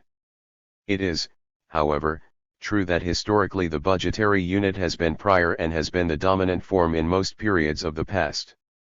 For it is indifferent what unit is the bearer of a budgetary management economy. Both the budget of a state and the family budget of a worker fall under the same category. 5. Empirically, the administration of budgetary units and profit-making are not mutually exclusive alternatives. The business of a consumer's cooperative, for instance, is normally oriented to the economical provision for wants, but in the form of its activity, it is a profit-making organization without being oriented to profit as a substantive end. In the action of an individual, the two elements may be so intimately intertwined, and in the past have typically been so, that only the concluding act, namely, the sale or the consumption of the product, and serve as a basis for interpreting the meaning of the action. This has been particularly true of small peasants. Exchange may well be a part of the process of budgetary management, where it is a matter of acquiring consumption goods by exchange and of disposing of surpluses. On the other hand, the budgetary economy of a prince or a landed lord may include profit-making enterprises in the sense of the following discussion. This has been true on a large scale in earlier times. Whole industries have developed out of the heterocephalous and heteronymous auxiliary enterprises which seigneurial landowners, monasteries, princes, etc., have established to exploit the products of their lands and forests. All sorts of profit-making enterprises today are part of the economy of such budgetary units as local authorities or even states. In these cases it is legitimate to include in the income of the budgetary units, if they are rationally administered, only the net profits of these enterprises. Conversely, it is possible for profit-making enterprises to establish various types of heteronymous budgetary units under their direction for such purposes as providing subsistence for slaves or wage workers. Among them are welfare organizations, housing and eating facilities. Net profits in the sense of point 2 of this section are money surpluses after the deduction of all money costs. 6. It has been possible here to give only the most elementary starting points for analyzing the significance of economic calculations in kind for general social development. 11. The concept and types of profit-making. The role of capital profit-making, erwerben, 1-6 is activity which is oriented to opportunities for seeking new powers of control over goods on a single occasion, repeatedly, or continuously.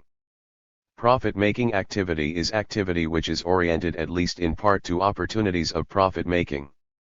Profit. II. Concept and types of profit-making. Capital 9I. Making is economic if it is oriented to acquisition by peaceful methods. It may be oriented to the exploitation of market situations. Means of profit-making, Verhältnismittel, are those goods and other economic advantages which are used in the interests of economic profit-making. Exchange for profit is that which is oriented to market situations in order to increase control over goods rather than to secure means for consumption, budgetary exchange. Business credit is that credit which is extended or taken up as a means of increasing control over the requisites of profit-making activity. There is a form of monetary accounting which is peculiar to rational economic profit-making, namely, capital accounting. Capital accounting is the valuation and verification of opportunities for profit and of the success of profit-making activity by means of a valuation of the total assets, goods and money, of the enterprise at the beginning of a profit-making venture, and the comparison of this with a similar valuation of the assets still present and newly acquired, at the end of the process. In the case of a profit-making organization operating continuously, the same is done for an accounting period. In either case a balance is drawn between the initial and final states of the assets. Capital is the money value of the means of profit making available to the enterprise at the balancing of the books, profit and correspondingly loss, the difference between the initial balance and that drawn at the conclusion of the period. Capital risk is the estimated probability of a loss in this balance. An economic enterprise, Unternehmen, is autonomous action capable of orientation to capital accounting. This orientation takes place by means of calculation, ex ante calculation of the probable risks and chances of profit, ex post calculation for the verification of the actual profit or loss resulting. Profitability means, in the rational case, one of two things: 1. The profit estimated as possible by ex ante calculations, the attainment of which is made an objective of the entrepreneur's activity, or 2. That which the ex post calculation shows actually to have been earned in a given period, and which is available for the consumption uses of the entrepreneur without prejudice to his chances of future profitability. In both cases it is usually expressed in ratios today, percentages in relation to the capital of the initial balance. Enterprises based on capital accounting may be oriented to the exploitation of opportunities of acquisition afforded by the market, or they may be oriented toward other chances of acquisition, such as those based on power relations, as in the case of tax farming or the sale of offices. Each individual operation undertaken by a rational profit-making enterprise is oriented to estimated profitability by means of calculation. In the case of profit-making activities on the market, capital accounting 9.2 requires 1. That there exist, subject to estimate beforehand, adequately extensive and assured opportunities for sale of the goods which the enterprise procures, that is, normally, a high degree of marketability. 2. That the means of carrying on the enterprise, such as the potential means of production and the services of labor, are also available in the market at costs which can be estimated with an adequate degree of certainty, and finally, 3. That the technical and legal conditions, 2. which the process from the acquisition of the means of production to final sale, including transport, manufacturing operations, storage, etc., is subjected, give rise to money costs which in principle are calculable. The extraordinary importance of the highest possible degree of calculability as the basis for efficient capital accounting will be noted time and again throughout the discussion of the sociological conditions of economic activity. It is far from the case that only economic factors are important to it. On the contrary, it will be shown that the most varied sorts of external and subjective barriers account for the fact that capital accounting has arisen as a basic form of economic calculation only in the Western world. As distinguished from the calculations appropriate to a budgetary unit, the capital accounting and calculations of the market entrepreneur are oriented not to marginal utility, but to profitability. To be sure, the probabilities of profit are in the last analysis dependent on the income of consumption units and, through this, on the marginal utility structure of the disposable money incomes of the final consumers of consumption goods. As it is usually put, it depends on their purchasing power for the relevant commodities. But from a technical point of view, the accounting calculations of a profit-making enterprise and of a consumption unit differ as fundamentally as do the ends of want satisfaction and of profit-making which they serve. For purposes of economic theory, it is the marginal consumer who determines the direction of production. In actual fact, given the actual distribution of power, this is only true in a limited sense for the modern situation. To a large degree, even though the consumer has to be in a position to buy, his wants are awakened and directed by the entrepreneur. In a market economy, every form of rational calculation, especially of capital accounting, is oriented to expectations of prices and their changes as they are determined by the convicts of interests in bargaining and competition and the resolution of these convicts. In profitability accounting this is made particularly clear in that system of bookkeeping which is, up to now, the most highly developed one from a technical point of view, in the so-called double-entry bookkeeping. Through a system of individual accounts the fiction is here created that different 2. Concept and types of pro-T making. Capital 93. Ments within an enterprise, or individual accounts, conduct exchange operations with each other, thus permitting a check in the technically most perfect manner on the profitability of each individual step or measure. Capital accounting in its formally most rational shape thus presupposes the battle of man with man. And this in turn involves a further very specific condition. No economic system can directly translate subjective feelings of need into effective demand, that is, into demand which needs to be taken into account and satisfied through the production of goods.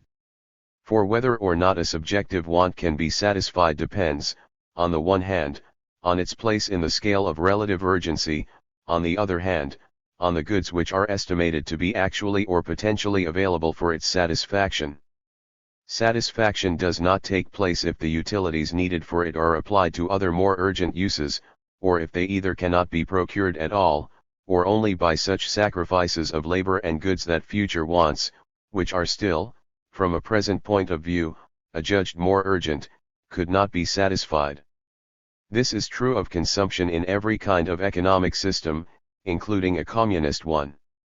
In an economy which makes use of capital accounting and which is thus characterized by the appropriation of the means of production by individual units, that is by property, cch.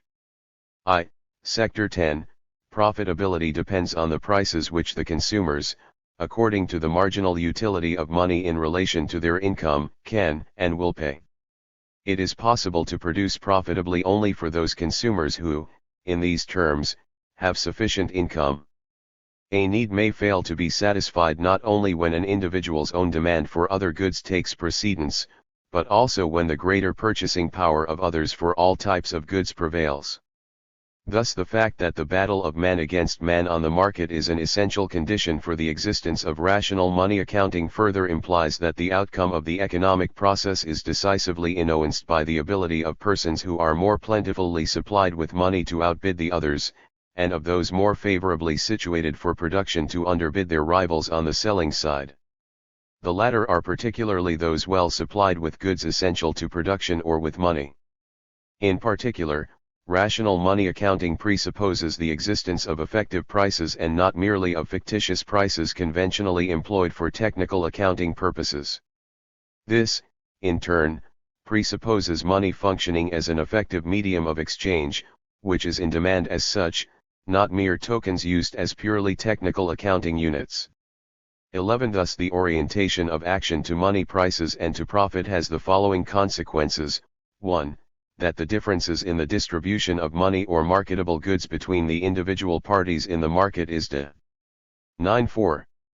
Decisive in determining the direction taken by the production of goods, so far as it is carried on by profit-making enterprises, in that it is only demand made effective through the possession of purchasing power which is and can be satisfied. Further, 2. The question, what type of demand is to be satisfied by the production of goods, becomes in turn dependent on the profitability of production itself. Profitability is indeed formally a rational category, but for that very reason it is indifferent with respect to substantive postulates unless these can make themselves felt in the market in the form of sufficient purchasing power.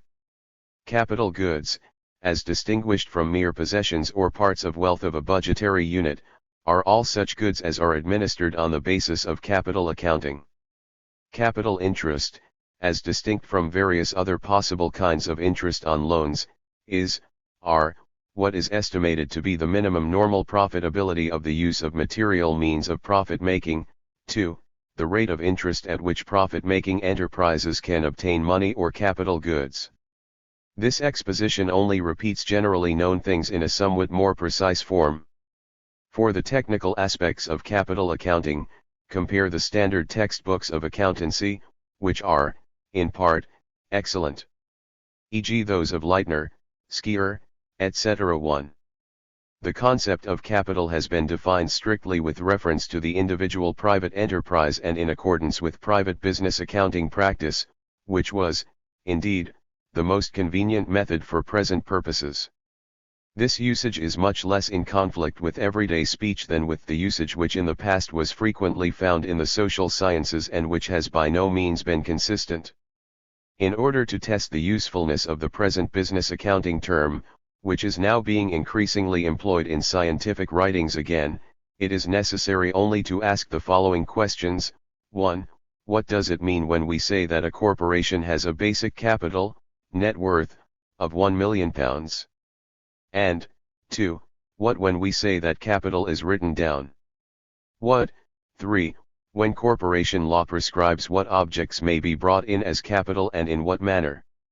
The first statement means that only that part of a surplus of assets over liabilities, as shown on the balance sheet after proper inventory control and verification, which exceeds £1 million can be accounted as profit and distributed to the shareholders to do with as they please, or, in the case of a one-man enterprise, that only this excess can be consumed in the household. The second statement concerns a situation where there have been heavy business losses, and means that the distribution of profit need not be postponed until perhaps after many years a surplus exceeding £1 million has again been accumulated, but that the distribution of profits may begin at a lower surplus.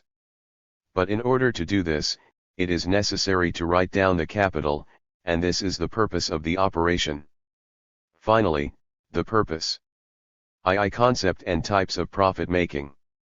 Capital 95.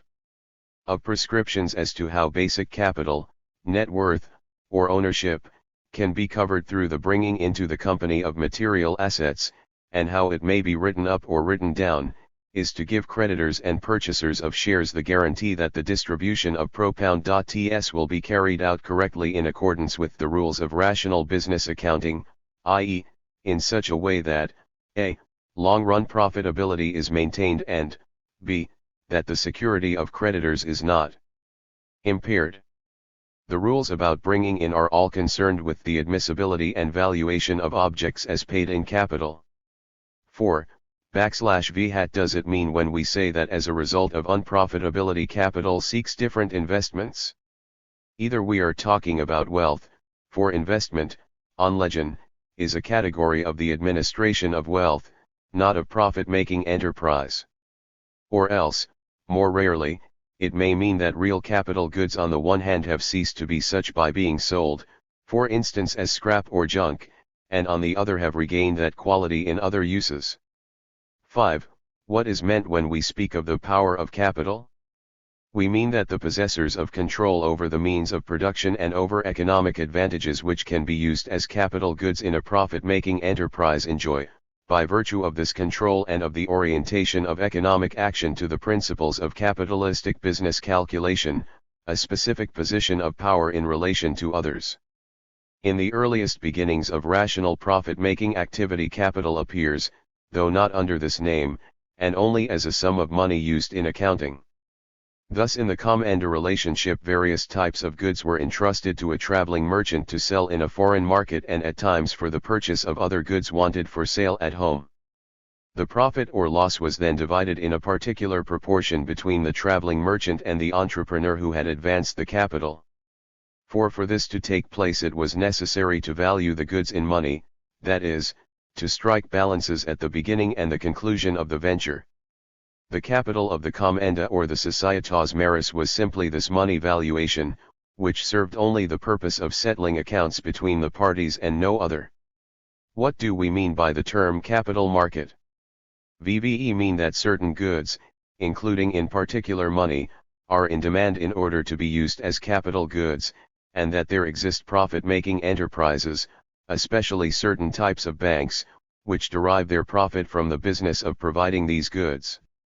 In the case of so-called loan capital, which consists in handing over money against a promise to return the same amount at a later time with or without the addition of interest, the term capital will be used only if lending is the object of a profit-making enterprise. Otherwise, the term money loans will be used. Everyday speech tends to talk about capital whenever interest is paid, because the latter is usually expressed as a percentage of the basic sum. Only because of this calculatory function is the amount of a loan or a deposit called a capital. It is true, of course, that this was the origin of the term. Capitali was the principal sum of a loan, the term is said. 9.6. Though it cannot be proved, to derive from the heads counted in a loan of cattle. But this is irrelevant. Even in very early times a loan of real goods was reckoned in money terms, on which basic interest was then calculated, so that already here capital goods and capital accounting are typically related, as has been true in later times. In the case of an ordinary loan, which is made simply as a phase in the administration of budgetary wealth and so far as it is employed for the needs of a budgetary unit, the term loan capital will not be used. The same, of course, applies to the recipient of the lowry. The concept of an enterprise is in accord with the ordinary usage, except for the fact that the orientation to capital accounting, which is usually taken for granted, is made explicit. This is done in order to emphasize that not every case of search for profit as such constitutes an enterprise, but only when it is capable of orientation to capital accounting, regardless of whether it is on a large or a small scale. At the same time it is indifferent whether this capital accounting is in fact rationally carried out according to rational principles. Similarly, the terms profit and loss will be used only as applying to enterprises oriented to capital accounting. The money earned without the use of capital by such persons as authors, physicians, lawyers, civil servants, professors, clerks, technicians, or workers, naturally is also acquisition, erwerb, but shall here not be called profit. Even everyday usage would not call it profit. Profitability is a concept which is applicable to every discrete act which can be individually evaluated in terms of business accounting technique with respect to profit and loss, such as the employment of a particular worker, the purchase of a new machine, the determination of rest periods in the working day, etc. It is not expedient in defining the concept of interest on capital to start with contracted interest returns on any type of loan. If somebody helps out a peasant by giving him seed and demands an increment on its return, or if the same is done in the case of money loan to a household to be returned with interest, we would hardly want to call this a capitalistic process. It is possible, where action is rational, for the lender to secure an additional amount because his creditor is in a position to expect benefits from the use of the loan greater than the amount of the interest he pays, when, that is, the situation is seen in terms of what it would be if he had to do without the loan. Similarly, the lender, being aware of the situation, is in a position to exploit it, in that for him the marginal utility of his present control over the goods he lends is exceeded by the marginal utility at the relevant future time of the repayment with the addition of the interest. These are essentially categories of the administration of budgetary units and their wealth, not of capital accounting. Even a person who secures an emergency loan for his urgent personal needs from a Shylock is not for purposes of the present discussion said to be paying interest on capital, nor does the lender receive such interest. It is rather a case of return for the loan. The person who makes a business of lending charges himself interest on II concept and types of profit making. Capital 97. His business capital if he acts rationally, and must consider that he has suffered a loss if the returns from loans do not cover this rate of profitability. This interest we will consider interest on capital, the former is simply interest. Thus for the present terminological purposes, interest on capital is always that which is calculated on capital, not that which is a payment for capital. It is always oriented to money valuations, and thus to the sociological fact that disposal over profit-making means, whether through the market or not, is in private hands, that is, appropriated.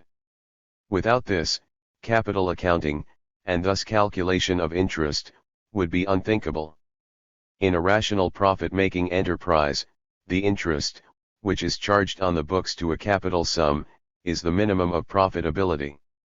It is in terms of whether or not this minimum is reached that a judgment of the advisability of this particular mode of use of capital goods is arrived at. Advisability in this context is naturally conceived from the point of view of profitability.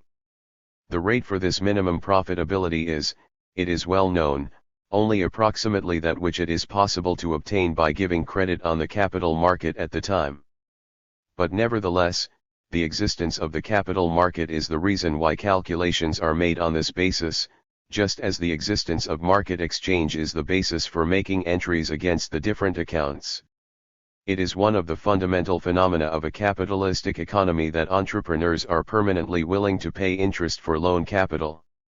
This phenomenon can only be explained by understanding how it is that the average entrepreneur may hope in the long run to earn a profit, or that entrepreneurs on the average in fact do earn it, over and above what they have to pay as interest on loan capital, that is, under what conditions it is, on the average, rational to exchange 100 at the present against 100 plus X in the future.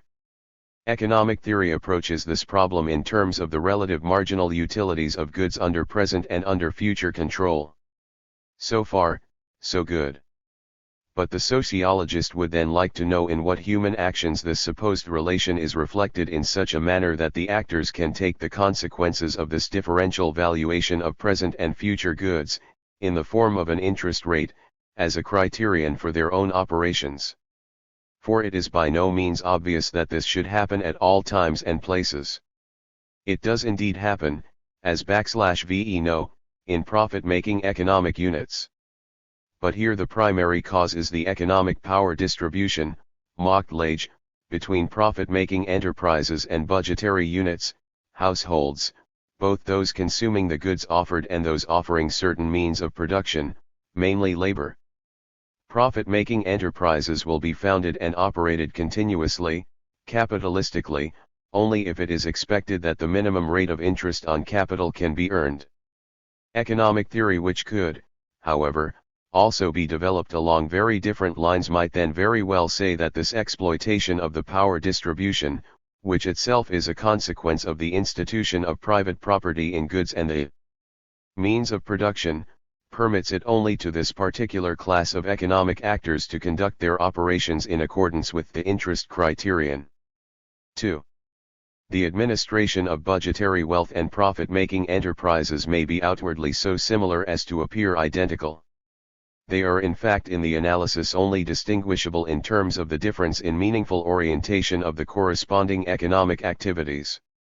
In the one case, it is oriented to maintaining and improving profitability and the market position of the enterprise, in the other, to the security and increase of wealth and income.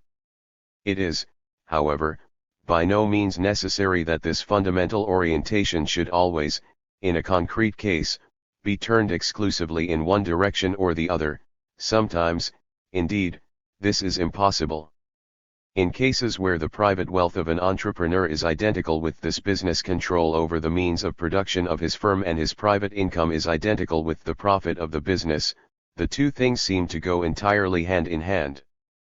But all manner of personal considerations may in such a case cause the entrepreneur to enter upon business policies which, in terms of the rationality of the conduct of enterprise, are irrational. Yet very generally private wealth and control of the business are not identical. Furthermore, such factors as personal indebtedness of the proprietor, his personal demand for a higher present income, division of an inheritance, and the like, often exert what is, in terms of business considerations, a highly irrational influence on the business.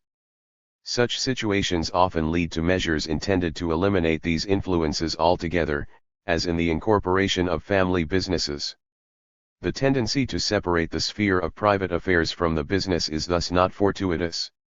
It is a consequence of the fact that, from the point of view of business interest, the interest in maintaining the private wealth of the owner is often irrational, as is his interest in income receipts at any given time from the point of view of the profitability of the enterprise. Considerations relevant to the profitability of a business are also not identical with those governing the private interests of persons who are related to it as workers or as consumers. Conversely, the interests growing out of the private fortunes and income of persons or organizations having powers of control over an enterprise do not necessarily lie in the same direction as the long-run considerations of optimizing its profitability and its market power position. This is definitely, even especially, also true when a profit-making enterprise is controlled by a producers' cooperative association. The objective interests of rational management of a business enterprise and the personal interest of the individuals who control it are by no means identical and are often opposed. This fact implies the separation as a matter of principle of the budgetary unit and the enterprise, even where both, with respect to powers of control and the objects controlled, i.e. identical. The sharp distinction between the budgetary unit and the profit-making enterprise should also be clearly brought out in the terminology. The purchase of securities on the part of a private investor who wishes to consume the proceeds is not a capital investment, but a wealth investment. A money loan made by a private individual for obtaining the interest is, when regarded from the standpoint of the lender, entirely different from one made by a bank to the same borrower. On the other hand, a loan made to a consumer and one to an entrepreneur for business purposes are quite different from the point of view of the borrower. The bank is investing capital and the entrepreneur is borrowing capital, but in the first case, it may be for the borrower a matter simply of borrowing for purposes of budgetary management. In the second it may be, for the lender, a case of investment of private wealth. This distinction between private wealth and capital, between the budgetary unit and the profit-making enterprise, is of far-reaching importance.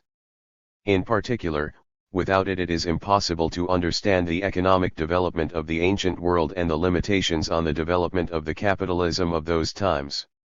The well-known articles of Rodbertus are, in spite of their errors and incompleteness, still important in this context, but should be supplemented by the excellent discussion of Karl Bucher. 18.3.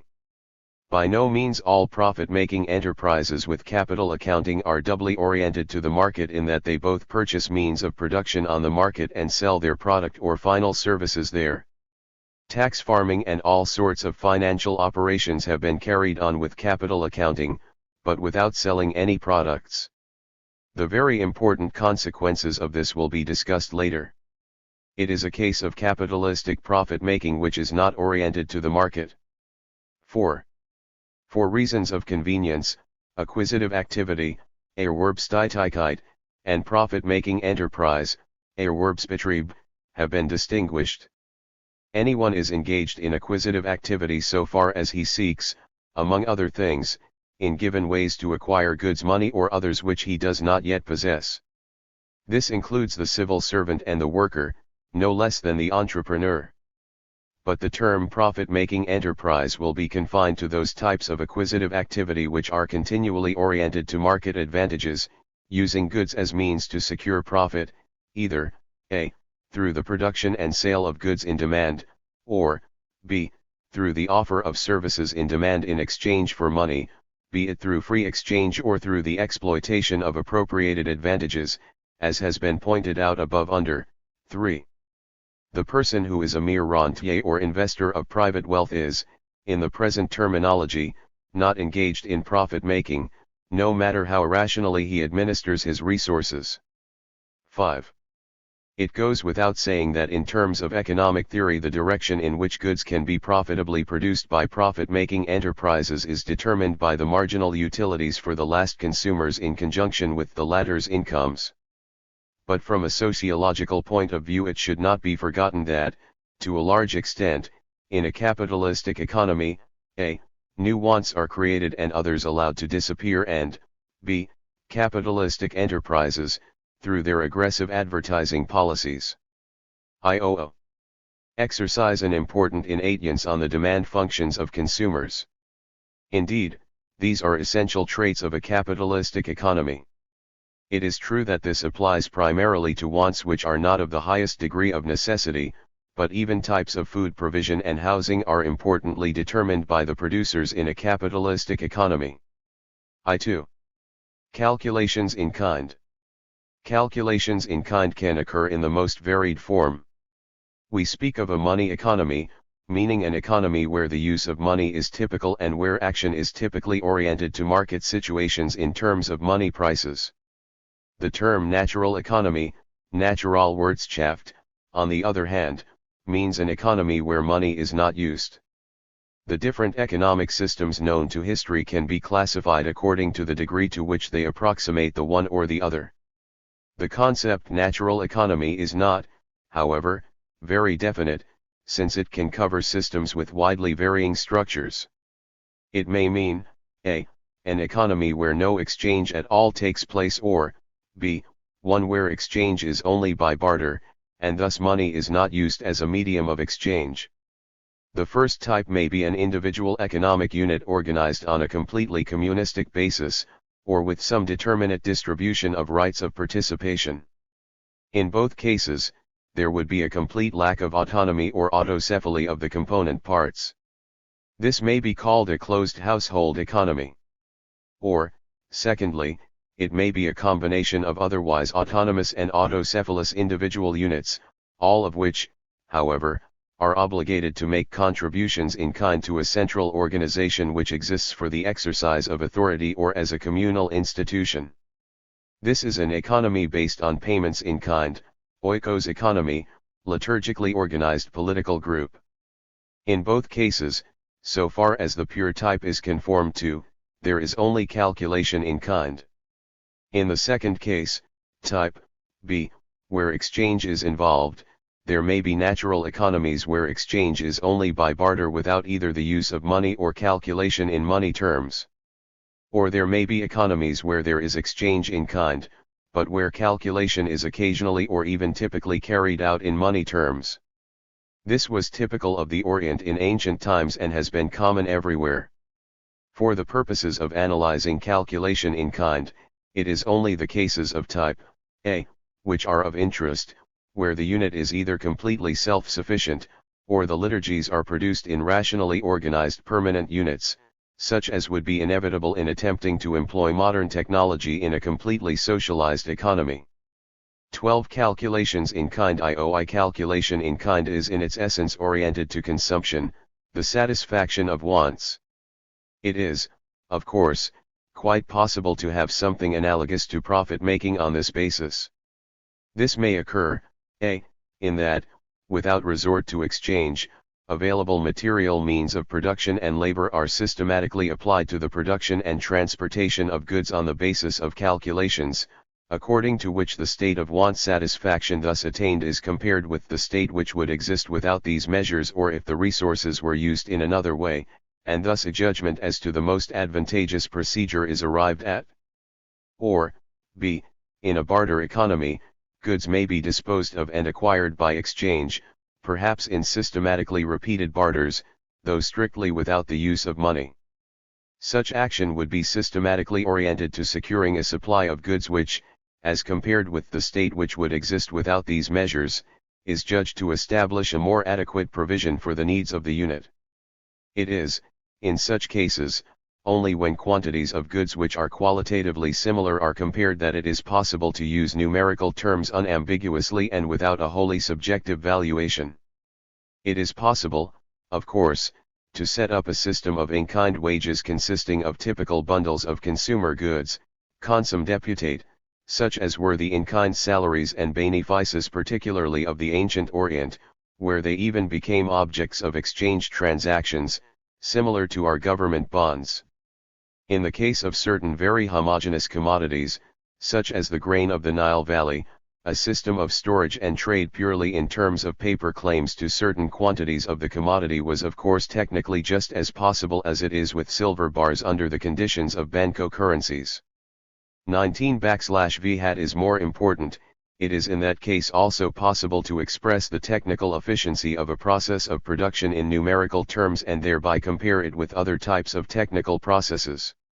This may be done, if the final product is the same, by comparing the relative requirements of different processes in both the quantity and the type of means of production. Or, where the means of production are the same, the different products which result from different production processes may be compared. It is often, though by no means always, possible in this way to secure numerical comparisons for the purposes of important, though sectorally restricted, problems. But the more difficult problems of calculation begin when it becomes a question of comparing different kinds of means of production, their different possible modes of use, and qualitatively different final products. Every capitalistic enterprise is, to be sure, continually concerned with calculations in kind. For instance, given a certain type of loom and a certain quality of yam, it is a question of ascertaining, given certain IO2.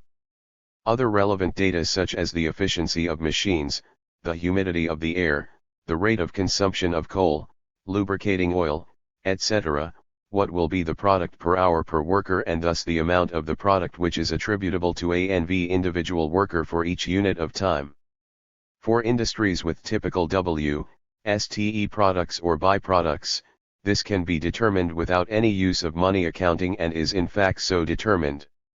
Similarly, under given conditions, it is possible to work out, in technical terms without the use of money, the normally expected annual consumption of raw materials by the enterprise according to its technical production capacity, the depreciation period for buildings and machinery, the typical loss by spoiling or other forms of waste. But the comparison of different kinds of processes of production, with the use of different kinds of raw materials and different ways of treating them, is carried out today by making a calculation of comparative profitability in terms of money costs. For accounting in kind, on the other hand, there are formidable problems involved here which are incapable of objective solution. Though it does not at first sight seem to be necessary, a modern enterprise tends to employ money terms in its capital calculations even where such difficulties do not arise. But this is not entirely fortuitous. In the case of depreciation write-offs, for example, money accounting is used because this is the method of assuring the conditions of future productivity of the business which combines the greatest degree of certainty with the greatest flexibility in relation to changing circumstances. With any storing of real stocks of materials or any other mode of provision in kind, such flexibility would be irrationally and severely impeded. It is difficult to see, without money accounting, how reserves could be built up without being specified in detail. Further, an enterprise is always faced with the question as to whether any of its parts is operating irrationally, that is, unprofitably, and if so, why. It is a question of determining which components of its real physical expenditures, that is, of the costs in terms of capital accounting, could be saved and, above all, could more rationally be used elsewhere. This can be determined with relative ease in a ex post calculation of the relation between accounting costs and receipts in money terms, the former including in particular the interest charge allocated to that account. But it is exceedingly difficult to do this entirely in terms of an in-kind calculation, and indeed it can be accomplished at all only in very simple cases.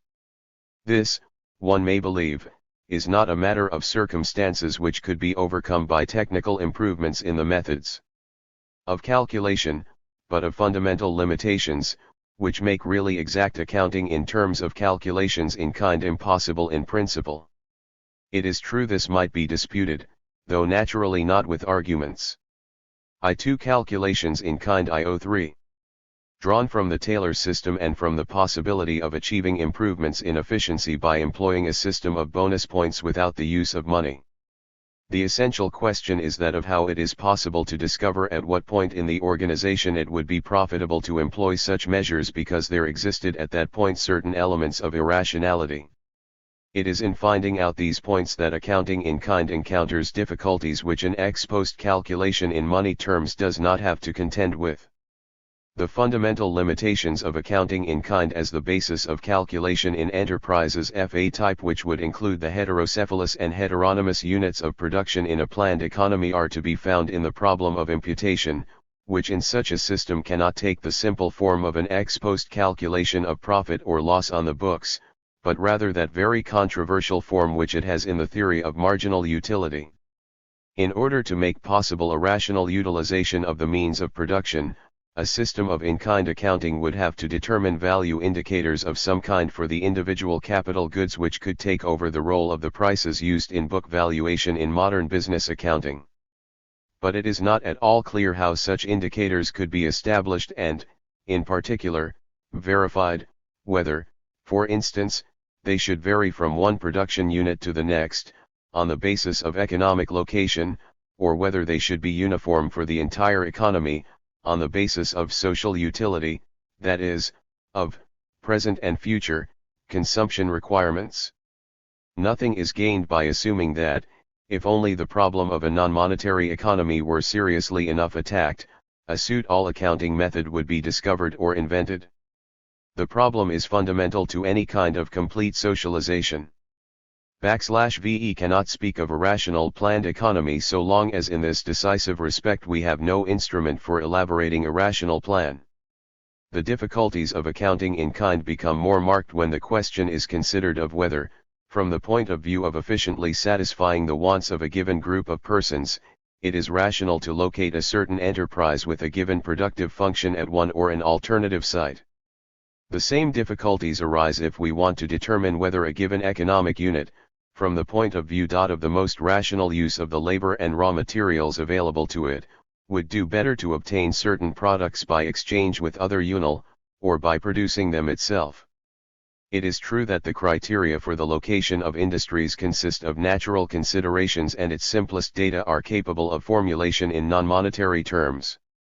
On this point, see Alfred Weber in the Grundrisse Sozialökonomik, Part 4 English ed., The Theory of Location, TRSL.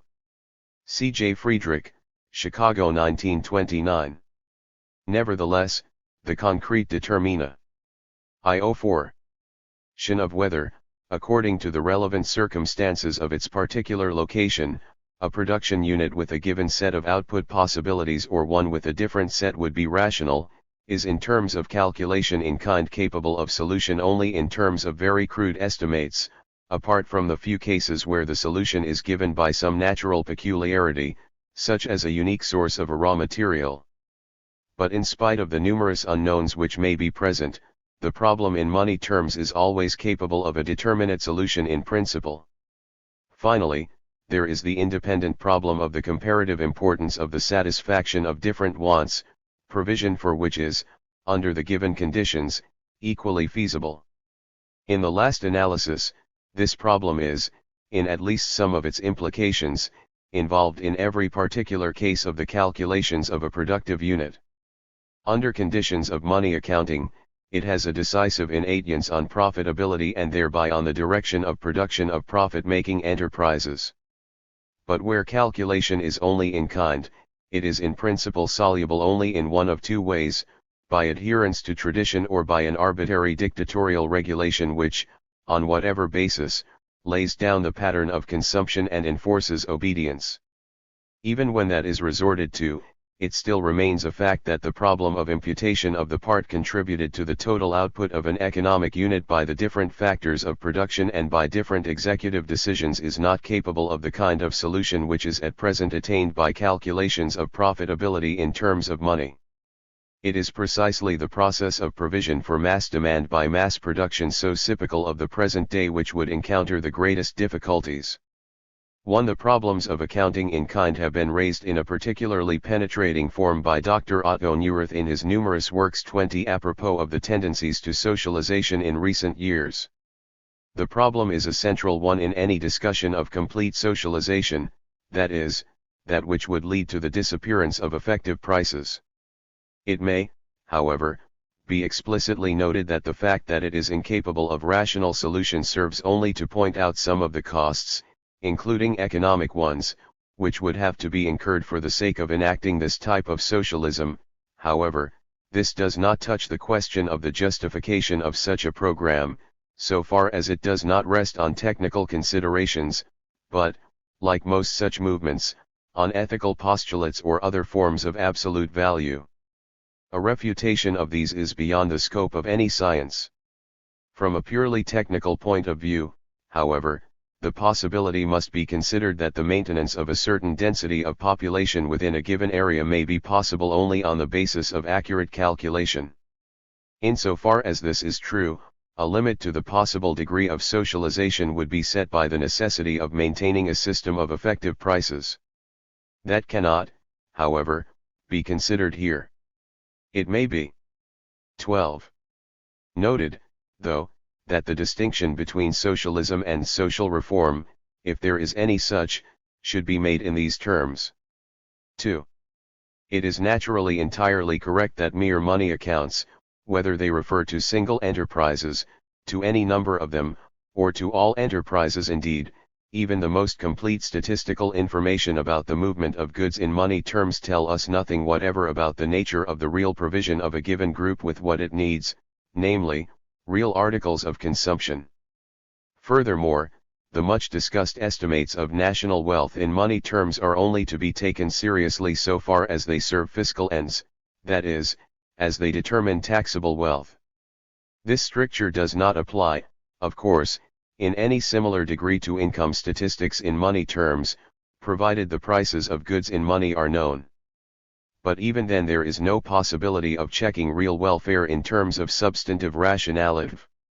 It is further true, as has been convincingly shown for the case of extensi-e farming in the Roman Campagna by Sismondi and Sombart, 21, that satisfactory profitability, which in the Campagna existed for all participants, in numerous cases has nothing to do with an optimum use of the available producti-e resources for the provision of consumers' goods for a GI-n population.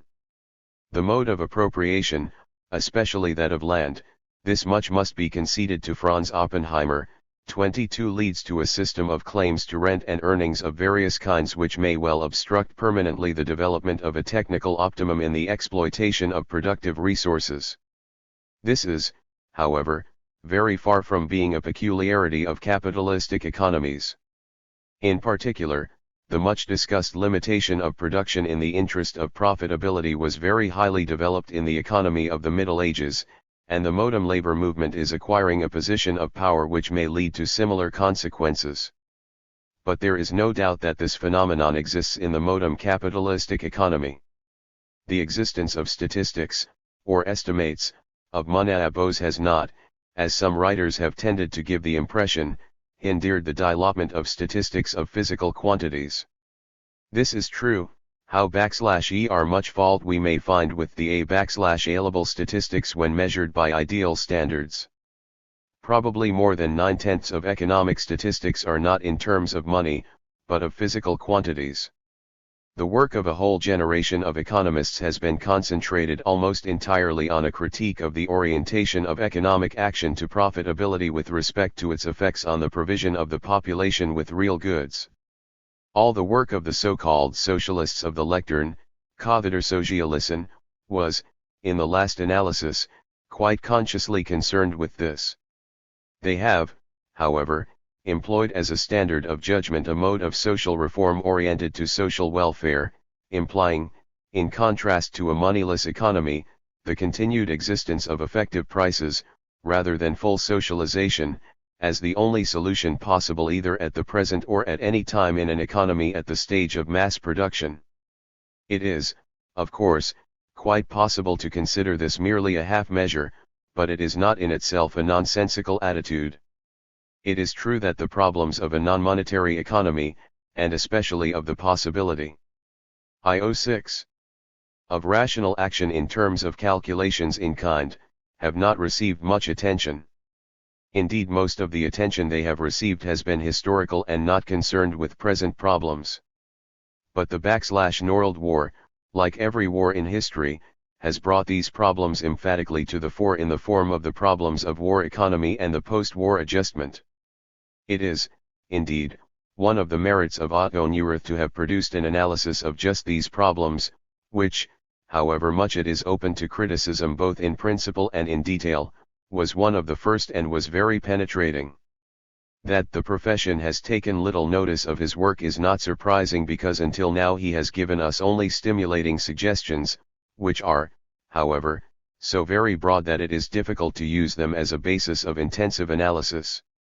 The problem only begins at the point where his public pronouncements up to date have left off. 3. It is only with the greatest caution that the results and methods of war economy can be used as a basis for criticizing the substantive rationality of forms of economic organization. In wartime the whole economy is oriented to what is in principle a single clear goal, and the authorities are in a position to make use of powers which would generally not be tolerated in peace except in cases where the subjects are slaves of an authoritarian state. Furthermore, it is an economy with an inherent attitude of going for broke. The overwhelming urgency of the immediate end overshadows almost all concern for the post-war economy. Only on the engineering level does preciseness of calculations exist, but economic constraints on the consumption, especially of labor and of all materials not directly threatened with exhaustion, are only of the roughest nature. Hence calculation has predominantly, though not exclusively, a technical character.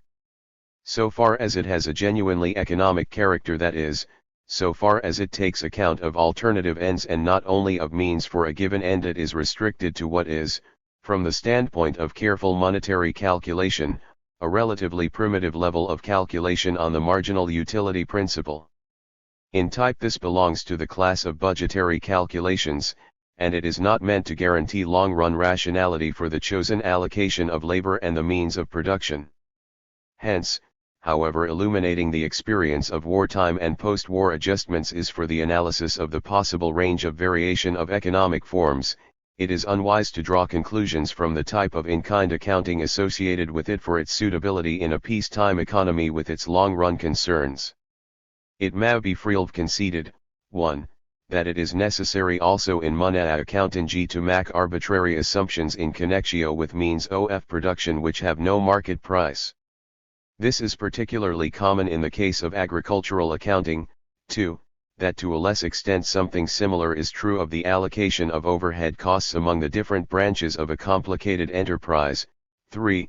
That the formation of cartel agreements, no matter how rational their basis in relation to the market situation may be, immediately diminishes the stimulus to accurate calculation on the basis of capital accounting, because calculation declines in the absence of an enforced objective need for it.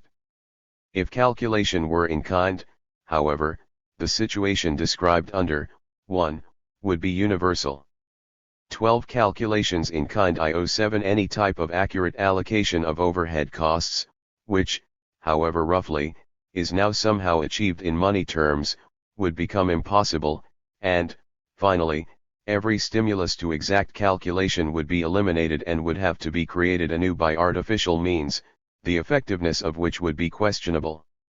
It has been suggested that the huge clerical staff of the private sector of the economy, which is actually to a large extent concerned with calculations, should be turned into a universal statistical office which would have the function of replacing the monetary business accounting of the present system with a statistical accounting in kind. This idea not only fails to take account of the fundamentally different motives underlying statistics and business accounting, it also fails to distinguish their fundamentally different functions. They differ just like the bureaucrat differs from the entrepreneur. For both calculation in kind and in money are rational techniques. They do not, however, by any means exhaust the totality of economic action. There also exist types of action which, though actually oriented to economic considerations, do not know calculation. Economic action may be traditionally oriented or may be effectually determined. In its more primitive aspects, the search for food on the part of human beings is closely related to that of animals, dominated as the latter is by instinct. Economically oriented action dominated by a religious faith, by warlike passions, or by attitudes of personal loyalty and similar modes of orientation, is likely to have a very low level of rational calculation, even though the motives are fully self-conscious. Haggling is excluded between brothers, whether they be brothers in kinship, in a guild, or in a religious group. It is not usual to be calculating within a family, a group of comrades, or of disciples. At most, in cases of necessity, a rough sort of rationing is resorted to, which is a very modest beginning of calculation. In Part 2, ch. 4, the process by which calculation gradually penetrates into the earlier form of family communism will be taken up. Everywhere it has been money which was the propagator of calculation. This explains the fact that calculation in kind has remained on an even lower technical level than the actual nature of its problems might have necessitated, hence in this respect Otto Neurath appears to be right. During the printing of this work an essay by Ludwig Rnnl/Leses dealing with these problems came out. Seconds his die /Wirtschaftsrechnung im Sozialistischen Gemeinwesen, Archiv für Sozialwissenschaft, Volume 47, 1920.23. I3. Substantive conditions of formal rationality in a money economy. It is thus clear that the formal rationality of money calculation is dependent on certain quite specific substantive conditions. Those which are of a particular sociological importance for present purposes are the IO8. Following, 1. Market struggle of economic units which are at least relatively autonomous. Money prices are the product of conflicts of interest and of compromises, they thus result from power constellations. Money is not a mere voucher for unspecified utilities, which could be altered at will without any fundamental effect on the character of the price system as a struggle of man against man. Money is, rather, primarily a weapon in this struggle, and prices are expressions of the struggle, they are instruments of calculation only as estimated quantifications of relative chances in this struggle of interests. 2. Money accounting attains the highest level of rationality, as an instrument of calculatory orientation of economic action, when it is applied in the form of capital accounting. The substantive precondition here is a thorough market freedom, that is, the absence of monopolies, both of the imposed and economically irrational and of the voluntary and economically rational, i.e., market-oriented, varieties. The competitive struggle for customers, which is associated with the state, gives rise to a great volume of expenditures, especially with regard to the organization of sales and advertising, which in the absence of competition in a planned economy or under complete monopolization would not have to be incurred. Strict capital accounting is further associated with the social phenomena of shop discipline and appropriation of the means of production, and that means, with the existence of a system of domination, Herrschaftsverhältnis. 3. It is not demand, wants, as such, but effective demand for utility_s which, in a substantive respect, regulates the production of goods by profit-making enterprises through the intermediary of capital accounting. What is to be produced is thus determined, given the distribution of wealth, by the structure of marginal utilities in the income group which has both the inclination and the resources to purchase a given utility. In combination with the complete indifference of even the formally most perfect rationality of capital accounting towards all substantive postulates, an indifference which is absolute if the market is perfectly free, the above statement permits us to see the ultimate limitation, inherent in its very structure, of the rationality of monetary economic calculation. It is, after all, of a purely formal character. Formal and substantive rationality, no matter by what standard the latter is measured, are always in principle separate things, no matter that in many, and under certain very artificial assumptions even in all, cases they may coincide empirically. For the formal rationality of money accounting does not reveal anything about the actual distribution of goods. This must always be considered separately. Yet, if the standard used is that of the provision of a certain minimum of subsistence for the maximum size of population, the experience of the last few decades would seem to show substantive conditions of formal rationality that formal and substantive rationality coincide to a relatively high degree. The reasons lie in the nature of the incentives which are set into motion by the type of economically oriented social action which alone is adequate to money calculations. But it nevertheless holds true under all circumstances that formal rationality itself does not tell us anything about real want satisfaction unless it is combined with an analysis of the distribution of income. 2. I4. Market economies and planned economies. Want satisfaction will be said to take place through a market economy so far as it results from action oriented to advantages in exchange on the basis of self-interest and where cooperation takes place only through the exchange process. It results, on the other hand, from a planned economy so far as economic action is oriented systematically to an established substantive order, whether agreed or imposed, which is valid within an organization. Want satisfaction through a market economy normally, and in proportion to the degree of rationality, presupposes money calculation. \v here capital accounting is used. It presupposes the economic separation of the budgetary unit, household, and the enterprise. \vant satisfaction by means of a planned economy is dependent, in ways which vary in kind and degree according to its extensiveness, on calculation in kind as the ultimate basis of the substantive orientation of economic action. Formally, however, the action of the producing individual is oriented to the instructions of an administrative staff, the existence of which is indispensable. In a market economy, the individual units are autocephalous and their action is autonomously oriented.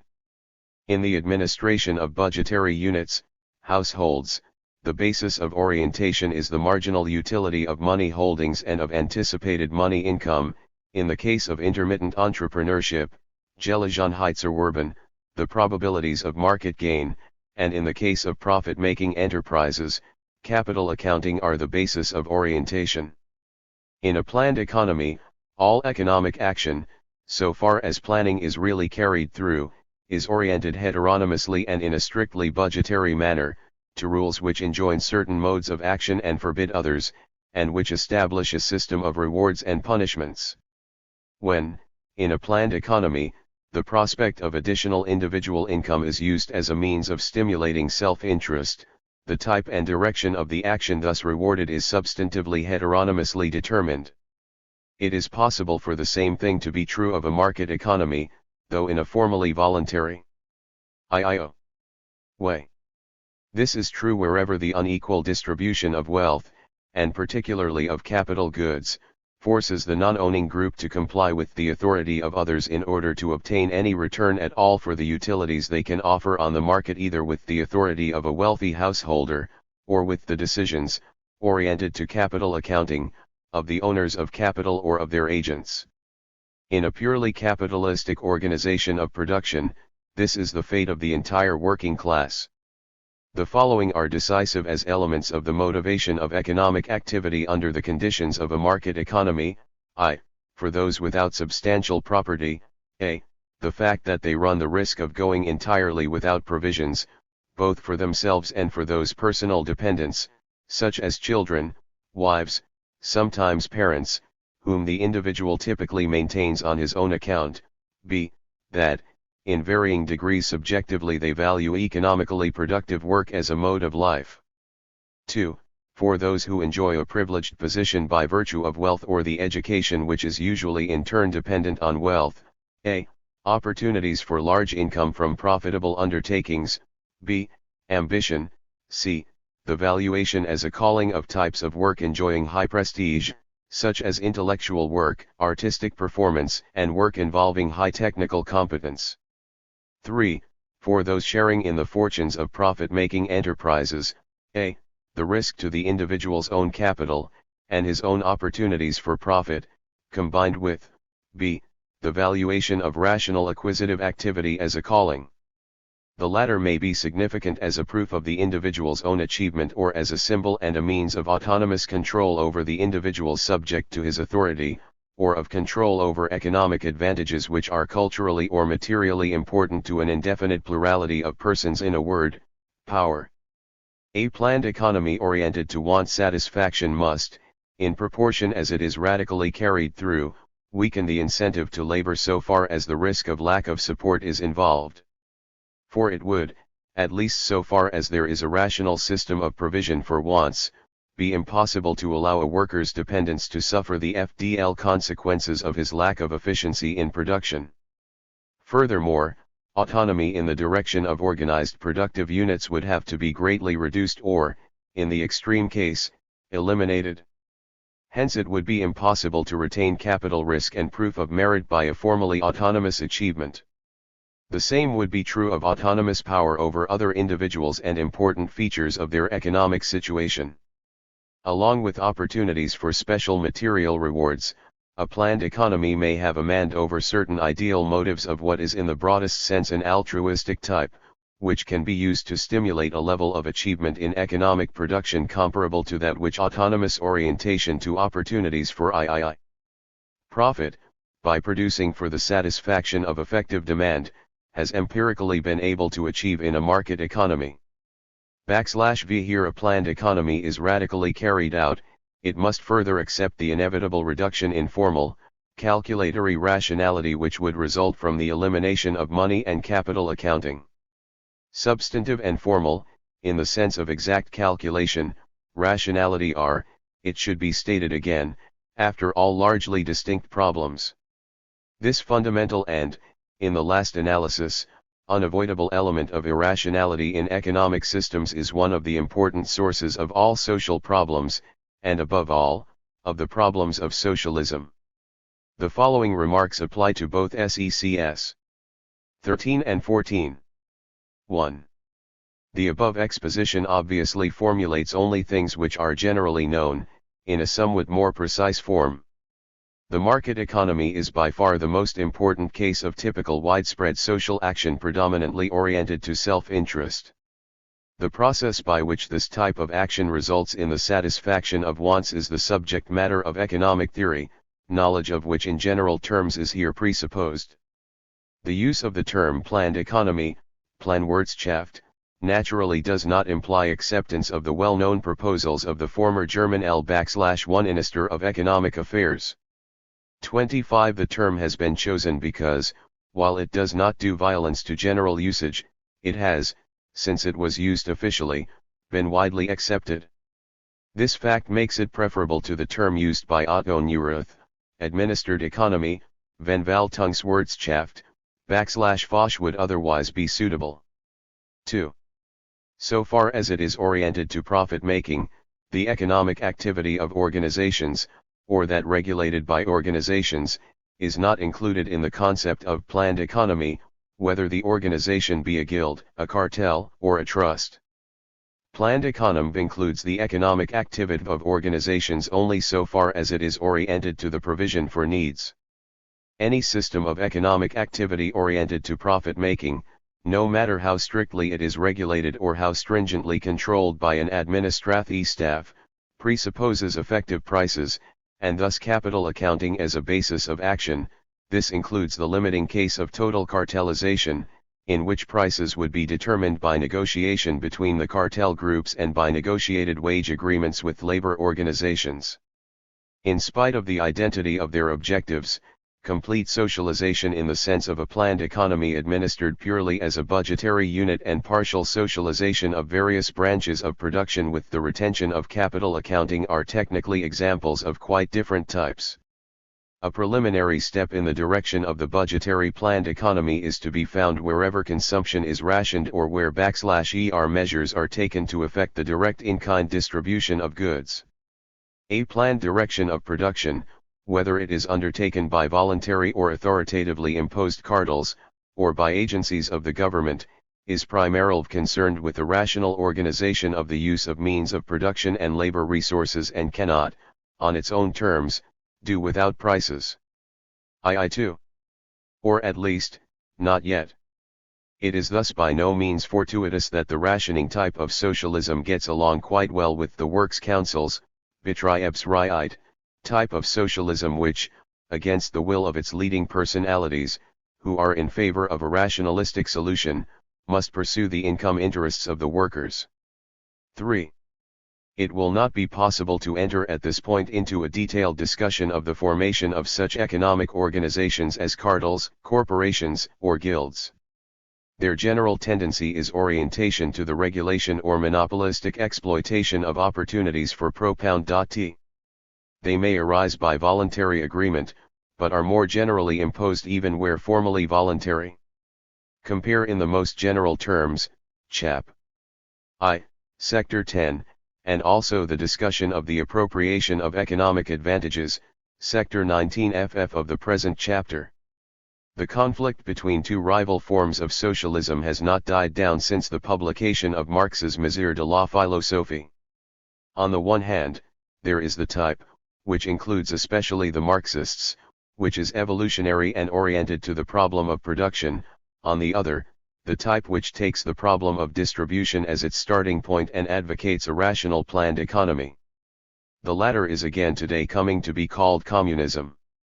The conflict within the Russian socialist movement, especially as exemplified in the passionate disputes between Plekhanov and Lenin, was, after all, also concerned with this issue. While the internal divisions of present-day socialism are very largely concerned with competition for leadership and for benefices, along with these issues goes the same set of problems. In particular, the economic experience of the war has given impetus to the idea of a planned economy, but at the same time to the development of interests in appropriation. The question of whether a planned economy, in whatever meaning or extent, should be introduced, is naturally not in this form a scientific problem. On scientific grounds it is possible only to inquire, what would be the probable results of any given specific proposal, and thus what consequences would have to be accepted if the attempt were made. Honesty requires that all parties should admit that, while some of the factors are known, many of those which would be important are only very partially understood. In the present discussion, it is not possible to enter into the details of the problem in such a way as to arrive at concretely conclusive results. The points which will be taken up can be dealt with only in a fragmentary way in connection with forms of organizations, particularly the state. It was possible above only to introduce an unavoidably brief discussion of the most elementary aspects of the technical problem. The phenomenon of a regulated market economy has, for the reasons noted above, not yet been taken up. 4. The organization of economic activity on the basis of a market economy presupposes the appropriation of the material sources of utilities on the one hand, and market freedom on the other. The effectiveness of market freedom increases with the degree to which these sources of utility, particularly the means of transport and production, are APLL3. Appropriated. 4. The higher the degree of marketability, the more will economic action be oriented to market situations. But the effectiveness of market freedom also increases with the degree to which appropriation is limited to material sources of utility.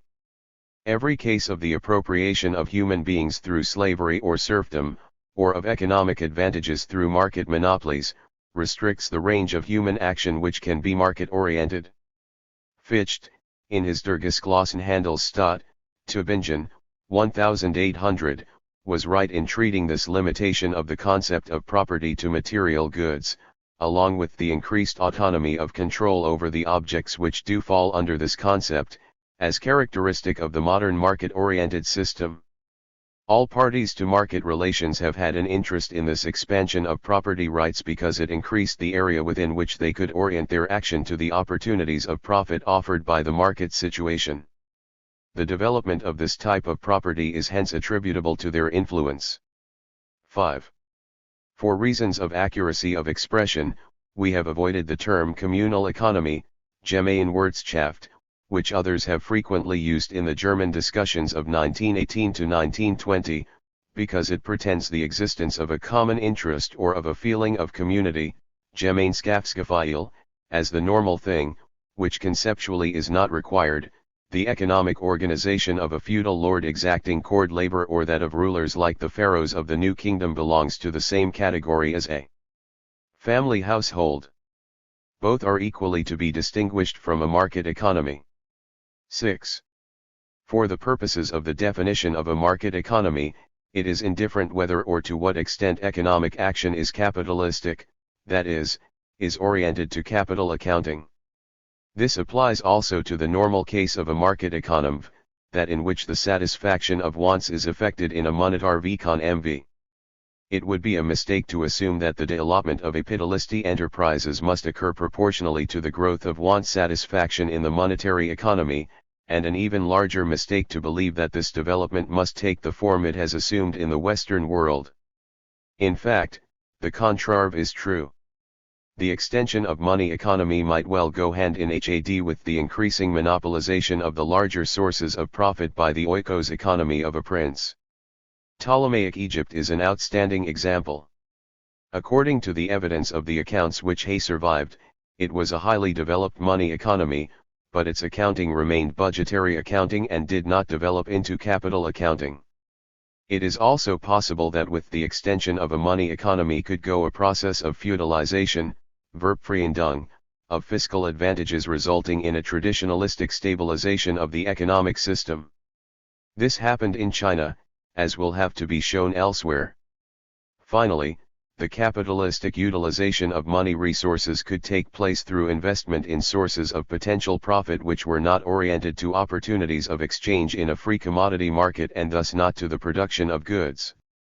For reasons which will be discussed below, this has been almost universal true outside the area of the modern /Western economic order. II 4. Every type of social action in a group which is oriented to economic considerations and every associative relationship of economic significance involves to some degree a particular mode of division and organization of human services in the interest of production.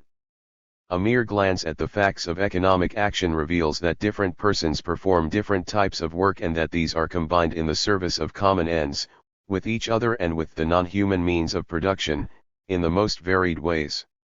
The complexity of these phenomena is extreme, but yet it is possible to distinguish a few types. Human services for economic purposes may be distinguished as a. Managerial, or b. Oriented to the instructions of a managerial agency. The latter type will be called labor for purposes of the following discussed 10n. It goes without saying that managerial activity constitutes labor in the most definite sense if labor is taken to mean the expenditure of time and effort as such. The use of the term labor in the sense defined above, as something distinct from managerial activity, has, however, come to be generally accepted for social reasons, and this usage will be followed in the present discussion. For more general purposes, the term services or work, Leistungen, will be used. Within a social group, the ways in which labor or other work may be carried on may be classified in the following way. 1. Technically, according to the way in which the services of a plurality of cooperating individuals are divided up and combined, with each other and with the non-human means of production, to carry out the technical procedures of production. 2. Socially. In the first place, classification may be according to whether particular services do or do not fall within the jurisdiction of autocephalous and autonomous economic units, and according to the economic character of these units. Closely connected with this is classification according to the modes and extent to which the various services, the material means of production, and the opportunities for economic profit used as sources of profit or as means of acquisition, are or are not appropriated. These factors determine the mode of occupational differentiation, a social phenomenon, and the organization of the market, an economic phenomenon. 3. Finally, an economic criterion, for every case of combination of services with each other and with material means of production, of division among different types of economic units, and of mode of appropriation. One must ask separately whether they are used in a context of budgetary administration or of profit-making enterprise. For this and the following section, compare the authoritative discussion by Karl Bucher in his article Gewerbe in the Handwerkerbuch II. Der Staatswissenschaftlichen and in his book, Die Entstehung der /1 Volkswirtschaft.26. These are fundamentally important works. Both the terminology and the classification here presented have departed from Ticker's Anlv where it seemed necessary for reasons of convenience. There is little reason to cite other references, for the following exposition does not pretend to achieve new results, but only to provide a scheme of analysis useful for the purposes of this work. 1. It should be emphatically stated that the present discussion is concerned only with a brief summary of the sociological aspects of these phenomena, so far as they are relevant to its context.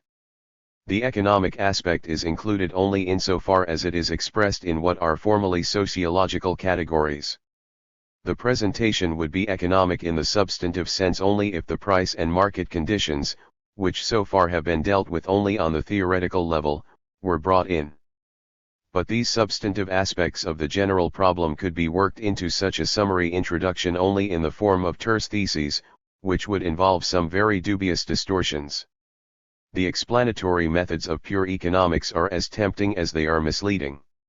To take an example, it might be argued that for the development of medieval, corporately regulated, but free labor the decisive period should be seen in the Dark Ages from the 10th to the 12th century, and in particular in the situation during that period of the skilled, peasant, mining, and artisan, labor force whose production activity was oriented to the re/chances of the feudal lords with rights mer the land, the persons and the court's powers which were fighting for their separate interests and competing for these revenue sources.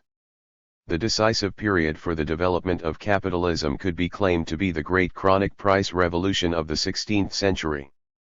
The argument would be that this led both to an absolute and a relative increase in the prices of almost all products of the soil in the /West, and hence on the basis of well-known principles of agricultural economics provided both incentive /s and possibilities for market production and thus for production on a large scale.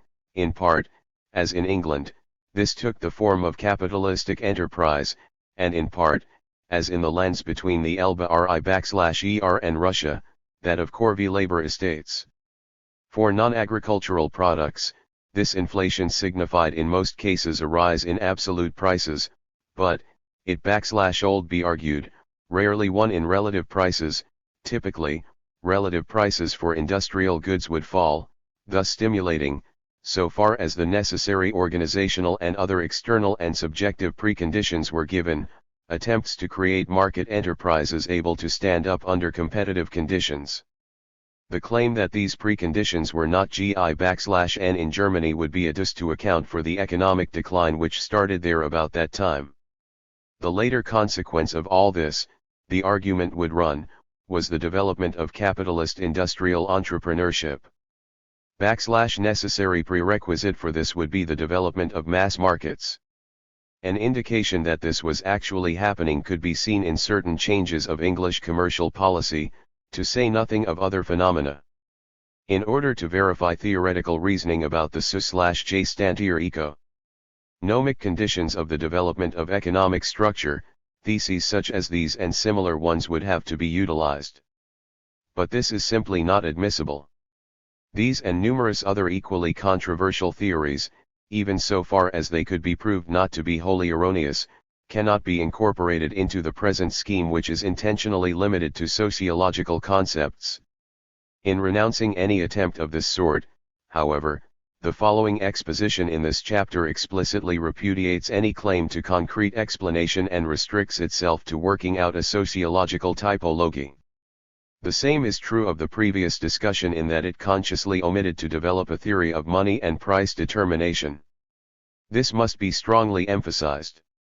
For only the facts of the economic situation provide the flesh and blood for a genuine explanation of also that process of development relevant for sociological theory. What can be done here is only to supply a scaffolding adequate to provide the analysis with relatively unambiguous and definite concepts.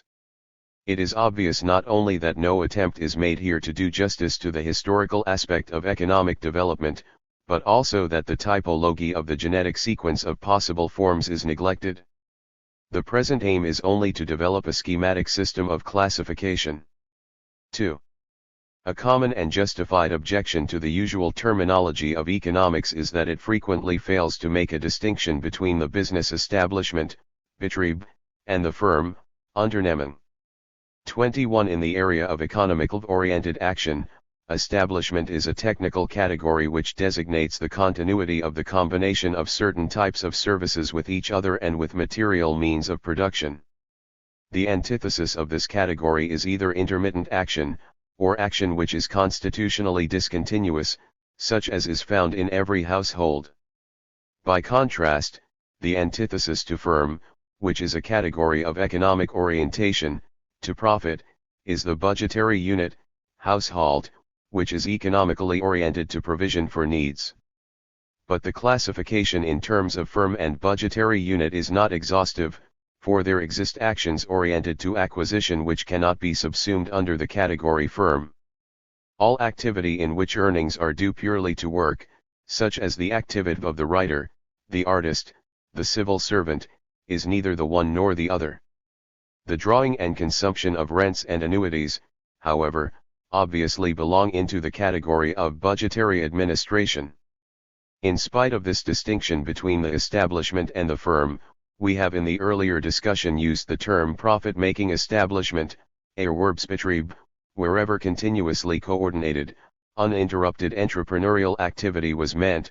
28. Such activity is in fact unthinkable without the constitution of an establishment, if only one consisting of nothing but the entrepreneur's own activity without the aid of a staff. Our concern so far was mainly to stress the separation of the household, budgetary unit, and the continuously organized business establishment. It should now be noted that use of the term profit-making establishment as a substitute for continuously organized business firm is fitting and unambiguous only in the simplest case where the technical unit, the establishment, coincides with the economic unit, the firm. II 7. In the market economy this need not be the case, for several technically separate establishments can be combined into a single firm. The latter is not, of course, constituted through the mere relationship of the various technical units to the same entrepreneur, but through the fact that in their exploitation for profit these units are oriented to a coordinated plan, hence transitional forms are possible. When the term establishment or enterprise, Betrieb, is used by itself, it will always refer to such technical units consisting of buildings, equipment, labor, and a technical management, the latter possibly heterocephalous and heteronymous units such as exist even in the communist economy, as the terminology presently in use also recognizes. The term profit-making establishment or enterprise will henceforth be used only in cases where the technical and the economic unit, the firm, are identical. The relation between establishment and firm raises particularly difficult terminological questions in the analysis of such categories as factory and putting out enterprise. The latter is quite clearly a type of firm. In terms of establishments, it consists of two types of units, a commercial establishment, and establishments which are component parts of the workers' households, in the absence of larger workshops such as might be organized by master craftsmen as intermediaries under a hiring boss system. The household establishments perform certain specified functions for the commercial establishment, and vice versa. Viewed only from the point of view of establishments, the process as a whole cannot be understood at all. For this it is necessary to employ additional categories, such as market, firm, household, of the individual workers, commercial exploitation of purchased services. The concept of factory could, as has been proposed, be defined in entirely non-economic terms as a mode of technical organization, leaving aside consideration of the status of the workers, whether free or unfree, the mode of division of labor, involving the extent of internal technical specialization, and the type of means of production, whether machines or tools. That is, it would be defined simply as an organized workshop. However, it would seem necessary in addition to include in the definition the mode of appropriation of premises and means of production, namely, to one owner for otherwise the concept would become as vague as that of the ergasterian. 29. But once this is done, it would as a matter of principle seem more expedient to classify factory and putting out enterprise as two strictly economic categories of the firm conducted on the basis of capital accounting. In a fully socialist order the category factory could then occur as little as that of putting out enterprise, but only such categories as workshops, buildings, tools, shop labor services and domestic labor services of all kinds. 3. The question of stages of economic development will be considered only insofar as it is absolutely necessary, and then only incidentally. The following points will suffice for the present. It has fortunately become more common lately to distinguish types of economic system from types of economic policy. 30. The stages which Schönberg first suggested and which, in a somewhat altered form, have become identified with Semmelr's name, domestic economy, village economy, with the further stages of seigneurial and princely patrimonial household economy, town economy, territorial economy, and national economy. 31 were in his terminology defined by the type of organization regulating economic activity. But it is not claimed that even the types of regulation, to which economic activity has been subjected by the different organizations thus classified in terms of the extent of their jurisdiction, were at all different. Thus the so-called territorial economic policies in Germany consisted to a large extent simply of an adoption of the measures developed in the town economy. Furthermore, such innovations as did occur were not greatly different from the mercantilist policies of those of the patrimonial states which had already achieved a relatively high level of rationality. They were thus to that extent national economic policies, to use the common term, which, however, is not very appropriate. This classification, Further, clearly does not claim that the inner structure of the economic system, the modes in which work roles were assigned, differentiated, and combined, the ways in which these different functions were divided between independent economic units, and the modes of appropriation of control over labor, means of production, and opportunities for profit, in any way were correlated with the dimensions of the organizations which were, potential, agents of an economic policy. Above all, this classification does not claim that they always changed in the same direction with changes in these dimensions. A comparison of the Western world with Asia, and of the modern West with that of antiquity, would show the untenability of such an assumption. At the same time, in considering economic structure, it is by no means legitimate to ignore the existence or absence of organizations with substantive powers of regulation of economic activity, nor to ignore essential purposes of their regulation. The modes of profit-making activity are strongly influenced by such regulation, but it is by no means only political organizations which are important in this respect. 4.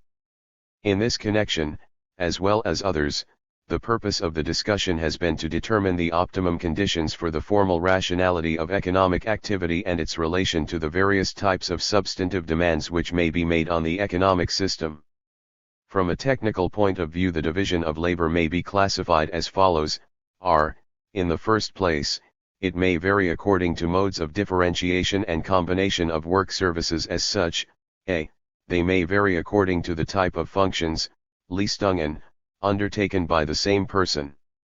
He may combine managerial functions with those of carrying out specifications, or his work may be specialized in terms of one or the other. 16 types of clinical division of labor. Li9 The distinction is natural relative. It is common for an individual who normally supervises to take a hand in the work from time to time, as in the case of the peasants with larger holdings. The type cases of combination of the two functions are, the small peasant, the independent artisan, or the small boatman. Further, a given individual may, perform functions which are technically different and contribute to different results, or he may perform only technically specialized functions. In the first case, the lack of specialization may be due to the technical level of work which does not permit further dividing up, to seasonal variation, or to the exploitation of labor services as a sideline at times when they are not taken up by their primary occupation. In the second case, the function may be specialized in terms of the product in such a way that the same worker carries out all the processes necessary for this product, though they differ technically from each other. In a sense, this involves a combination of different functions and will be called the specification of function. On the other hand, the functions may be differentiated according to the type of work, so that the product is brought to completion only by combining simultaneously or successively the work of a number of persons. This is the specialization of function. The distinction is to a large extent relative, but it exists in principle and is historically important. The case where there is little division of labor because of the low technical level is typical of primitive household economies. There, with the exception of the differentiation of sex roles, of which more in Part 2, ch. 3, every individual performs every function as the occasion arises. Seasonal variation has been common in the alternation of agricultural work in the summer with the crafts in the winter. An example of sidelines is the tendency for urban workers to take up agricultural work at certain times, such as the harvest, and also the various cases of secondary functions undertaken in otherwise free time, which is common even in modern offices. The case of specification of function is typical of the occupational structure of the L-1 Middle Ages, a large number of crafts, each of which specialized in the production of a single article, completely unperturbed by the technical heterogeneity of the functions involved. There was thus a combination of functions. The specialization of functions, on the other hand, is crucial to the modem development of the organization of labor. There are, however, important physiological and psychological reasons why it has virtually never been pushed to the absolute extreme of isolation, even on the highest levels of specialization. There is almost always an element of specification of function involved. It is not, however, as in the Middle Ages, oriented to the final product. 2. The differentiation and combination of different functions may further vary according to the modes in which the services of a plurality of persons are combined to achieve a coordinated result. There are two main possibilities. A. The accumulation of functions, that is the employment of a number of persons all performing the same function to achieve a result. This may take the form either of identical, but technically independent efforts coordinated in parallel, or of identical efforts organized technically into a single collective effort. Examples of the first case are the functions performed by mowers or road pavers, several of whom work in parallel. The second type was exemplified on a grand scale in ancient Egypt in such cases as the transportation of huge stones by thousands of workers, large numbers of them performing the same acts, such as pulling on ropes, on the same object. The second type, B, is the combination of functions, that is, of efforts which are qualitatively different, and thus specialized in order to achieve a result. These efforts may be technically independent and either simultaneous or successive, or they may involve technically organized cooperation in the simultaneous performance of technically complementary efforts. A particularly simple example of simultaneous, technically independent functions is furnished by the parallel spinning of the warp and the woof for a given cloth. In the same class are to be placed a very large number of processes which are, from a technical point of view, undertaken independently, but are all designed as part of the production of the same final product. An example of the successive type of technically independent processes is furnished by the relation of spinning, weaving, fulling, dyeing, and finishing. Similar examples are to be found in every industry. 3. The combination of specialized functions is found all the way from the case of an assistant holding a piece of iron while a blacksmith forges it, a case which is repeated in every modem foundry, to the complicated situations, which, though not specific to modem factories, are an important characteristic of them. One of the most highly developed types outside the factory is the organization of a symphony orchestra or of the cast of a theatrical production. 7. Continued. The division of labor efforts varies also, from a technical point of view, in terms of the extent and nature of combinations with complementary material means of production. 1.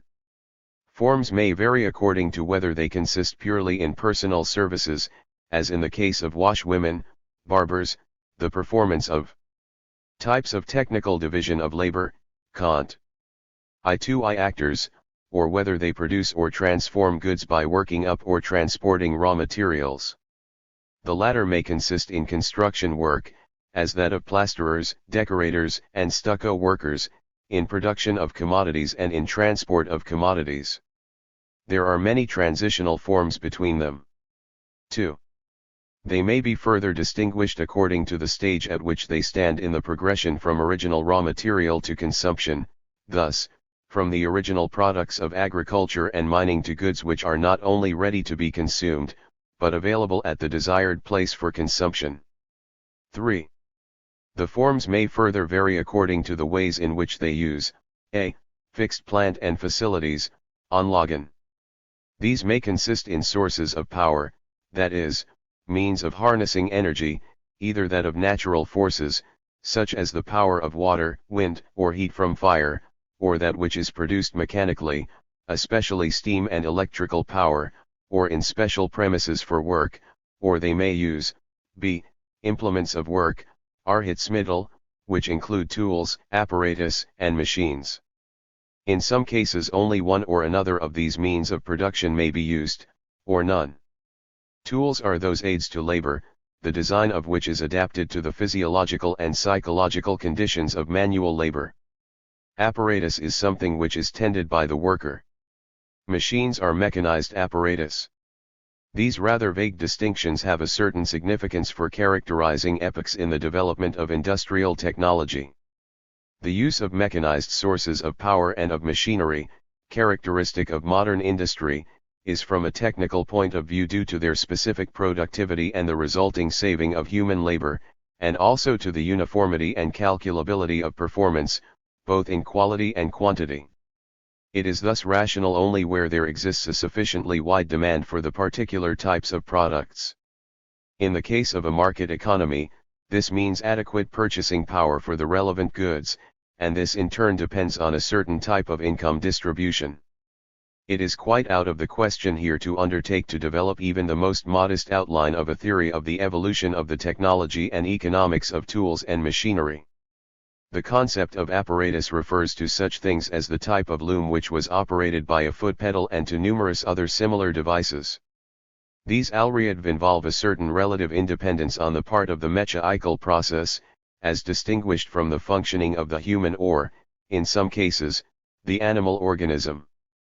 Without such apparatus, which included in particular various devices for moving materials in mines, machines, with their importance in modern technology, would never have come into existence.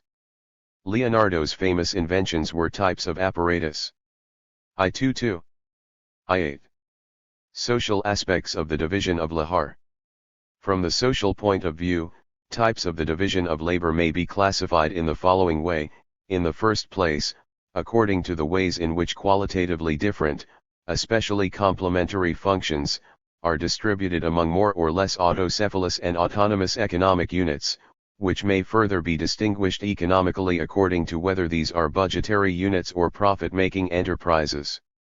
There are two polar possibilities: 1, a unitary economy, Einheitswirtschaft, where the specialization, or specification, of functions is wholly internal, completely heterocephalous and heteronymous and determined on a purely technical basis.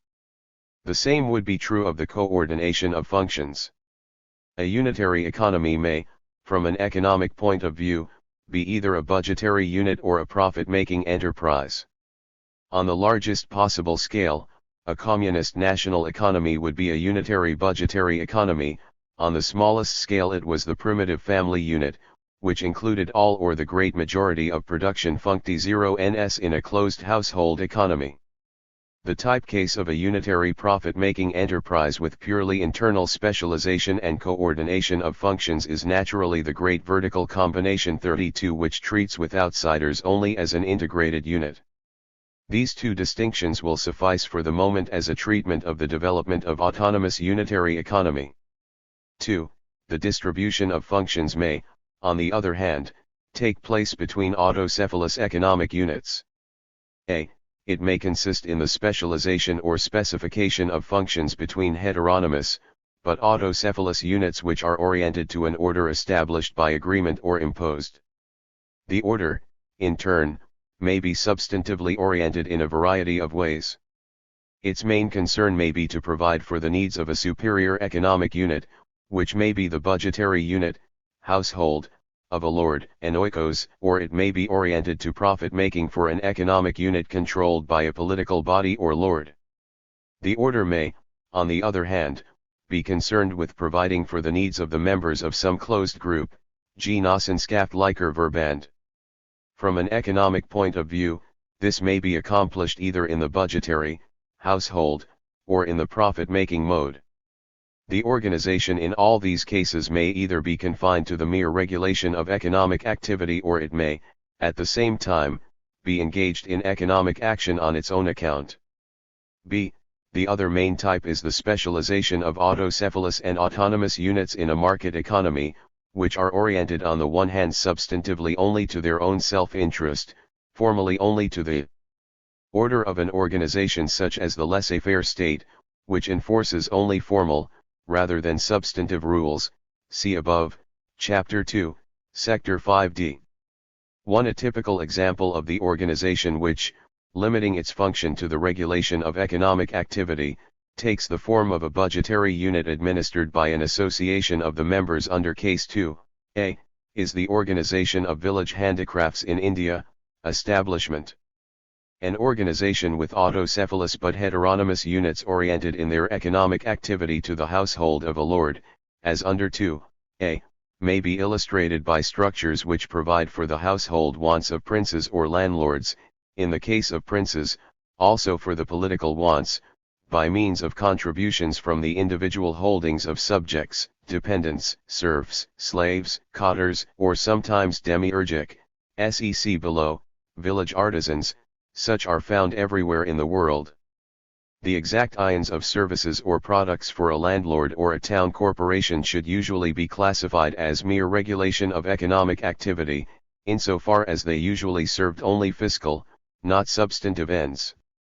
A case of market order with units oriented to profit-making for the lord exists where putting out type production tasks contracted for are reallocated to the individual households. The types where there is specialization and specification of function between heteronymous units under the aegis of a cooperative organization can be illustrated by the specialization common in many very old small-scale industries. The Zolling and metal trades were originally organized in terms of a voluntary association determining the division of labor by agreement. It was only later that they became organized in terms of domination, namely as a putting out industry. The type where the autocephalous economic units are subject only to regulation by an organization is illustrated by innumerable cases of the rules established by village communities and town corporations for the regulation of trade, so far at least as these have a substantive influence on the processes of production. The case of specialization as between autonomous and autocephalous units in a market economy is best illustrated bv the modern economic order. To a few further details may be added. The order of the organizations which attempt to provide for the wants of their members on a budgetary basis is budgetary in a particular way, that is, it is oriented to the prospective needs of the individual members, not of the organized group, such as a village itself. Specified service obligations of this kind will be called demiurgic liturgies, 33, and this type of provision for needs, correspondingly, demiurgic provision. It always is a question of corporate regulation governing the division of labor and, in some cases, the mode of combination of labor services. This term will not, on the other hand, be applied to an organization, whether it is based on domination or on voluntary cooperation, if it carries on economic activity on its own account, contributions to which are suballocated on a specialized basis. The type cases of this category are the specialized and specified contributions in kind of corvée estates, Fraunhof, seigneurial estates, and other types of large household units. But suballocated obligations are also common in various types of organizations which are not primarily oriented to economic ends, such as the households of princes, political groups, and the budgetary administration of local communities. These contributions are generally for the benefit of the budgetary needs of the governing authority or for corporate purposes. These in-kind obligations of services and products imposed on peasants, artisans, and tradesmen will be called oikos liturgies in kind when they are owed to the household establishment of an individual, and corporate liturgies in kind when they are payable to the budgetary unit of an organization as such. The principle governing this mode of provision for the budgetary needs of an organization engaged in economic action is called liturgical provision. This mode of organization has played an exceedingly important historical role and will have to be discussed frequently. In political organizations, it held the place of modum public finances, and in economic groups it made possible a decentralization of the main household by providing for its needs through actors who were no longer maintained and utilized in it. Each subunit managed its own affairs, but assumed the obligation to fulfill certain functions for the central unit and to that extent was dependent on it. Examples are peasants and serfs subject to various kinds of labor services and payments in kind, craftsmen attached to an estate, and a large number of other types. Rodbertus 34 was the first to apply the term oikos to the large-scale household economies of antiquity. He accepted as the principal criterion the essential autarky of want satisfaction through utilization of the sennices of household members or of dependent labor, material means of production being made available on a non-exchange basis. It is a fact that the landed estates, and still more the royal households, of antiquity, especially of the New Kingdom in Egypt, were cases where the greater part of the needs of the unit were provided by services and payments in kind, which were obligations of dependent household units, although the degree of approach to the pure type varies widely. The same phenomena are to be found at times in China and India, and to a less extent in our own Middle Ages, beginning with the Capitulari de Villis. 35. It is true that exchange with the outside was generally not entirely lacking, but it tended to have the character of budgetary exchange. Obligations to money payment have also not been uncommon, but have generally played a subsidiary part in the main provision for needs and have tended to be traditionally fixed. For the economic units subject to liturgical obligations, it also has not been uncommon to be involved in exchange relations. But the decisive point is that the bulk of the subsistence of these units was covered by the in-kind benefits, either in the form of certain quotas of products, or in that of the use of pieces of land which they received in compensation for the liturgical deliveries imposed on them. There are, of course, many transitional forms. But in each case there is some kind of regulation of functions by an organization which is concerned with the mode of division of labor and of its coordination. 3. The cases where an organization regulating economic activity is oriented to considerations of economic profit are well illustrated by those economic regulations of the communes of medieval Europe, and by the guilds and castes of China and India, which restricted the number of master craftsmen and their functions and also the techniques of the crafts, that is, the way in which labor was oriented in the handicrafts. They belonged to this type so far as the rules were intended not primarily to secure provision of the consumer with the products of the craftsman, but, as was often though not always the case, to secure the market position of the artisans by maintaining the quality of performance and by dividing up the market. Like every other type of economic regulation, this type also involved limitations on market freedom and hence on the fully autonomous business orientation of the craftsman. It was unquestionably intended to maintain the livings for the existing craft shops, and to that extent, in spite of its apparent business character, it was more closely related to the budgetary mode of orientation. 4. The case of an organization itself engaged in economic activity with an orientation to profit-making can be illustrated, apart from the pure type of putting-out industry already discussed, by the agricultural estates of the German East with a labor force holding small plots of estate land on a service tenure and entirely oriented to the order of the estate, insalud, or by those of the German North-West with similar types of tenant labor, Huerling, who, however, hold their plots on a rental basis. The agricultural estates, just like the putting-out industries, are profit-making organizations of the landlord and the entrepreneur, respectively.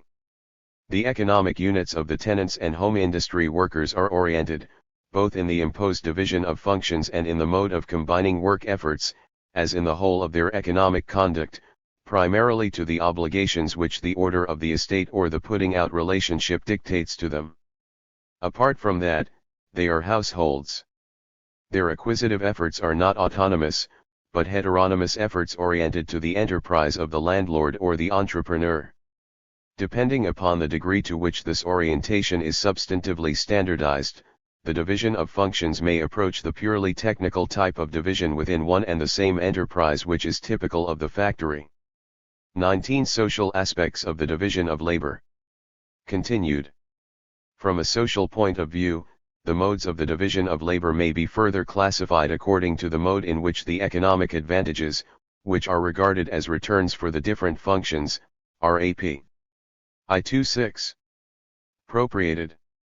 Objects of appropriation may be, the opportunities of disposing of, and obtaining a return from, human labor services, Leistungsverwertungskleinsen, the material means of production, 36, and the opportunities for profit from managerial functions.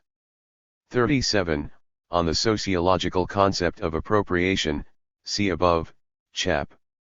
I, Sector 10.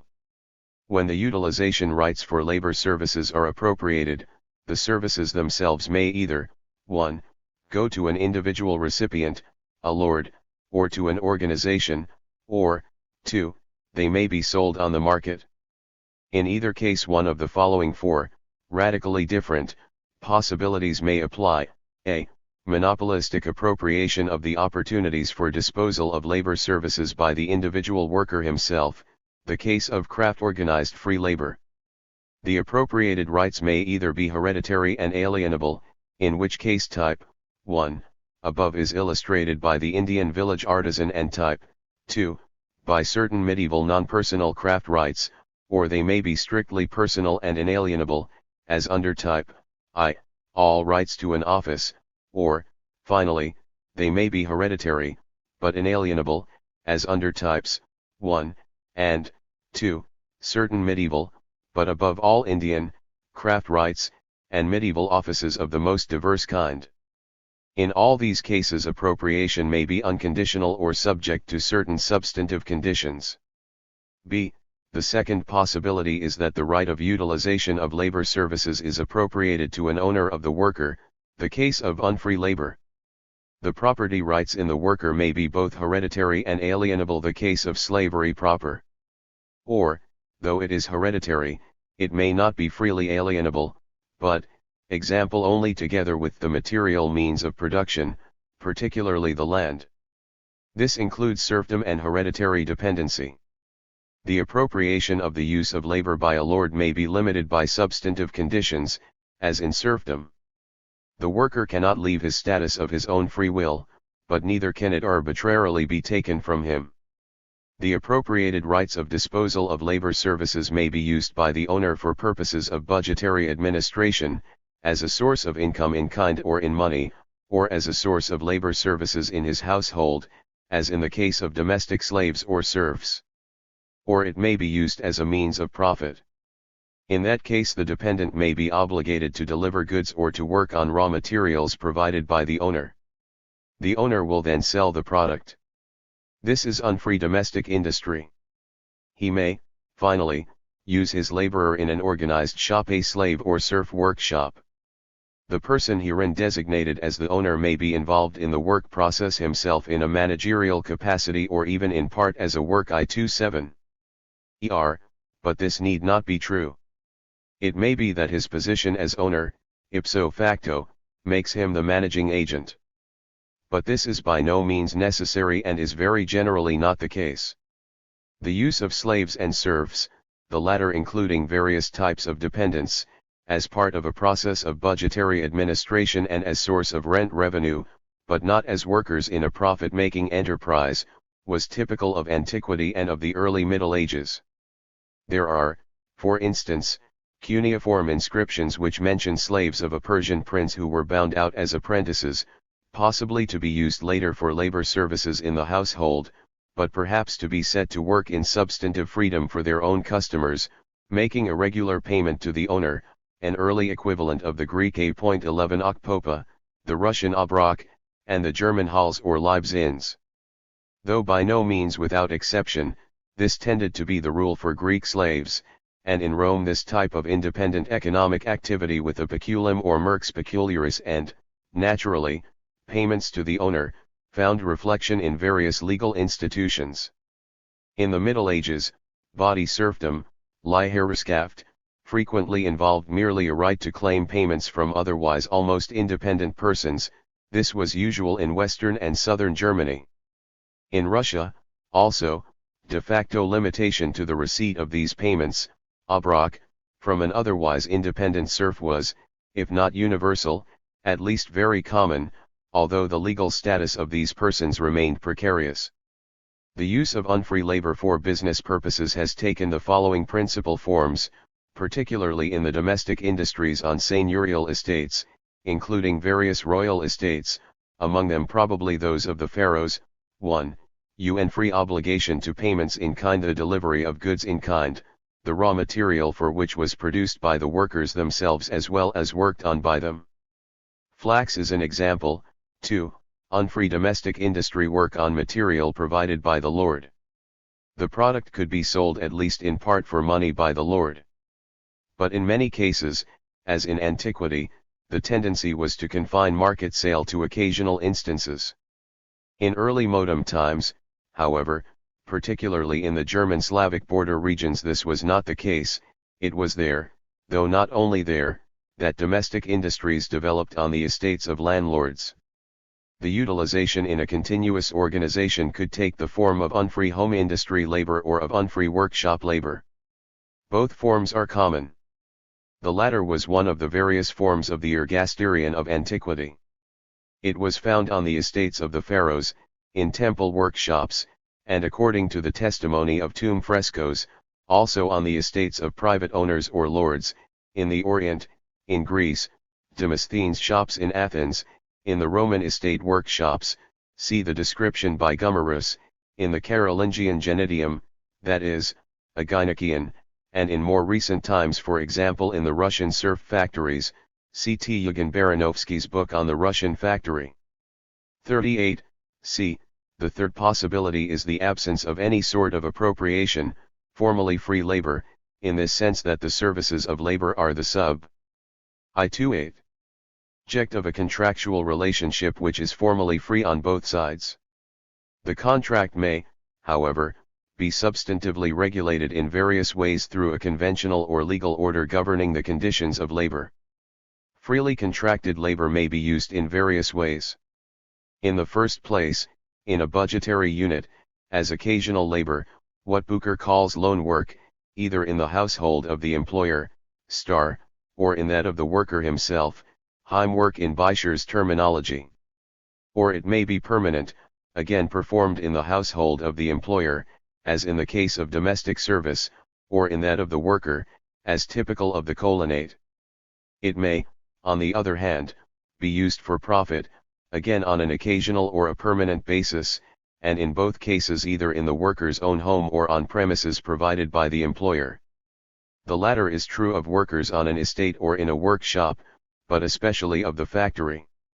Where the worker is employed in a budgetary unit, he is directly in the service of a consumer who supervises his labor. Otherwise, he is in the service of a profit-making entrepreneur. Though the form is often legally identical, economically the difference is fundamental. Coloni may be in either status, but it is more typical for them to be workers in an oikos. D. The fourth possibility is that opportunities for disposal of labor services may be appropriated by an organization of workers, either without any appropriation by the individual worker or with important limitations on such appropriation. This may involve absolute or relative closure against outsiders and also prohibition of the dismissal of workers from employment by management without consent of the workers, or at least some kind of limitations on power of dismissal. Examples of the type of appropriation involving closure of the group are castes of workers or the type of miners' association found in the medieval mining industry, the organized groups or retainers sometimes found at courts, or the thresher tenure, Dreschgeiertner, on landed estates in Germany. This type of appropriation is found throughout the social history of all parts of the world in an endless variety of forms. The second type involving limitations on powers of dismissal, which is also very widespread, plays an important part in the modem situation in the closed shop of trade unions and especially in the works councils. Every form of appropriation of jobs in profit-making enterprises by workers, like the converse case of appropriation of the services of workers by owners, involves limitations on the free recruitment of the labor force. This means that workers cannot be selected solely on grounds of their technical efficiency, and to this extent there is a limitation on the formal rationalization of economic activity. Appropriation of jobs also imposes substantive limitations on technical rationality, namely, 1. If the exploitation for profit of the products of labor is appropriated by an owner, through the tendency to restrict the work effort, either by tradition, or by convention, or by contract, also through the reduction or complete disappearance, if the worker is fully owned, a slave, of the worker's own interest in optimal effort. 2. If the exploitation for profit of the products is also appropriated by the workers, there may be a con-8 of the worker's self-interest, which lies in the maintenance of his traditional mode of life, with the attempts of his employer to get him to produce at the optimum technical level or to use other means of production in place of labor. For employers, there is always the possibility of transforming their exploitation of labor into a mere source of income. Any appropriation of the exploitation of products by the workers thus generally leads under otherwise favorable circumstances to a more or less complete expropriation of the owner from management. But it also regularly tends to place workers in a state of dependence on people with whom they deal who enjoy a more favorable market position. These, such as put-and-gout entrepreneurs, then tend to assume a managerial position. 1. The very opposite forms of appropriation, that of jobs by workers and that of workers by owners, nevertheless have in practice very similar results. This should not be surprising. In the first place, the two tendencies are very generally formally related.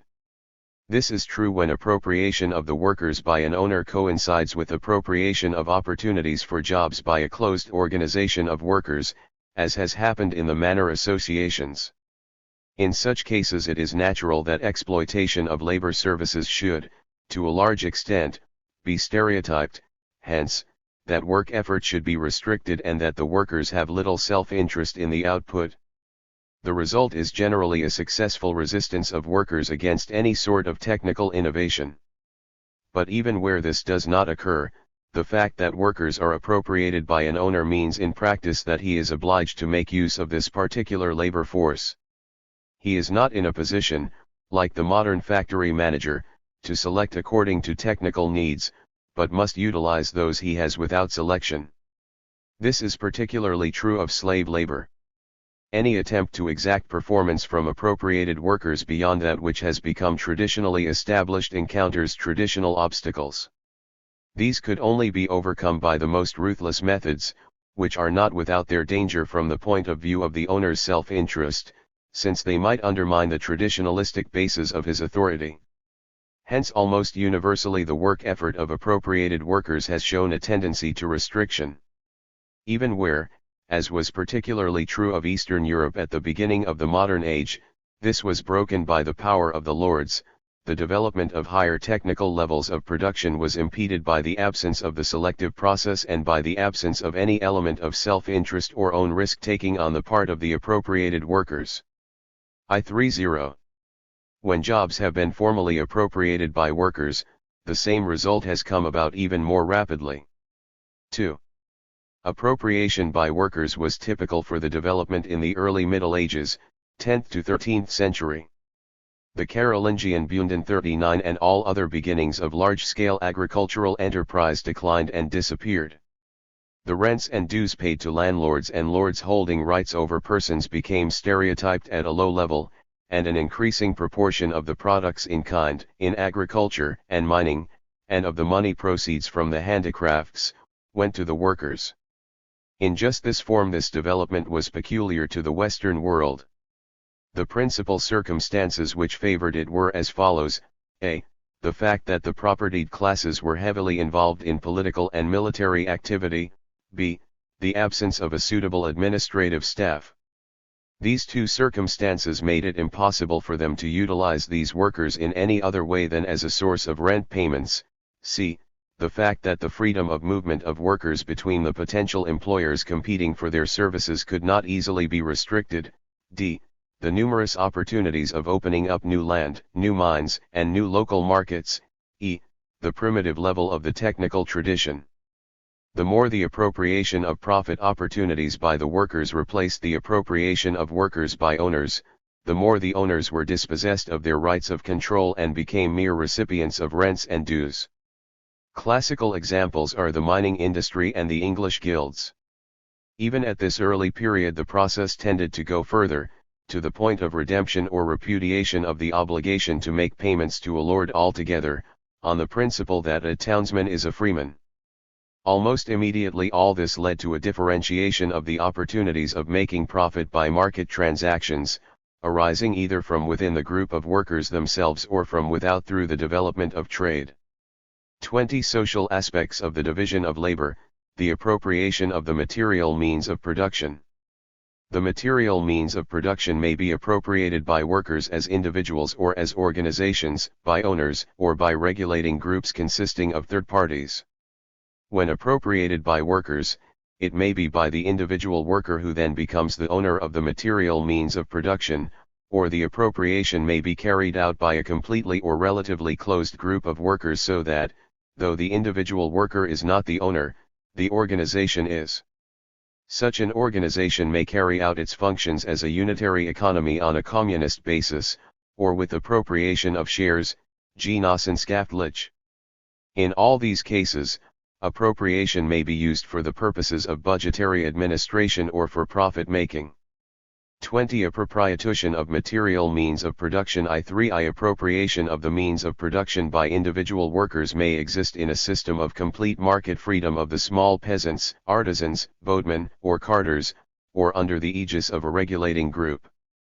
Where it is not the individual but an organization which owns the means of production, there is a wide variety of possibilities, varying particularly with the extent to which the system is of a budgetary or a profit-making character. The household economy, which is in principle not necessarily by origin or in fact communistic, see Part 2, ch. 3, may be oriented wholly to provision for its own needs. Or it may, perhaps only occasionally, dispose of surpluses of certain types of raw material accumulated by virtue of a favorable location, or of products derived from some particular technical skill, as a means to better provision. This occasional sale may then develop into a regular system of profit-making exchange.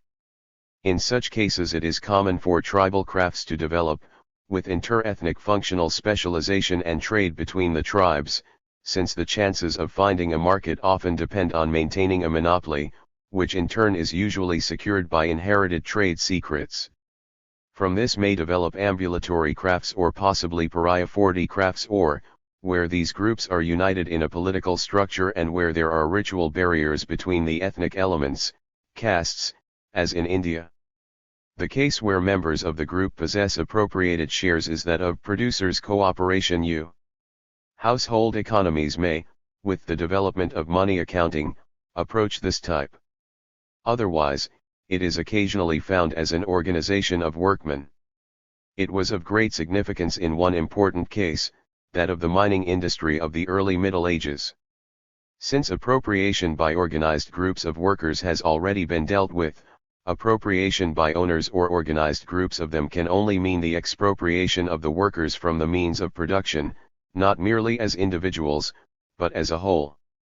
An owner may in this connection appropriate one or more of the following items: land, including water, subterranean wealth, sources of power, work premises, labor equipment, such as tools, apparatus, and machinery, and raw materials. In any given case all these may be concentrated in a single ownership or they may be appropriated by different owners.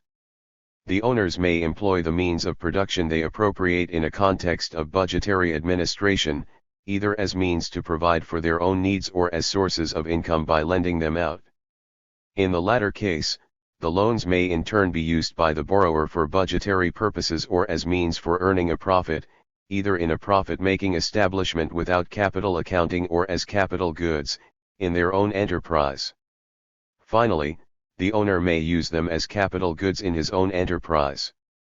The appropriating agency may be an organization engaged in economic activity. In this case, all the alternatives just outlined are open to it. I-3-2. It is, finally, also possible that the means of production should be appropriated by an organization which only regulates economic activity, which does not itself use them as capital goods or as a source of income, but places them at the disposal of its members. When land is appropriated by individual economic units, it is usually for the period of actual cultivation until the harvest or, so far as, by virtue of clearing or irrigation, land is itself an artifact, for the period of continuous cultivation. It is only when scarcity of land has become noticeable that it is common for rights of cultivation, pasturage, and use of timber to be reserved to the members of a settlement group, and for the extent of their use to be limited. 1. When that happens, appropriation may be carried out by an organization. This may be of differing sizes, according to the mode of use, to which the land is put for gardens, meadows, arable land, pastures, or woodland. These have been appropriated by progressively larger groups, from the individual household to the whole tribe. Typical cases are the appropriation of arable land, meadows, and pastures by a kinship group or a neighborhood group, usually a village. Woodland has usually been appropriated by broader territorial groups, differing greatly in character and extent. The individual household has typically appropriated garden land and the area around the house and has had shares in the arable fields and meadows. The system of shares may find expression, in the de facto egalitarianism of the assignment of newly tilled fields where cultivation is ambulatory, as in the so-called field grass husbandry, or, 2, in rationally systematic redistribution under sedentary cultivation. The latter is usually the consequence of either fiscal claims for which the village members are collectively held responsible, or of political claims of the members for equality. The unit of the production organization has usually been the household, on which see Part 2, ch. 3 and 4. 2. Appropriation of the land may also be to a lord or seigneur, grunner. This seigneurial position, as will be discussed later, may be based primarily on the individual's position of authority in a kinship group or as tribal chieftain with claims to exact labor services, see Part 2, ch. 4, or on fiscal or military authority, or on some form of organization for the systematic exploitation of new land or an irrigation project. Seigneurial domination over land, grunnerschaft, may be made a source of utilities by the employment of the unfree labor of slaves or serfs. This, in turn, may be administered as part of a budgetary unit, through deliveries in kind or labor services, or as a means of profit, as a plantation. On the other hand, it may be exploited with free labor. Here again it may be treated in budgetary terms, drawing income from the land in the form of payments in kind or from sharecropping by tenants or of money rents from tenants.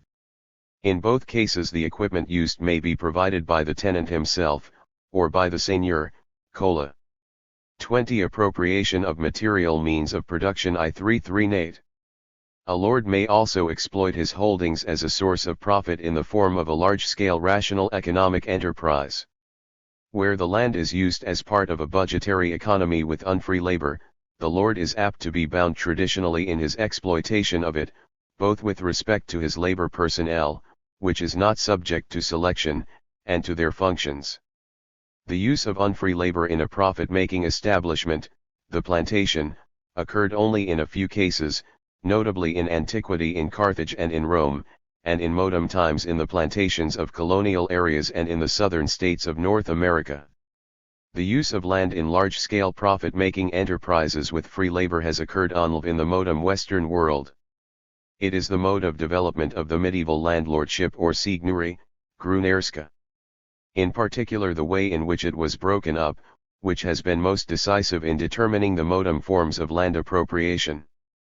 The modem pure type knows only the following categories: the owner of the land, the capitalistic tenant, and the propertyless agricultural laborer. But this pure type is exceptional, found principally in England. 2. Sources of wealth adapted to exploitation by mining may be appropriated in the following ways: a. By the owner of the land, who in the past has usually been a seigneur; b. By a political overlord, owner of the regal prerogatives or royalties; c.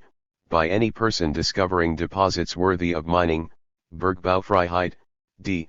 By an organization of workers, and e. By a profit-making enterprise. Seigneurs and owners of royalties may administer their holdings themselves, as they did occasionally in the early Middle Ages, or they may use them as a source of income, by leasing them to an organized group of workers or to any discoverer whatever or to anyone who was a member of a given group. This was the case with the freed mountains, Gefreitberge, of the Middle Ages and was the origin of the institution of mining freedom, Bergbaufreiheit. 42. In the Middle Ages, the groups of organized mine workers were typically closed membership groups with shares held by the members, where each member was under obligation, either to the seigneurial owner, or to the other members collectively responsible to him, to work in the mine. This obligation was balanced by a right to a share in the products. There was also a type of a pure owners association, each sharing in the proceeds or the contributions required due to losses. The tendency was for the seigneurial owners to be progressively expropriated in favor of the workers, but these, in turn, as their need for investment in installations increased, became more and more dependent on groups with command over capital goods. Thus in the end, the appropriation took the form of a capitalistic Gewerkschaftsvereinigung, a limited liability company.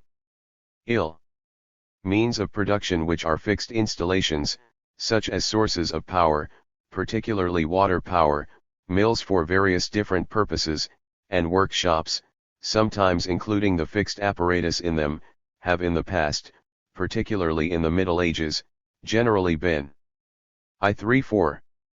Appropriated in one of the following ways: a. By princes or seigneurs, b. By towns, either as economically active or merely regulating organizations, c. By associations of workers, such as guilds, as regulating groups, without the development, in any of them, of a unified production organization, Betrieb. In the first two cases, they were usually exploited as a source of income, a charge being made for their use. This has often been combined with interdiction of rival facilities and the compulsory use of those belonging to the lord. Each production unit would make use of the facilities in turn, according to need, or, under certain circumstances, it was made the monopoly of a closed, regulative group. Baking ovens, various kinds of grinding mills for grain or oil, fulling mills, polishing installations, slaughterhouses, dye works, bleaching installations, forges, which were usually, to be sure, leased, breweries, distilleries, other installations including particularly shipyards in the possession of the Hanseatic towns, and all kinds of market stalls have been appropriated in this pre-capitalistic way, to be exploited by allowing workers to use them in return for a payment. They were thus used as part of the budgetary wealth, vermogen, rather than as capital of the owners, individuals or organizations, including town corporations. This type of production and budgetary exploitation of fixed installations as a source of investment income for the owning individual or group, or possibly production by a producer's cooperative group, has preceded the creation of fixed capital of individual business units. Those using such installations have tended to treat them in part as means of meeting their own household needs, especially in the case of baking ovens and of brewing and distilling installations, and in part for profit-making operations. 4. For maritime transport, the typical arrangement in the past has been the appropriation of the ship by a plurality of owners, who tended to become more and more sharply differentiated from the actual seafarers. The fact that the organization of maritime enterprise then tended to develop into a system of risk-sharing with shippers, in which ship owners, officers, and even the crew, were associated as shippers of freight, did not, however, produce any fundamentally new forms of appropriation. It affected only the forms of settling accounts and hence the distribution of profit-making possibilities. Today, it is usual for the installations of all kinds and the tools to be appropriated under one controlling agency, as is essential to the modern factory, but in earlier times, this has been exceptional. In particular, the economic character of the Greek and Byzantine ergasterion and the corresponding Roman ergastulum has been highly ambiguous, a fact which historians have persistently ignored. It was a workshop which might, be a part of a budgetary unit in which slaves would carry out production for the owner's own needs, as for the needs of a landed estate, or subsidiary production of goods for sale. But, 2. The workshop might also be used as a source of rent revenue, part of the holdings of a private individual or of an organization, which latter might be a town. 20. Appropriation of material means of production I-3-5. As was true of the ergasteria of the Piraeus. Such ergasteria would then be leased to individuals or to organized closed groups of workers. Thus, when it is stated that an ergasterion was exploited, especially a municipal one, it is always necessary to inquire further to whom it belonged and who was the owner of the other means of production necessary for the work process. Did free labor work there? Did they work for their own profit? Or did slaves work there, in which case it is necessary to know who their owners were, and whether they were working on their own account, making A.1 ROJOPA payments to their master, or directly for their master. According to the ways in which these questions are answered, the structure would be radically different from an economic point of view. In the great majority of cases, as late as the Byzantine and Mohammedan types, the ergasterion seems to have been primarily a source of rent revenue, and was hence fundamental different from the modern factory or even its early predecessors. From an economic point of view, this category is, in its economic ambiguity, most closely comparable to the various types of mills found in the Middle Ages. 6. Even in cases where the workshop and the means of production are appropriated by an individual owner who hires labor, the situation is not, from an economic point of view, necessarily what would usually be called a factory today. For this it would be necessary in addition to have the use of essential power, of machinery, and of an elaborate internal differentiation and combination of functions. The Fakten Totav is a category of the capitalistic economy. Hence in the present discussion the concept factory will be confined to a type of establishment which is at least potentially under the control of a profit-making firm with fixed capital, which thus takes the form of an organized workshop / internal differentiation of function, with the appropriation of all non-human means of production and with a high degree of mechanization of the work process by the use of mechanical power and machinery. The great workshop of Jack of Newbury 43 of the early 16th century, which was sung about by balladeers of a later day, did not have any of these features. It is alleged to have contained hundreds of hand looms, which were his property and for the workers of which he bought the raw materials, and also all manner of welfare arrangements. But each worker worked independently as if he were at home. Internal differentiation and combination of functions could, to be sure, exist in an Egyptian, Greek, Byzantine or L/1 a Hamadan or Gastarian which a master worked with his unfree laborers. But the Greek texts show clearly that even in such cases it was common for the master to be content with the payment of an A.1 rojopa from each worker and perhaps a higher one from the foreman. This alone is sufficient to warn us not to consider such a structure economically equivalent to a factory or even to a workshop like that of Jack of Newbury. The closest approximation to the factory in the usual sense is found in royal manufactories, like the imperial Chinese porcelain manufactory and the European manufactories of court luxuries, which were modeled on it, and especially those for the I-36 production of military equipment. No one can be blamed for calling these factories. And the Russian workshops operating with serf labor seem at #rst site to stand even closer to the modern factory. Here the appropriation of the workers themselves is added to that of the means of production.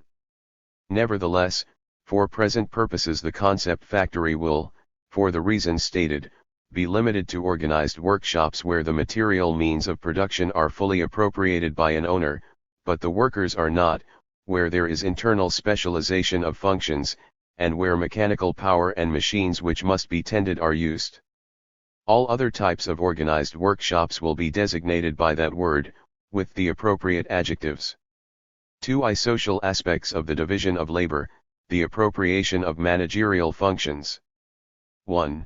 In all cases of the management of traditional budgetary, household, units, it is typical for the appropriation of managerial functions to take place either by the titular head himself, such as the head of the family or the kinship group, or by members of an administrative staff appointed for the management of the unit, as in the case of service fiefs of household officials. 2. In the case of profit-making enterprises, it occurs in the following situations: a /L/Lhen management and ordinary labor are entirely or very nearly identical. In this case there is usually also appropriation of the material means of production by the worker. This type of appropriation may be unlimited, that is, hereditary and alienable on the part of the individual, with or without a guaranteed market. It may, on the other hand, be appropriation to an organized group, with appropriation of the function by the individual restricted to personal tenure 44 or subject to substantive regulation, thus limited and dependent on various conditions. Again, a market may or may not be guaranteed. b. Where management and ordinary work are separated, there may be a monopolistic appropriation of entrepreneurial functions in various possible forms, notably to closed membership groups, such as guilds, or to monopolies granted by the political authority. 3.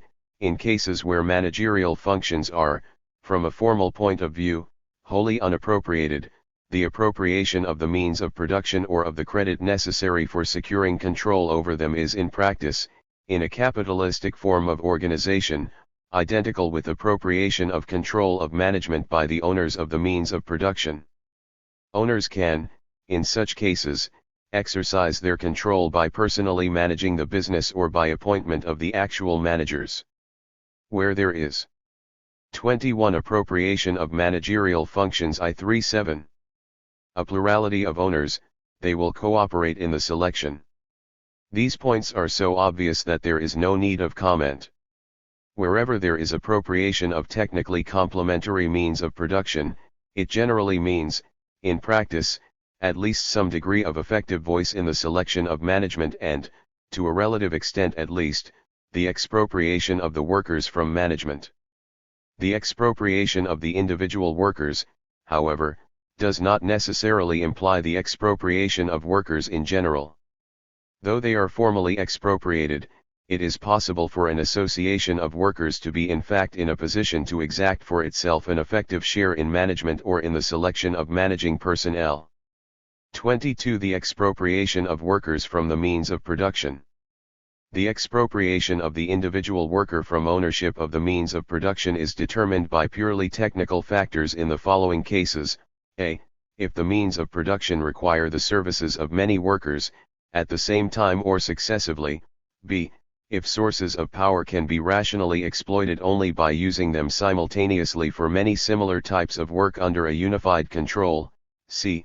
If a technically rational organization of the work process is possible only by combining many complementary processes under continuous common supervision; d.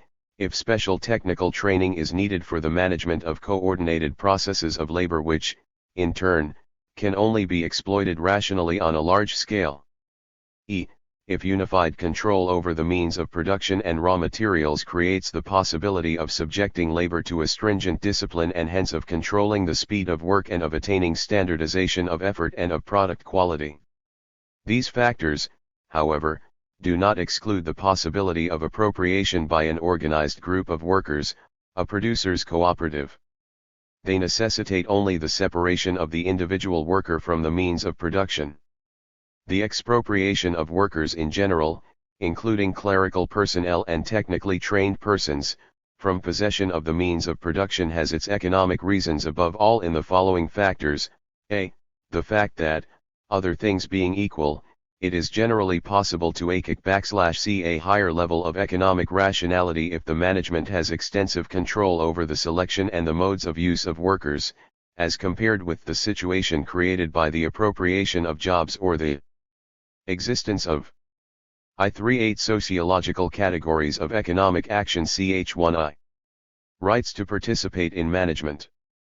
These latter conditions produce technically irrational obstacles as well as economic irrationalities. In particular, considerations appropriate to small-scale budgetary administration and the interests of workers in the maintenance of jobs, livings, are often in conflict with the rationality of the organization. b. In a market economy, a management which is not hampered by any established rights of the workers, and which enjoys unrestricted control over the goods and equipment which underlie its borrowings, is of superior creditworthiness. This is particularly true if the management consists of individuals experienced in business affairs and with a good reputation for safety derived from their continuous conduct of business. c.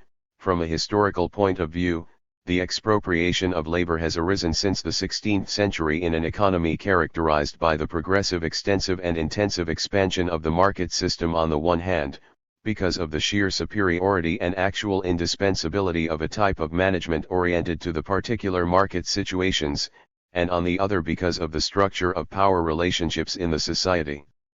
In addition to these general conditions, the effect of the fact that enterprise has been oriented to the exploitation of market advantages has in the following ways favored such expropriation: a. Because it put a premium on capital accounting, which can be effected in the technically most rational manner only with full appropriation of capital goods to the owner as against any type of economic behavior with less rational accounting procedures; b. Because it put a premium on the purely commercial qualities of the management, as opposed to the technical ones, and on the maintenance of technical and commercial secrets; c. Because it favored a speculative business policy, which again requires expropriation.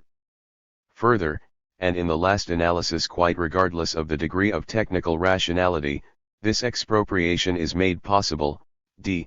by the sheer bargaining superiority which in the labor market any kind of property ownership grants vis-a-vis the workers, and which in the commodity markets accrues to any business organization working with capital accounting, owned capital equipment and borrowed funds vis-a-vis any type of competitor operating on a lower level of rationality in methods of calculation or less well situated with respect to capital and credit resources. The fact that the maximum of formal rationality in capital accounting is possible only where the workers are subjected to domination by entrepreneurs, is a further specific element of substantive irrationality in the modern economic order. Finally, a further economic reason for this expropriation is that free labor and the complete appropriation of the means of production create the most favorable conditions for discipline. 23. Expropriation of workers from means of production 139. The expropriation of workers from the means of production continued. The expropriation of all the workers from the means of production may in practice take the following forms. 1. L/1 management is in the hands of the administrative staff of an organization. This would be true very particularly also of any rationally organized socialist economy, which would retain the expropriation of all workers and merely bring it to completion by the expropriation of the private owners. 2. Managerial functions are, by virtue of their appropriation of the means of production, exercised by the owners or by persons they appoint. The appropriation of control over the persons exercising managerial authority by the interests of ownership may have the following forms: a. /management by one or more entrepreneurs who are at the same time owners, the immediate appropriation of entrepreneurial functions. This situation, however, does not exclude the possibility that a wide degree of control over the policies of management may rest in hands outside the enterprise, by virtue of their powers over credit or financing, for instance, the bankers or financiers who finance the enterprise. b. Separation of managerial functions from appropriated ownership, especially through limitations of the functions of owners to the appointment of management and through shared free, that is, alienable, appropriation of the enterprise as expressed by shares of the nominal capital, stocks, mining shares. This state, which is related to the purely personal form of appropriation through various types of intermediate forms, is rational in the formal sense in that it permits, in contrast to the case of permanent and hereditary appropriation of the management itself of accidentally inherited properties, the selection for managerial posts of the persons best qualified from the point of view of profitability.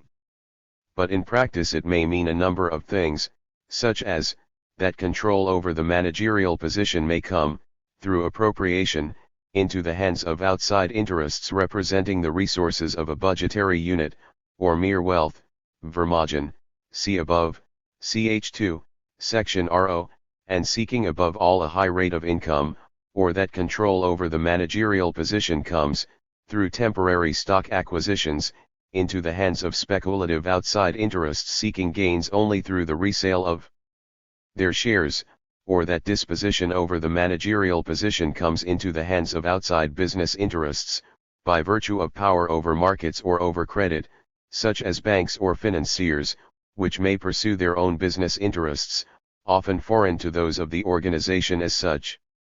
We call outside interests those which are not primarily oriented to the long-run profitability of the enterprise. This may be true of any kind. 40. Of budgetary wealth interests. It is particularly true, however, of interests which consider their control over the plant and capital goods of the enterprise or of a share in it not as a permanent investment, but as a means of making a purely short-run speculative profit. The types of outside interest which are most readily reconciled with those of the enterprise, that is, its interests in present and long-run profitability, are those seeking only income, rentiers. The fact that such outside interests can affect the mode of control over managerial positions, even and especially when the highest degree of formal rationality in their selection is attained, constitutes a further element of substantive irrationality specific to the modern economic order. These might be entirely private wealth interests, or business interests which are oriented to ends having no connection whatsoever with the organization, or finally, pure gambling interest. By gaining control of shares, all of these can control the appointment of the managing personnel and, more important, the business policies imposed on this management. The influence exercised by speculative interests outside the producing organizations themselves on the market situation, especially that for capital goods, and thus on the orientation of the production of goods, is one of the sources of the phenomena known as the crises of the modern market economy. This cannot, however, be further discussed here. 24. The concept of occupation and types of occupational structure. The term occupation, beruf, will be applied to the mode of specialization, specification, and combination of the functions of an individual so far as it constitutes for him the basis of a continuous opportunity for income or earnings. The distribution of occupations may be achieved in the following ways: 1.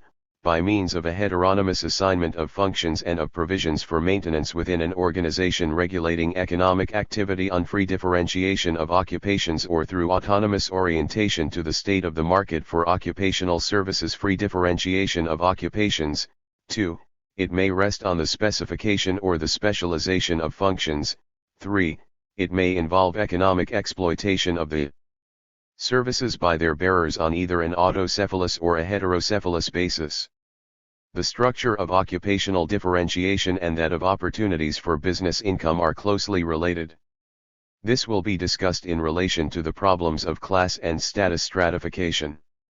Occupation and types of occupational structure. I on occupation as a basis of status, and on classes in general, see chap. 4, below.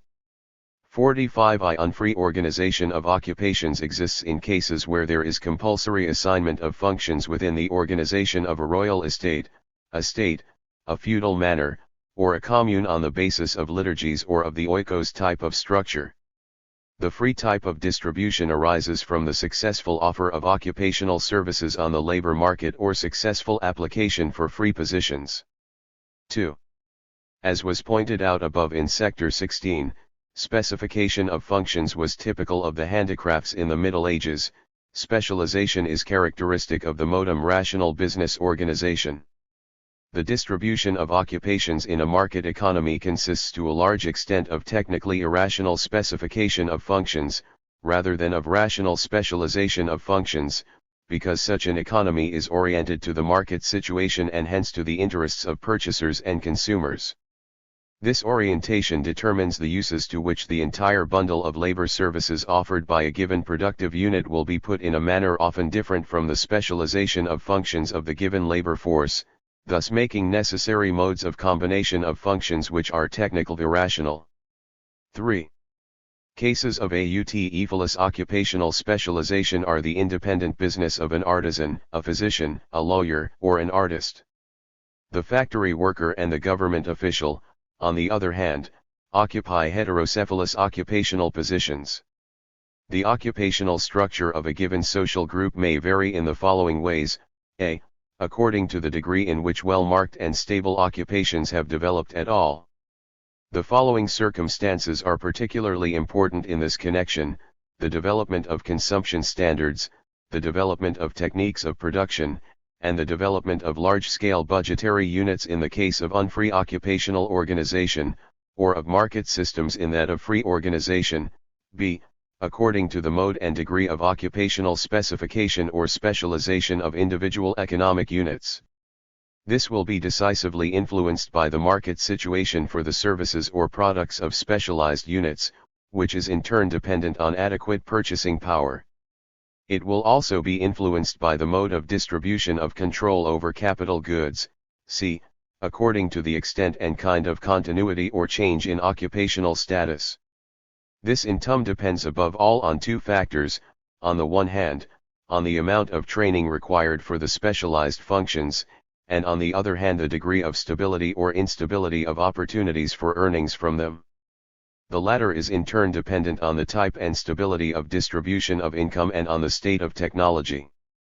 Finally, it is always important in studying occupational structure to know the status stratification, with the attendant status tied types of education and other advantages and opportunities which it creates for certain kinds of skilled occupations.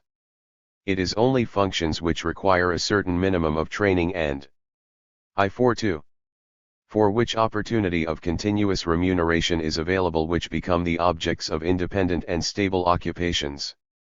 The choice of occupation may rest on tradition, in which case it is usually hereditary, on goal-oriented rational considerations, especially the possibility of returns, on charismatic or on effectual grounds, and finally, in particular, on grounds of prestige with particular reference to status. Originally, the more directly individual callings have been dependent primarily on charismatic, magical, elements, while all the rest of the occupational structure, so far as in a differentiated form it existed at all, was traditionally fixed. The requisite charismatic qualities, so far as they were not specifically personal, tended to become the object of a traditional training in closed groups, or of hereditary transmission. Individual occupations which were not of a strictly charismatic character first appeared on a liturgical basis in the large-scale households of princes and landed lords, and then in the market economy of the towns.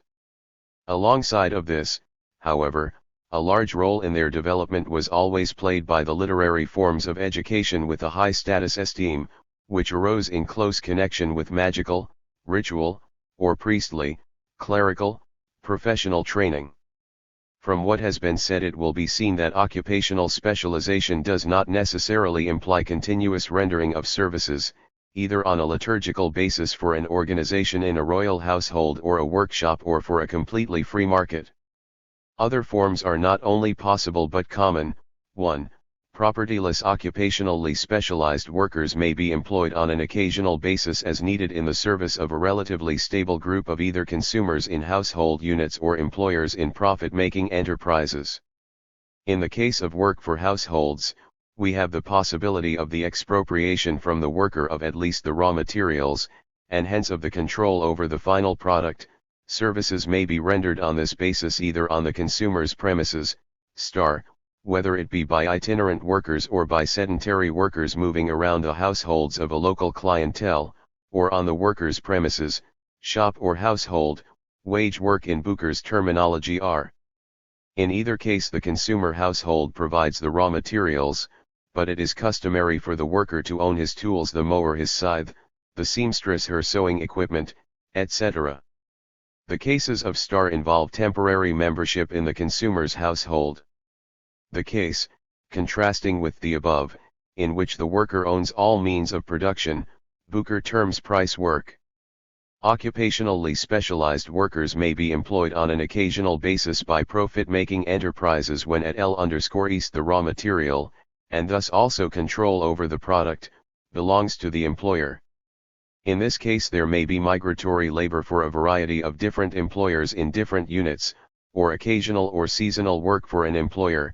The work, occupation and types of occupational structure I-43. Being done in the worker's own household. Migratory harvest labor is an example of the first type. The second type may be illustrated by any type of occasional work at home which supplements the work in the workshop. Occupational specialization without continuous engagement of the types noted above can also exist if, 2. Economic activity is conducted with appropriated means of production and, there is capital accounting and partial appropriation, especially, appropriation restricted to the fixed installations by owners. Examples are workshops and factories transforming raw materials owned by others, Lohnfabriken, and, above all, factories producing under contract for an outside entrepreneur who takes charge of sales and other entrepreneurial functions, Verlegfabriken. The former have existed for a long time, while the latter have recently become common. Or, if, 2, there is complete appropriation of the means of production by the workers, with the following possibilities: a. In small-scale units without capital accounting, either producing for households, price work for customers, or producing for commercial enterprises. The latter is a case of domestic industry without expropriation of the means of production. The worker is formally a free craftsman, but is actually bound to a monopolistic group of merchants who are buyers for his product, b. on a large scale with capital accounting and production for a fixed group of purchasers. This is usually, though not always, the result of market regulation by cartels. Finally, it must be pointed out that not every case of acquisitive action is necessarily part of an occupational profit-making activity, nor is it necessary that involvement in acquisitive action, /cr frequent, should imply a continuous specialization with a constant meaningful orientation. With respect to the first observation, we note that occasional acquisition is found as a result of the disposal of surpluses produced in a budgetary unit. Corresponding to these is occasional trading of goods by large-scale budgetary units, especially seigneurial estates. From this starting point, it is possible to develop a continuous series of possible occasional acquisitive acts, such as the occasional speculation of a rentier, occasional publication of an article or a poem by a person who is not a professional author, and similar modern phenomena, to the case where such things constitute a subsidiary occupation, Nebenberuf. As to the second observation, it should be remembered that there are ways of making a living which are continually shifting and fundamentally unstable. A person may shift continually from one type of occasional profitable activity to another, or even between normal legitimate earning and begging, stealing, or highway robbery. The following must be treated in special terms: a. Support from I-44. Purely charitable sources, b. Maintenance in an institution on other than a charitable basis, notably a penal institution, c. Regulated acquisition by force, and d. Criminal acquisition, that is, acquisition by force or fraud in violation of the rules of an order. The cases of b. and d. are of relatively little interest. A. has often been of tremendous importance for hierarchic groups, such as mendicant orders, while c. has been crucial for many political groups in the form of the booty gained from war, and in both cases the economy was profoundly affected. It is characteristic of both these cases that they lie outside the realm of economic activity as such. Hence this is not the place to enter into a more detailed classification. The forms will be treated elsewhere. For reasons which are in part the same, the earnings of civil servants, including military officers, have been mentioned below, section 38, only in order to give them a place as a subtype of the earnings of labor, but without going into the details. To do this, it would be necessary to discuss the structure of relations of domination in the context of which these types of earnings are to be placed. 24a. The principal forms of appropriation and of L/Urquhart relationship. According to the theoretical schemes which have been developed starting with section R5, the classification of the modes of appropriation in their technical, organizational aspects, and of the market relationships, is exceedingly complex. But actually, only a few of the many theoretical possibilities play a really dominant role. With respect to agricultural land, a. there is the ambulatory cultivation by household units, which changes its location whenever the land has been exhausted. The land is usually appropriated by the tribe while its use is temporarily or permanently appropriated by neighborhood groups, with only temporary appropriation of the use of land to individual households. The extent of the household group may vary from the individual conjugal family, through various types of extended family groups, to organized kin groups or a widely extended household community. Agriculture is ambulatory as a rule only in relation to arable land, much less commonly and at longer intervals for farmyard sites. b. Sedentary agriculture. The use of arable fields, meadows, pastures, woodland, and water is usually regulated by territorial or village associations for the smaller family household. Gardens and the land I-45 immediately surrounding the buildings are normally appropriated by the immediate family, arable fields, usually meadows and pastures, by the village organization, woodland, by more extensive territorial groups. Redistribution of land is usually possible according to the law, but has generally not been systematically carried through and is hence usually obsolete. Economic activities have generally been regulated by a system of rules applying to the whole village. This is a primary village economy.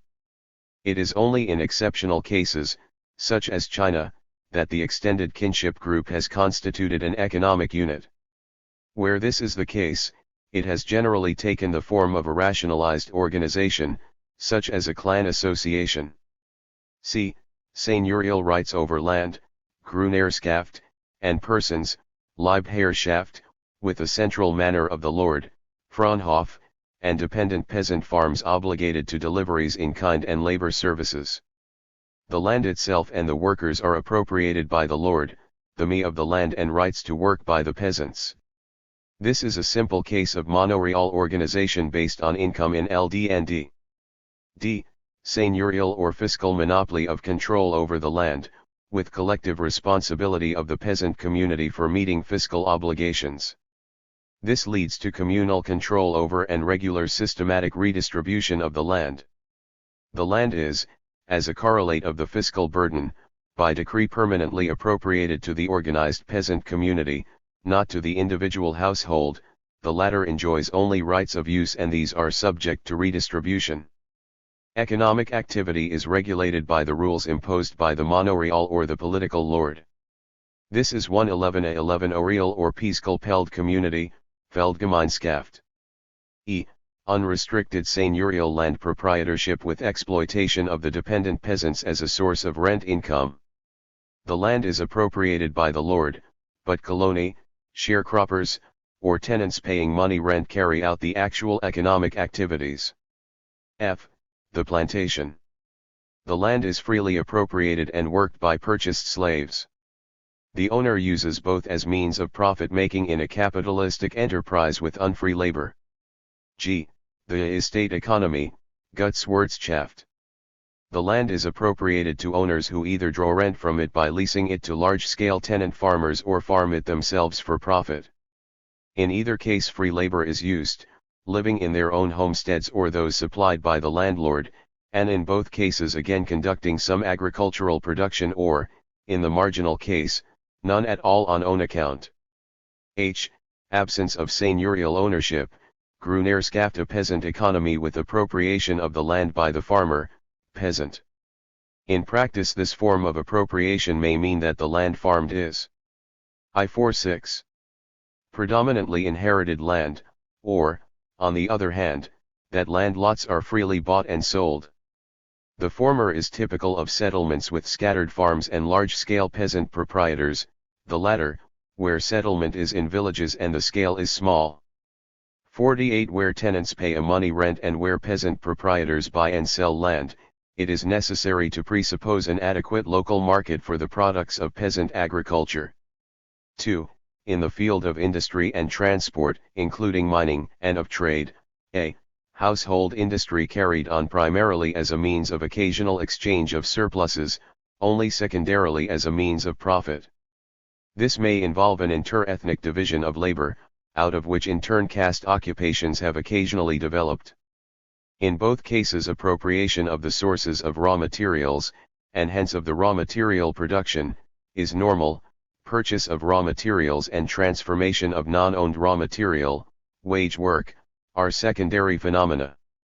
In the case of inter-ethnic specialization, formal appropriation is often absent. There is, however, generally, and in the case of caste, always, hereditary appropriation of the opportunities for earnings from specified functions by kinship or household groups. B. Tidecraft production directly for customers, specification of functions in the service of an organized group of consumers. This may be a dominating group, oikos or seigneurial specification, or it may be a closed membership group, demiurgic specification. There is no market sale. In the first case, we find organization of functions on a budgetary basis, or of labor in a workshop, as in the ergasterion of the Lord. In the second case, there is hereditary appropriation of the status of the workers which may, however, become alienable, and work is carried out for an appropriated group of customers, consumers. there are the following very limited possibilities of development: I. Appropriated, formally unfree, workers who are carriers of specified functions of a trade may be used either as a source of income payments to their owner, in which case they are usually and in spite of their formal servility substantively free, working in most cases directly for their own customers, rent slaves, or again, they might be used as unfree domestic craft producers, producing for the owner's profit, or, finally, as workers in the owner's workshop or ergasterion, also producing for profit. 2. This may also develop into a liturgical specification of functions for fiscal purposes, similar to the type of caste occupations. In the field of mining, there are similar forms, notably the use of unfree labor, slaves, or serfs, in productive units controlled by princes or seigneurial owners. I-47 in inland transportation, it is common for transportation installations roads to be appropriated by a seigneurial owner as a source of rent revenue. Maintenance services are then compulsorily imposed on specified small peasant holdings. Another possibility is small-scale caravan trade regulated by closed membership groups. The traders would then appropriate the goods themselves. In the field of maritime transportation, the ownership of ships by an oikos, a seigneur, or a patrician trading on own account. 2. Cooperative construction and ownership of ships, captain and crew participating in trade on their own account, small traveling merchants constituting the shippers, all parties sharing the risks, and voyages made in strictly regulated caravans. In all these cases trade was still identical with interlocal trade, that is, with transport. C. Free non-agricultural trades. Free production for consumers in return for a wage, either on the customer's premises or on that of the worker. Usually the raw materials were appropriated by the customer, the tools by the worker, premises and installations, if any were invoked, by a lord as a source of income or by organized groups with rights of use in rotation. Another possibility is that both raw materials and tools should be appropriated by the worker who thus managed his own work, whereas premises and stationary equipment belong to an organized group of workers, such as a guild. In all these cases, it is usual for the regulation of profit-making activity to be carried on by guilds. In mining, deposits have usually been appropriated by political authorities or by seigneurial owners as sources of rent, while the rights of exploitation have been appropriated by organized groups of workers. Mining operations have been regulated on a guild basis with participation in the work and obligation of the members to the lord, who was interested in the rent, and to the working group, Burgemeinde, which was collectively responsible to him and had an interest in the proceeds. In the field of inland transport, we find boatmen and teamster guilds with fixed rotation of travel assignments among the members and regulation of their opportunities for profit. In the field of maritime transport, shared ownership of ships, traveling in convoys, and traveling merchants acting as commenda partners for businessmen staying at home are typical everywhere. There are the following stages in the development toward capitalism: A.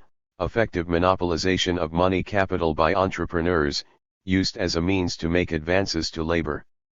Connected with this is the assumption of powers of management over the process of production by virtue of the extension of credit, and of control over the product in spite of the fact that appropriation of the means of production has continued for I-48.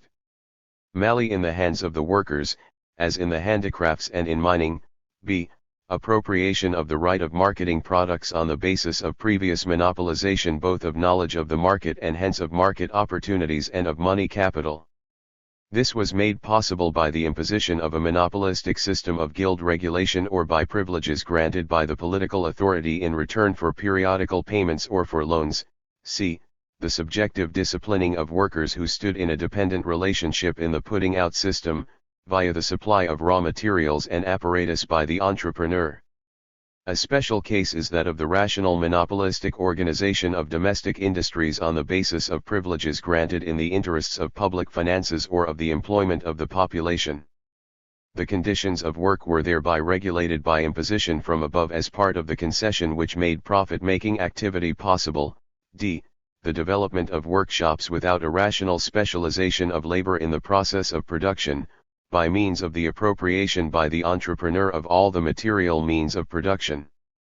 In mining this included the appropriation by individual owners of mineral deposits, galleries, and equipment. In transportation, shipping enterprises fell into the hands of large owners. The universal result was the expropriation of the workers from the means of production. The final step in the transition to capitalistic organization of production was the mechanization of the productive process and of transportation, and its orientation to capital accounting. All material means of production become fixed or working capital, all workers become hands. As a result of the transformation of enterprises into associations of stockholders, the manager himself becomes expropriated and assumes the formal status of an official. Even the owner becomes effectively a trustee of the suppliers of credit, the banks.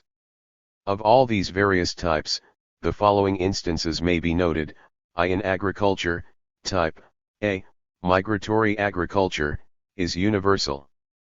But the subtype where the effective unit has been the large-scale household or kinship group, is found only occasionally in Europe, quite frequently in East Asia, particularly China. Type B, sedentary agriculture with land use regulating village associations, has been common in Europe and India. Type C, seigneurial rights over the land with restrictions due to mutual obligations, has been found everywhere and is still common in some parts of the Orient. Type D, seigneurial or fiscal rights over the land with systematic redistribution of the fields by the peasants, has existed in the more seigneurial type in Russia and in a variant involving the redistribution of land rents in India 4G and in the more fiscal form in East Asia, the Near East, and Egypt. Type E, unrestricted seigneurial land ownership drawing rent from small tenants, is typical of Ireland, I-49 but also occurs in Italy, southern France, China, and the eastern parts of the Hellenistic world in antiquity. Type F, the plantation with unfree labor, was characteristic of Carthage and Rome in antiquity, of modem colonial areas, and of the southern states of the United States. Type G, the estate economy in the form which involves separation of ownership and exploitation, has been typical of England, in the form of owner management, of eastern Germany, parts of Austria, Poland, and western Russia. Finally, type H, peasant proprietorship, has been found in France, southern and western Germany, parts of Italy, Scandinavia, with certain limitations in southwestern Russia, and with modifications particularly in modern China and India. These wide variations in the forms which the organization of agriculture has finally assumed are only partially explicable in economic terms, that is, from such factors as the difference between the cultivation of forest clearings and of areas requiring irrigation. Special historical circumstances played a large role, and especially the forms taken by political and fiscal obligations and military organization. 2. In the field of industry, the following outline of the distribution of types may be given. Our knowledge of the situation in transportation and mining is not sufficiently complete to give such an outline for those fields. A. The first type, tribal crafts, has been found universally. B. Organization on the basis of occupational castes became general only in India. Elsewhere it has existed only for occupations considered discreditable and sometimes ritually impure. C. The organization of industry on the basis of the oikos is found in all royal households in early times, but has been most highly developed in Egypt. It has also existed on seigneurial manors all over the world. Production by demiurgic crafts was occasionally found everywhere, including the Western world, but has developed into a pure type only in India. The special case of the use of control over unfree persons simply as a source of rent was common in Mediterranean antiquity. The liturgical specification of functions was characteristic of Egypt, of the Hellenistic period, of the later Roman Empire, and has been found at times in China and India. D. The free handicraft organization with guild regulations is classically illustrated in the European Middle Ages and became the predominant form only there. It has, however, been found all over the world, and guilds, in particular, have developed very widely, especially in China and the Near East. It is notable, however, that this type was entirely absent from the economic organization of the period of Mediterranean classical antiquity. In India, the caste took the place of the guild. Of the stages in the development toward capitalism, only the second was reached on a I50 large scale outside the /Western /world. This difference cannot be explained entirely in purely economic terms. 2.5. Conditions underlying the calculability of the productivity of labor. 1. In the three typical communist forms of organization, non-economic motives play a predominant part, SEC below, Sector 26. But apart from these cases, there are three primary conditions affecting the optimization of calculable performance by labor engaged in carrying out specifications: a. The optimum of aptitude for the function, b. The optimum of skill acquired through practice, c. The optimum of inclination for the work. Aptitude, regardless of whether it is the product of hereditary or environmental and educational influences, can only be determined by testing. In business enterprises in a market economy, this usually takes the form of a trial period. The Taylor system involves an attempt to work out rational methods of accomplishing this. Practice, and the resulting skill, can only be perfected by rational and continuous specialization. Today, it is worked out on a basis which is largely empirical, guided by considerations of minimizing costs in the interest of profitability, and limited by these interests. Rational specialization with reference to physiological conditions is only in its beginnings, witness again the Taylor system. Inclination to work may be oriented to any one of the ways which are open to any other mode of action, see above, ch. I, Sector 2. But in the specific sense of incentive to execute one's own plans or those of persons supervising one's work, it must be determined either by a strong self-interest in the outcome, or by direct or indirect compulsion. The latter is particularly important in relation to work which executes the dispositions of others. This compulsion may consist in the immediate threat of physical force or of other undesirable consequences, or in the probability that unsatisfactory performance will have an adverse effect on earnings. The second type, which is essential to a market economy, appeals immensely more strongly to the worker's self-interest. It also necessitates freedom of selection according to performance, both qualitatively and quantitatively, though naturally from the point of view of its bearing on profit. In this sense it has a higher degree of formal rationality, from the point of view of technical considerations, than any kind of direct compulsion to work. It presupposes the expropriation of the workers from the conditions of calculability of labor productivity I5I. Means of production by owners is protected by force. As compared with direct compulsion to work, this system involves the transferal, in addition to the responsibility for reproduction, in the family, of part of the worries about selection according to aptitude to the workers themselves. Further, both the need for capital and the capital risks are, as compared with the use of unforced labor, lessened and made more calculable. Finally, through the payment of money wages on a large scale, the market for goods which are objects of mass consumption is broadened. Other things being equal, positive motives for work are, in the absence of direct compulsion, not obstructed to the same extent as they are for unfree labor. It is true, however, that whenever technical specialization has reached very high levels, the extreme monotony of operations tends to limit incentives to purely material wage considerations. Only when wages are paid in proportion to performance on a piece rate basis is there an incentive to increasing productivity. In the capitalistic system, the most immediate basis of willingness to work are opportunities for high piece rate earnings and the danger of dismissal. The following observations may be made about the situation of free labor separated from the means of production. A. Other things being equal, the likelihood that people will be willing to work on LFFCCTZWL grounds is greater in the case of specification of functions than in that of specialization of functions. This is true because the product of the individual's own work is more clearly evident. In the nature of the case, this is almost equally true however RHEQW1 lighty of the product is important. B. Tradition LL motivations to work are particularly common in agriculture and in home industries both cases here also the GC11CRNL attitude toward life is traditional. It is characteristic of this that the BCL of performance is oriented either to products which are stereotyped in quantity and quality or to a traditional level of earnings, or both. \V such an attitude exists, it is defy one cult to manage labor on a rational basis, and production cannot be increased by such incentives as piece rates. Experience shows, on the other hand, that a traditional patriarchal relationship to a lord or owner is capable of maintaining a high LE/TL of 1F textual incentive to work. C. Motivations-based JN sola CV looks are usual the result of religious orientations or of the high social esteem in which one the particular form of work as such is held.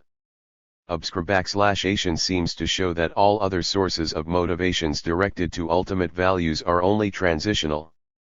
It goes without saying that the altruistic concern of the worker for his own family is a typical element of duty contributing to willingness to work generally. 2. The appropriation of the means of production and personal I5-2. Control, however formal, over the process of work constitute one of the strongest incentives to unlimited willingness to work. This is the fundamental basis of the extraordinary importance of small units in agriculture, whether in the form of small-scale proprietorship or small tenants who hope to rise to the status of owner. The classical locus of this type of organization is China. The corresponding phenomenon in the functionally specified skilled trades is most marked in India, but it is very important in all parts of Asia and also in Europe in the Middle Ages. In the latter case, the most crucial conflicts have been fought out over the issue of formal autonomy of the individual worker. The existence of the small peasant in a sense depends directly on the absence of capital accounting and on retaining the unity of household and enterprise. His is a specified and not a specialized function, and he tends both to devote more intensive labor to it and to restrict his standard of living in the interest of maintaining his formal independence. In addition, this system of agriculture makes possible the use of all manner of byproducts and even waste in the household in a way which would not be possible in a larger farm unit. All the information we have available goes to show that capitalistic organization in agriculture is, where management is in the hands of the owner, far more sensitive to cyclical movements than small-scale peasant farming. See the author's figures in the Verhandlungen de Deutschen Juristentigs, Volume XXIV. 49. In industry, the corresponding small-scale type has retained its importance right up to the period of mechanization and of the most minute specialization and combination of functions. Even as late as the 16th century, as actually happened in England 1555, it was possible simply to forbid the operation of workshops like that of Jack of Newbury without catastrophic results for the economic situation of the workers. This was true because the combination in a single shop of looms, appropriated by one owner and operated by workers, could not, under the market conditions of the time, without any far-reaching increase in the specialization and coordination of labor functions, lead to an improvement in the prospect of profit for the entrepreneur large enough to compensate with certainty for the increase in risk and the cost of operating the shop. Above all, in industry an enterprise with large investments in fixed capital is not only, as in agriculture, sensitive to cyclical fluctuations, but also in the highest degree to every form of irrationality, that is, lack of calculability in public administration and the administration of justice, as it existed everywhere outside the modern Western world. It has hence been possible, as in the competition with the Russian factory and everywhere else, for decentralized domestic industry to dominate the field. This was true up to the point, which was reached before. Conditions of calculability of labor productivity I5-3. The introduction of mechanical power and machine tools, where, with the broadening of market opportunities, the need for exact cost accounting and standardization of product became marked. In combination with technically rational apparatus, using water power and horse gins. This led to the development of economic enterprises with internal specialization. Mechanical motors and machines could then be fitted in. Until this point had been reached, it was possible for all the large-scale industrial establishments, which occasionally had appeared all over the world, to be eliminated again without any serious prejudice to the economic situation of all those involved in them and without any serious danger to the interest of consumers. This situation changed only with the appearance of the factory. But willingness to work on the part of factory labor has been primarily determined by a combination of the transfer of responsibility for maintenance to the workers personally and the corresponding powerful indirect compulsion to work, as symbolized in the English workhouse system, and it has permanently remained oriented to the compulsory guarantee of the property system. This is demonstrated by the marked decline in willingness to work at the present time, which resulted from the collapse of this coercive power in the 1918 revolution. 26 Forms of communism. Communist arrangements for the communal or associational organization of work which are indifferent to calculation are not based on a consideration of means for obtaining an optimum of provisions, but, rather, on direct feelings of mutual solidarity. They have thus tended historically, up to the present, to develop on the basis of common value attitudes of a primarily non-economic character. There are three main types: 1. The household communism of the family, resting on a traditional and effectual basis; 2. The military communism of comrades in an army; 3. The communism based on love and charity in a religious community. Cases 2 and 3 rest primarily on a specific emotional or charismatic basis.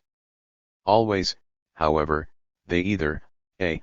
stand in direct conflict with the rational or traditional, economically specialized organization of their environment. Such communist groups either work themselves or, in direct contrast, are supported purely by contributions from patrons, or both. Or, b. they may constitute a budgetary organization of privileged persons, ruling over other household units which are excluded from their organization, and are supported by voluntary contributions or liturgies of the latter. Or, c. finally, they are consumer household. I5 4 Sociological categories of economic action. Ij. Units, distinct from any profit-making enterprises but drawing income from them, and thus in an associative relationship with them.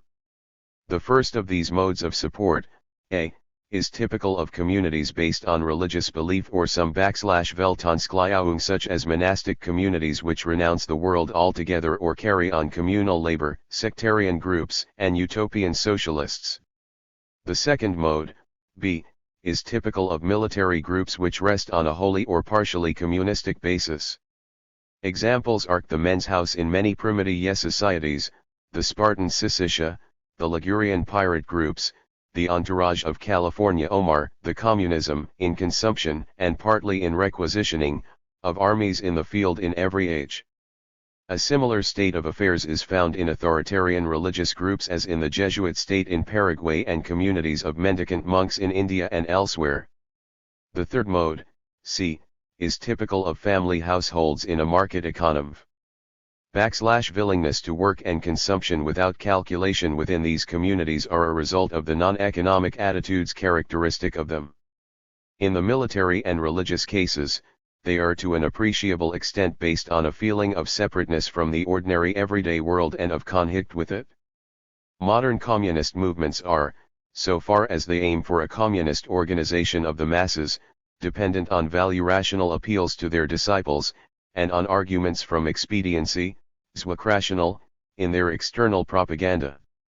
In both cases, thus, they rest their position on specifically rational considerations and, in contrast to the military and religious communities, on considerations concerned with the everyday profane world.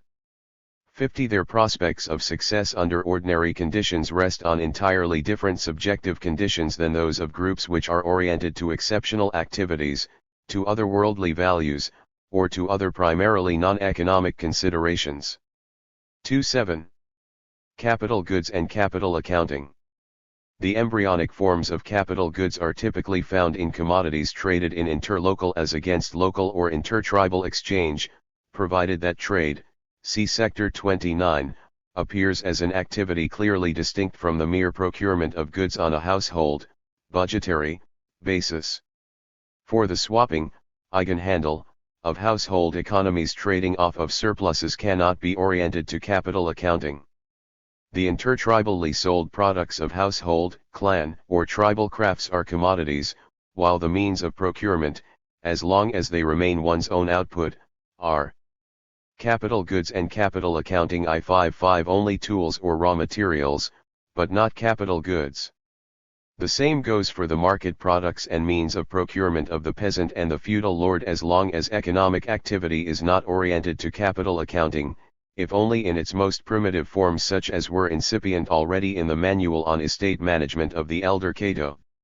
It is obvious that the internal movement of goods within the domain of a feudal lord or of an oikos, including occasional exchange and the common forms of internal exchange of products, is the antithesis of trade based on capital accounting. The trade engaged in by an oikos, like that of the pharaohs, even when it is not concerned solely with provision for need and thus does not act as a budgetary unit but as one oriented to profit, is not for present purposes necessarily capitalistic. This would only be the case if it were oriented to capital accounting, particularly to an ex-ante estimate in money of the chances of profit from a transaction. Such estimates were made by the professional traveling merchants, whether they were engaged in selling on commenda basis for others, or in disposing of goods cooperatively marketed by an organized group. It is here, in the form of occasional enterprise, that the source of capital accounting and of the use of goods as capital is to be found. Human beings, slaves and serfs, and fixed installations of all types which are used by seigneurial owners as sources of rent are, in the nature of the case, only rent-producing household property and not capital goods, similar to the securities which today yield interest or dividends for a private investor oriented to obtain an income from his wealth and perhaps some speculative gains. Investment of this household type should be clearly distinguished from the temporary investment of business capital by an enterprise.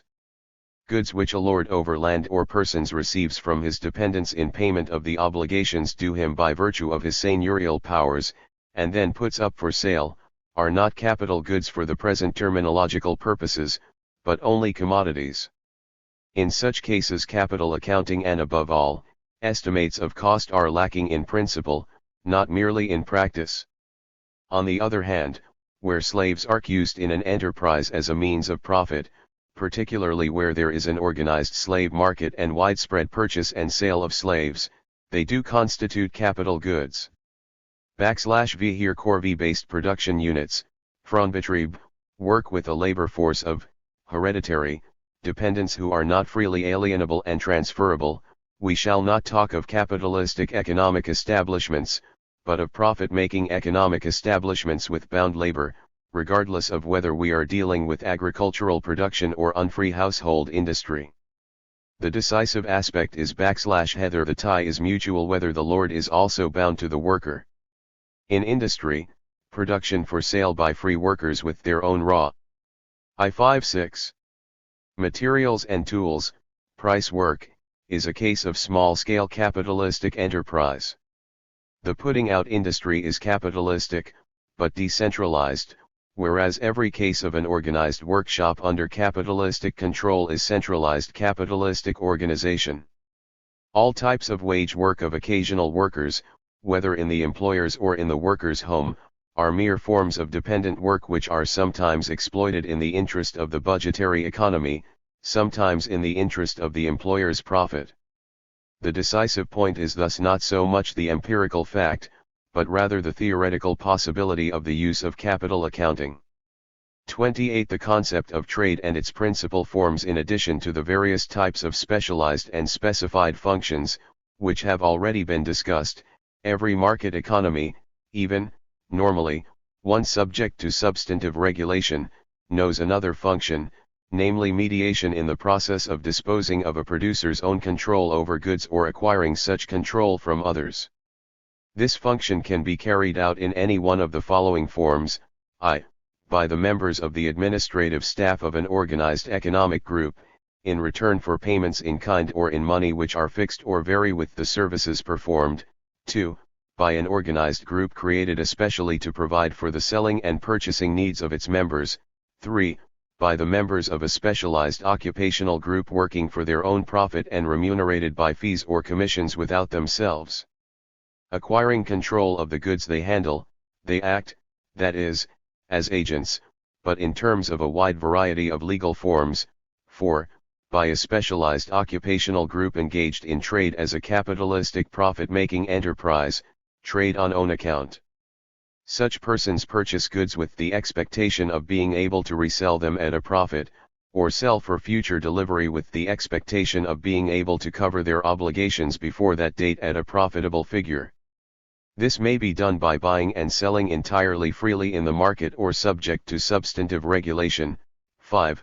By a continuous regulated process, under the aegis of an organized political group, of expropriation of goods against compensation and of voluntary or enforced disposal of these goods to customers, again against compensation, compulsory trade.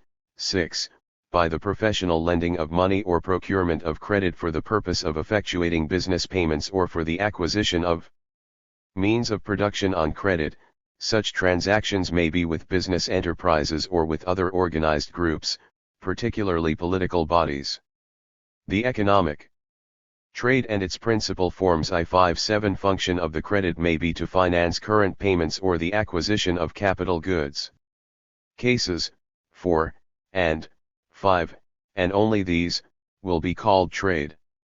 Case 4 is free trade. Case 5, compulsory monopolistic trade. Type R is illustrated for budgetary units by the negotiators and actors who have acted on behalf of princes, landlords, monasteries, etc., and for profit-making enterprises by various types of traveling salesmen. Type 2 is illustrated by various kinds of cooperative buying and selling agencies, including consumers' cooperative societies. Type 3 includes brokers, commission merchants, forwarding agents, insurance agents, and various other kinds of agents. Type 4 is illustrated for the case of free market transactions by modern trade, and for the regulated case by various types of heteronomously imposed or autonomously agreed divisions of the market with an allocation of the transactions with certain customers or of the transactions in certain commodities, or by the substantive regulation of the terms of exchange by the order of a political body or some other type of cooperative group. Type 5 is illustrated by the state monopoly of the grain trade.